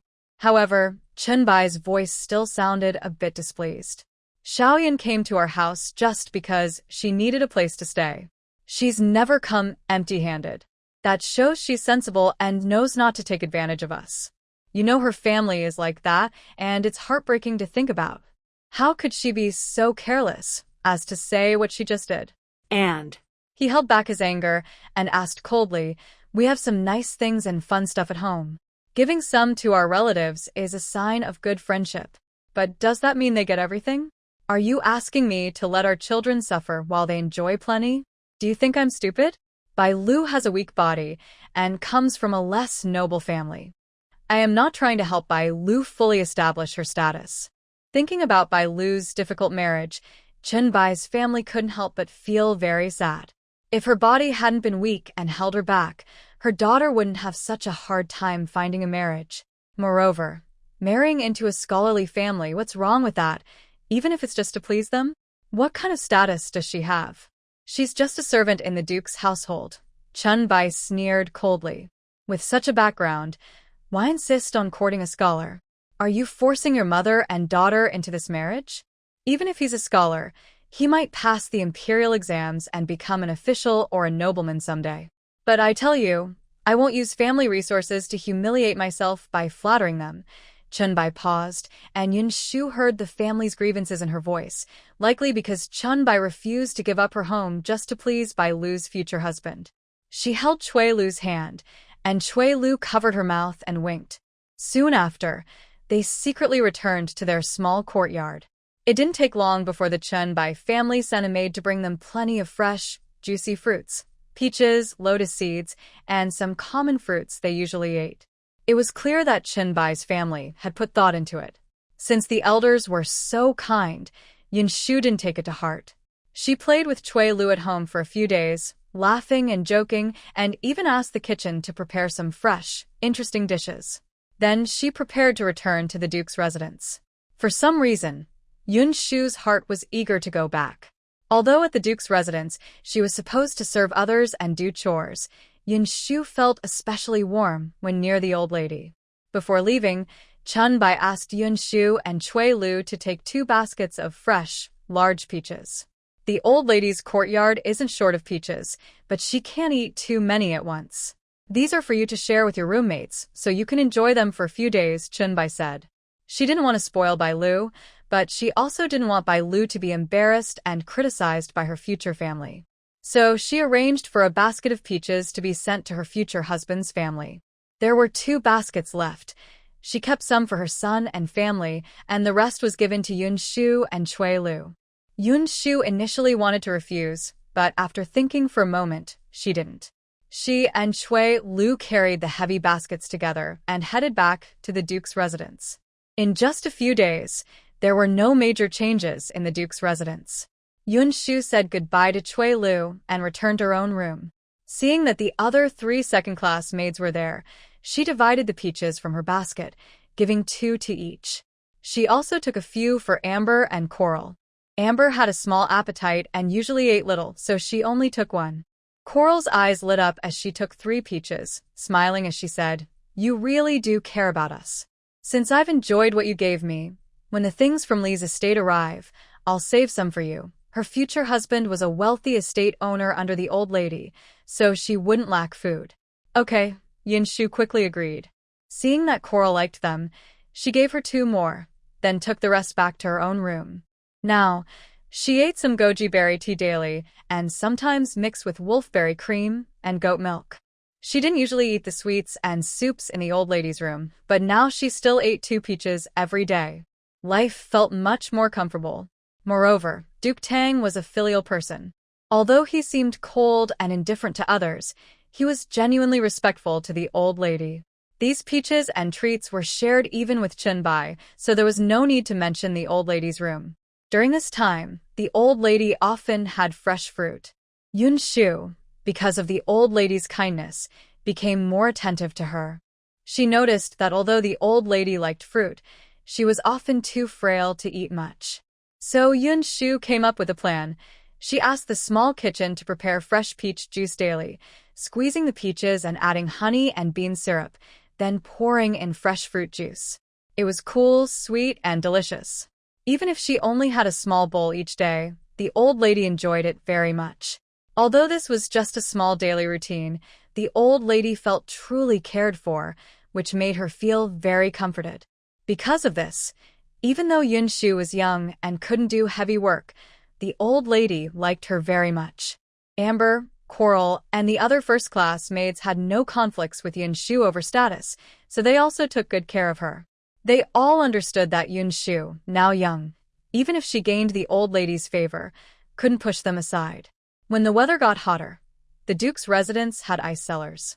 Yinshu told Amber to take ice from the cellar, crush it into slush, pour honey and bean paste over it, and add fresh fruit juice.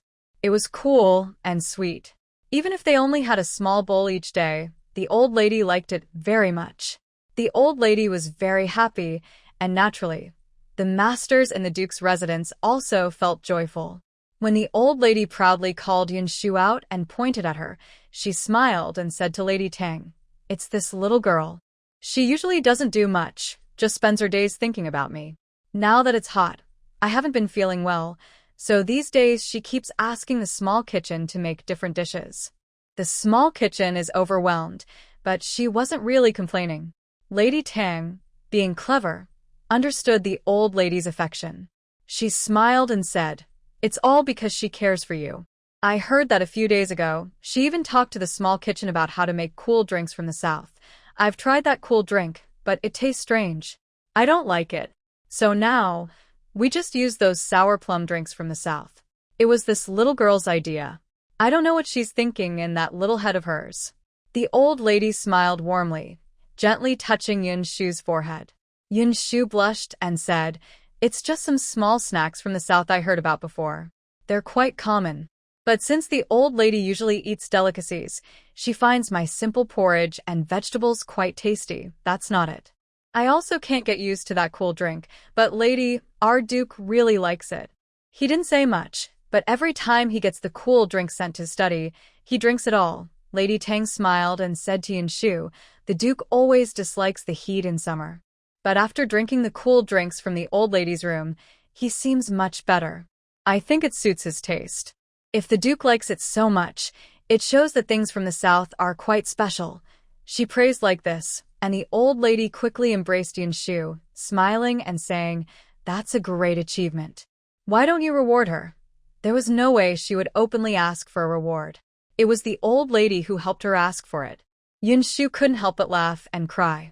But she knew that since the old lady was in a good mood and joking around, she wouldn't mind. So she didn't refuse and just smiled softly, saying, "I'm lucky today to receive the master's reward." She clearly knew why she was being rewarded. Lady Tang then smiled and said to the second lady, "Who's sure? Look at how mother and this girl are joking around. Now, we can't not reward her." As she spoke happily, the second lady, who's sure, showed a slightly awkward smile and looked a bit dazed. Then she quickly said, "That's right. Not only the eldest sister-in-law, but I also have to thank this girl. Look at you all being so stingy. It's just a small gift for little Yun, and you're already so worried," the old lady said with a gentle smile. "You're all so generous, just like you," who sure replied cheerfully. Although she married into the Duke of Tang's family, she was a commoner daughter-in-law, and the old lady was her biological mother-in-law. The old lady's family life was somewhat awkward, but Hushur was clever enough to win her favor, showing her adaptable personality. However, Yinshu seemed a bit distracted today. Although Hushur found it strange, her unusual behavior was just a fleeting thought, and even the old lady didn't notice, so Yinshu didn't mention it. The old lady was very happy to receive her daughters-in-law's compliments. She became more friendly and warm in her speech. "How are the preparations for the eldest son's marriage going?" This question was about the marriage of the Duke of Tang's heir. Earlier, the Duke's wife liked General Shun's eldest daughter, but the old lady was a bit reluctant. If the Duke of Tang hadn't personally persuaded her, the marriage might not have gone smoothly. Now that everything was going well, the Duke's wife was more lively and confident when talking about it. Seeing the old lady's kind expression, she no longer seemed unwilling, and she quickly smiled and said, "We're talking with the Shin family now. But all three of Shin's daughters are at the right age for marriage, and the whole city is looking for suitable grooms. I'm waiting for the Duke's decision." "All three daughters are getting engaged? Who are they marrying?" Shin General is very influential now with great power and the favor of the Empress and the 8th Prince. These three daughters are all beautiful. Old lady, I think they could make good princesses. But Shin General is quite sentimental about old friends, she added with a smile. Given Shun's current status, it wouldn't be impossible for these girls to marry into the royal family. But Shin General said his daughters should marry old friends to keep the old bonds. "All old friends?" the old lady asked slowly. "Yes, they all knew Shin General when they were young. They still keep in touch with close family members. Although they aren't from the palace's inner circle, they are all from noble families. The eldest girl said she would marry into our family. I remember the second girl from the Shin family is engaged to the legitimate second son of the Marquis of Jingnan. The third girl's future fiancé is from the prominent Marquis' family, who is very close to General Shin. These are all noble families. I think such marriages are good for our family's future. Although the son of the Tang Duke may not become a prince or a duke later, his family background is still quite respectable. Moreover, there are good family ties with our elders, which is very beneficial. The wife of the Tang Duke was very happy and excited. Yinshu lowered her eyes and looked at the old lady instinctively. The old lady didn't say much. She thought for a moment and then said slowly, "The Shun family's eldest daughter is a good girl. The betrothal gift must be generous. Also, in the future, she will be the wife of the Tang Duke's heir, and she will be the eldest sister-in-law to several of our girls. You should take the time to have the girls get to know Shun's family more. This will help them build closer ties." She truly cared for her daughters. If Shun's eldest daughter manages the Tang Duke's household in the future, and if the girls are close to her, it will be a strong support for them when they marry and visit home later. So, the Tang Duke's wife happily agreed. She couldn't stop talking about this marriage. Yinshu listened to the luxurious betrothal gifts and felt surrounded by wealth. The Tang Duke's household was thriving now, so they didn't lack anything. The old lady was generous and wanted to give Shin's family a proper gift.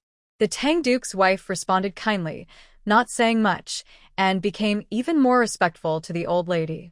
She also gave Yinshu more generous rewards.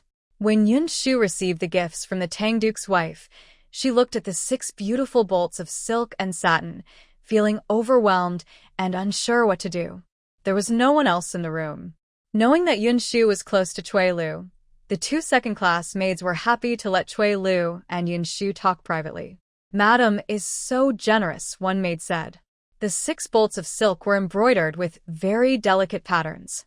They looked bright and colorful, soft as flower petals. Cui Lu leaned beside Yinshu and stared at the fabrics, then asked in surprise, "How did you catch the lady's favor? Why did she give you such fine materials?"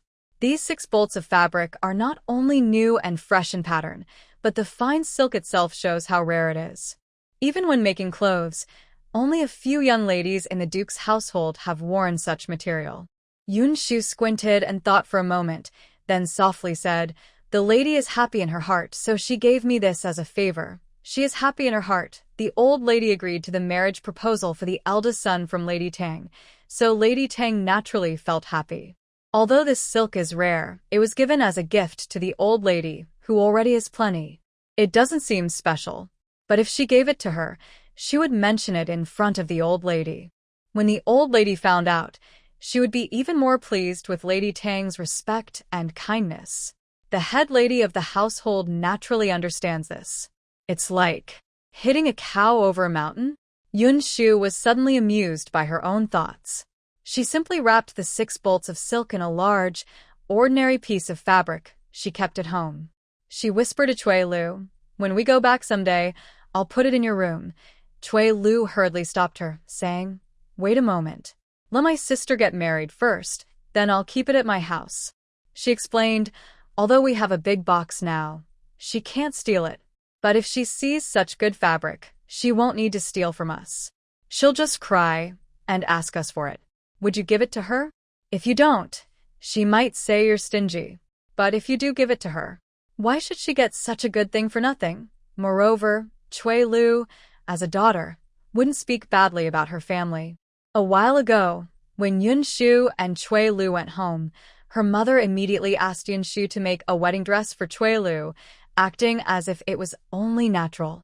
She asked Yinshu to do the work, but it was really just because she was an elder and knew Yinshu wouldn't refuse. Back then, they were asking Yinshu to do this for a wedding dress. If later, Yinshu got such beautiful silk and her sister saw it, and then she cried and asked her mother for it, what could Yinshu do? Even though her sister and mother were her own family, Cui Lu really didn't want Yinshu to suffer losses or be wronged. "Alright, I understand. When she gets married and no longer needs the good things we have, I'll keep it in your room," Yinshu said, feeling deeply touched by Cui Lu's care for her. This is a pure expression of her care and thoughtfulness, even showing a kind of warmth that leans more toward Yinshu's friendly nature. Her heart feels a little warmer. She gently holds Cui Lu's hand, sees her smile carefree, and after a moment of hesitation, softly asks, "What if we save up more money and ask Uncle Chen outside to help us open a small snack shop?" Seeing Cui Lu look surprised, Yinshu licks her lips, lowers her voice, and leans close to Cui Lu to whisper, "It's because I listened to the old lady and the ladies today that I started thinking. The snacks and small dishes I usually think about from the South are actually not common in the capital. If we open a small restaurant, it doesn't need many styles or high prices. As long as the food is tasty, we can earn a good amount every day." She also hopes that Cui Lu and she can start a small business now, so they can earn some private savings in the future. A small restaurant? But what can we make? How about duck blood vermicelli soup? It's refreshing in summer and warming in winter, and it only uses duck ingredients. Don't you remember?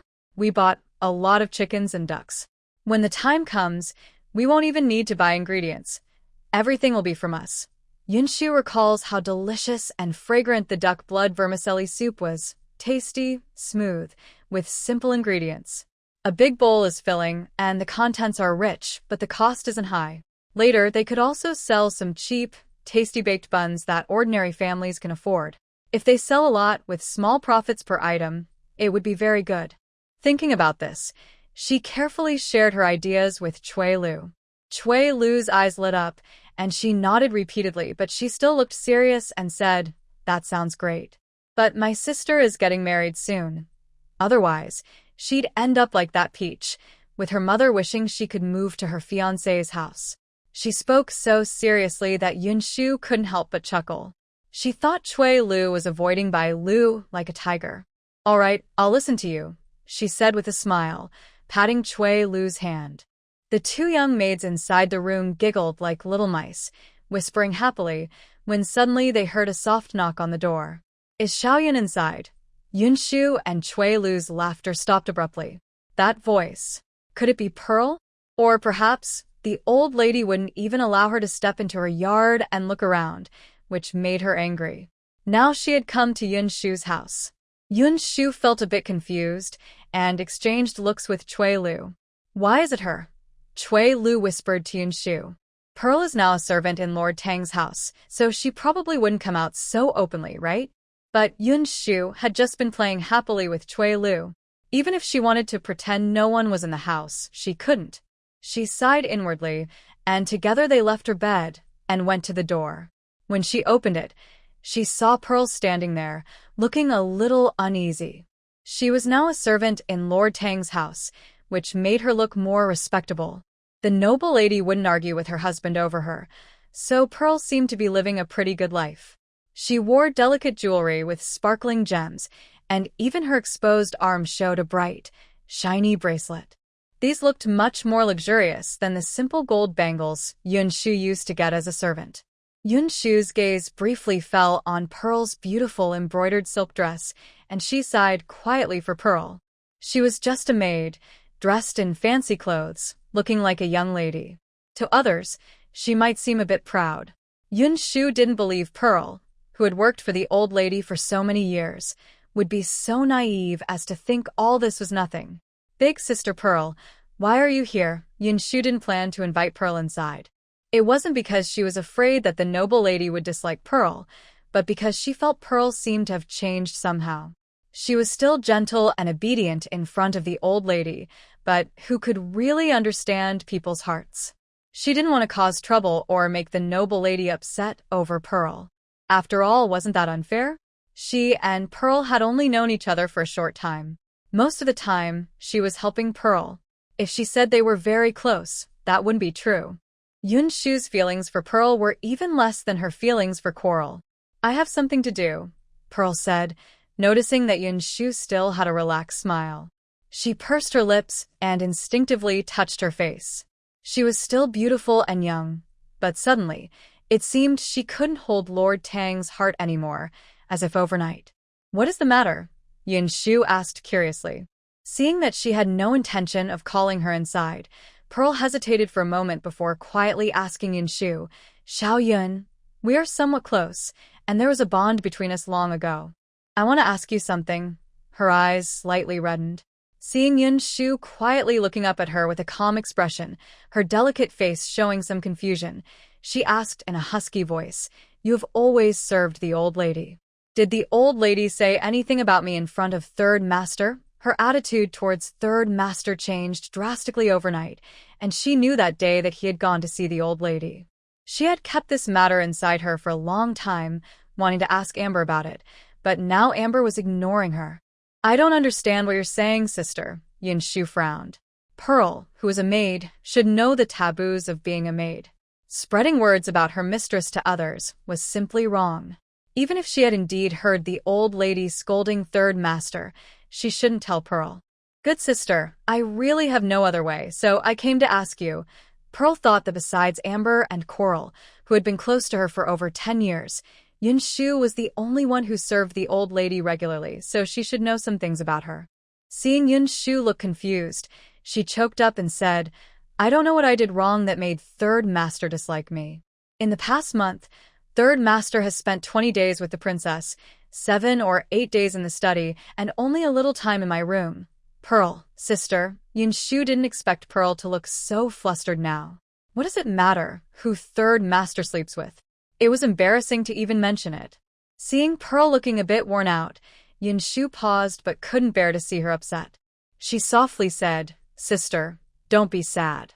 Third Master and the princess are happily married. Shouldn't you be happy for him? Should Third Master marry someone he doesn't like, someone who makes him unhappy? That would be a real problem. Seeing Pearl stare at her as if struck by lightning and freeze in place, Yinshu gently said, If I were Pearl, I would be happy that Third Master and the princess are harmonious. How could I think I did something wrong? Of course, she would never do as Pearl did, becoming a concubine. Now, my sister is serving in front of the Third Master, but she also serves the princess. Both the Third Master and the princess are her masters. She should be happy about serving both of them. Pearl is just a maid, so does Yinshu think that the Third Master is a bad person just because he spends less time in her room each month? Yinshu says that the Third Master and the princess are on good terms, and he still remembers Pearl. Even if the old lady scolds him harshly, he still stays in her room for a couple of days to keep up her dignity. This is because of their past kindness. The princess is the wife, and Pearl is a maid. Does she still want to compare herself to the princess? The princess. She doesn't need me to serve her, Pearl said with a bitter smile and tears. Usually, when she tries to serve the princess, many maids are pushed aside by the princess's attendants, politely telling her she doesn't need to serve. The princess has always been cold to her. Even if she wants to serve loyally, the princess doesn't need her. If Yinshu says, since the princess doesn't need my service, shouldn't she be kind and understanding to me? She smiled and softly told Pearl, it's because of the Third Master's kindness to you that the princess looks favorably on you. If you think about it, your status is just that of a maid in front of the princess. But for the Third Master, how good is the princess to you? You should look around and see others. Even in the general's household, the maids have to hide behind curtains and follow strict rules every day.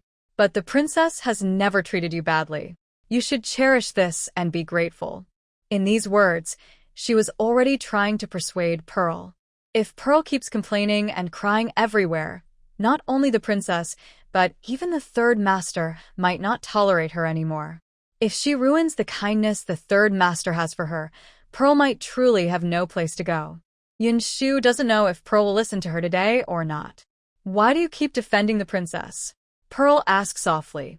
I'm not defending her. It's just what maids like us should know. Besides, I have eyes. Don't you think your life is good enough now? In the three-room house, you are the person in front of Lord San. The princess gives you respect and says you don't need to serve, even specially calling Inger to serve you.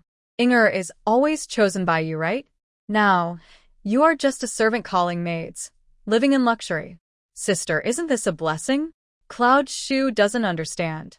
Pearl already has wealth and a good life in the Duke's mansion. Why is she still not satisfied? If she wanted to be with a man every day and night, she would have known long ago that Lord San couldn't give her that. Even if Lord San wanted to, the old lady and the Duke wouldn't allow it. If she wanted love and affection, she might as well marry the son of Li Zhuangtou. He is simple, but sincere to her. If they marry, She would never leave him. She wants to hold everything in her hands, but Cloud Shu worries she might not get anything at all. Seeing Pearl about to fall apart, she wants to say something but doesn't. She quietly says, "Moreover, I heard what the old lady and Lord San said. Even if I did hear, I wouldn't tell a word to sister. Sister is just a maid. Don't you know the rules in front of the master? I used to work with sister, but that was private. Serving the old lady and being careful with words is public. We must keep the boundaries between personal and official."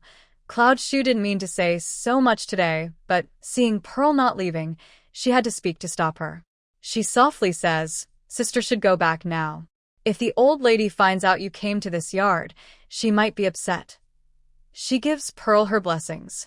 Chui Lu, standing nearby with her mouth pressed, listens to Cloud Shu and also offers her blessings to Pearl.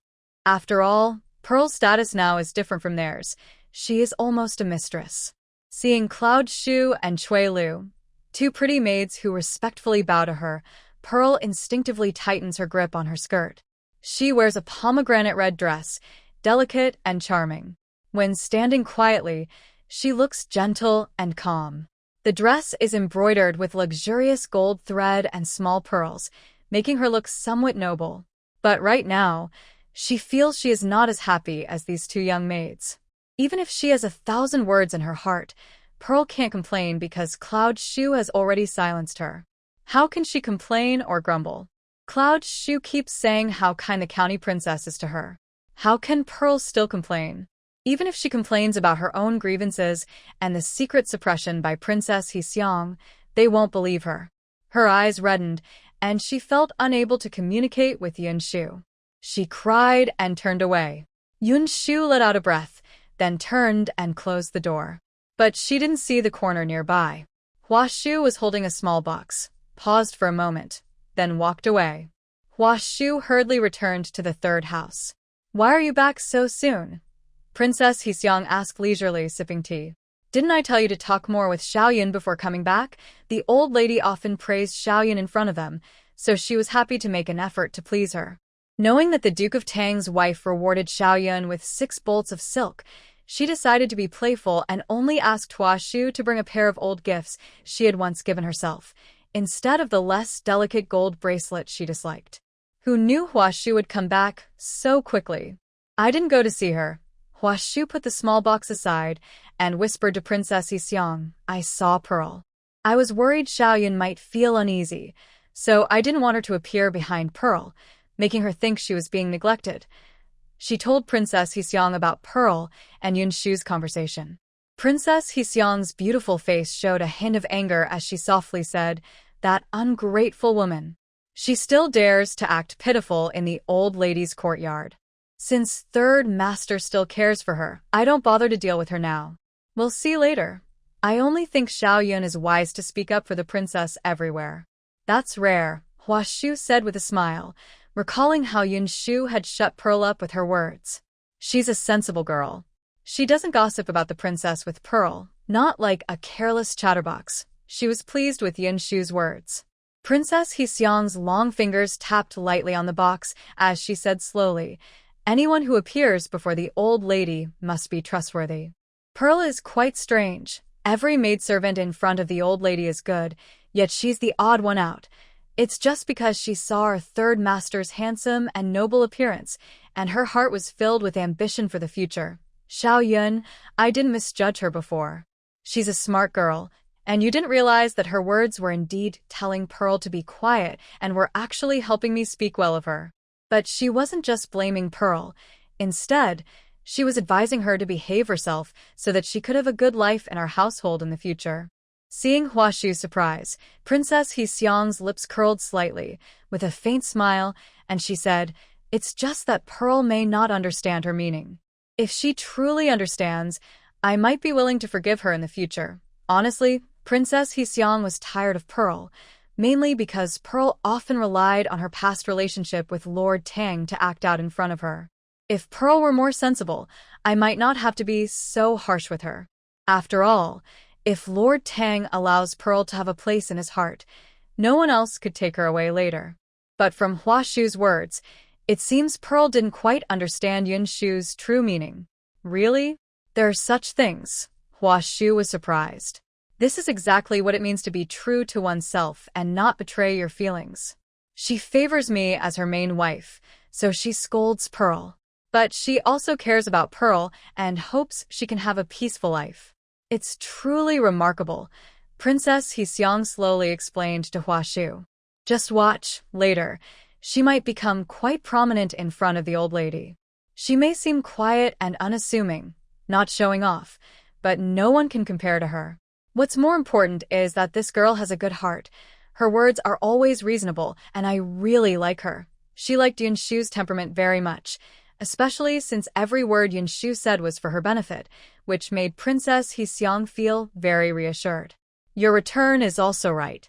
Such a person might tarnish her reputation. Princess Hexiang tapped the red gold bracelet and said to Hua Shu, "Don't underestimate her. She still has to serve the old lady for at least 8 or 9 years, and in the future, we might even need her to speak well of us in front of the old lady. Go to the jewelry box and carefully find some delicate and lovely bracelets and earrings suitable for young maids. Give her some, and don't be too stingy. Our things are piled high here, and we don't care much for jewelry, but for these young maids, it's a great benefit. These 2 red gold bracelets could also be given to her. Let her melt them down to make her favorite jewelry or save them for her private stash. I heard she bought some good land outside, so she probably loves heavy, solid gold the most." The picture book was used to seeing wealth everywhere in the song Wangfu. It was truly a place of gold, silver, and pearls, so no one paid much attention to a few pieces of gold. Thinking that Yinshu was also very close to her, she smiled and said to Princess Hexiang, "Honestly, I think the princess should give her silver instead of some rare jewelry. That would be better. Then give it to her. But don't let it show, so as not to overshadow the eldest sister-in-law.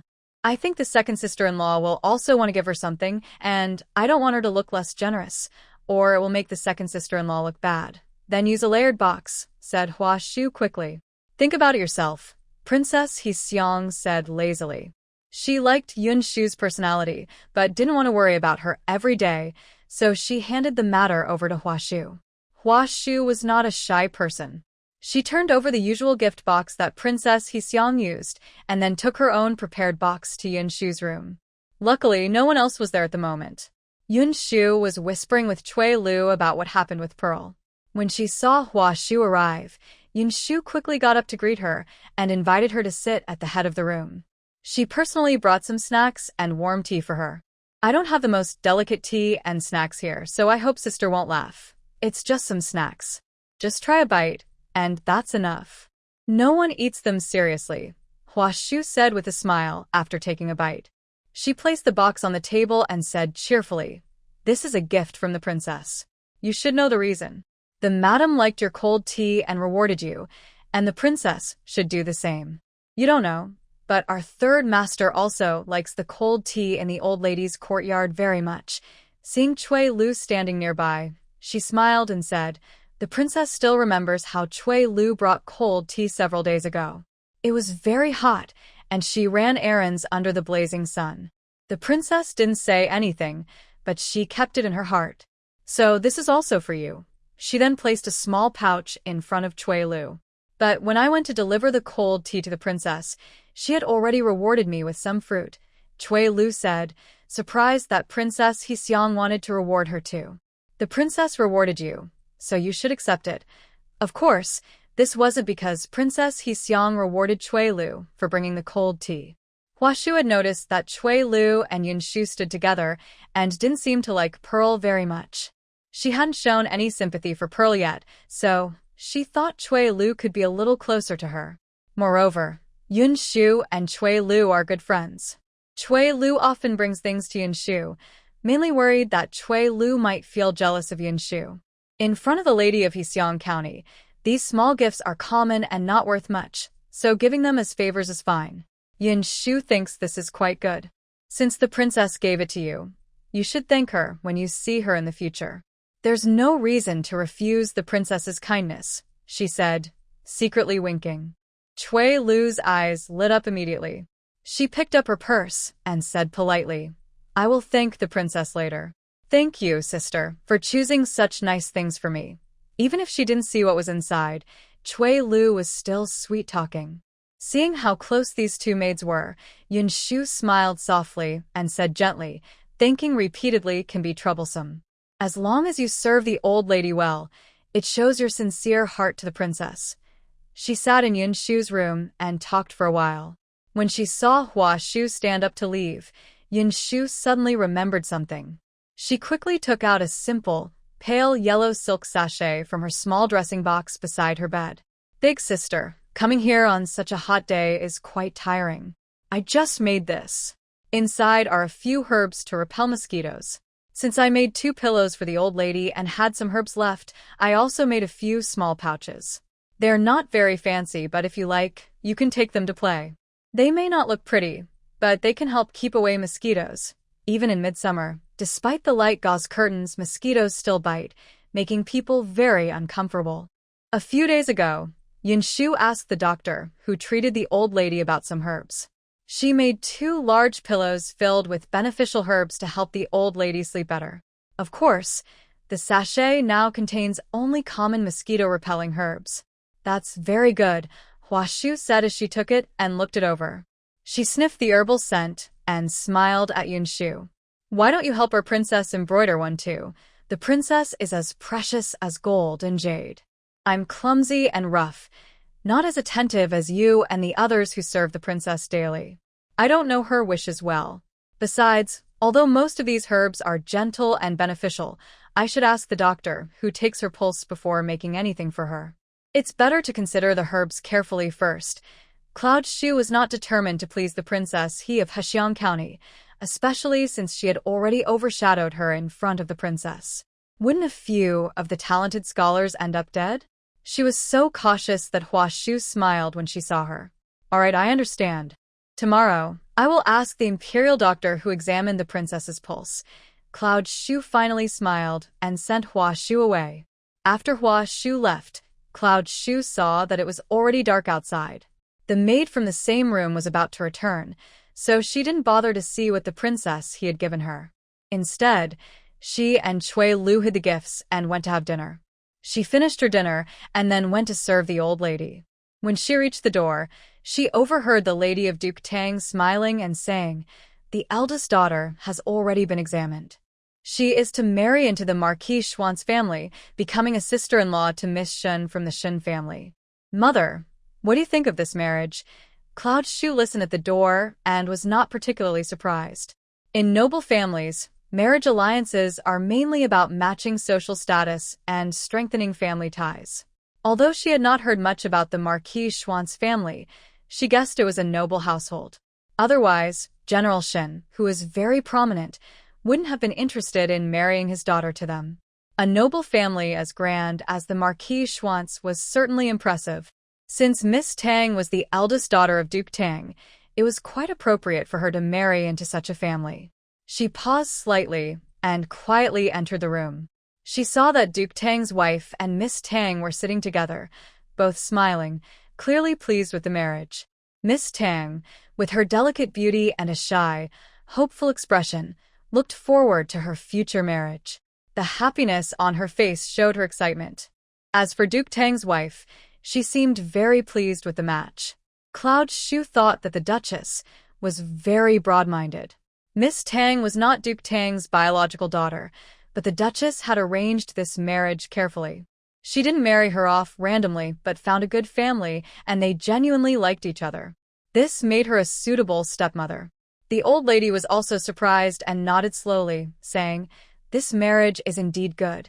She thought for a moment, as if she remembered something, and then smiled at Duke Tang's wife, saying, "The family background of Marquis Xuan is not so important. After all, our family is from the Duke's estate, and we are not lacking in anything. Perhaps you know less about this.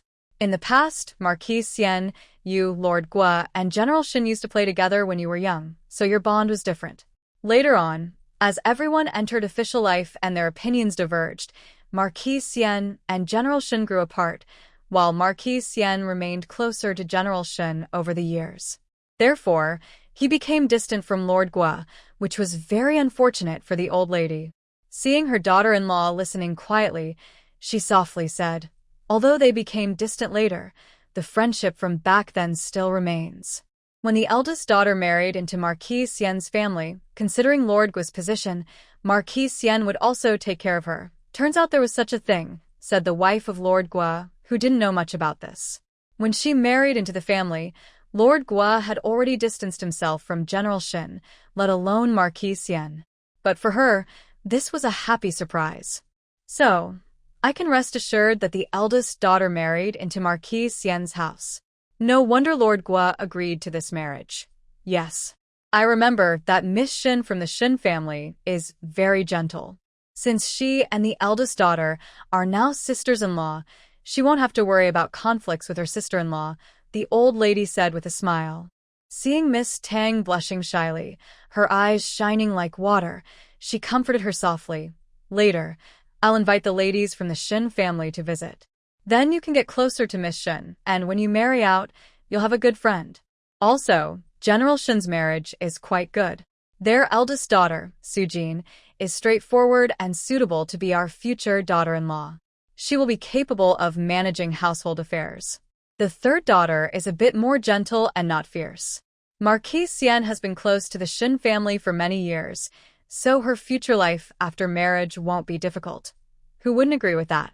The wife of Lord Gua nodded with a smile and said, "That's exactly right." Moreover, when the time comes, Lord Gua's heir will be related by marriage to Marquis Xian's family. In noble circles, marriages are frequent, and alliances are continuous. These connections are all kinship ties, which will bring mutual benefits in court. It will also support Lord Gua's heir and be good for his future prospects. Feeling pleased inside, she saw that the old lady showed no displeasure about her marriage plans, which made her even happier. She quickly smiled and said, "A girl's marriage can't be delayed. If you think this marriage is good, I will let the officials from the Marquis' estate know and ask them to come and discuss the dowry," she said, seeing the old lady nod politely. Mrs. Tang continued with a smile, "And the dowry for the eldest daughter should also be prepared. Old lady, I think since she is the eldest daughter of the Duke, her status is different from her sisters, and she shouldn't have less than them. Don't you agree? She would never let Miss Tang's dowry be less than Miss Tang's. Marrying into the Sun King's estate is not a big deal. It's just becoming a secondary wife. Take your time to think it over. By the way, when is the Shin family planning to hold the wedding?" She was asking about the marriage of the Duke's heir and Miss Shin Sujin. Yinshu also listened carefully. She was standing behind Hoopa, so she didn't need to serve anyone at the moment. She quietly stayed behind Hoopa listening. When she heard the old lady ask about the marriage of the Duke's heir, she became curious too. Mrs. Tang looked a little helpless and said, "The Shin family has set the wedding for next spring. Why not this year?" The old lady was surprised. "The Duke wants the children to marry this fall, but I told Mrs. Shin, and she said General Shin thinks rushing into the wedding is too hasty. You know, Sujin is the eldest daughter of the Shin family, with a noble status and importance. If the wedding is rushed, it might seem careless. The Shin family doesn't want to rush and make their daughter feel wronged. I understand their feelings, but they just want to take their time preparing Sujin's dowry properly. Everything should be ready, and they can also keep Sujin at home for another year to enjoy her family." Mrs. Tang was naturally gentle, so she didn't mind that the Shin family wanted to keep their eldest daughter for another year. But the old lady, slowly turning her prayer beads in her hand, said after a long pause, "Since the Shin family wants to delay until next year, then let it be next year." Mrs. Tang was worried the old lady might be unhappy with the Shin family, so she quickly added, "This also shows how much the Shin family values Sujin, treating her like their own heart. I think, in the future, Sujin can also help look after our eldest son. Besides, they don't want to rush this year, and I am relieved. Otherwise, the old lady, please have some compassion for me. This year, only the second daughter is getting married to the Duke of Sun's residence. The grand wedding must be celebrated properly. I am worried I will be so busy I won't have a moment to rest. Now that the Shin family is willing to wait until next year, I can finally breathe a little easier." This shows that the Shun family is being considerate. The old lady's face showed no particular expression, but she nodded slightly and said, "You make a good point." Her gaze fell on Miss Tang's face.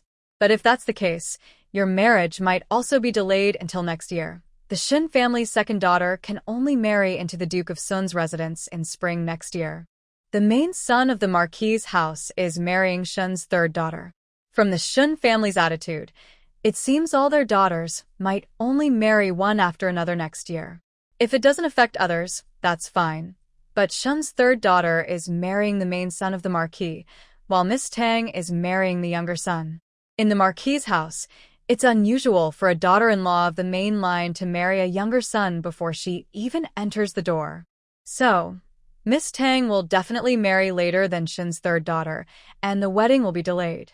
I also want to stay at home for another year, to be close to you and my mother and show my respect," Miss Tang quickly said.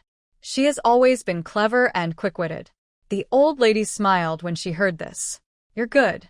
Staying with your mother will also help you learn how to manage the household. Even if you marry a younger son and can't manage the main house, when the family splits up in the future, you'll be more prepared and less confused. Besides, even if you don't manage the household, taking care of your own small yard is also good," the old lady kindly said to Miss Tang, hoping she wouldn't feel troubled about it. Miss Tang is very smart. If she weren't clever and quick, she wouldn't be so loved by the Duchess of Tang. She nodded and said, "I understand what you mean. Plus, I can learn more about social manners from my mother so I can get along well with the elders and sisters-in-law in the Marquis's house. Look at that clever mouth. Since you understand this, I'm not worried about you," the old lady said with a smile, pointing at Miss Tang.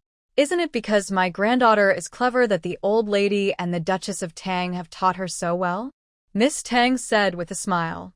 Yinshu also thought Miss Tang's words were very amusing.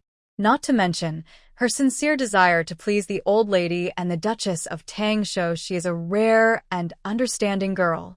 Otherwise, if Miss Tang always had that kind of attitude, feeling owed by others and eager to be enemies with everyone, Yinshu thought the old lady wouldn't take her half-sister seriously. Although the old lady didn't say it openly, she clearly cared more about the legitimate children. For example, in front of her, the two sons born to the Duke of Tang's wife looked more respectable than others. Thinking about this, Yinshu listened to the laughter coming from the upper room. She noticed that today the atmosphere in the household was especially good. She understood that the younger generation of the Duke of Tang's family was probably starting to get married. Marriages between noble families would only make the family closer and more powerful. Since the Duke of Tang was now very influential in the court, this was the best time for the family. Naturally, everyone was living well. When life is good, who wouldn't be happy? Moreover, the Duke's wife had also planned a small banquet in Miss Tang's name and sent invitations to the misses of the Shun family to come and chat at the Duke's residence. These things didn't concern Yinshu directly, but as the small banquet approached, she asked Miss Tang to invite her. "By the way, I want to ask you for a favor," Miss Tang said with a smile. This made Yinshu feel uneasy. "Miss, if you have something to tell me, I am happy to listen." "Why use the word ask? It makes me feel nervous," she said carefully. But inside, she became a bit cautious. Even though Miss Tang was a daughter born outside the main family, she was still the eldest daughter of the Duke of Tang. Her kind attitude towards Yinshu suggested she had some purpose. Yinshu was worried that Miss Tang might ask her to do something she couldn't agree to. Previously, at Chui Lu's house, a request from the Chen Bai family was to make her embroider clothes for Bai Lu. So she was still a little worried. However, Miss Tang saw that Yinshu was cautious at such a young age. Although she had already established herself in the old lady's household, she still looked modest and gentle, just like before, not arrogant. Her eyes showed some admiration. She gently took Yinshu's hand and said softly, "You are right. Serving the old lady and showing filial respect to her, this creates some connection between us." She hesitated for a moment, then asked her maid to pour tea for Yinshu. Seeing that Yinshu only stood there talking, she felt a bit helpless but still spoke softly. "You know, the misses from the Shin family will soon come to visit us. The main lady has already mentioned this in front of the old lady. Since this is a visit to someone's home, my mother asked me to be in charge of this small banquet. You know, the Shun family is now very prosperous and prestigious. The young ladies from that household have seen and experienced everything. If we don't show something new and special, people might look down on us. Miss Tang said this, but she also had her own reasons. As a common-born daughter, she wanted to make friends with the legitimate daughters of General Shun's family. She always felt a bit inferior. But even if she felt that way, she didn't want to show her inferiority in front of those young ladies. She was proud and wanted her small banquet to have some items others hadn't seen before, or at least things that the Shun girls hadn't seen. Do you mean? Yinshu considered carefully. She understood Miss Tang's feelings, but now, thinking about it, what could she do if she asked her? A few days ago, you made that milk tea in the old lady's small kitchen. I tasted it and it was very good. Since it's midsummer now, drinking something cool and refreshing like that milk tea, which no one has seen before, is quite special. It's just a small thing, but it shows that our Duke's family is different. What do you think? Recently, Yinshu had been experimenting in the small kitchen to make some drinks. The old lady didn't like the bitter herbal tea she used to drink, but ice-shaved desserts were too cold for her. Milk tea, being gentle and sweet with a milky flavor, was just right. She mixed it with well water, and the old lady praised it when she tasted it. Yinshu couldn't compete with the old lady in front of her, so she only made a few drinks in the small kitchen for her to enjoy. It was just a gesture of filial piety, so she didn't expect any reward from the old lady. When Miss Tang came to greet the old lady earlier, the old lady also asked her to drink some. If you need anything, just ask the small kitchen to prepare it. They won't refuse you, Yinshu quickly said. I know that. I just thought since this is your kind gesture for the old lady, I should ask you first, she replied. Of course, Miss Tang was also worried that the elderly lady might be displeased if she took things from her house to give as gifts. After all, the lady was a senior, and she casually asked the lady's small kitchen for some items to save face. If the lady didn't mind later, it would be fine, but if others criticized her, that would be a problem. Seeing Yinshu looking confused at her, Miss Tang gently took her hand and said, So, I thought I'd ask you how to make this milk tea. If you teach me, I can make it myself later. It's nothing special, Yinshu replied with a smile. If the young lady wants the recipe, I'll write it down for you. She agreed so willingly, without any reluctance. In Yinshu's eyes, it was just a simple milk tea recipe. Nothing extraordinary. Although milk tea was quite new and novel at first, honestly, the recipe is very simple. A skilled chef could probably tell what ingredients were used just by tasting it. So, there's no need to keep it a secret. Moreover, she had no intention of selling the milk tea. As for the pig's blood vermicelli soup, it was simple to make and inexpensive, suitable for all ages, and had many fans. However, the ingredients in the milk tea, black tea, fresh milk, and sugar were quite expensive and rare. Not many could afford to buy them, and selling it wouldn't earn much money. Only young ladies from wealthy families, with nothing to do, would spend time making such delicate treats.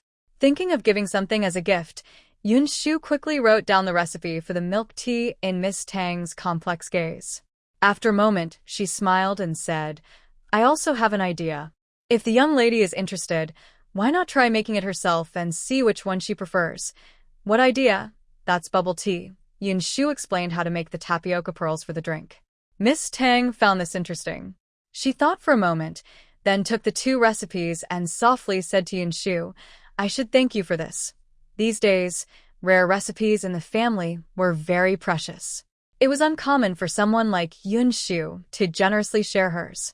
She looked at Yinshu with admiration.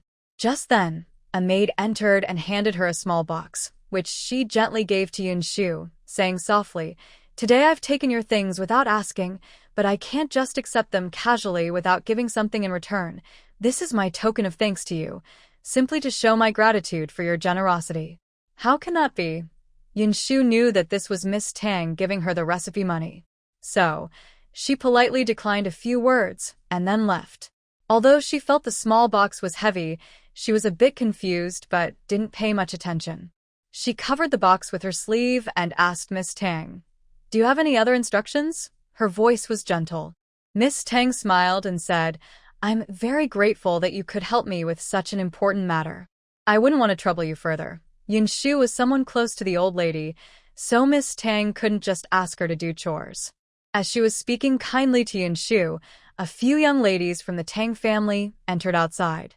Miss Tang quickly put away the recipe. Clearly, she didn't want her sisters to know the delicate plans she had when hosting the Shun family ladies that day. Yinshu saw all this but remained calm, showing nothing. When the sun was about to set, she stood up, bowed to Miss Tang, and left directly. Miss Tang asked someone to see Yinshu off.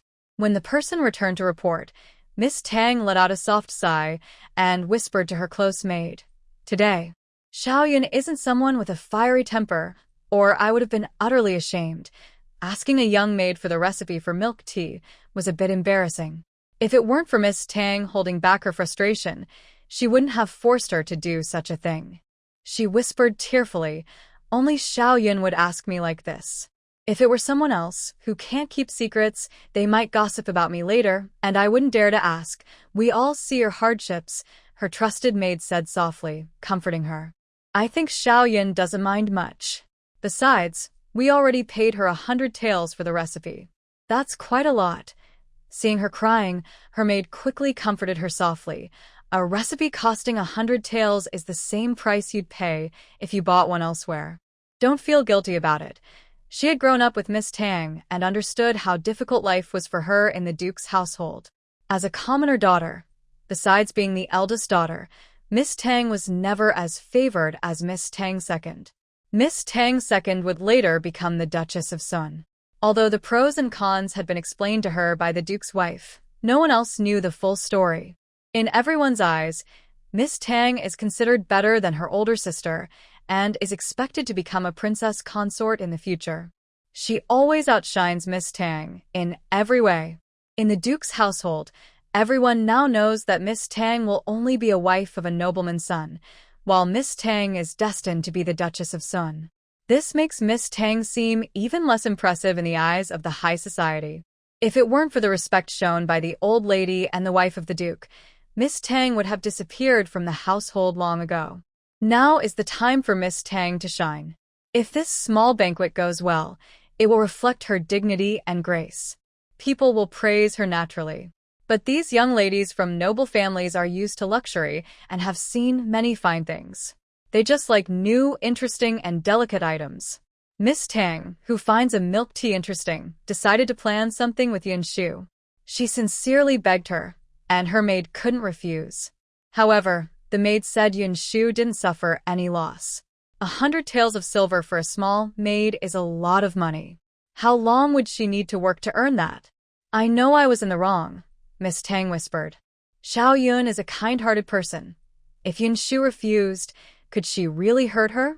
Yinshu is a favorite of the old lady. If Yinshu refused to give her this dignity, she wouldn't have any way to deal with her. Moreover, Miss Tang secretly harbors her own plans.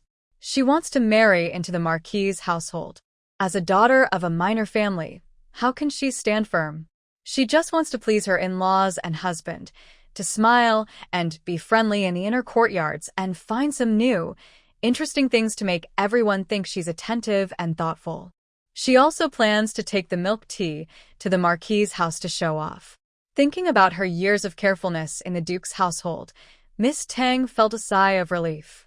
Maybe it would be better to get married. Then she could follow her own heart, manage her home and husband well, and no longer need to be so cautious as she was in the Duke's household. She exhaled softly and tightly held the 2 recipe sheets Yinshu had given her. Yinshu, however, didn't think much of it and simply returned to the old lady's room. At this moment, the old lady was taking a nap. If it weren't for this time, Yinshu wouldn't usually go out for a walk. Miss Tang only came to invite her during the old lady's nap. Yinshu carefully returned to the inner room behind her. Since the 3 main maids, Amber, Coral, and another, were all serving the old lady during her nap, her room was quite peaceful. Seeing no one inside, she took out the box given to her by Miss Tang. She opened it, and saw 100 taels of small silver ingots, neatly stacked. There were some empty spaces inside, holding 3 delicate silk-wrapped phoenix hairpins, a pair of bright red agate bangles, and a finely carved jade pendant. Yinshu looked at the items and thought about what Miss Tang had given her. She raised an eyebrow. Actually, it was not too bad. She had previously asked Chun Bai to sell her the recipe for a sticky rice snack, which didn't earn her much. Now, Miss Tang was quite generous, offering 100 taels at once. Otherwise, Yinshu might say that she mostly sold various snack recipes and still made good money. She didn't mind that Miss Tang wanted her to share her milk tea recipe. Such things are delicate accessories that wealthy young ladies like. Once everyone has tasted them, the chef's versions will be more refined and varied, making her recipe less valuable. Besides, the recipe she wrote for Miss Tang was just a new idea. There wasn't much else to it. Since she didn't have much interaction with Miss Tang, she thought this business was good enough. She was about to close the box when Amber came in. Amber was usually cold and distant, earning respect from others. Yinshu quickly stood up. "I heard the young lady called you. What's the matter?" Amber asked when she saw Yinshu opening the box and revealing the silver ingots. Yinshu told her about the milk tea recipe. Amber frowned but still said to Yinshu, "This was your own idea. If you don't want to share it, you don't have to rely on the old lady." She thought Yinshu was being pressured. Fearing Amber might be upset for her, Yinshu hurriedly stepped forward, carefully grabbing Amber's sleeve and whispering, "I know Sister Amber is protecting me. If it were anyone else who would tell me such things." Seeing Amber pause slightly, her cold face showing some discomfort, and trying to pull away, Yinshu quickly let go and looked up at her softly, saying, "Only those who truly care for me will think of protecting me. I remember how Sister treats me no matter what." From the beginning, Amber helped her slowly walk to the old lady. If it weren't for Amber, she would just be a small maid in the tea room, busy tending the stove, wishing she could become 5 or 6 different people just to see the sunlight someday. She could never be as free as she is now. "Why are you suddenly talking about this? Knowing that my sister cares about me, shouldn't I tell her everything?" Yinshu quickly said when she saw Amber looking at her coldly. "The young lady wants that recipe, and I am happy to give it to her. It's just a simple food recipe. What's the big deal? Besides, the young lady hasn't wronged me. Look, she gave me 100 taels of silver." Now, she cared most about silver, her eyes shining with longing for money. She was honest and straightforward, focused only on silver, which was rare for a small maid. Amber snorted softly. "If you're willing, then I'll pretend I didn't hear anything just now." "How can you say you didn't hear anything? What I said is like water spilled from a cup. My sister cares about me, so she can't take it back, right?" Yinshu hurriedly said. She seemed to think she had gained a big advantage, while Amber looked at her with a serious face. "Why are you so difficult? It's too late for my sister to return the goods now," Yinshu blinked and said. Amber was so angry she couldn't speak. At that moment, Yinshu heard the sound of girls laughing outside. She quickly peeked out from the inner room and saw Coral leaning on a small screen, laughing so hard her head tilted back, pointing at Amber, who had come out with a stern face and said, "I never thought you'd have today." Coral's laughter was so loud, she almost cried. When Amber snorted and turned away, Coral winked at Yinshu and smiled. "She really likes you. But you're quite sensible too." Yinshu blushed. "I just feel grateful. Amber treats me well, and Coral also treats me kindly. Knowing that you care about us is good. But understanding Amber's protective feelings for you makes her efforts worthwhile," Coral said softly, touching her own face as she looked at Yinshu's delicate features. "You are truly outstanding." She thinks Amber is very kind to Yinshu, but then she laughs and says, "She is a very caring person, but she appears cold on the outside and warm inside. Most people can't understand her easily. By the way, the old lady probably knows about this matter too. Just tell her directly." At Miss Tang's small banquet, suddenly milk tea appeared. The old lady had to ask about it, right? Yinshu quickly agreed. She didn't think much about this matter. Later that evening, when she returned to her room, she looked at her private stash and felt a bit worried. Not long ago, because she was joking in front of the old lady. The Duke of Tang's wife gave her fine silk. The second wife, who also gave her 4 bolts of silk some time ago. Although not as soft and delicate as the Duke's silk, and not as colorful or embroidered as the finest, they were still rare and high-quality silks that couldn't be bought outside. Before that, Princess Hexiang had given her a box full of gold jewelry, including 2 heavy red gold bracelets. Honestly, Yinshu liked these bracelets the most. These red gold bracelets are very heavy, each weighing several ounces. They are worth a lot of money, and melting them wouldn't be a problem. The beautiful gold hairpins and hairpieces are precious, but not very useful if melted. If she doesn't melt them, they just sit unused. As a young maid, she doesn't have much time to wear gold and silver jewelry. They are beautiful but impractical. Yinshu sat on her bed, happily counting the 100 taels of silver ingots she had. She also took stock of her money, since she rarely spent money in front of the old lady and sometimes received gifts from her mistresses. Now, Yinshu considered herself a little rich lady. She sat cross-legged on the bed, counting and admiring her wealth, wishing she could do this every day. Thinking of this, Yinshu couldn't help but smile bitterly, realizing she had become someone who loved counting silver and was quite a miser. But having so much silver nearby made her uneasy about not buying land. She bit her finger and hoped Bu would get married soon. She also planned to use her silver to buy land, not through Chunbai's family, but asking Chunbai to help her buy some land. If she combined the 100 taels from Miss Tang, her recent gifts and monthly allowance, and the heavy red gold bracelet from Princess Hexiang, she thought her fingers, which were delicate and white, could buy about 20 acres of land. She suddenly became a little wealthy lady. However, she had only been serving the old lady for a short time, yet she already had such a strong family background. She didn't realize how rich someone like Amber Coral, a big maid, could be. Being so wealthy, it would be great to grow up and become a landowner who doesn't care about others' opinions and acts freely.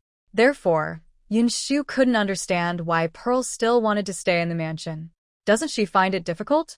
Yinshu didn't care much about Pearl's current situation. As for the affairs of the third household, she didn't know much anyway. She simply thought about it briefly and then forgot. When the other maids in the same room returned, Yinshu neatly packed away her belongings behind her pillow. She then chatted with the 3 second-class maids in her room. She was naturally generous and gentle, never liking to argue with others, so the second-class maids liked her very much. After a good night's sleep, the next day, the old lady indeed asked Yinshu about the milk tea. Yinshu smiled softly and said, "I was just being lazy.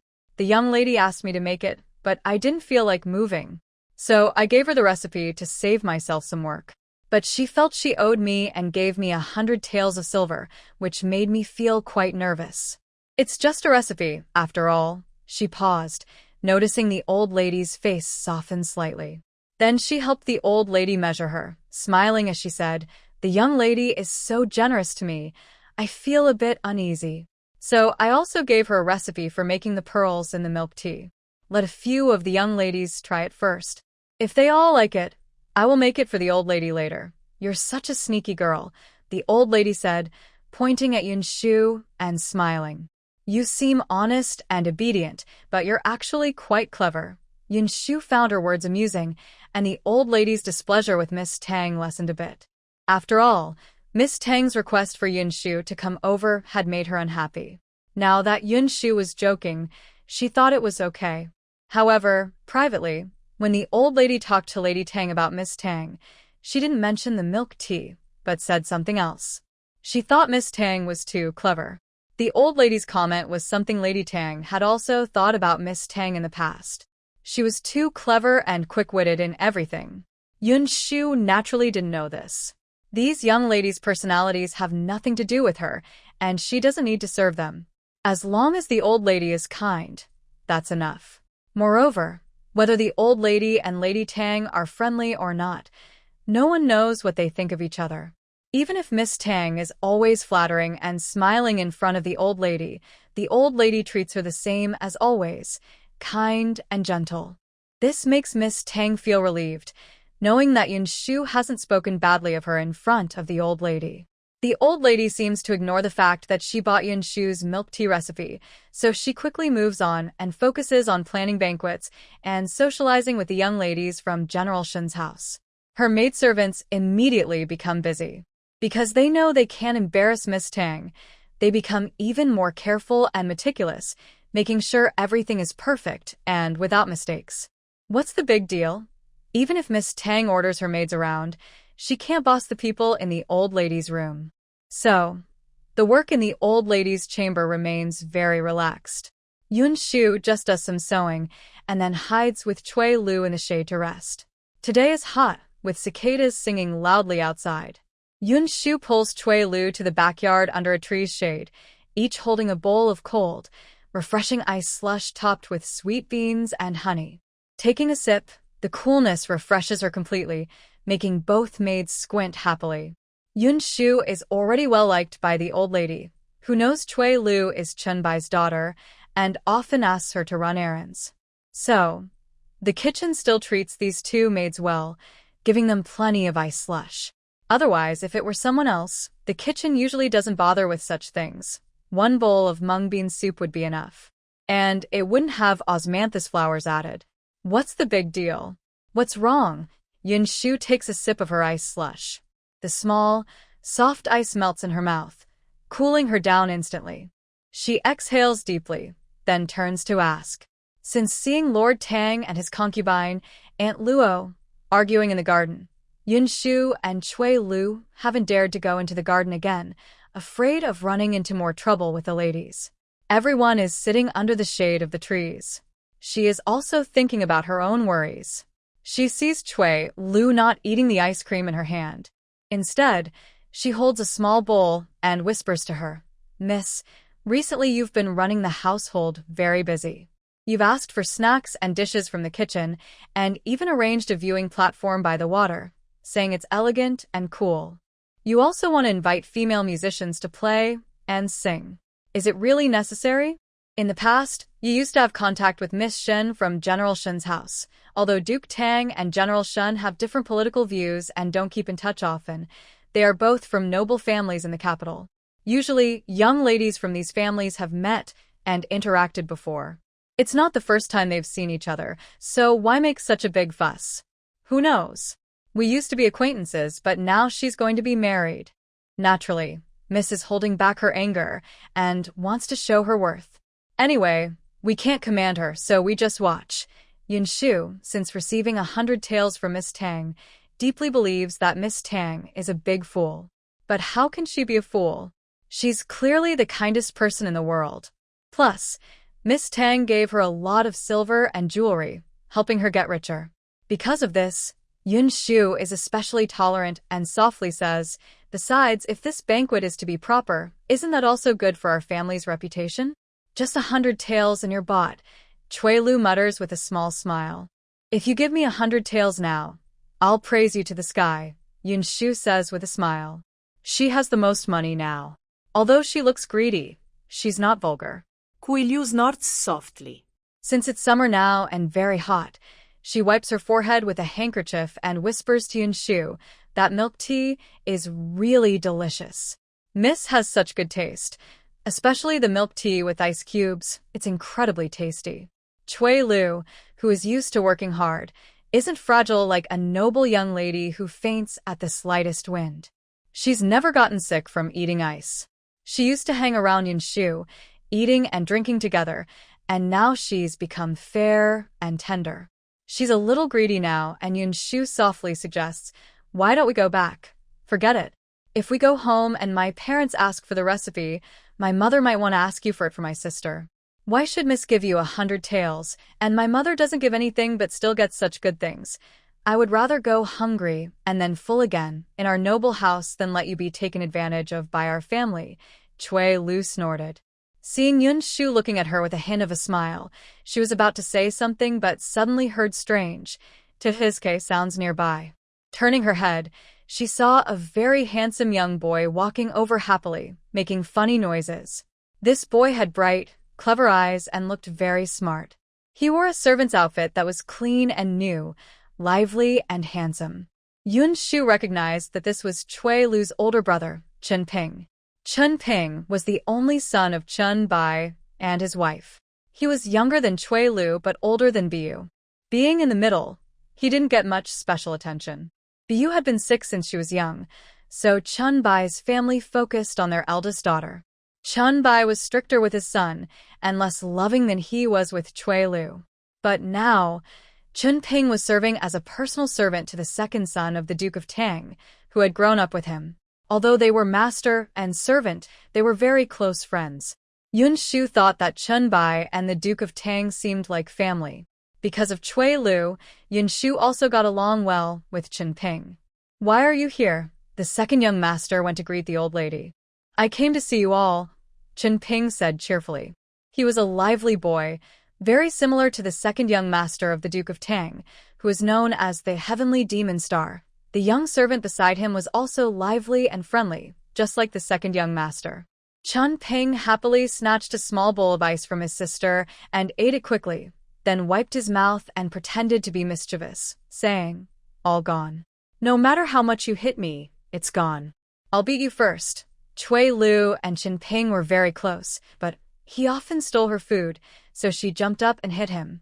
"In this hot weather, you're still energetic enough to hit me," Chen Ping said without dodging, as if her tickling was fun.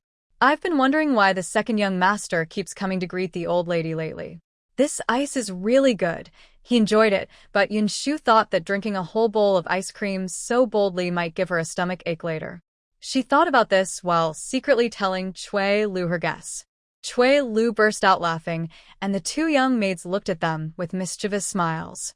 Suddenly, Chen Ping shivered as if he felt something strange. "Why aren't you fighting anymore? Are you afraid to sweat when you fight me?" Cui Lu rolled her eyes. "Brother Chen Ping came all this way. It's only right to treat him to a bowl of ice dessert. Even if you don't want it, Cui Lu will still give it to you," Yinshu said with a smile as she shared her ice dessert with Cui Lu. "Listen to that, how generous she is. You and Xiao Yun are so close, but you should learn from Xiao Yun," Chen Ping called out with a sigh. Seeing Cui Lu and Yinshu each eating their ice desserts without paying attention to him, he sat on a small stone bench in the shade of a tree, looking around aimlessly. After a while, the two young maids sat down beside him, and he said to Yinshu, "This time, I came to see you.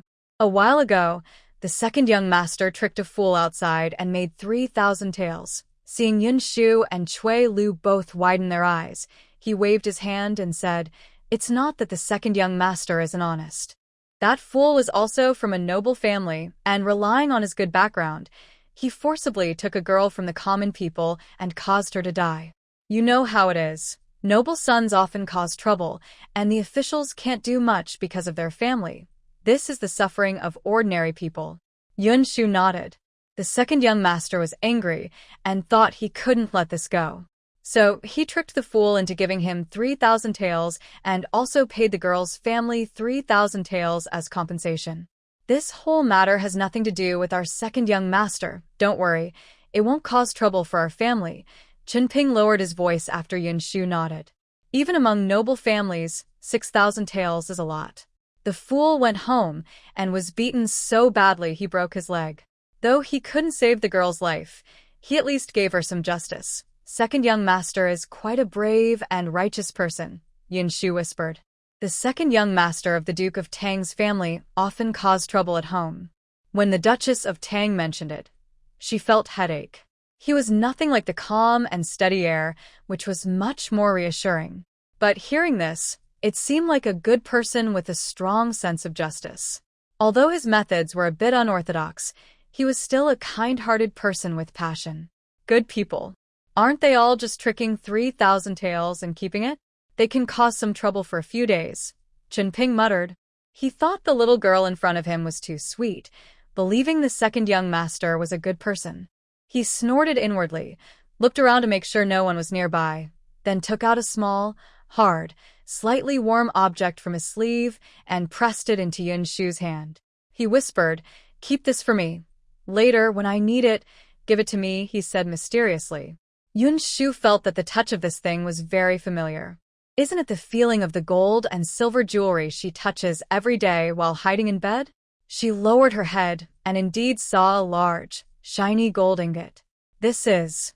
Yinshu was stunned, holding the gold ingot. It must weigh about 30 taels. 30 taels of gold. Isn't that 300 taels of silver?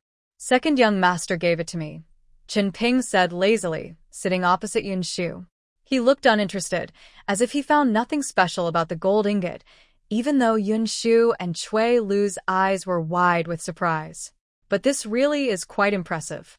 Yinshu had been selling milk tea recipes and flower arrangements to please her master all day long, but after so long, she hadn't accumulated a fortune of 300 taels of silver. Second young master. He's so generous, Yinshu thought smartly.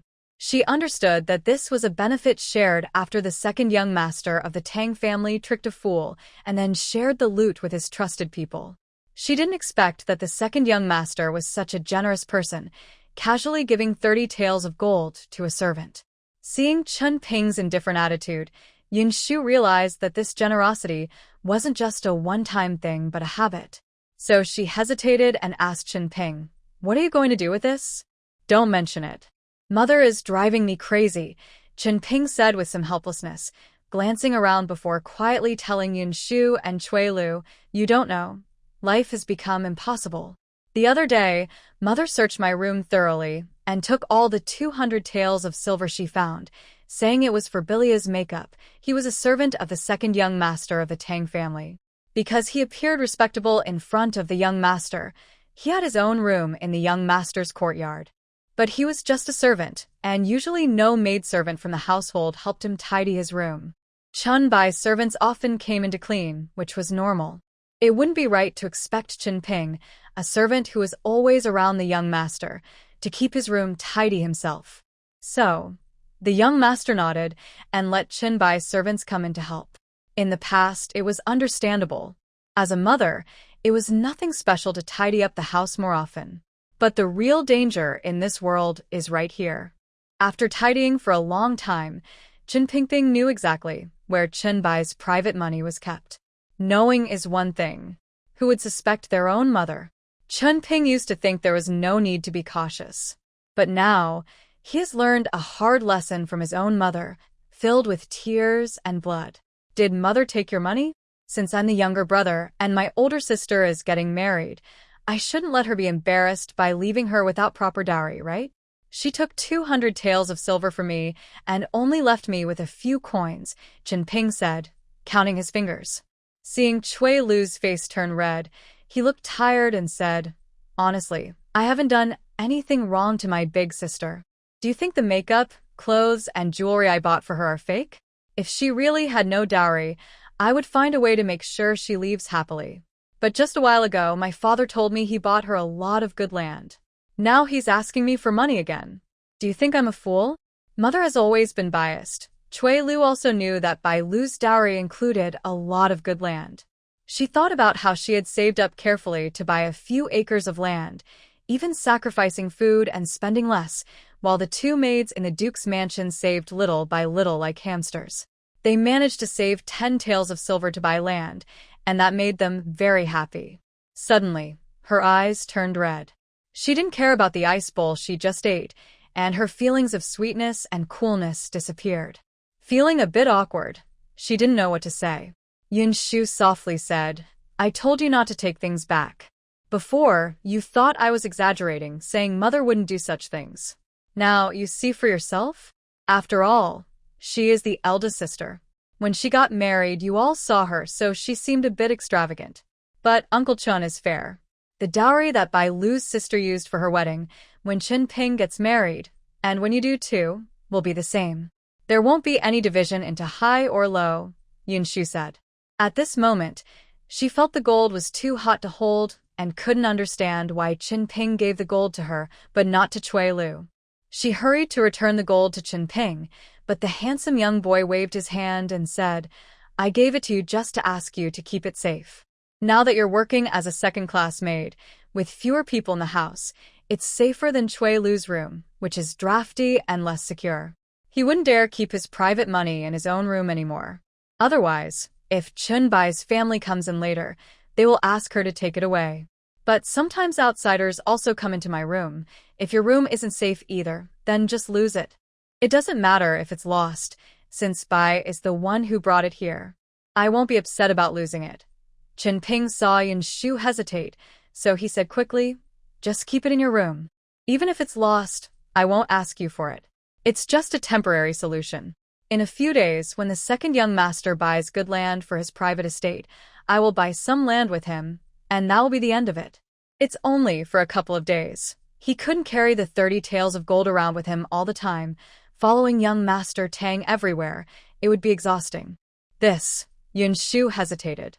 She was very close to Chenping and Cui Lu, and Chunbai's family was also very kind to her. She wouldn't refuse outright. At this moment, Chenping looked at her with a bit of pleading. Yinshu thought it wasn't a big deal. If it gets lost, I won't be responsible, Yinshu told Chenping. If it gets lost, so what? We can earn more later, Chenping said. He and young Master Tang had been friends for a long time and didn't care much about gold and silver. He just disliked his own mother taking his private savings to support Cui Lu. Seeing Yinshu put the gold in her pocket, Chenping smiled and then took out 2 very delicate plum blossom hairpins from his sleeve. The gold was shiny and eye-catching, with exquisite carvings. The top of each hairpin was carved into a plum blossom shape, decorated with tiny red gemstones. Though small, they sparkled in the sunlight, making the plum blossoms look lively and fresh. These were also bought by young Master Heir. Just right. 1 for each of you. Yinshu quickly waved her hands to refuse. I don't want such expensive things. Just give them to Cui Lu. Why are you being so stingy? Cui Lu is my sister. Aren't you the same? To me, you and Cui Lu are equal. If Chenping didn't see Yinshu as a close sister like Cui Lu, he wouldn't have given her his private savings.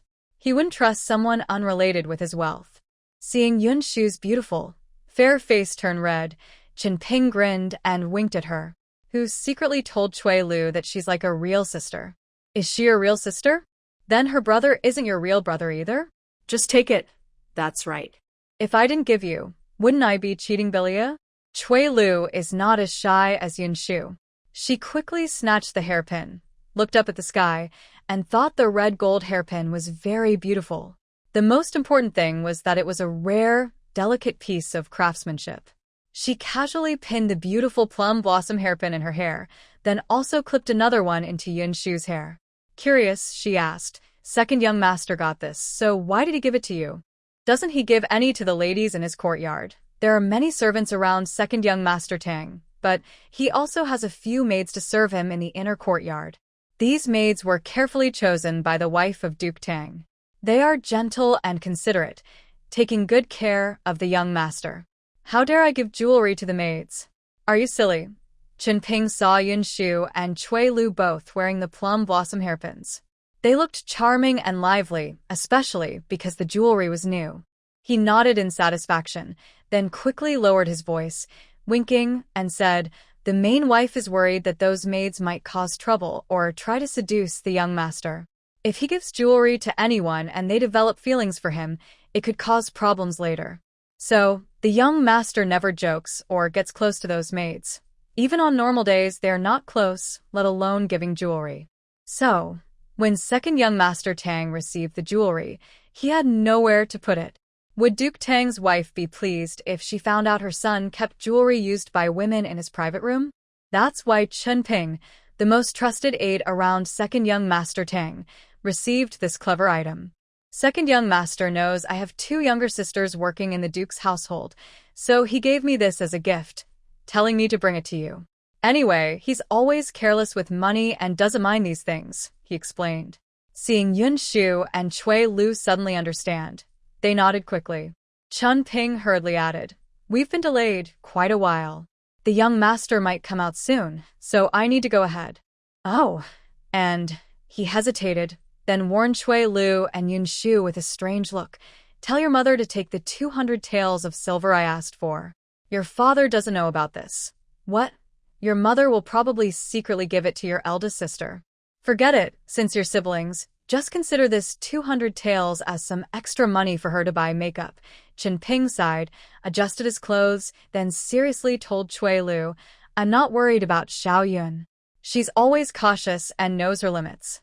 But you always act like a child or a firecracker. Seeing Cui Lu pucker her lips without speaking, he lowered his eyebrows. His handsome, young face was full of complex feelings. He gently pressed Cui Lu's shoulder and whispered, because of Big Sister's dowry, our father and mother are a bit upset now. If they find out that I gave money to help her, they might get angry again. You're grown up now, you should understand some things. We can't let there be any bad feelings between Dad and Mom. If one day Chen Bai really gets tired of his wife, this family might fall apart. All these worries and concerns are exactly why Bu is so bold, Cui Lu whispered. If we only cared about keeping peace at home, would Bu have to be so rebellious her whole life? Why should she? I told you, your temper is like a firecracker, Chen Ping hurriedly said as he was about to leave. Seeing Cui Lu look unhappy, he quickly added, I'm not someone who always takes advantage. I just tolerated her before her wedding. Once she gets married, she's part of another family. It doesn't concern us anymore. A daughter who leaves home is like water spilled on the ground. Naturally, her handsome husband will look after her. When Chen Ping saw Cui Lu still silent, he helplessly looked at Yinshu and said, You try to talk to her. Xiao Yun, I know you understand. I have to go now. The second young master was calling someone ahead, so he hurried off. Does he think I'm stingy? He's not saying you're stingy. He's telling you to be at ease. Bu will be married soon, so there's nothing to worry about. Yinshu lowered her head to tidy up the small bowl of iced dessert in her hand. Seeing Cui Lu still silent, she softly said, Actually, Chen Ping is right. A harmonious family brings success. If Uncle Chun is unhappy with Auntie, it could hurt their marriage. And that would hurt you too. You act tough, but if Uncle Chun and Auntie really have issues, you'll be upset again. Besides, Chen Ping hasn't lost out. The gold is still here with us, and Bu hasn't taken it away. But just think about how unfortunate the scholar's family might be in the future. Marrying someone like Bu, who knows what kind of life they'll have. Cui Lu was stunned. She thought that after Bu got married, she wouldn't have to be told every day to treat her sister well or give her everything she owned. She suddenly felt relieved, but then became nervous again. Then what if she gets married and still often visits her parents to ask for money?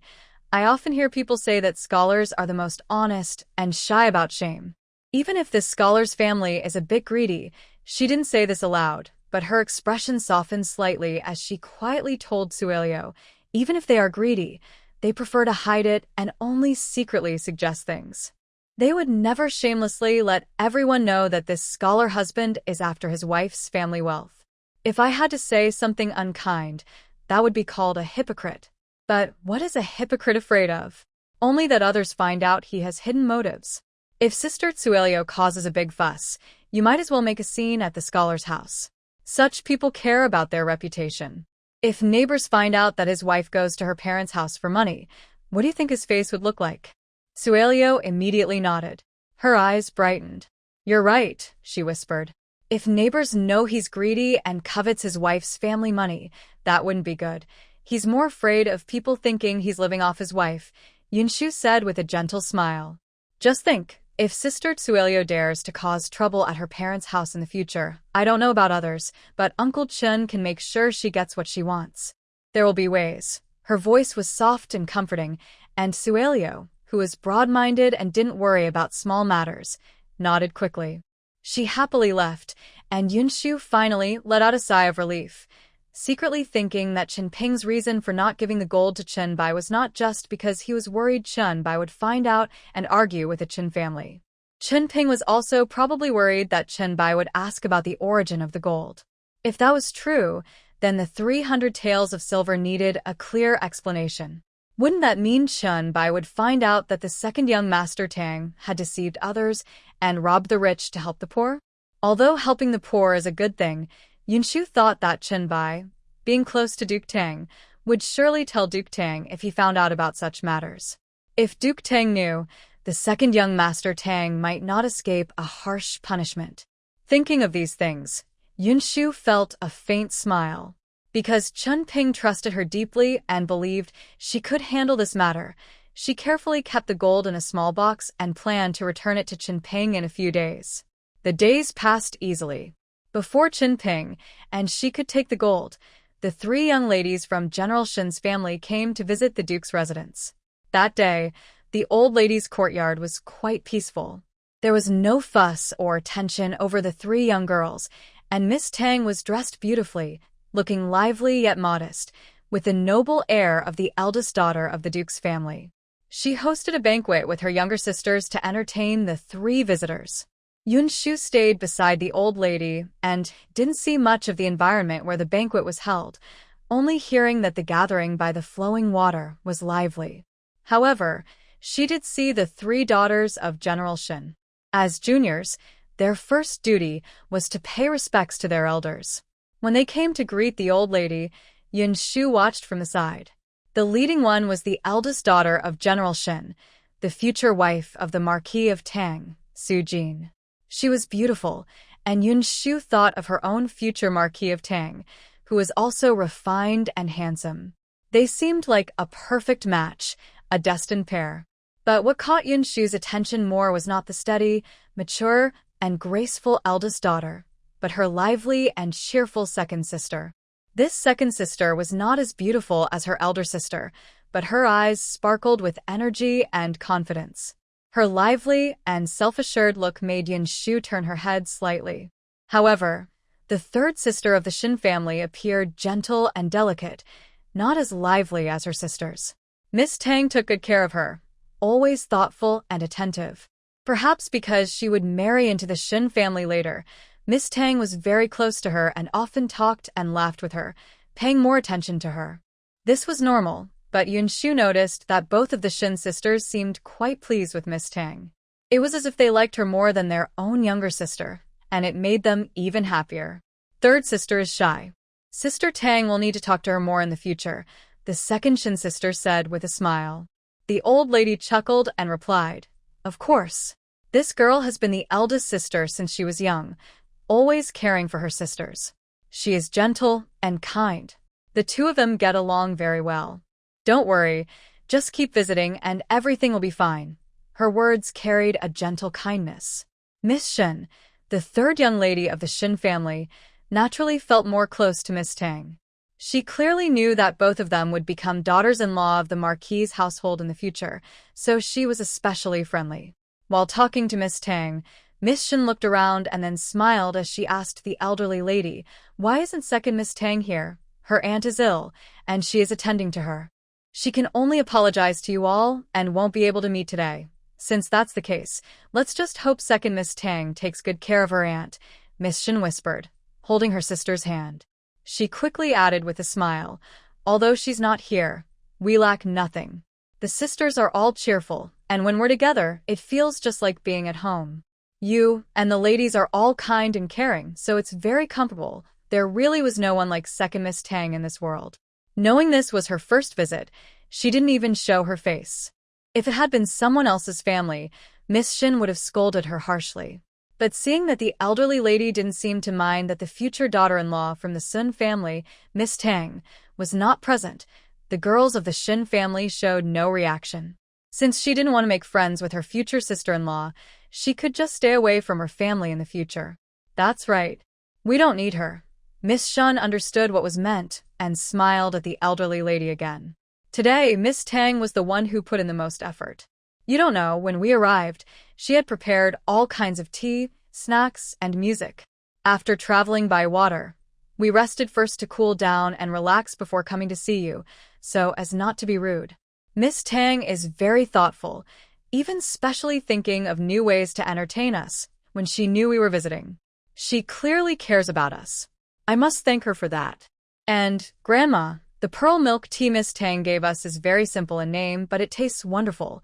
It contained finely crushed ice, cool and sweet. The rich milk and tea flavors blended perfectly, and the small tapioca pearls were chewy and elastic. If you like it, you should come often. Wouldn't it be nice to chat together? Miss Tang, seeing that the elderly lady didn't seem upset, relaxed completely and smiled as she spoke. If Miss Tang doesn't mind my bothering her, I will definitely visit often. There's no trouble at all. I'm old, but I still enjoy seeing you young, lovely girls laughing and talking in front of me. You look like flowers, and it makes me happy inside. Although the old lady was once unhappy about this marriage, now that everything was almost settled, she wouldn't let the Shin family see that she once disliked it. She smiled at the young lady of the Shin family, who was listening to her sister chatter, and said, Sujin should come often too. As long as you're all here in front of me, I won't feel sad. She was very kind to the Shin girl, and naturally, the wife of Duke Tang was even more warm and gentle to her future daughter-in-law. For a moment, the Shin girl was especially favored in the old lady's presence. That day, everyone was happy and pleased. However, what made the wife of Duke Tang a little worried was that although these two families were about to become relatives, Duke Tang still remained very cold toward General Shin. This didn't look like a proper family relationship. Old Lady Duke is the same. If the marriage isn't harmonious, it will be very difficult for the children, she complained to the old lady. She was very worried because the distant relationship between Duke Tang and General Shin, whether it was Duke Tang's heir or Su Jin from the Shin family, was quite awkward. What kind of family relationship was this? So, the wife of Duke Tang wanted the old lady to persuade Duke Tang. Count Xian and General Shun are also relatives. Recently, they have been close, bringing their families to visit the general's residence often, she said. She was not afraid of anything, only worried about comparisons. For example, Count Xian's family had married a third young lady from the Shin family and also a young lady from the Tang family.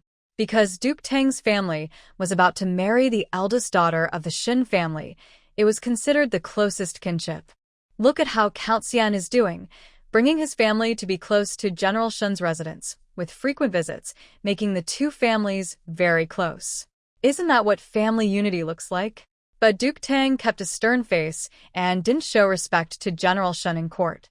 He was often distant. Even showing some friendliness to General Shun in court would be good. Why not be close?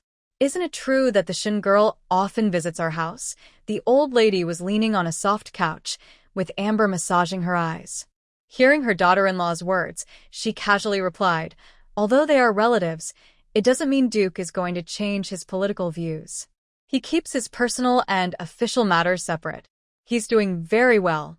Relatives are relatives, but the court is the court. We shouldn't mix the two. This statement is very clear, but although it makes sense, in matters of social relations, it is not always said that way.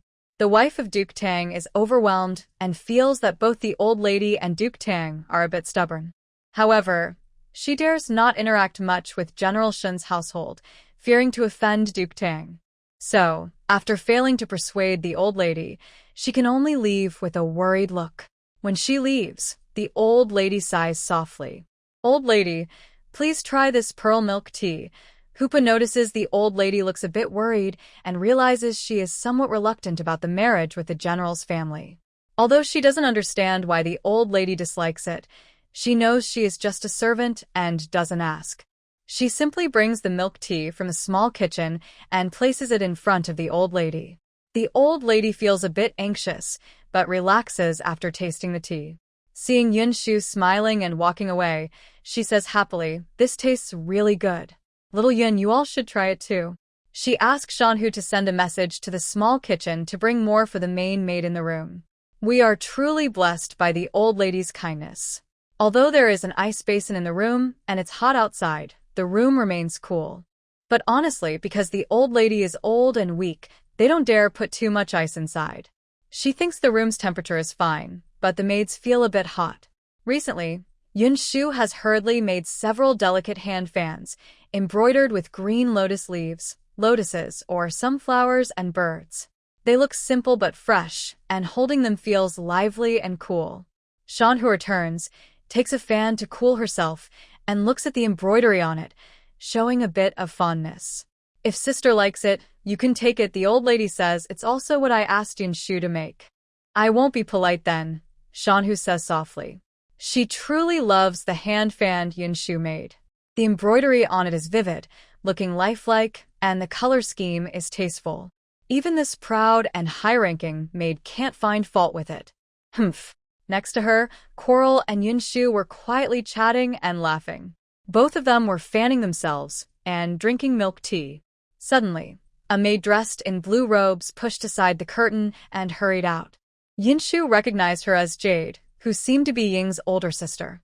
Since Jade and Ying often had disagreements, Yinshu remained calm and pretended not to notice. Coral, who was quite fiery, saw Jade giving them both a strange look. She angrily waved her fan twice and sneered, "What are you so proud of in front of me? I wonder what she's up to." Big sister is right. This isn't something you need to know. The old lady doesn't like her much now and is starting to ignore her. She's thinking about climbing higher and leaving us behind, Coral whispered. Talking about this won't help you understand. You're still too young. She said Yinshu was too young to understand. So Yinshu felt a bit confused and didn't quite grasp what Coral meant. Jade, however, because the old lady favored the calm and steady Amber and the cheerful Coral, especially after Pearl went to Lord Tang's courtyard, was starting to show her bright and lively side. So, Jade was somewhat pushed back in the old lady's favor. Yinshu thought maybe the old lady found out that Jade's sister Ying had gone to serve as a secondary maid in Pearl's room. Although Ying's move to the third house didn't cause much fuss, the old lady probably knew about it. She usually kept quiet about it, so it didn't seem obvious. But how could she not know?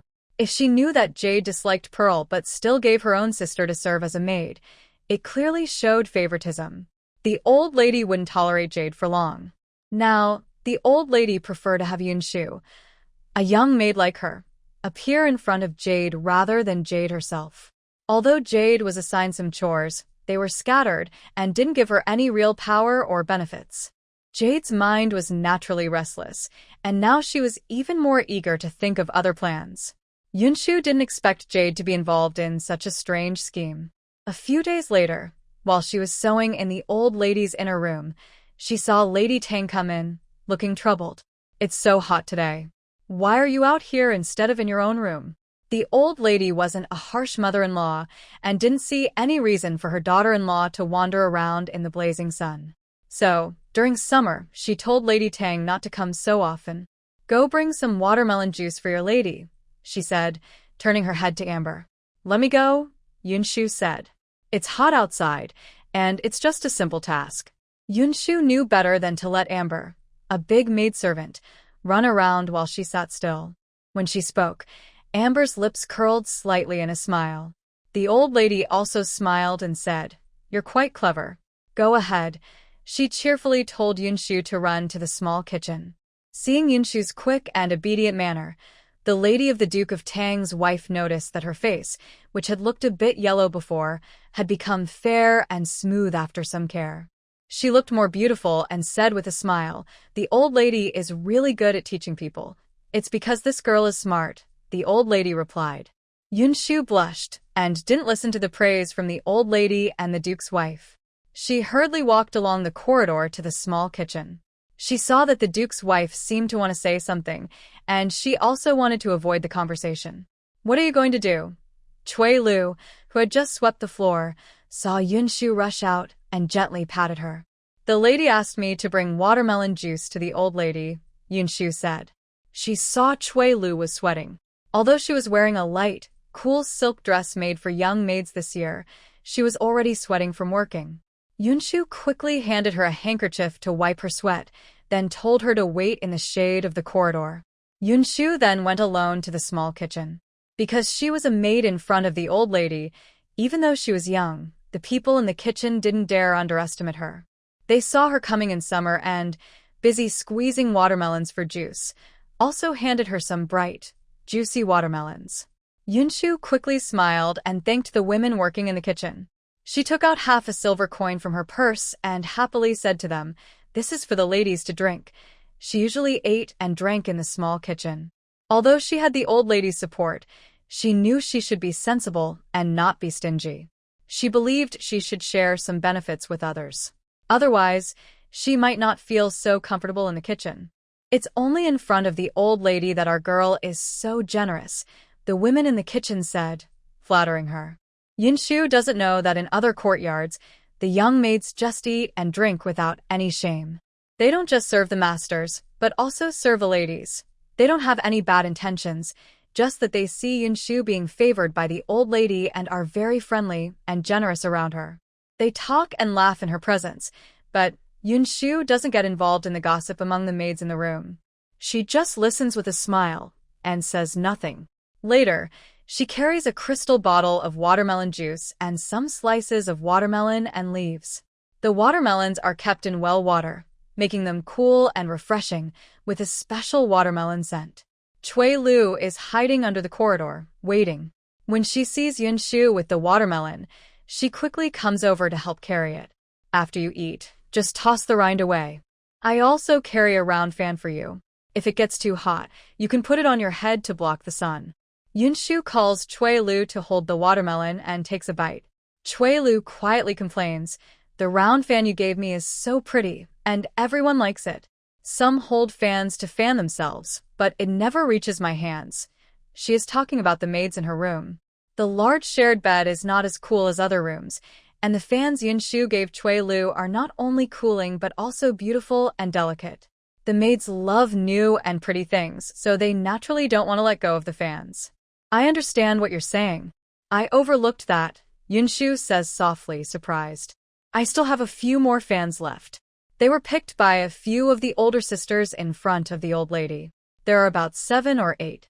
You can take them and share with the others. Why are you so generous? Why not give them to my mother to sell? Cui Lu says. Your fans are so pretty. Even if the older sisters picked the leftovers, girls from small households usually don't get such nice things. Yinshu looks at Cui Lu, who always cares about her and worries she might be at a disadvantage, and smiles. I also started as a maid. I understand how hard it is for maids. If I can help, I will. Yinshu replies softly. She loves money very much, but more than money, she wants peace of mind. Although she is better now, she still remembers her humble origins. She also started as a maid when she was young. So, even though Cui Lu complains, she doesn't think there's anything wrong with maids not wanting to give up their fans. If you're willing, give me one later. I'll take it back to them, Cui Lu says, feeling her heart soften unexpectedly.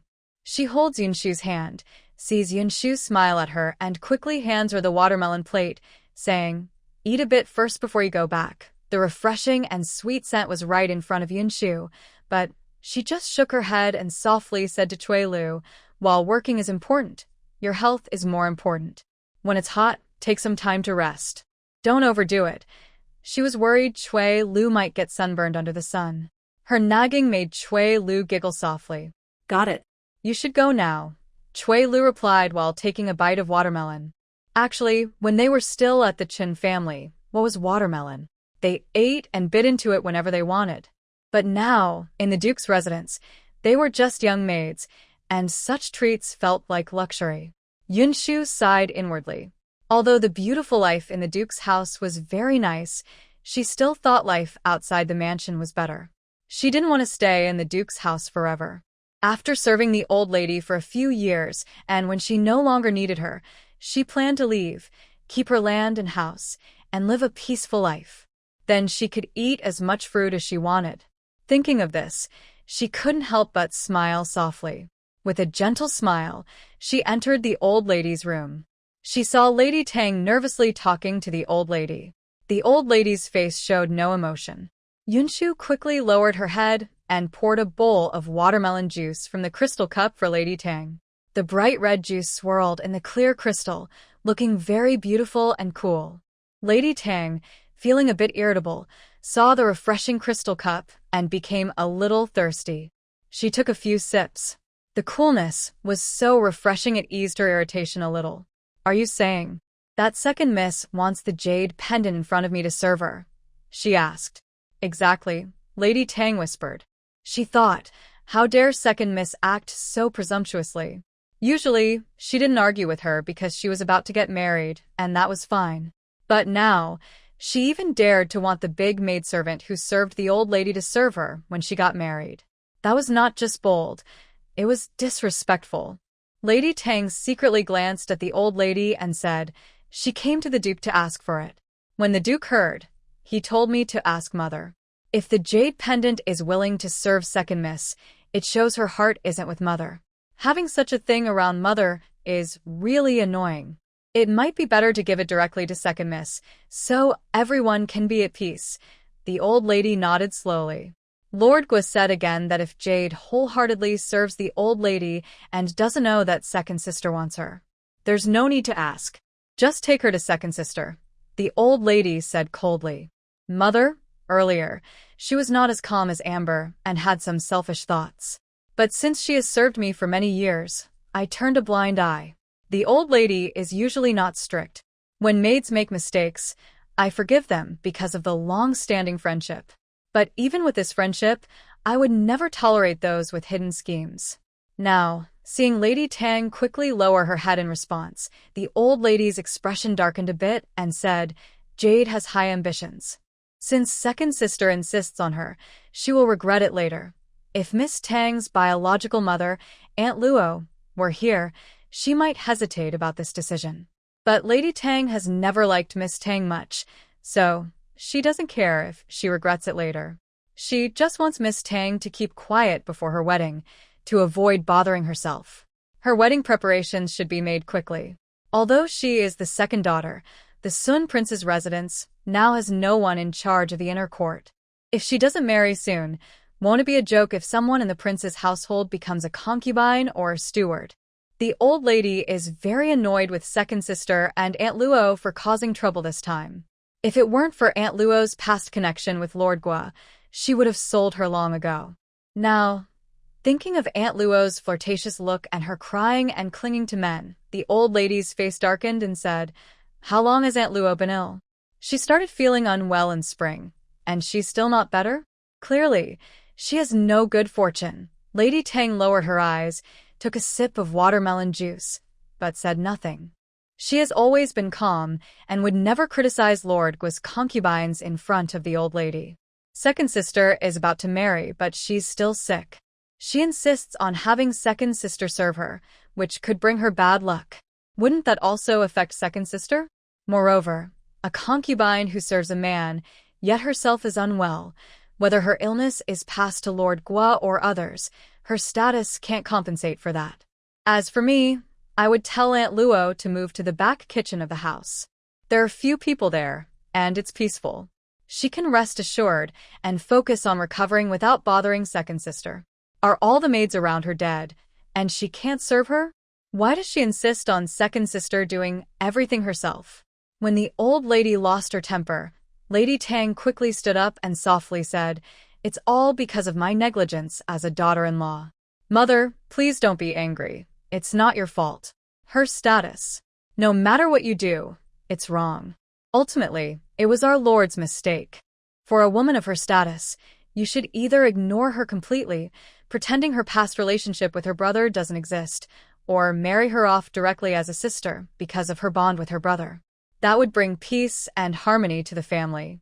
But instead, you are soft-hearted and brought her into the house, calling her a concubine, yet still holding on to her brother's feelings. You can't be too harsh or too lenient.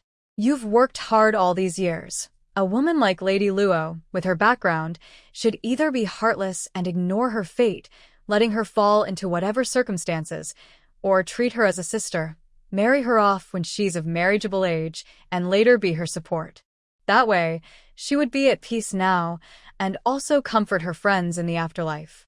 But Lord Tang always acted decisively in court, yet he was overly sentimental about Lady Luo. He took her in as a concubine, and over the years, Lady Luo grew bold and confident. Hearing her mother-in-law speak so reasonably, Lady Tang's eyes reddened. Mother knows me best. Lord Tang doesn't only have Lady Luo as a concubine. Are the other concubines not acceptable to me? She was not a jealous person. Lord Tang also had other women in his household, but she never envied or pressured them. Only Lady Luo, who relied on her connection with Lord Tang, acted arrogantly in front of her. If she had once hoped to get along well with Lady Luo, now Lady Tang only wanted her to turn against Lord Tang and be completely at odds with him, so she could deal with her. You are a kind and virtuous wife, managing the household well for so many years, respecting your mother-in-law, and treating the younger ones kindly. Don't I understand all this? I know I wronged you before, the old lady said gently. I wanted to move Lady Luo to the back, but I was afraid Lord Tang would think you were instigating. Now, with second sister's involvement, it's even better.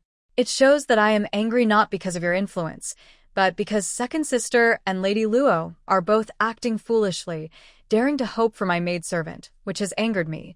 She patted Lady Tang's hand gently and said, "Hurry up and marry the second girl. Then the household will be peaceful." "Yes," Lady Tang replied quickly. She also sensed the old lady's dislike for Aunt Luo, which made her feel more at ease. Yinshu stood beside Amber, listening to the old lady and Lady Tang, and couldn't help but show a bit of surprise. It turned out that Jade was so quick and efficient, having arranged everything with the difficult second Miss Tang. She even managed to get second Miss Tang to speak directly and ask for someone. She was surprised, but then remembered what Coral had told her, and suddenly understood. Jade really has high ambitions. In serving in the household, serving the lady of the house is the most important. No one in the estate compares to her. She is the most respected and honored, and lives comfortably and leisurely. The old lady is not hard to serve, and she is kind and forgiving. Sometimes she even gives special gifts to her maids, who would want to leave her to serve the ladies and misses who still have to entertain and chat in front of her. Jade's desire to serve second Miss Tang is probably not for her sake alone, but perhaps for the Sun Prince's estate? Now, serving second Miss Tang might lead to accompanying her to the Sun Prince's estate for work, and she might often see the prince himself. Could it be?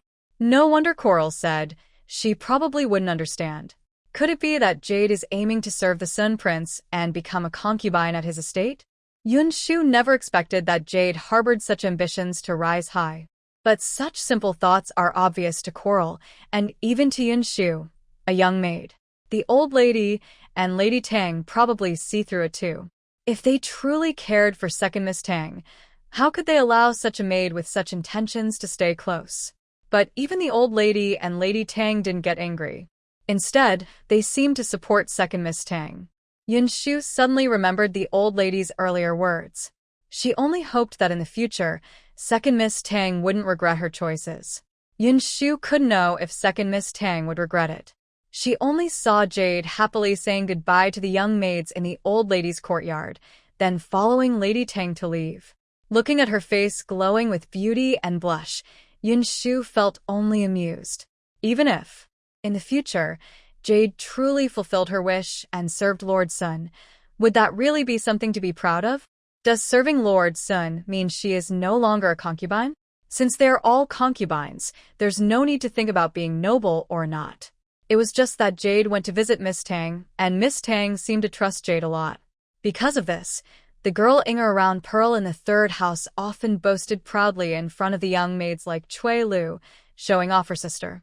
These feelings of envy in Cui Lu made her complain to Yinshu. Yinshu, remembering how the old lady told Jade she didn't need to kowtow and that she could go directly with Lady Tang, simply handed Cui Lu a few folding fans she was holding and whispered, "Why compete for this attention? Whether good or bad, it's all seen by the masters. Inger may be proud, but what is there to be proud of? But her sister might go to serve at Lord Sun's residence? That's a noble household." Cui Lu whispered as she looked at the fans in Yinshu's hand. "The residence is prestigious, but isn't our Duke's mansion just as grand? If our Duke's mansion weren't prominent, how could our Duke stand firm in court?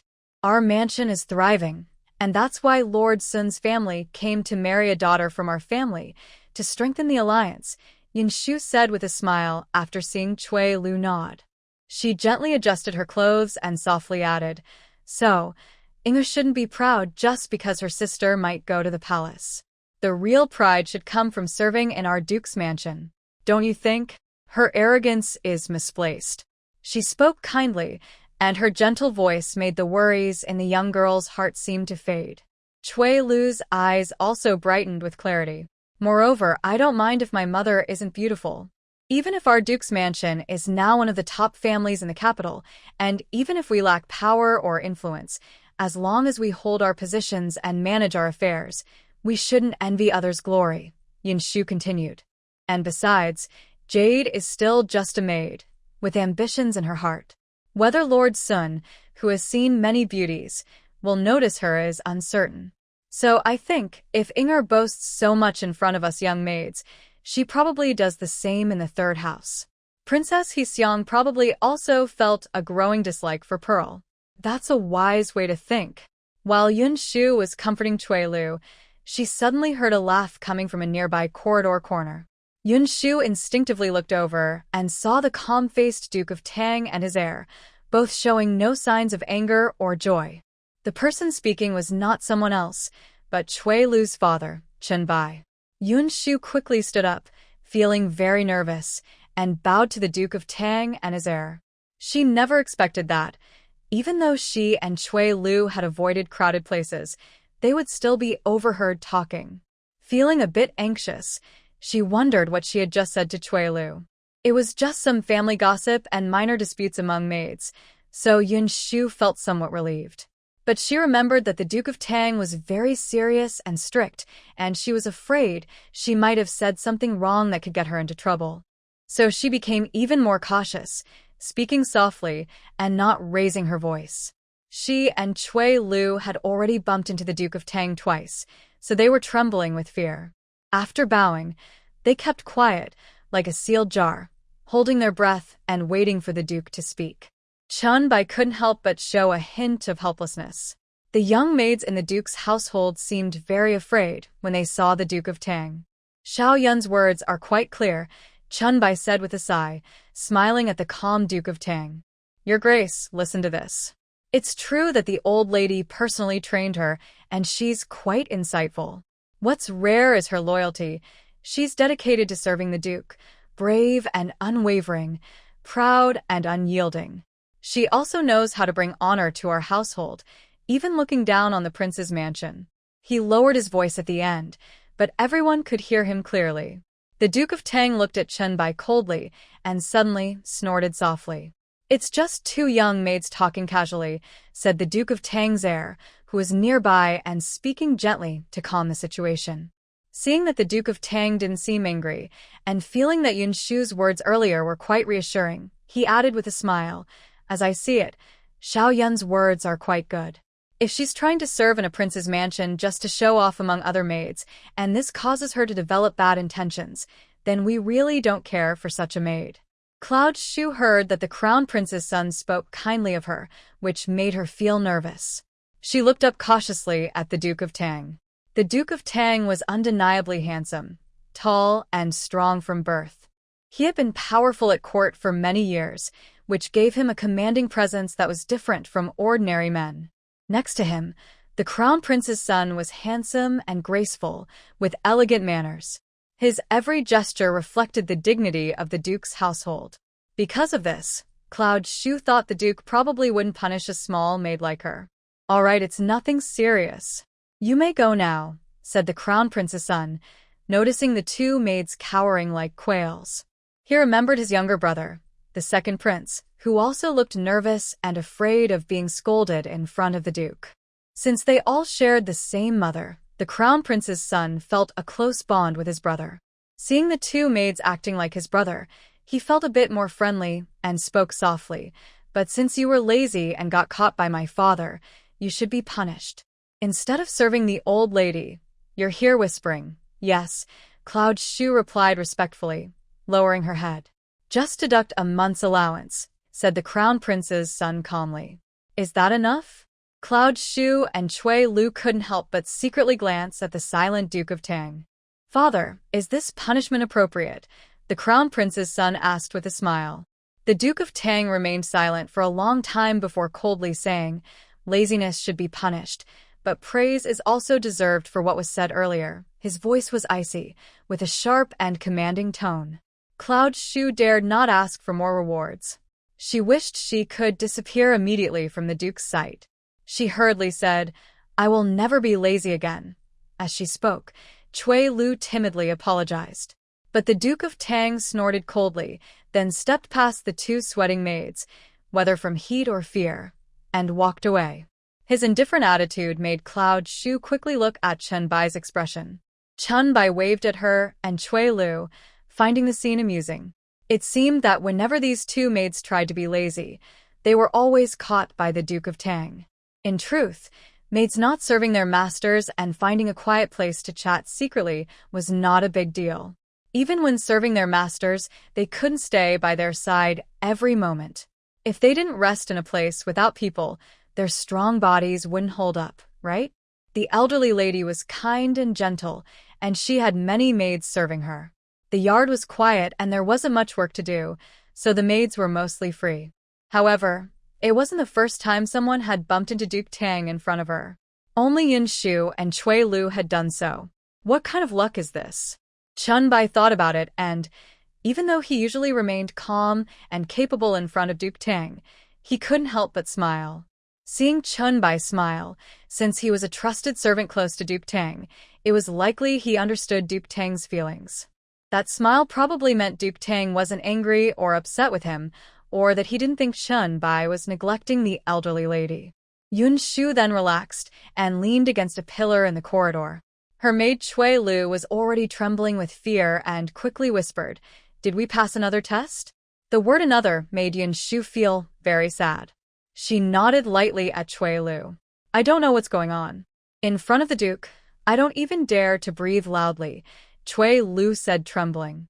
"Duke is an important person in the court. We must not offend him," Yinshu said softly, feeling worried. "Should we go back now?" Cui Lu held several fans in her hands.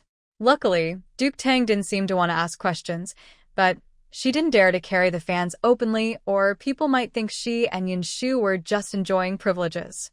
She hurried to take the fans to the maid's room to share them out. Yinshu, at this moment, was very afraid to go back to the elderly lady's room and run into Duke Tang, who was there to pay his respects. But if she didn't serve the elderly lady, Duke Tang might hold it against her. Gritting her teeth, she decided to go to the lady's room. When she entered, she wasn't an important person, so she didn't need to bow to her mistress. She slipped along the wall into the inner room. "What's wrong with this girl?" the elderly lady asked with a smile when she saw Yinshu acting so carefully. Duke Tang's son looked at Yinshu standing by the wall, thought for a moment, and then chuckled softly. Since he was already engaged, he was probably feeling happy, and his handsome face looked especially bright. His eyes and brows carried a gentle smile as he told the elderly lady what had happened earlier. "I told my father to punish me by withholding my monthly allowance for a month. My father said that rewards and punishments should be clear, punishing when necessary but also giving rewards when deserved." Little Yin spoke very well. "Why punish her? She is just a small girl with only a little pocket money. Punishing her would make her life difficult. Don't punish her, please. But she should still be rewarded." By protecting Yinshu so unfairly, the young son of Duke Gua saw that the old lady was getting anxious, and he couldn't help but smile. "You really care about her. Isn't this child worth caring for? She is wholeheartedly loyal to me, the old lady, and to the Duke's household." The old lady looked proud. Seeing that Duke Gua was silent and perhaps annoyed that Yinshu might be punished or sent away, she quickly pulled Yinshu into her arms and said to Duke Gua, "Such a small child, yet she can say such things. She is so dedicated to the Duke's household. How can she be lazy? I told her to rest, not that she was lazy. Besides," she gently stroked Yinshu's nervous hand, "Yinshu's words make me happy. Otherwise, are all the things in front of me pearls and jade?" Yinshu didn't dare to speak. The old lady didn't tell her to be lazy. She was just trying to impress Duke Gua in front of him. Clearly, the old lady deeply dislikes pearls and jade. All for the sake of the Duke's household, yet she gets punished. Meanwhile, the selfish one gets a good place. "Is this right?" the old lady asked Duke Gua. The young son of Duke Gua smiled faintly, listening to the old lady's unreasonable words. "It's just a month's pocket money. Rules are important. In my house, I set the rules. If you want to follow your rules, go ahead outside my house," the old lady decided to argue today. She looked lively and spirited. unlike the usual dullness when Duke's son was engaged. After a moment of silence, he said, "Son listens to mother." He couldn't tell if he disliked or tolerated Yinshu, but the old lady nodded happily, saying, "That's right. I heard there's also Cui Lu. She's just as good. Don't punish her either. It's rare to see someone who cares for me and stands up for me." Call her in. Chun Bai was standing behind Duke Tang, trying hard not to show his pride. Next to him, Coral also had a smile on her face and nodded in agreement, then nervously called Cui Lu inside. "Look at how easily this child scared you," the old lady said, noticing Cui Lu's face was pale and yellowish, usually lively and charming. She scolded gently, "At home, you still carry that commanding air from outside. Not to mention the maids. Even I feel breathless when I see you." Seeing Chun Bai standing behind Duke Tang, she pointed at Cui Lu and said with a smile, "I heard Cui Lu is your daughter. She's very good, and I like her. You and your wife have raised her well." Hearing this, Chun Bai quickly bowed and said, "It's my duty to serve the old lady well." "What were you talking about just now?" the old lady asked Cui Lu and Yuan kindly. Cui Lu hesitated for a moment, but then told her about the fans. Xiaoyan said that although she now received your favor, she was still a former maid, so she wanted her old friends to have an easier life. She spent several days making fans for everyone, one for each girl, which wasn't much, but could help keep them cool. Cui Lu nervously explained Xiaoyan's kind gesture to the old lady. The old lady listened and pondered for a moment, then gently patted Yuan's hand and said warmly, "Being able to remember your old friends in times of prosperity shows your true heart." Very good, very good. The old lady was used to the changing world. She had seen many people forget their humble beginnings after gaining wealth and status. Some even climbed higher, abandoning manners and integrity, and some, driven by selfishness, harmed each other. But now, seeing Yuan's sincere heart, she felt a softening of her own. This is the kind of person who should serve you. Your noble character has even influenced your maids. Duke Tang's heir was pleased to please his grandmother. Seeing her smile slightly, he said happily to Duke Tang, "This is quite right. Father, since the old lady says they should be rewarded, and since these two maids are frightened, why don't you reward them? It will calm their hearts." The father and son shared a relaxed, close look. Duke Tang looked at his eldest son but said nothing, just nodded. That's the right way. The old lady also knew that her grandchildren were using Yinshu and Cui Lu to make her happy. She thought they all looked very filial in front of her and smiled even more. Sure enough, shortly after, Duke Tang took out 2 handfuls of gold sunflower seeds from his purse and handed them to Yinshu and Cui Lu. Yinshu was very nervous. When she saw Duke Tang give her a handful of shiny, bright gold sunflower seeds after being teased by the old lady and the heir of Duke Tang, she felt a little overwhelmed. The small seeds sparkled with a bright gold color. The handful was heavy, probably weighing 5 or 6 ounces. The seeds were finely crafted to look just like real sunflower seeds. Small and shiny, Yinshu tightly held them in her hand. She couldn't refuse, so she and Cui Lu both bowed to thank Duke Tang. Then they heard the old lady say to Cui Lu, "Poor girl, you look frightened. Go to the back with little Yun and have some tea to calm your nerves." Cui Lu never expected to be kept in the main room by the old lady and to go to the back with Yinshu. She was holding the handful of gold sunflower seeds, unsure of what to say. Yinshu gently tugged her, and Cui Lu quickly agreed. They both went to the back. In the inner room, besides Yinshu sewing clothes and shoes for the old lady, there was nothing else. Cui Lu sat carefully on a small bed, blinking at Yinshu. She first put all her handful of gold sunflower seeds on the bed. That looked quite decent. Whether it was the old lady and Duke Tang's heir teasing them or not, they had received Duke Tang's praise. It made it seem like Duke Tang approved of their service to the old lady. What does the old lady mean? Cui Lu asked softly. The old lady went to see Jade. I heard that next spring they will send out a few more older maids. Although Sister Coral and Sister Amber are still here and won't leave for now, they are thinking about promoting someone. Since you caught the old lady's eye, even if she doesn't promote you immediately, she will remember you. By next year, you might be promoted to the second rank, Yinshu whispered to Cui Lu. That's why the old lady didn't let Duke Tang punish us. If we were punished, it might be hard to get promoted later, and others might not accept it. I see, Cui Lu said softly, covering her chest. I was so scared. Who isn't? But these gold sunflower seeds. Holding these seeds really felt hot to the touch. Yinshu felt happy with the silver she had, but holding the gold made her a little uneasy. I saw my father smile, so he must be fine. Cui Lu couldn't understand the Duke of Tang, but she could understand her own father. Chun Bai was a servant of the Duke, and he had just smiled, which meant the Duke wasn't truly angry.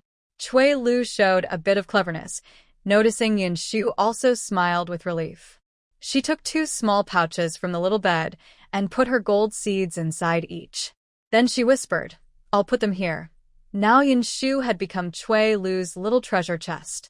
She felt a bit helpless, but smiled and agreed. She took some tea prepared in the inner room to calm herself.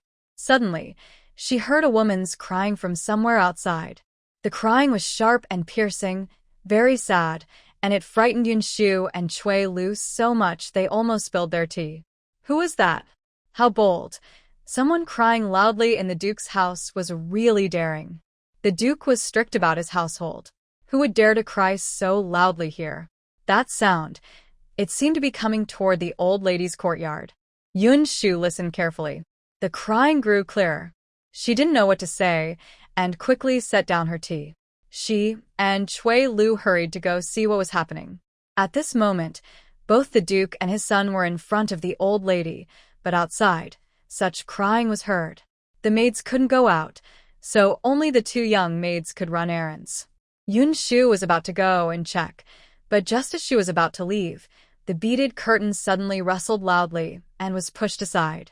A beautiful woman, mature and charming, burst in. She was very beautiful, with a charming but mature look. She was wearing a long outer robe that was messy, revealing a white inner garment underneath. Her delicate, white feet were bare and dusty, with no shoes on, giving her a strange, indescribable feeling. Yinshu recognized her as Aunt Luo.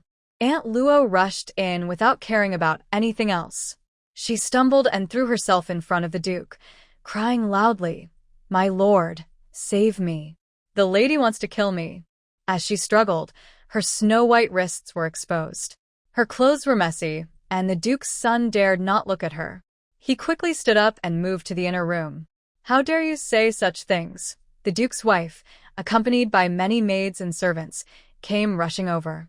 Seeing Aunt Luo in such a disheveled state, as if she had been mistreated and harshly treated, and with the Duke right there, she was so angry she almost fainted. Marquis, she wanted to explain, but she was afraid that even Lord Tang wouldn't listen. Lord Tang cared differently for Lady Luo. Even though he disliked Lady Luo because of the marriage with the Sun royal family, now seeing her look so pitiful, he might feel compassion for her again. Even though Lord Tang's wife now has 2 sons and doesn't mind Lady Luo regaining favor, Lady Luo openly flirts with Lord Tang in front of everyone, trying to create discord between them. This makes Lady Tang very angry. That wicked woman. But amidst Lady Luo's crying, Lord Tang paid no attention. He only looked coldly at Lady Tang, who was trembling, and said, Take her out. Take her out? Lady Tang was furious and clenched her teeth. She was surprised to hear this. Who was he going to take out? Could it be Lady Luo? Did Lord Tang want to remove Lady Luo? Not only was Lady Tang shocked, but even Lady Luo couldn't believe it. Marquis, Lord Tang, how dare you cry loudly in front of the old lady? Lord Tang looked coldly at the trembling Lady Luo and said slowly, The last time I saw you, I told you to behave yourself. But you didn't listen. Hearing this, Yinshu felt even more guilty. She remembered the day she and Cui Lu overheard Lord Tang and Lady Luo arguing behind the rockery. Now, seeing Lady Luo dragging her long outer robe on the ground, looking both disheveled and alluringly tragic, Yinshu knew Lady Luo had really hit a dead end this time. It's strange, really. Lady Luo had served Lord Tang for over 10 years. She even bore the second young lady of the household. How come she still doesn't seem to understand Lord Tang's temper? Even Yinshu, who had only met Lord Tang a few times, could tell that he really disliked women like Lady Luo, who acted on their own and schemed. Aunt Luo felt a chill run through her body as she looked into Lord Tang's cold eyes. She truly couldn't understand what was wrong with Lord Tang. In the past, he never refused her anything she wanted. But suddenly, after she took the initiative to arrange the marriage between Miss Tang and Prince Sun, his attitude changed completely. She thought he was just angry for a while, and once the anger passed, everything would be fine. But now she realized it wasn't that simple. She still remembered his harsh words and icy tone from that day. Her mockery and harshness didn't seem to be just anger-driven words. "You're sick," Lord Tang said, noticing that Lady Tang seemed to want to say something. He raised his hand and said, "There's no need to explain. I understand. According to the rules, a sick maidservant should be moved out to rest, and it's not meant to target you personally." His words warmed Lady Tang's heart, almost bringing tears to her eyes. She quickly softened her voice and said, "First, let Luo be moved out. When she gets better." She wanted to give Luo a hopeful reason, telling her she could return once she recovered. But Lord Tang coldly replied, "Even when she's better, she will stay in the side courtyard. From now on, focus on chanting sutras for your brother in peace." That, Lord Tang. Luo's voice was sharp and desperate. "It's a disgrace to your brother. If he knew, he wouldn't want a sister like you." Lord Tang suddenly stood up and left quickly. He kicked Luo aside, causing her to collapse to the ground. Miss Tang, who had just entered, saw this and immediately ran over, crying loudly. "Auntie, auntie." She shook Luo, who seemed to have no strength left, then looked up with hatred at Lady Tang, who was slowly calming down. The girl then showed a calm expression and said coldly through clenched teeth, "What you did to me and Auntie today, I will remember." One day, her eyes reddened as she gritted her teeth, supporting Luo with her slender arms. But Lady Tang didn't say anything. She waved her hand and said slowly, "Send Luo to rest and recover." She didn't mind offending Miss Tang, so her gaze fell on her face as she continued. "During this time, no one is allowed to let Miss Tang and Luo see each other. The wedding is coming soon. Once Luo recovers, who will be responsible for Miss Tang's well-being? If I find out that you are secretly disobeying orders and that Miss Second and Aunt Luo are meeting privately, I will have you all driven out." "You." Miss Second Tang was so angry when Lady Tang ordered her maid to leave that she almost rushed in front of Lady Tang. Enough! The old lady had originally been happy to see the Tang father and son joking around, but when she saw Aunt Luo and her daughter acting so badly, she immediately became angry. "You don't need to hate your lady. If you must hate someone, hate me. I told Aunt Luo to move away from the side courtyard. I told you not to meet. Do you want to remember that I am to blame?" She looked at Miss Second Tang, who was crying and choking on her tears. "I know I have upset someone with my actions. Now, I will pay back what I owe." She was crying so badly that she couldn't speak properly. Lady Tang shook her head and loudly ordered someone to take Aunt Luo away. Aunt Luo tightly held Miss Second Tang's wrist, tears streaming down her face as she chased after her. Passing by Yinshu at the door, Yinshu heard Aunt Luo's hoarse voice. "Remember everything they did to us today, and pay them back someday." It was clear she still harbored resentment. Yinshu pretended not to hear and kept her head down, acting like a wooden doll. After Aunt Luo was taken away, the heir of the Tang family awkwardly came out from inside. Seeing Lady Tang's face pale with anger, he showed some concern for his mother. But he knew he shouldn't interfere in his father's private affairs, so he sat down briefly and excused himself with the old lady. The joyful atmosphere in the room disappeared. Lady Tang, feeling tired, sat in front of the old lady.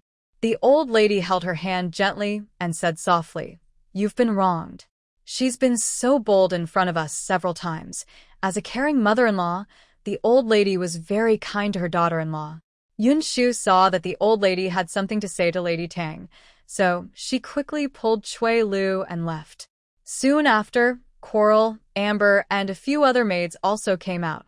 It seemed the mother and daughter were about to have a private talk. This morning, when the old lady saw Steward Chin, she remembered to tell you and Chui Lu to go out and rest for a while. It's better than staying in the courtyard, Amber said as she came out. Seeing Yinshu and Chui Lu holding hands and standing together, she approached calmly and said, "You don't need to worry about the house. Even if Pearl and Jade are away, there are enough people to serve the old lady. Besides, Miss Second's wedding is coming soon. When you go to rest, you might be busy again." The old lady showed kindness because she knew the little maid's living conditions were not good. However, since they had been with her since they were young, she couldn't change that. So she decided to let these young maids take turns going home to relax. Most of them were born in the family, so when they said they were going home, it didn't really matter. It wouldn't cause any gossip in the Duke's household. The old lady felt at ease about this. Chui Lu was born in the family. Her parents were the household managers, and her older brother also worked in the estate. Their family's reputation was tied to the Duke's household, so even when outside, they would protect its honor. Yes, Yinshu agreed, actually happy to go out. After all, the Chin family enjoyed themselves in summer, and she also wanted to see her own fields. Just 3 days. Don't go wild, Coral said nearby. Got it, Yinshu and Chui Lu quickly replied. Think about it, Second Mississippi Jade. Why bother with her? She might even say in front of Second Miss that the old lady doesn't love her and favors others. She served the old lady before, so she might believe anything she says, Hoopa said rarely so much, then suddenly sneered. We really underestimated her. Hoopa was always loyal to the old lady, so she couldn't stand seeing Aunt Luo and her daughter act so disrespectfully in front of her today.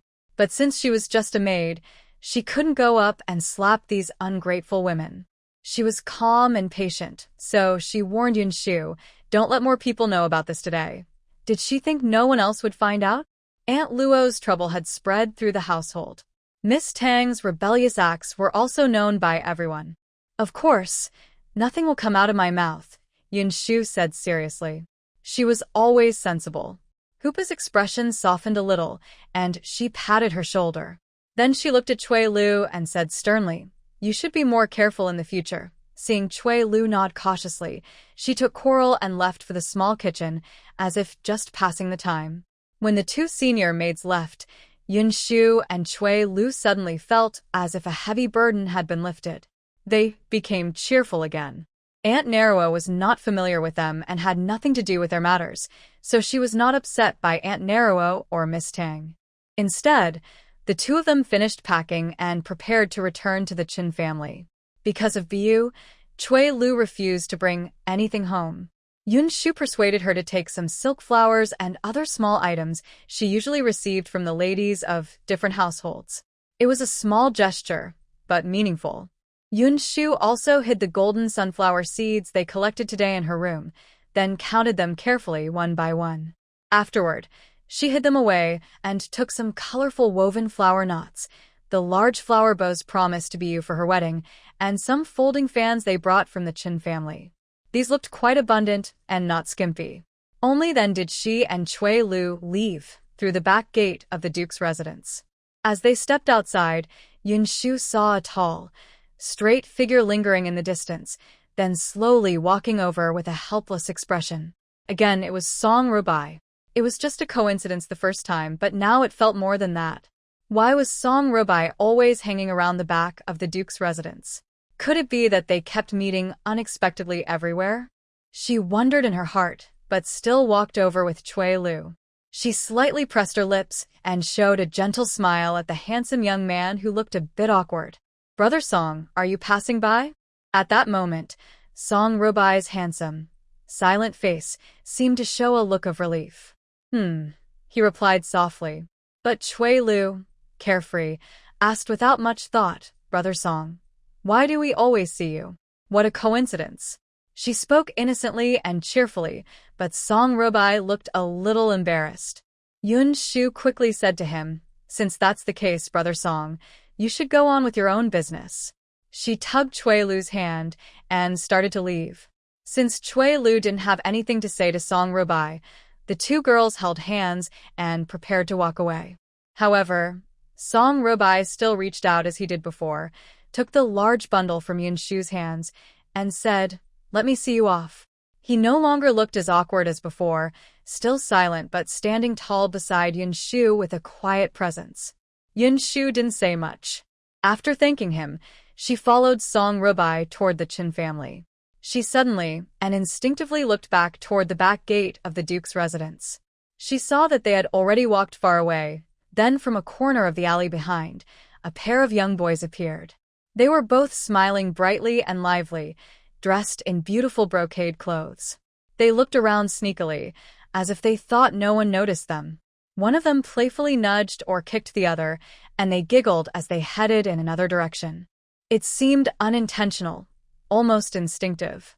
The boy at the back turned his head, still smiling, and glanced toward Yinshu. She saw that he was a handsome, delicate, and gentle-looking young boy. He didn't seem to notice Yinshu's gaze. He just looked casually and then withdrew his eyes, running after the older, stronger, and more handsome boy in front. It was like a piece of green bamboo leaf drifting calmly, yet lively, at the end of the long street. Yinshu looked at the two boys, blinked, and instinctively understood something. The son of Duke Gu's family was engaged to Miss Shin. The Shin family had a noble consort in the palace and an eighth prince. Currently, Song Robai was the personal guard of the eighth prince. From this, Yinshu guessed that Song Robai had been seen twice at the Duke's gate, and it seemed he was trying to hide something by quickly leaving with Cui Lu, perhaps to prevent those two boys from being noticed by her and Cui Lu. Although Yinshu didn't know how those two boys managed to avoid others' eyes at the back gate, even without her and Cui Lu, she thought it was likely that the Shin family's young master was watching over the Duke's residence for his sister. Since the back gate was used by servants and maids, it was the best place to learn gossip about the Duke's household. These servants and maids often spoke freely, leaving traces, and the gossip inside the residence was much easier to gather than observing from the front gate. But Song Robai was the personal guard of the eighth prince. If he was so careful to hide things, could it be that one of those two boys was the eighth prince himself? Yinshu had many thoughts racing through her mind, but her face showed no signs of it. She had no intention of questioning Song Robai about these difficult matters. Moreover, even if the eighth prince took Shin's young master to hide behind the Duke of Tang's residence to learn some rumors about the Tang family, more precisely, about the heir of the Tang family, Yinshu thought this was just brothers caring for their sister. It wasn't worth asking about. She actually admired this kind of family love, where brothers didn't care about their status or fear of losing face, but instead spent their days guarding others' back doors. This made her envy the young lady of the Shin family, who was so cared for by her brothers. She pretended not to know anything. Song Robai didn't say much, only went to the Qin family's gate. He returned the package to Yinshu, paused, and then said with difficulty, "I haven't done anything wrong, I know. I trust Brother Song's character. Whatever he does, there is always a reason," Yinshu replied kindly as she took the package. The handsome young man was slightly surprised, a faint smile appearing at the corner of his mouth. He quietly looked at the little girl in front of him. "When will you go to the village again?" His voice was a bit hoarse, with a hint of the husk typical of youth, and he spoke softly. "The chickens, ducks, and geese you bought are probably much bigger now."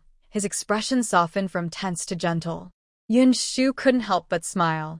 She looked at Cui Lu, who was secretly tugging at her clothes, eager to go home. Then she said to Song Robai, "It's too hot today. Even if Cui Lu and I go out, we probably won't leave until the sun sets." Seeing that Song Robai seemed to have become stronger after not seeing him for a while, she added softly, "Brother Song, you should take care of yourself too. It's so hot." When walking on the street, at least avoid the scorching sun.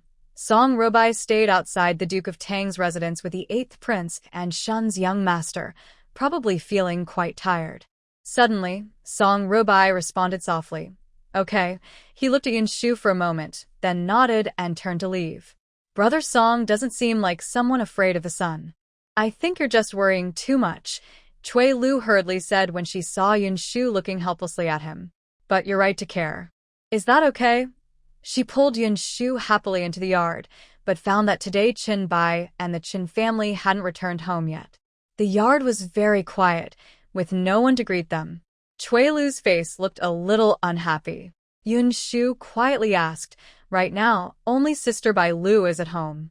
If you want to go back, do you want to see Sister Bai Lu first?" Chui Lu felt reluctant. Therefore, she and Yinshu went straight back to her small courtyard. She opened the large box she had brought earlier, checked that everything was still there, then locked it again and put it back. "Why did you ask me to bring these things? And you yourself, bringing so much, only makes her look better," said Chui Lu.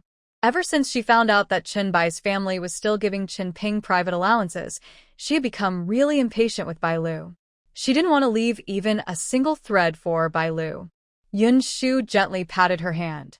Seeing the clever maidservant bring fresh watermelon and a white, tender, crunchy-looking melon with some bright patterns, her eyes lit up. She reached out and took a cute, chubby melon, rubbing it in her hand. The melon was probably kept in well water, now cool and moist, with tiny water droplets on it. Yinshu split the melon in half and shared one part with Chui Lu, then took a bite herself. It was sweeter than honey, cool, crisp, and juicy. It tasted better than watermelon. "In the past, we brought back many things each time. If this time we don't take anything at all, I'm afraid your aunt will think you're distant from her. Why make the family sad just for a few things?" Yinshu saw Chui Lu seriously eating the melon without speaking, so she took her hand and said, "I know you're holding some resentment inside, but as a daughter, you should consider Annie and also Chin Uncle and Brother Chin Ping. These silk flowers aren't worth much. The old lady's courtyard has plenty of these, and surely you've seen better ones. Give them to your sister. You won't miss them, and a harmonious family is good for everything. Isn't that the best of both worlds? Fine, I won't give them to her. Who said you should give her the good ones? I wouldn't part with the peony palace flowers or pomegranate palace flowers if they were for her. But I saw that the silk flowers you brought back are just for show. Recently, the madam and second madam haven't been giving fewer rewards, have they?" Yinshu wouldn't give good things to Bai Lu, who was unfriendly to her. She only kept them for appearances, to avoid making Chen Bai's family uncomfortable. After all, no matter what bad things Bai Lu did, she was still Chen Bai's daughter. Yinshu was just an outsider who was friendly with Chui Lu. Even Chen Bai's family, who were usually generous, wouldn't favor outsiders. Chen Bai was fair, but she favored both Yinshu and Chui Lu, which surprised Yinshu for a long time. After all, she was an outsider. "That's more like it." Chui Lu smiled softly, took the large flower knot that Yinshu had prepared for Bai Lu, and with a playful glance said, "When Dad comes back later, you just give this flower knot to Mom and Dad. They will understand what's going on." She was teaching Yinshu to act nicely in front of Chen Bai. Yinshu naturally agreed immediately. Sure enough, the two of them patiently hid in the small yard, nibbling on sweet melons. When Chen Bai and his wife returned, Yinshu and Chui Lu carried their gifts and headed forward together. This time, Chui Lu confidently said to Chen Bai's family with a big smile, "Although my older sister and I often argue, we are still sisters. When my sister gets married, I should say something. The silk flower is new and special, given by the lady of the house. I heard there are no other such palace flowers outside. There are 8 pairs in total, all for my sister's wedding to add beauty. It's also my way of showing my love for the family. This is the flower knot that little Yun promised to give my sister." She spent several days making it with her eyes sore. "Dad, Mom, look, isn't it very beautiful?" Chui Lu was quick-witted and lively, so Yinshu just smiled quietly and watched Chui Lu point out each flower one by one. The bright, beautiful palace flowers and the large, auspicious flower knots made Chen Bai's family almost tear up with emotion. "You two little girls," she said to Chui Lu and Yinshu, "I knew you truly care about your sister. You're all sisters. There's no grudge that lasts overnight." Chui Lu almost sneered again. Yinshu just smiled with her eyes, saying nothing flattering. She was worried that if she said anything more nice, she might feel sick. "I saw the jewelry you prepared for your sister," Chen Bai said as if he forgot that Yinshu and Chui Lu each took a gold melon seed from Duke Tang. Both of them were now little wealthy women. He spoke gently, You're still young and don't have much in the way of possessions, but you still put so much effort into preparing jewelry for Bai Lu. That's truly admirable." He paused, seeing Bai Lu only sneer and pick at the silk flowers Cui Lu gave her with a look of disgust. His face darkened, but he continued kindly to Yinshu and Cui Lu, "It's very clever. I just made 2 sets of gold headpieces for Bai Lu." The remaining 2 small gold beads were turned into tiny rings. "You can take them and play." When he said this, Bai Lu's face immediately darkened. "Why do you say such things in front of the children?" Actually, Chen Bai's family also wanted to leave jewelry for Cui Lu and Yinshu, but when the eldest daughter heard about it, she was worried she might overthink again. Sure enough, at the next moment, Bai Lu had already thrown down the silk flower in her hand and cried out, "Father is unfair." She covered her face and cried, shouting, "That is my dowry, my jewelry. Why should they have it?" She kept crying, but no matter how Chen Bai's family tried to comfort her, it didn't help. Yinshu and Cui Lu looked at each other, both feeling a bit tired of the scene. Bai Lu's constant crying, fussing, and threatening was too much. If it was the first time, people might feel worried, but since it happened every day, it was like crying wolf. No one paid much attention anymore. So, Yinshu hypocritically said to Chen Bai, "Uncle Chen, how can Cui Lu and I take our sister's things?" "Her things?" Chen Bai looked coldly at the eldest daughter, who was being comforted by her wife, and slowly said, "Today, I want her to understand that my sister's belongings are not so easy to take. If you take your sister's jewelry, you must return it 10 or 100 times more. If you can't accept that or don't want to give your things to your sisters, then don't expect to take others' things in the future."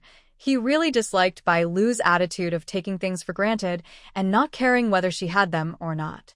Since that's the case, then just don't covet your younger siblings' things in the future. Even a little bit taken from others should come with a higher price.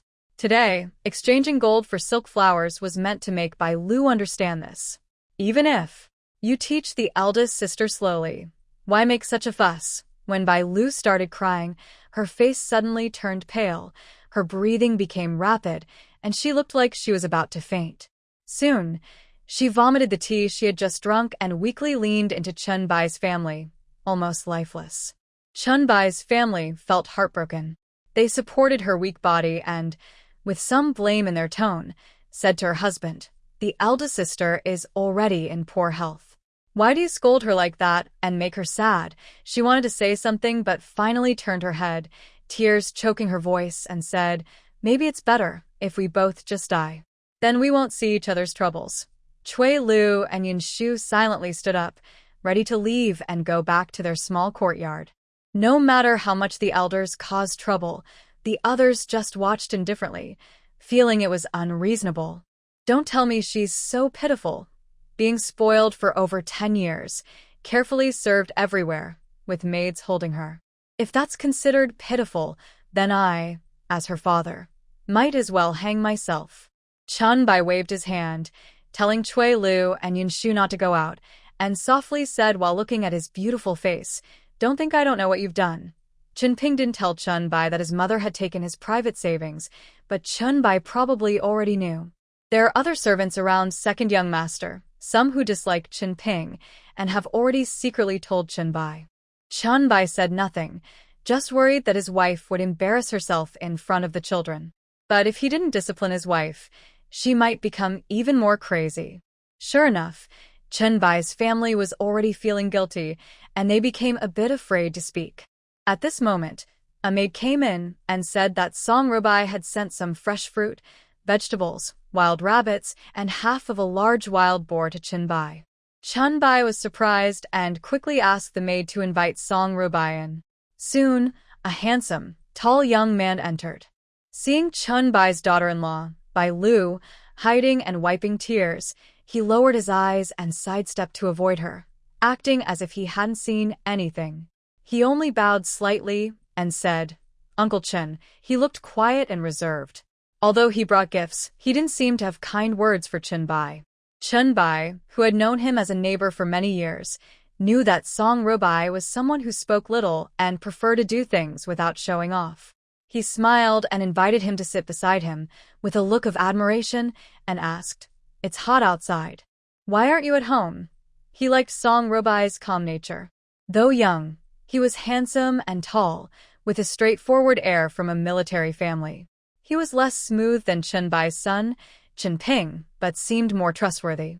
Since Song Robai was now a guard in the palace, Chunbai looked up to him and thought that making friends with him was always beneficial.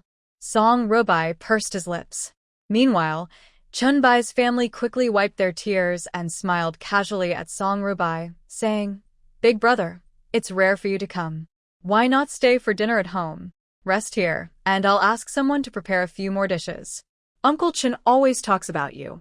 You and your father can have some wine and chat." She gave Bai Lu a look, and Bai Lu immediately understood that she would get no benefit today. She stopped crying, angrily stood up, and glared fiercely at Cui Lu and Yinshu without even glancing at Song Rubai, then left directly. That child, Chen Baijia, also thought highly of Song Rubai.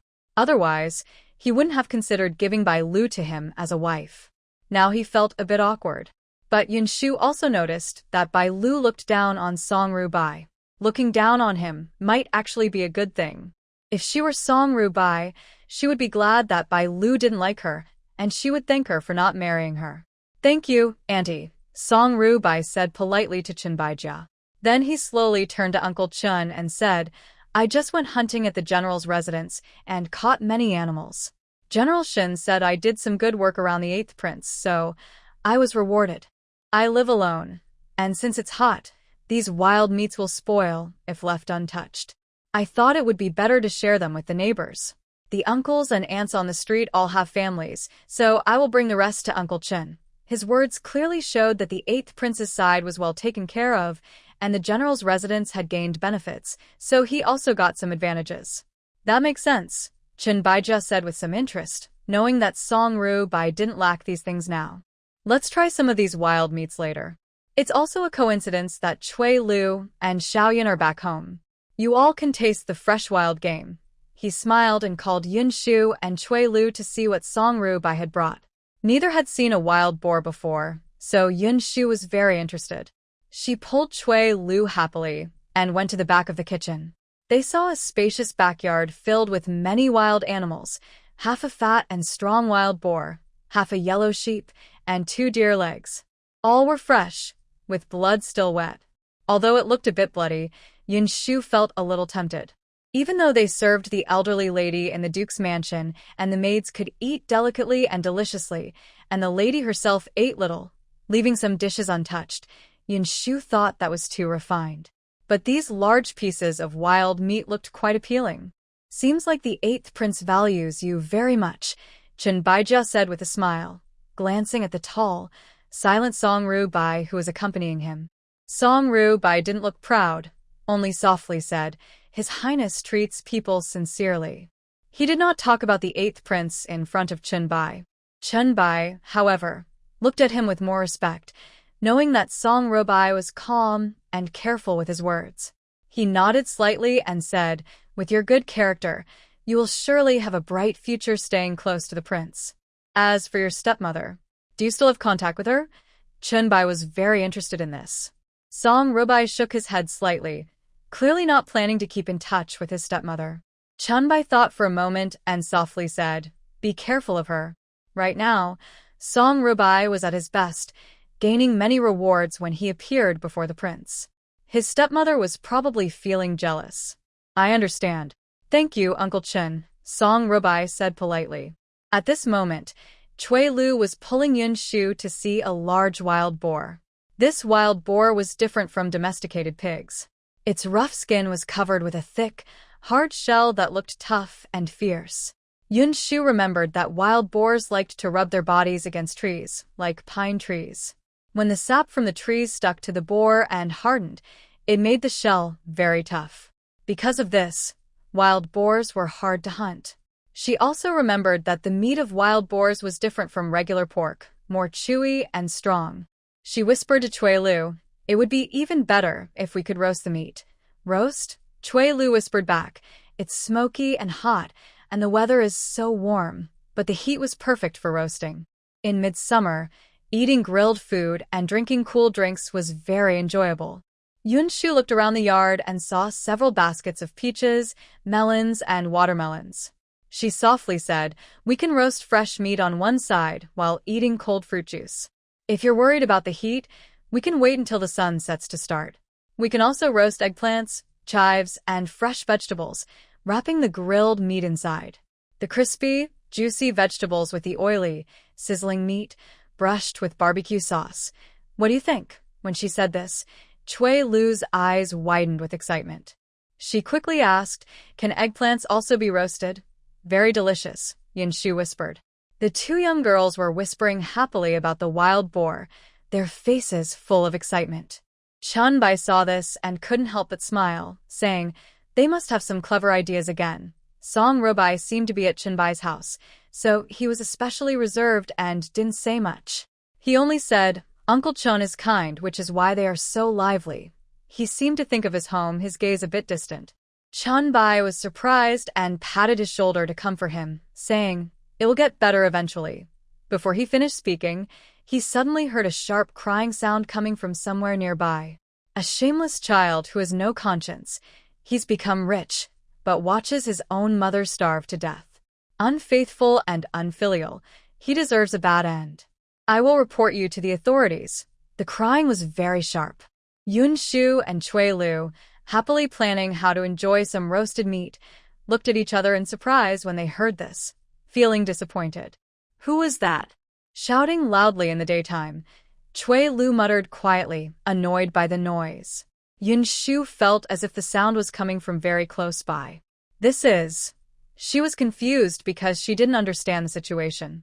However, Chunbai's family hurried over, looking somewhat anxious, and said, "Why is that woman from the Song family here?" Although he didn't mention her by name, Yinshu seemed to understand something. She instinctively looked at Song Rubai, who was frowning, realizing that the person crying outside was likely Song Rubai's stepmother. But this scene was quite unreasonable. It's a hot day, and most people outside are cooling off. When women cry and make a fuss, there are naturally onlookers. All the commotion would probably ruin Song Rubai's reputation. "Go see what's happening," Chunbai said with a grim face. Although he was usually smooth and avoided trouble, Song Rubai was now at his home, and with someone crying outside, he couldn't just ignore it. Moreover, Chunbai suspected that Song Rubai's stepmother didn't take him seriously.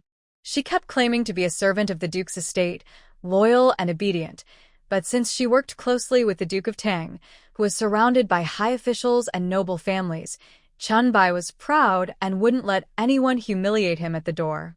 Seeing Song Rubai hesitating, he waved his hand and said, "Don't worry.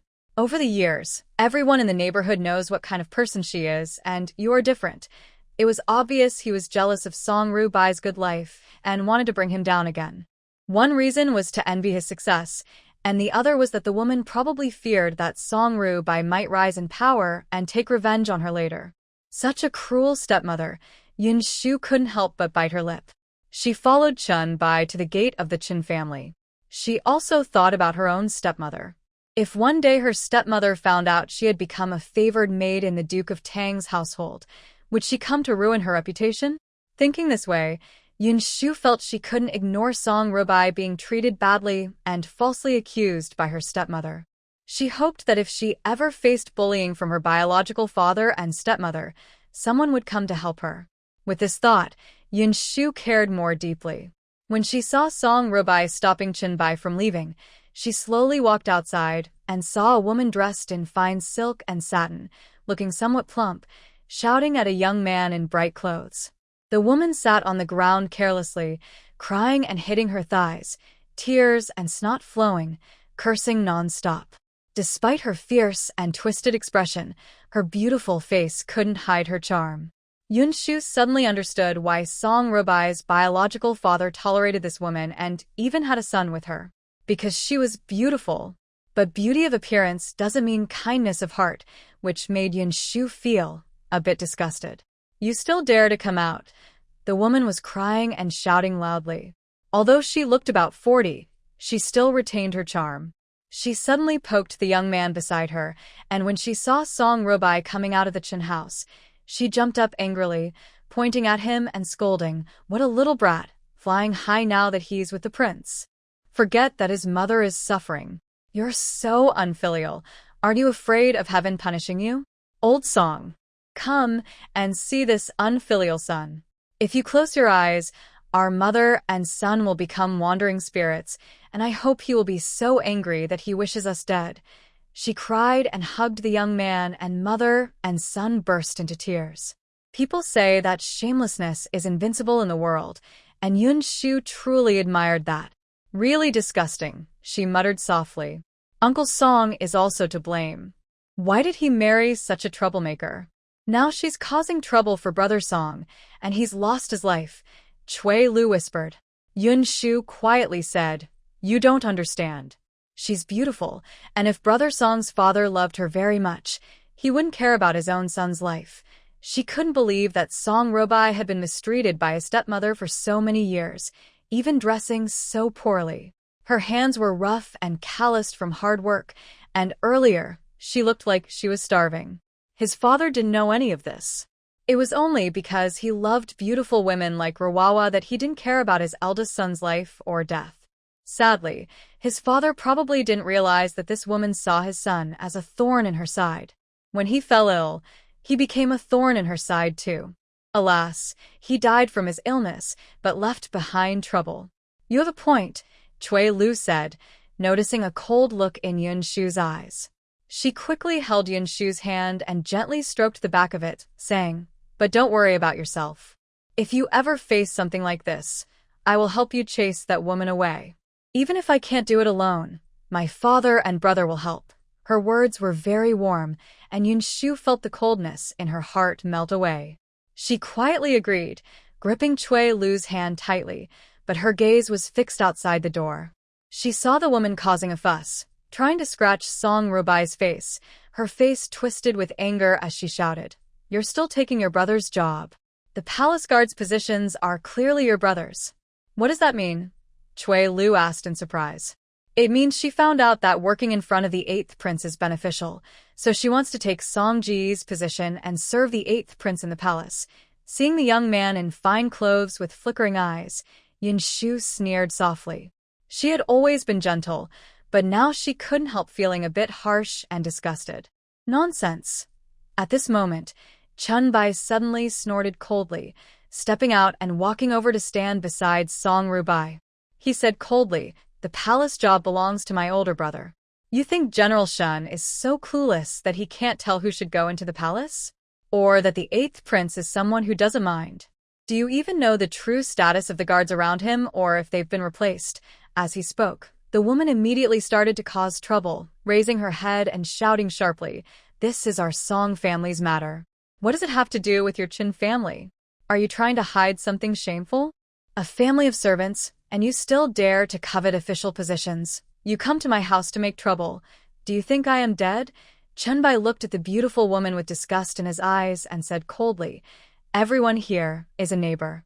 Who doesn't know what kind of person your Song family is? My son is a useless person, neither talented in literature nor skilled in martial arts. Now he even wants to take my older brother's place. Even if he's shameless, there should be a limit. I already have some respect on this street, so people nearby start whispering.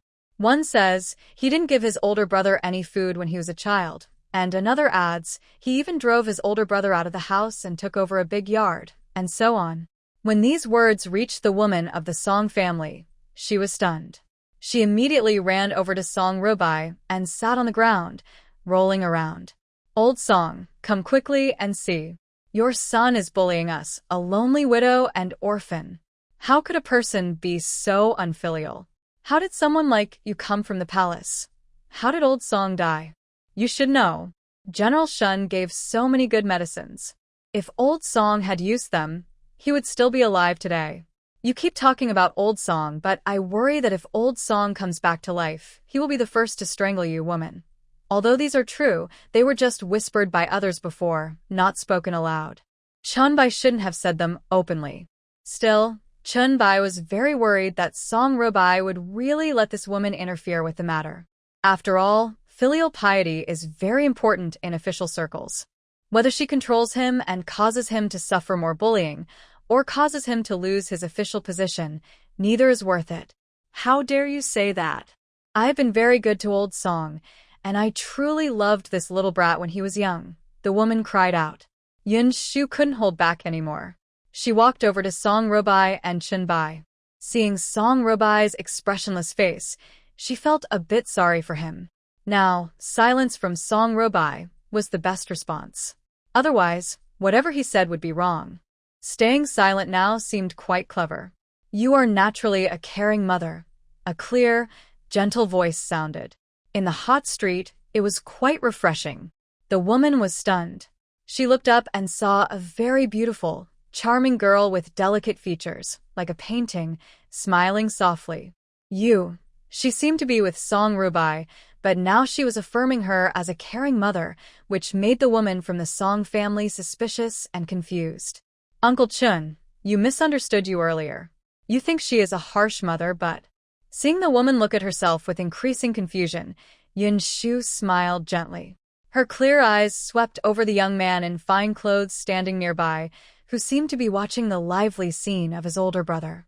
Yinshu softly said, "Just by seeing how tenderly you've raised your son, I can tell you truly love him. Moreover, since your husband's passing was less than 3 months ago, your son is still dressed simply to mourn. Yet, you are so caring for him that you've dressed him in bright, beautiful clothes, and he looks lively and healthy.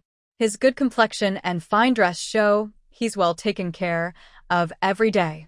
You are truly a loving mother." The beautiful girl spoke kindly, without anger, but her words felt sharp like a sharp-edged demon.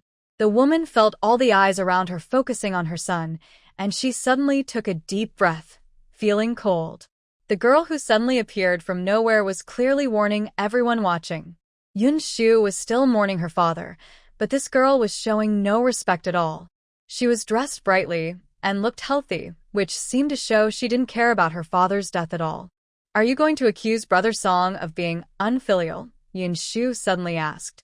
The woman suddenly stopped speaking. She felt the coldness in the beautiful face before her. Though smiling, it made her feel scared. If she dared to accuse Song Ruobo of disrespecting his stepmother, he might turn around and accuse her son of disrespecting his late husband. Both are about filial piety, but if Song Ruobo is in trouble, she wouldn't be safe either. How could there be such a cruel girl in this world? She looked so beautiful, gentle, and lovely, but she seemed almost like a monster. If you miss Uncle Song, that's only natural. Seeing how beautifully you're dressed, your silk alone must cost over 10 taels of silver.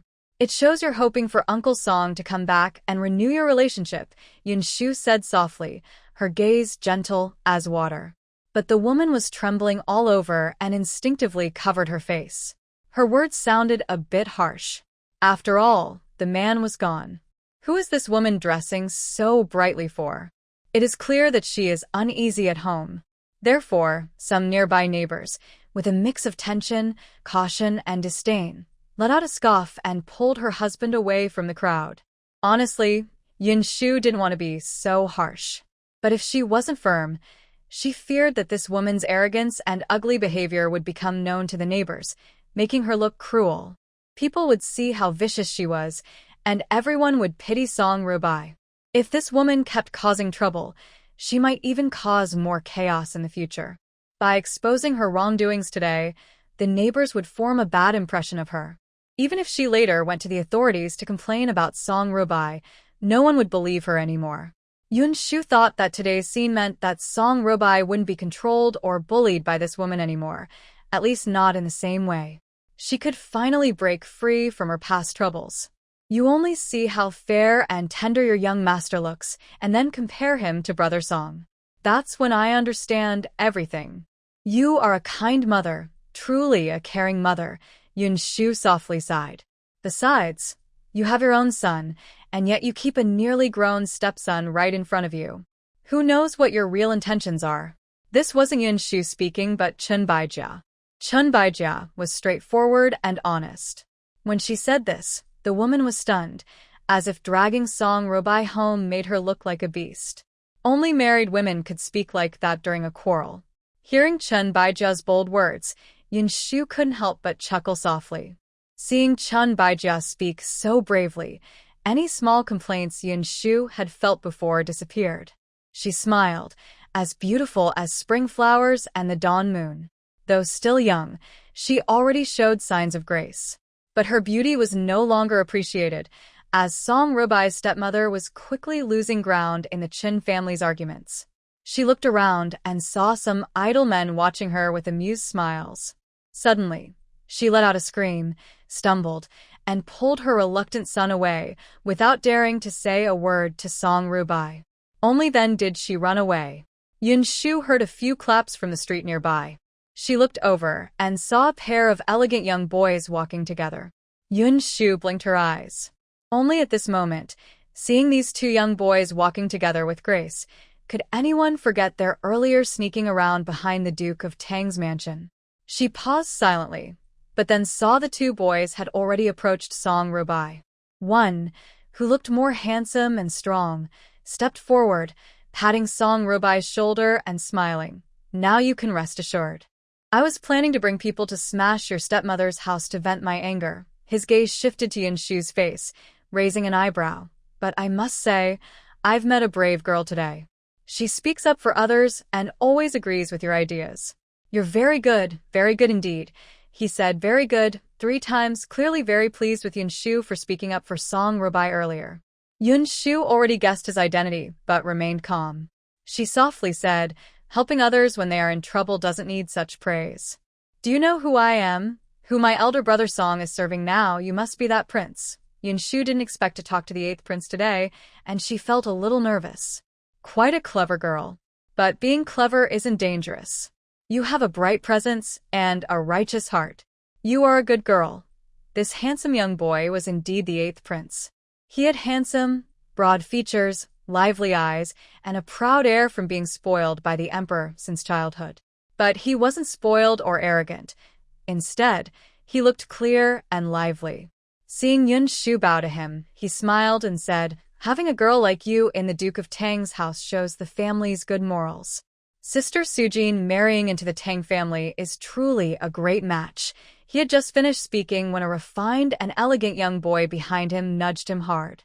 No one knew they were secretly spying on the Duke of Tang's mansion, so how could the 8th prince casually say that Yinshu was a maid from the mansion? Everyone knew, so if they saw Yinshu coming out of the mansion, they would be exposed.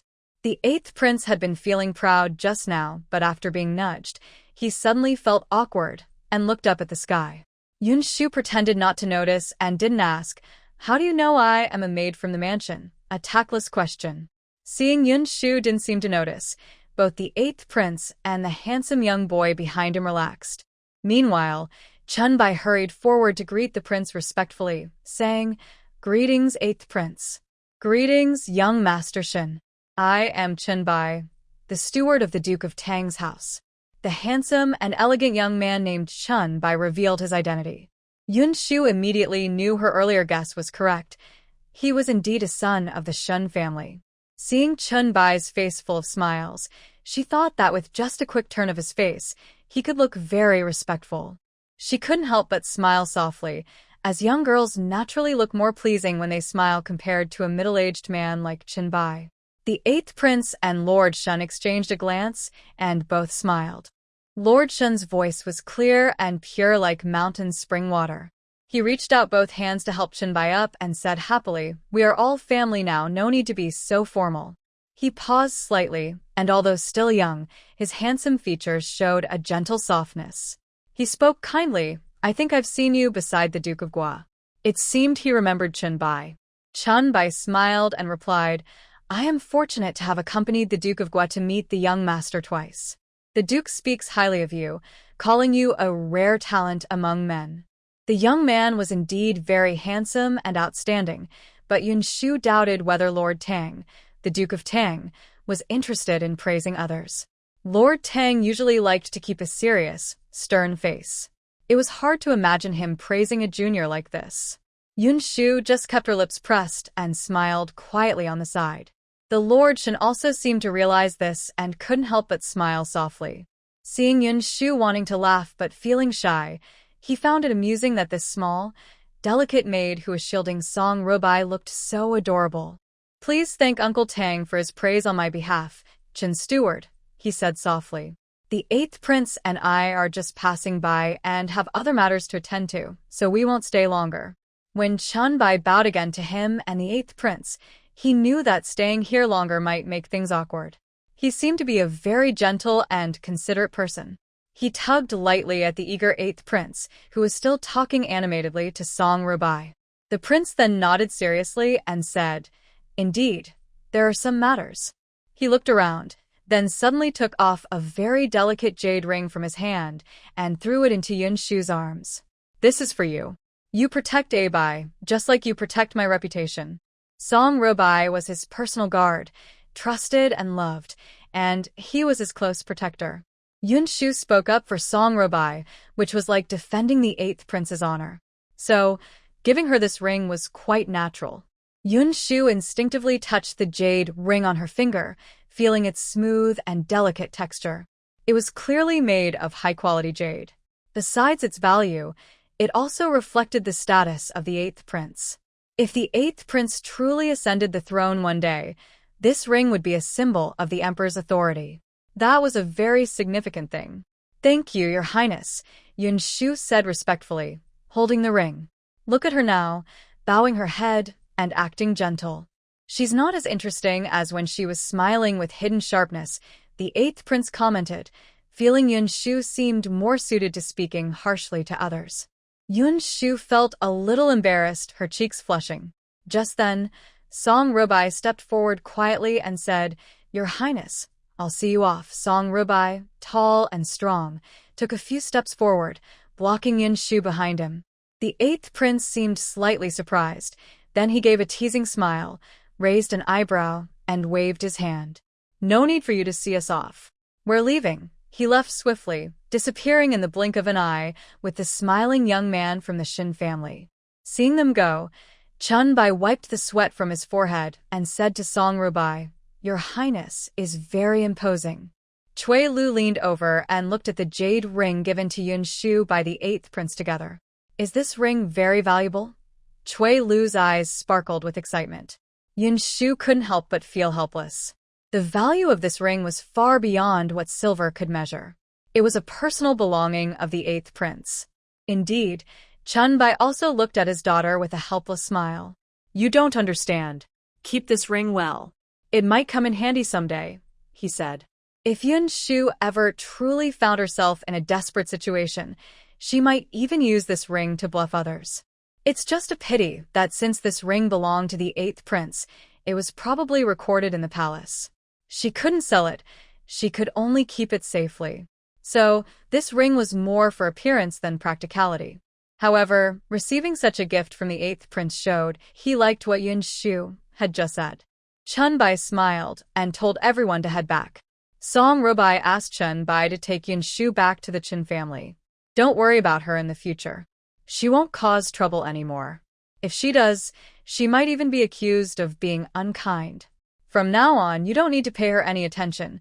Chunbai saw Yinshu and Cui Lu chattering about going to gather food. He smiled and didn't mind.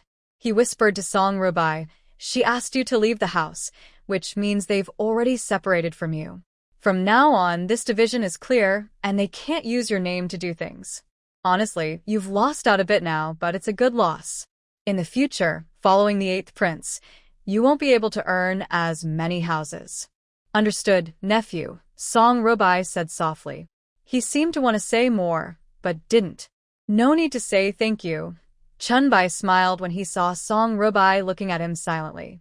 Like Xiaoyan said, when you see injustice, help out. You've grown up watching me. Your father.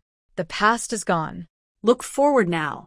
Besides, Chunbai felt good that Song Robai was now valued and close to the 8th Prince.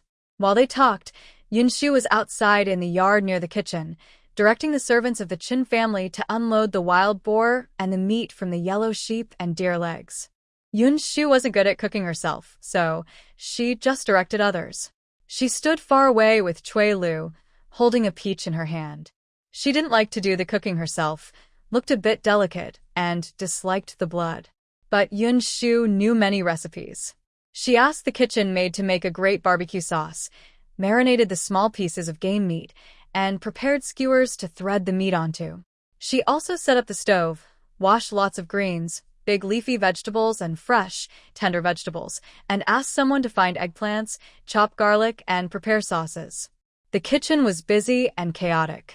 Even Chunbai's family laughed and said Yinshu was like a little princess. Such a busy girl. I believe she's been causing trouble in the old lady's courtyard, Chunbai said happily to her husband. If she can cause trouble in the old lady's yard, it shows she's being spoiled. But Xiaoyan isn't a spoiled girl. I think the barbecue will taste pretty good. Chunbai thought Yinshu looked more lively and spirited in front of him, like a bright, cheerful girl. He didn't mind these small, wasted things. Seeing Yinshu and Cui Lu standing in the shade of the corridor, watching the cook prepare many dishes, he chuckled and said to Chunbai's family, I think she's prepared quite a lot. She's very confident. Yinshu was indeed very confident. She couldn't cook herself, but watching others cook, she knew what should be done where. When the cook tentatively grilled a skewer of meat, Yinshu carefully tasted a piece and then handed it to Cui Lu. Delicious. Cui Lu thought the meat was tender and tasty, nodding repeatedly as she ate. This girl makes me hungry just hearing about it, Chunbai's family thought. Seeing that a lot of food was prepared, they couldn't help but think of Biliu and Chinping. Biliu was now sulking in her room, and Chinping had been staying with young Master Tang at the Duke's residence for a long time, without returning home. As a mother, she couldn't help but miss them. She decided to have some of the grilled meat set aside for her son's return. Chunbai waved his hand and said, In this hot weather, meat doesn't stay fresh after a day. If that boy doesn't come back today, he won't get to enjoy it. Next time he comes home, we'll prepare fresh food for him. Yinshu didn't mind wasting some ingredients or sauces. She didn't hide her preparations from others, knowing there was no need to keep some of the fresh meat for Chinping. Chunbai's family thought about it and found it reasonable. They asked a young maid to squeeze a lot of watermelon juice. Yinshu added some honey to the juice, making it sweet and refreshing. They kept it in the well to cool. The busy work lasted until sunset. Yinshu hesitated for a moment, then quietly approached Chunbai and Song Ruobo and asked softly, Uncle Chun, Brother Song, may I borrow some flowers to offer as a gift? Her eyes sparkled with hope. Chunbai and Song Ruobo looked at each other and smiled, asking, How do you borrow flowers to offer as a gift? I've been busy in the kitchen and around the house all morning. Since there's plenty of grilled meat, I was wondering if I could share some with everyone? Yinshu was busy, but she didn't get tired. Still, in the hot weather, she felt a little uneasy about asking others for help. So she thought, since she prepared so many skewers, maybe the maids and servants of the Chin family who helped her could also taste some. All right. I've already said, these fresh wild meats are best eaten within a day. After tonight, they might spoil. It's just me and your aunt. Even if you add the young ladies and ABO, how much can we really eat? Even a full-grown man can't handle that much, Chunbai said with a smile to Yinshu. It's good that you think of these things. Today, our whole family will enjoy the barbecue you made. How about that? His indulgence made Yinshu feel grateful. She quickly whispered her thanks to Chunbai. Thank you, Uncle Chun. She happily started to circle around the big barbecue with Cui Lu. All right, call someone to start the barbecue, and let's wait in the front yard. It's cooler there. Seeing that the maidservants and maids in the house were all very happy and working more carefully around the stove, Chunbai thought it was too hot here. He told everyone to go to the front yard and wait for the food. Although there was no barbecue on the table in front, there were many fruits, including some green, sour-looking plums that had been chilled in well water. They still had a few water droplets on them, looking very cool. Yinshu hesitated for a moment before trying a plum. It was very sour, almost making her cry. She rarely looked so sweet and innocent. Chunbai laughed loudly, eating some small dishes prepared by him with Song Rubai, and also told the two girls to drink watermelon juice and eat sweet peaches. Maybe we should pickle it, Yinshu, full of youthful energy, whispered with some resentment. That would take a lot of honey, and you two don't know how to manage the household, Chunbai teased, tapping Yinshu's head with a finger and smiling. Now, how much does sugar cost? How much do plums cost? Even though sugar isn't very rare now, it still isn't cheap. It's not expensive, Song Ru-bai suddenly said from the side. In spring, I asked someone to keep bees on the mountain, hoping to sell honey to buy medicine for my father. But now my father is gone. He paused, rubbed his eyes, and said to Yinshu that honey isn't much use anymore. If you want it, I'll give it to you. It seemed like he was grateful to himself for this, so Yinshu didn't refuse. She nodded and said, "No rush now. I'll ask Brother Song for some later." It was a pleasant surprise. If Song Ru-bai really had honey, she could make even more things. Big brother, don't rush to give it to her. Let's wait until after summer when it's not so hot, Chinbai said with a smile. Moreover, Xiaoyun has rarely been able to come out recently. Isn't the second young lady about to get married? After Miss Second's wedding is over, the days will soon turn to autumn. Chinbai saw Song Ru-bai nod and smiled, saying, Our Duke's residence has been busy lately. But I fear next year will be even busier. The eldest son is getting married, the eldest daughter is to marry, and there are several other young ladies, plus the second young master. He was clearly implying that Yinshu would have a hard time afterward. Yinshu also understood this, sticking out her tongue at Cui Lu. Song Ru-bai then said to Yinshu, There's no need to worry. I've kept some honey from the mountain for you. Thank you, Brother Song. Yinshu's eyes lit up and she quickly responded. Song Ru-bai shook his head, as if to say it was no big deal. Cui Lu looked around and asked blankly, What should we do about the plums now? Tomorrow, I'll have someone bring a jar of honey for you to try, Song Ru-bai said straightforwardly to Yinshu. That's good. Let's go with that, Chinbai agreed, since the honey from the mountain was fresher. Although honey was not cheap, Chinbai believed that not everything could be measured by silver. Yinshu spoke kindly about Song Ru-bai in front of everyone, and when Song Ru-bai brought some honey, there was no need to mention money. Just then, the roasted meat was brought out. Since it was skewered on wooden sticks, there was no need to worry about getting greasy, making it more convenient and clean. Chinbai took a bite and nodded happily, saying, This tastes better than the roasted meat I've had at the restaurant where I and the Duke have been. Both Chinbai and Song Ru-bai were men, and their appetites were large. Yinshu saw the meat skewers quickly cleared from the table. Meanwhile, she and Cui Lu each had a skewer and blinked in surprise. Chinbai, having taken a sip of wine, smiled and said, Little Yun's skill is truly rare. He praised Yinshu, and seeing that her husband also liked her, Chinbai couldn't help but smile and say, Who wouldn't be lucky to have her in their family? This remark was not considered offensive to Yinshu. Wasn't it a compliment to herself? Although women in ancient times were usually reserved, Yinshu felt there was nothing wrong with it. If she had said this at a later age, it might have been better. She smiled and didn't think much of it, focusing instead on eating and drinking with Cui Lu. It is rare to enjoy such fresh wild game, and the atmosphere is very relaxed. There is no need to rush or feel constrained, as if being at home. This kind of ease is hard to find in the Duke's residence. After all, maids like Yinshu, who serve in the household, may have some dignity in front of the elderly lady, but there are many senior maids above her who are more respected and trusted by the lady. Those lively and carefree maids are not often seen in the courtyard. Therefore, Yinshu cherishes every day she spends at the Qin family. Seeing that she only smiled without showing anger or surprise, Chinbai looked at Yinshu with new respect. Such a generous and easygoing personality is rare among young maids. Because Chinbai's words were sudden, a typical young maid might have been embarrassed or shy. But this young girl remained calm, which made the situation less awkward. Drink some wine. He didn't scold his wife for her words. He pulled Song Ru-bai to drink together, not asking about palace affairs, just treating him as a young guest visiting his home. The relaxed atmosphere made Song Ru-bai feel at ease. His handsome face softened a little. Seeing Chinbai happily eating skewers, he also joined in and said, If you like, I can have someone send some over another day. Now he lives alone, so he can eat well without worrying about others. Plus, he often stays in the palace with the 8th prince, so he doesn't need to cook for himself. Just this once is enough. Chinbai was not greedy and gently advised Song Ru-bai, Right now, you have a good reputation in front of the 8th prince, but remember, there are more guards around him than just you. You should get along well with your colleagues.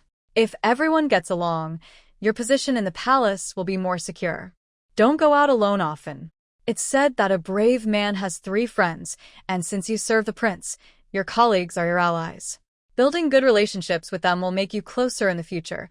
This advice was to encourage Song Robai to be friendly with his colleagues.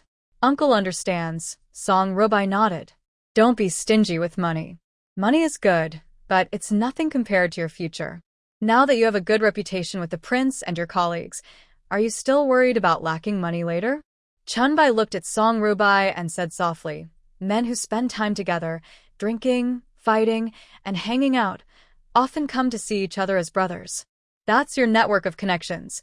Moreover, Song Robai was from the family of the 8th prince, with a bright future ahead. Since Song Robai's father had died, no one usually taught him anything. Chunbai understood that Song Robai could stand firm in the palace without needing his guidance. But seeing this lonely young man, Chunbai felt a little concerned and wanted to care more. Yes, Song Robai replied seriously. I listen to you. After a moment of hesitation, he added, but I don't really need wild game. I usually accompany the crown prince, and my colleagues have already gotten some, so they don't care much about me. It's a pity to leave it unused at home. When I am busy, I don't go home, so I don't have time to tidy up. Chunbai was surprised by this. He put down his cup and asked with concern, do you not have servants at home? Song Robai was no longer poor. He held a guard officer position, so he should have some servants.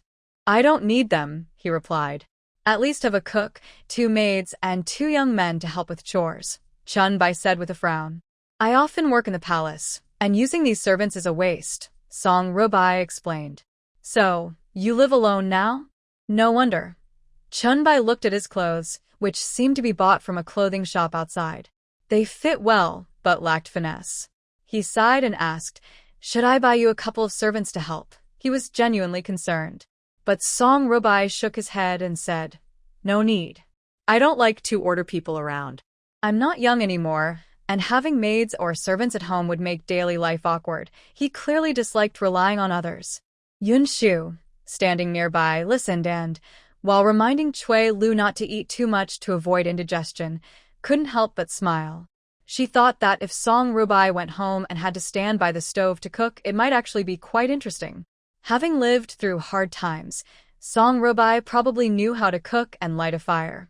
Well, Chunbai didn't expect Song Robai to dislike using servants. Since having someone to serve at home makes life more comfortable, he smiled and said, if you feel awkward having young maids serve you at home, why not marry a wife?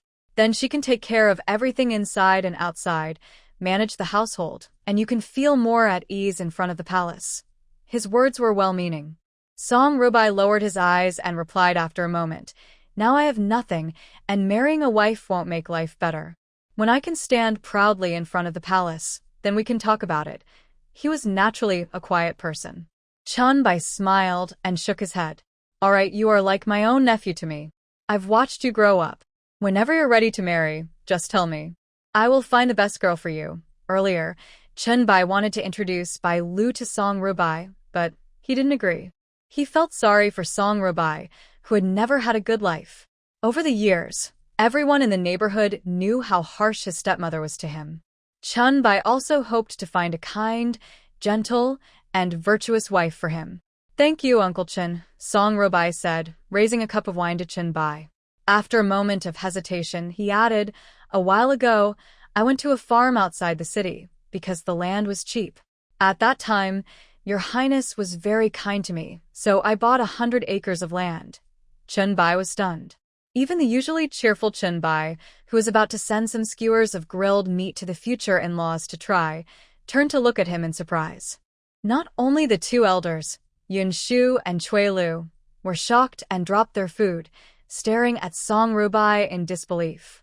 This person claimed he had no property, but suddenly mentioned 100 acres of land? That was quite a substantial estate. Is it the same farm as the one I saw you at with Cui Lu? Yinshu thought about the day she saw Song Robai walking around that farm. Although he said he went to get something from a small thatched hut, now she thought about it. It's right next door, Song Robai told Yinshu. That's good news. Chunbai didn't expect that after only a short time working for the 8th prince, Song Robai had already bought farmland. He smiled happily and said, "I'm glad you're building your own estate. Without elders looking out for you, you need to be careful. Are your daily expenses enough? If you're short on money, Uncle can lend you some silver first." Song Robai suddenly bought 100 acres of land. This might not seem like much to ordinary guards, but he just entered the palace with nothing. "How long has it been?" "It's enough. My nephew's neighbor is an old Hanlin who plans to retire and return home. He sold his 100 acres of land because he's going back, and it's a bit cheaper than the market price." Song Robai explained this, and Chunbai finally felt at ease. He said softly, "If you don't have enough silver, just tell me. Our family is small, but we've been managing for a longer time than you outside." He thought this was good news, so he clinked glasses with Song Robai, smiling. Yinshu looked naturally at Chunbai's family, noticing she seemed a bit absent-minded and regretful. She was a little confused, not understanding why Chunbai's face looked so complicated. But right now, she was busy eating fresh food. She also picked grilled eggplant from Chui Lu. "I usually don't like eating eggplant, but this tastes pretty good." Chui Lu initially disliked the grilled eggplant, then smiled and stuffed a piece into her mouth. Suddenly, she exclaimed, "Really delicious." Her eyes sparkled as she enjoyed the fresh barbecue, and she happily sipped cold watermelon juice. Seeing she liked it, Yinshu softly asked, "When winter comes, we can roast apples and chestnuts. That will taste even better." This made Chui Lu drool with anticipation, but she looked around and saw no such food. She immediately became spoiled, grabbing Yinshu's hand to act cute and stubborn. Yinshu gently shook her, feeling happy despite the hot weather, her ears filled with Chui Lu's cheerful laughter. She quickly promised to make a few delicious dishes right now. These two kids, Chunbai smiled. Although he noticed that Chunbai's family seemed to have some worries, he didn't take it seriously. Since Bai Lu was about to marry, his wife always had more worries, didn't she? He didn't mind. He just thought it was some strange thoughts of a woman. After the meal was finished and everyone was satisfied, sitting in the summer night breeze to cool off, Yinshu saw Song Robai walk over and sit beside her. "Brother Song." Chui Lu was busy munching on a sweet melon. Yinshu quickly thanked Song Robai, saying, "Thank you for bringing the game me today." She mentioned wild game, her eyes shining slightly, clearly genuinely fond of it. Song Robai nonchalantly shook his head and asked Yinshu, "I see you haven't found a place to stay since you left the house." "You can only stay at the Chen family. "The house next door to my family belonging to an old Hanlon scholar is also for sale. Do you want to buy it?" "A house?" Yinshu didn't expect Song Robai to bring up this matter. But in this city, most good houses are beyond her means right now. Although the house is old, it's a 2-entry residence. The old Hanlon scholar who owns it is a very refined reader, and the house is well kept. It's not big, but every part is carefully decorated. Song Robai sat not far from Yinshu, slightly tipsy from drinking, his face a bit heavy as he rubbed his eyes and slowly said, "It's clean and tidy, and right next to my home." It's not for any other reason. Seeing Chui Lu and Tian Guan no longer nibbling on their snacks and turning to look at him, Song Robai continued to Yinshu, "Because I live there, I know the neighborhood is very safe. The neighbors are all well-behaved. If you, a girl, buy a house there, it would be convenient and safe." Yinshu couldn't help but ponder. "I'm afraid I can't afford it. Just 300 taels, Song Robai said. Yinshu sighed inwardly. That price was indeed very cheap. But even with the 100 taels Miss Tang gave her back when she was making the milk tea recipe, plus what her masters had recently rewarded her, she only had a little over 200 taels. Moreover, she still had the gold melon seed given to her earlier by Duke Gua. It's a very good deal. If you had the money, you'd definitely buy it, Chui Lu hurriedly whispered to Yinshu, pushing her gently. Opportunities like this don't come twice. Even if you buy it but don't live there, renting it out could bring in at least 10 or 20 taels a month. It's a steady income. She was wholeheartedly trying to help Yinshu, and seeing her still hesitating, she lowered her voice and asked, "Could it be that you don't have enough silver?" I still have some." She wanted to use her savings to help Yinshu buy the house, but Cui Lu didn't have the face to ask for her savings from her grandmother.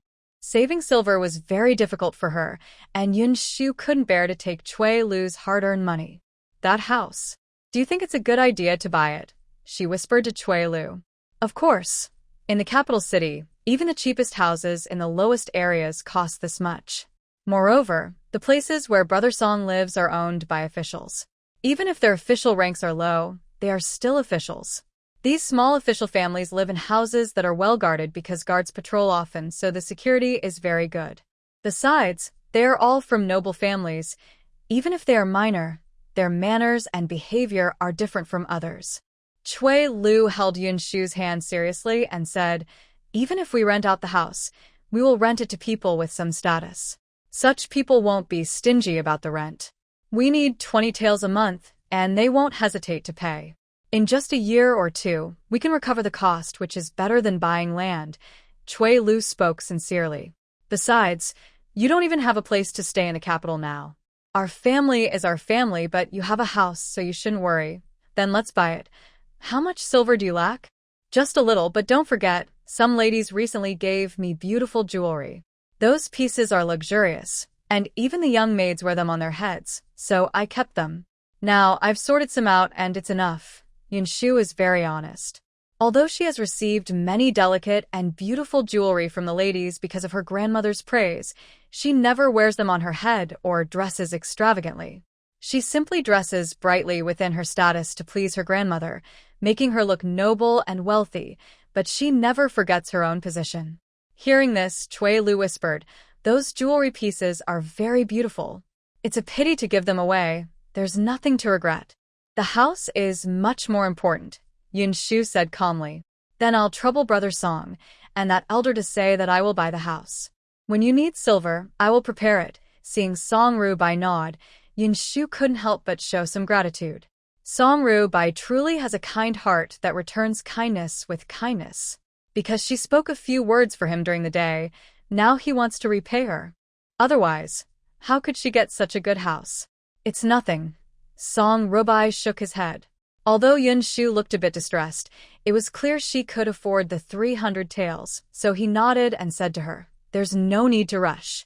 That old man will stay in the capital for a while. When he decides to leave, I will buy it first.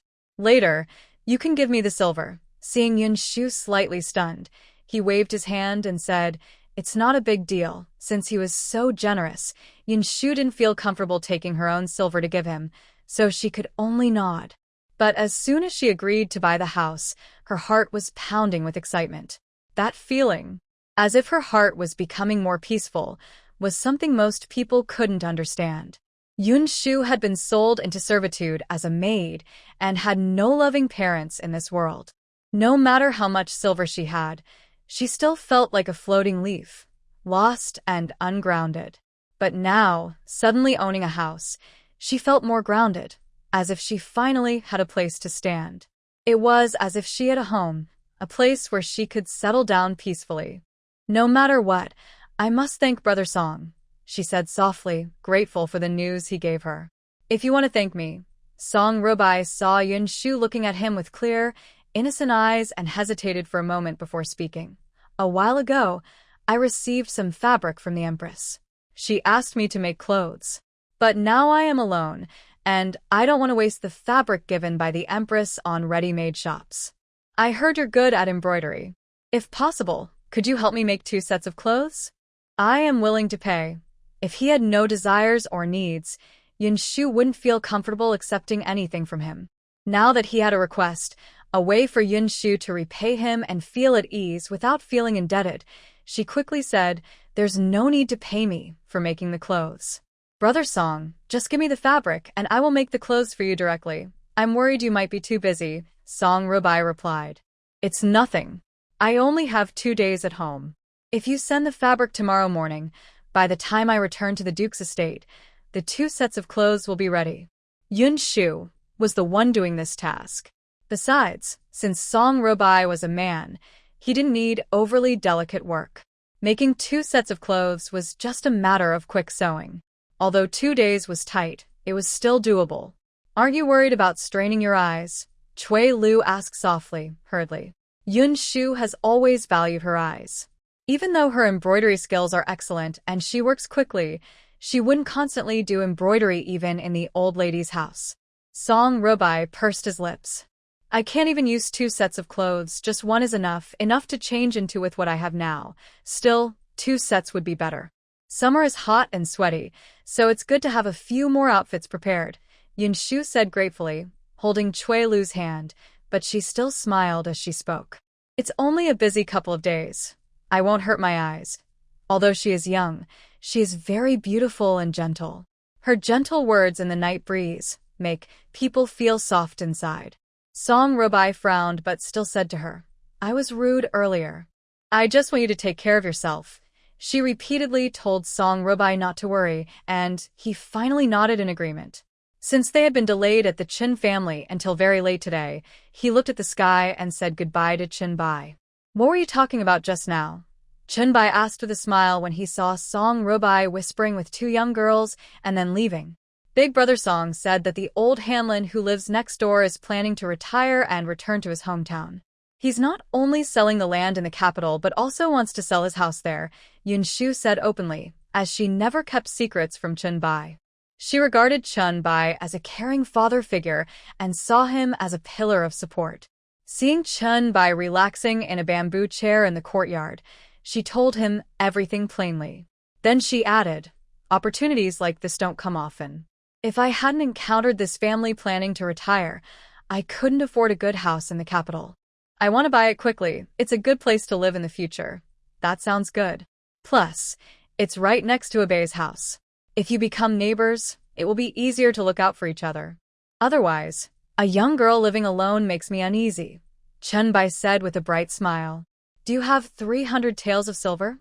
Chin Bai's family asked quickly. With some effort, I can barely gather that amount, Yinshu replied vaguely, not wanting to admit that Miss Tang had taken advantage of her by buying the milk tea recipe with just 100 taels. She simply said, recently, there have been many celebrations at the mansion, and we received quite a few rewards in front of the old lady. She originally wanted to thank Chin Bai for helping her and Cui Lu speak well in front of Duke Tang. Her sister girls received a gold melon seed from Duke Tang, but she thought about Chin Bai's favoritism toward Bai Lu. She decided to let go of her own gold melon seed to avoid causing trouble for Cui Lu later. So she kept her lips pressed and pretended the gold seed never happened.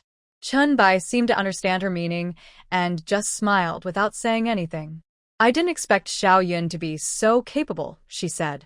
She's really good at saving money, isn't she? Chin Bai's family looked at Yinshu as if she were a little fairy. They had only been serving the old lady for a short time, but she had already bought good farmland and now was planning to buy a house. And all this for 300 taels of silver. Thinking of her eldest daughter, Chin Bai's expression dimmed slightly, and she sighed.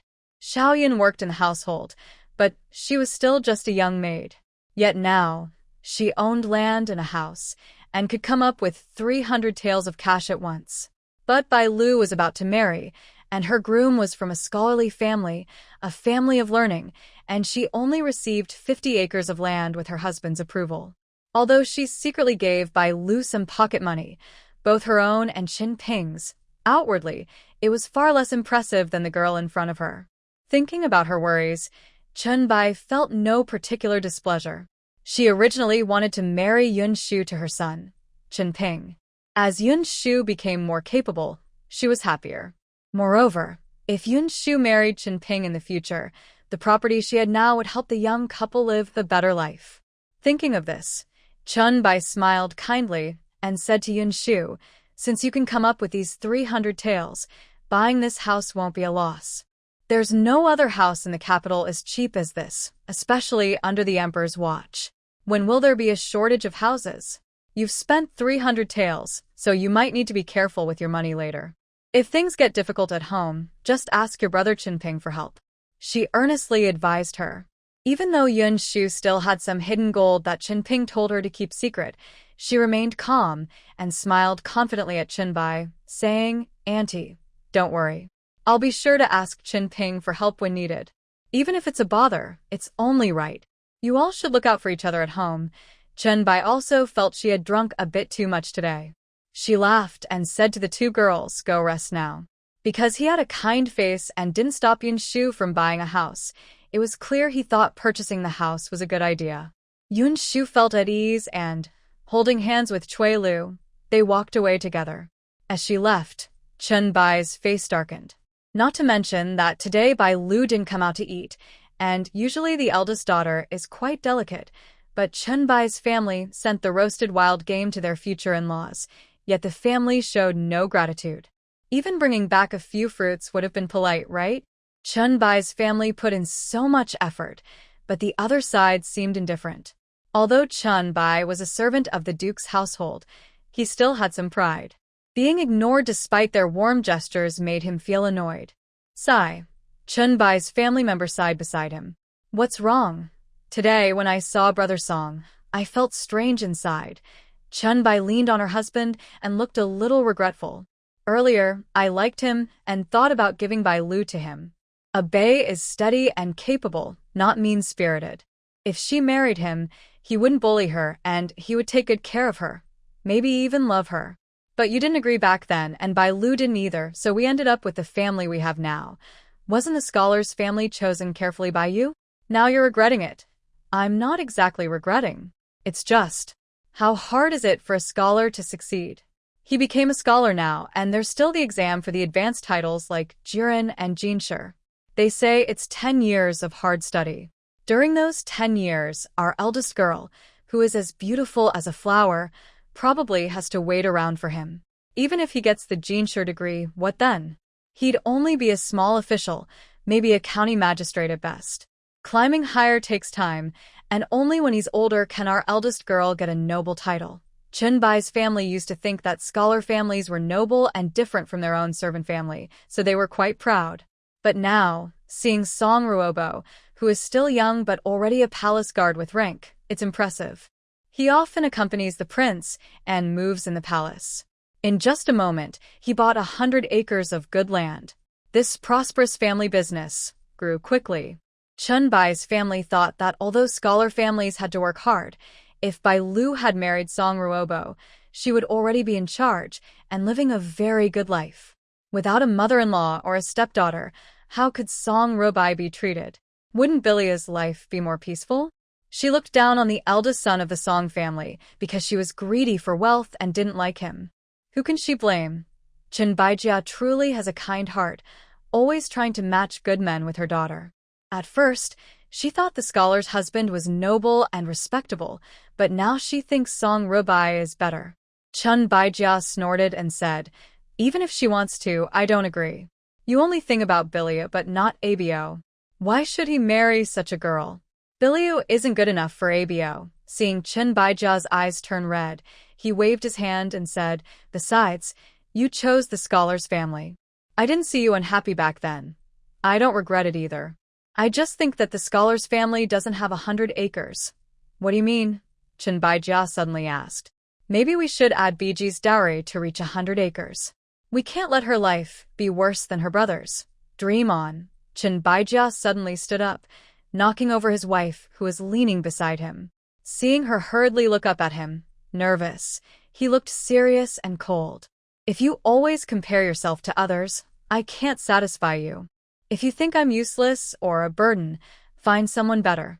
Does she only have 50 acres of dowry? The children are at home today, and I don't want to argue with you. You know what you've done behind my back. If she wants to marry, let her. If she doesn't, am I begging you?" He had drunk wine today, so he was even more forceful. He threw his hands down and left. He was worried the children might hear, so he left quietly.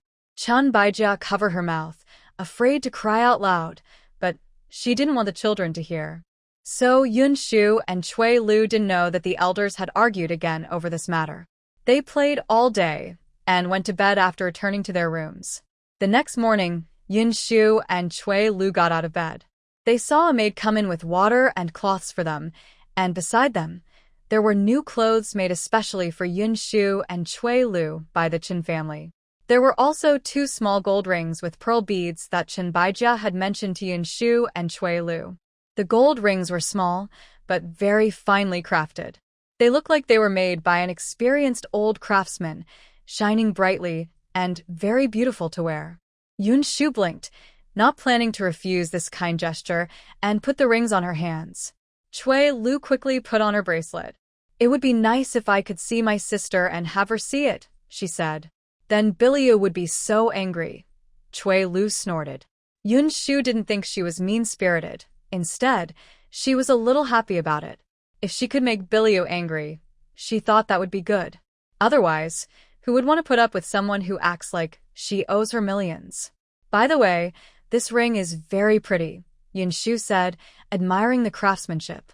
Then she lowered her voice and added, "If she doesn't like it, once I buy a house, we can move there to live. Then we won't see her and get annoyed." She invited Cui Lu to live with her.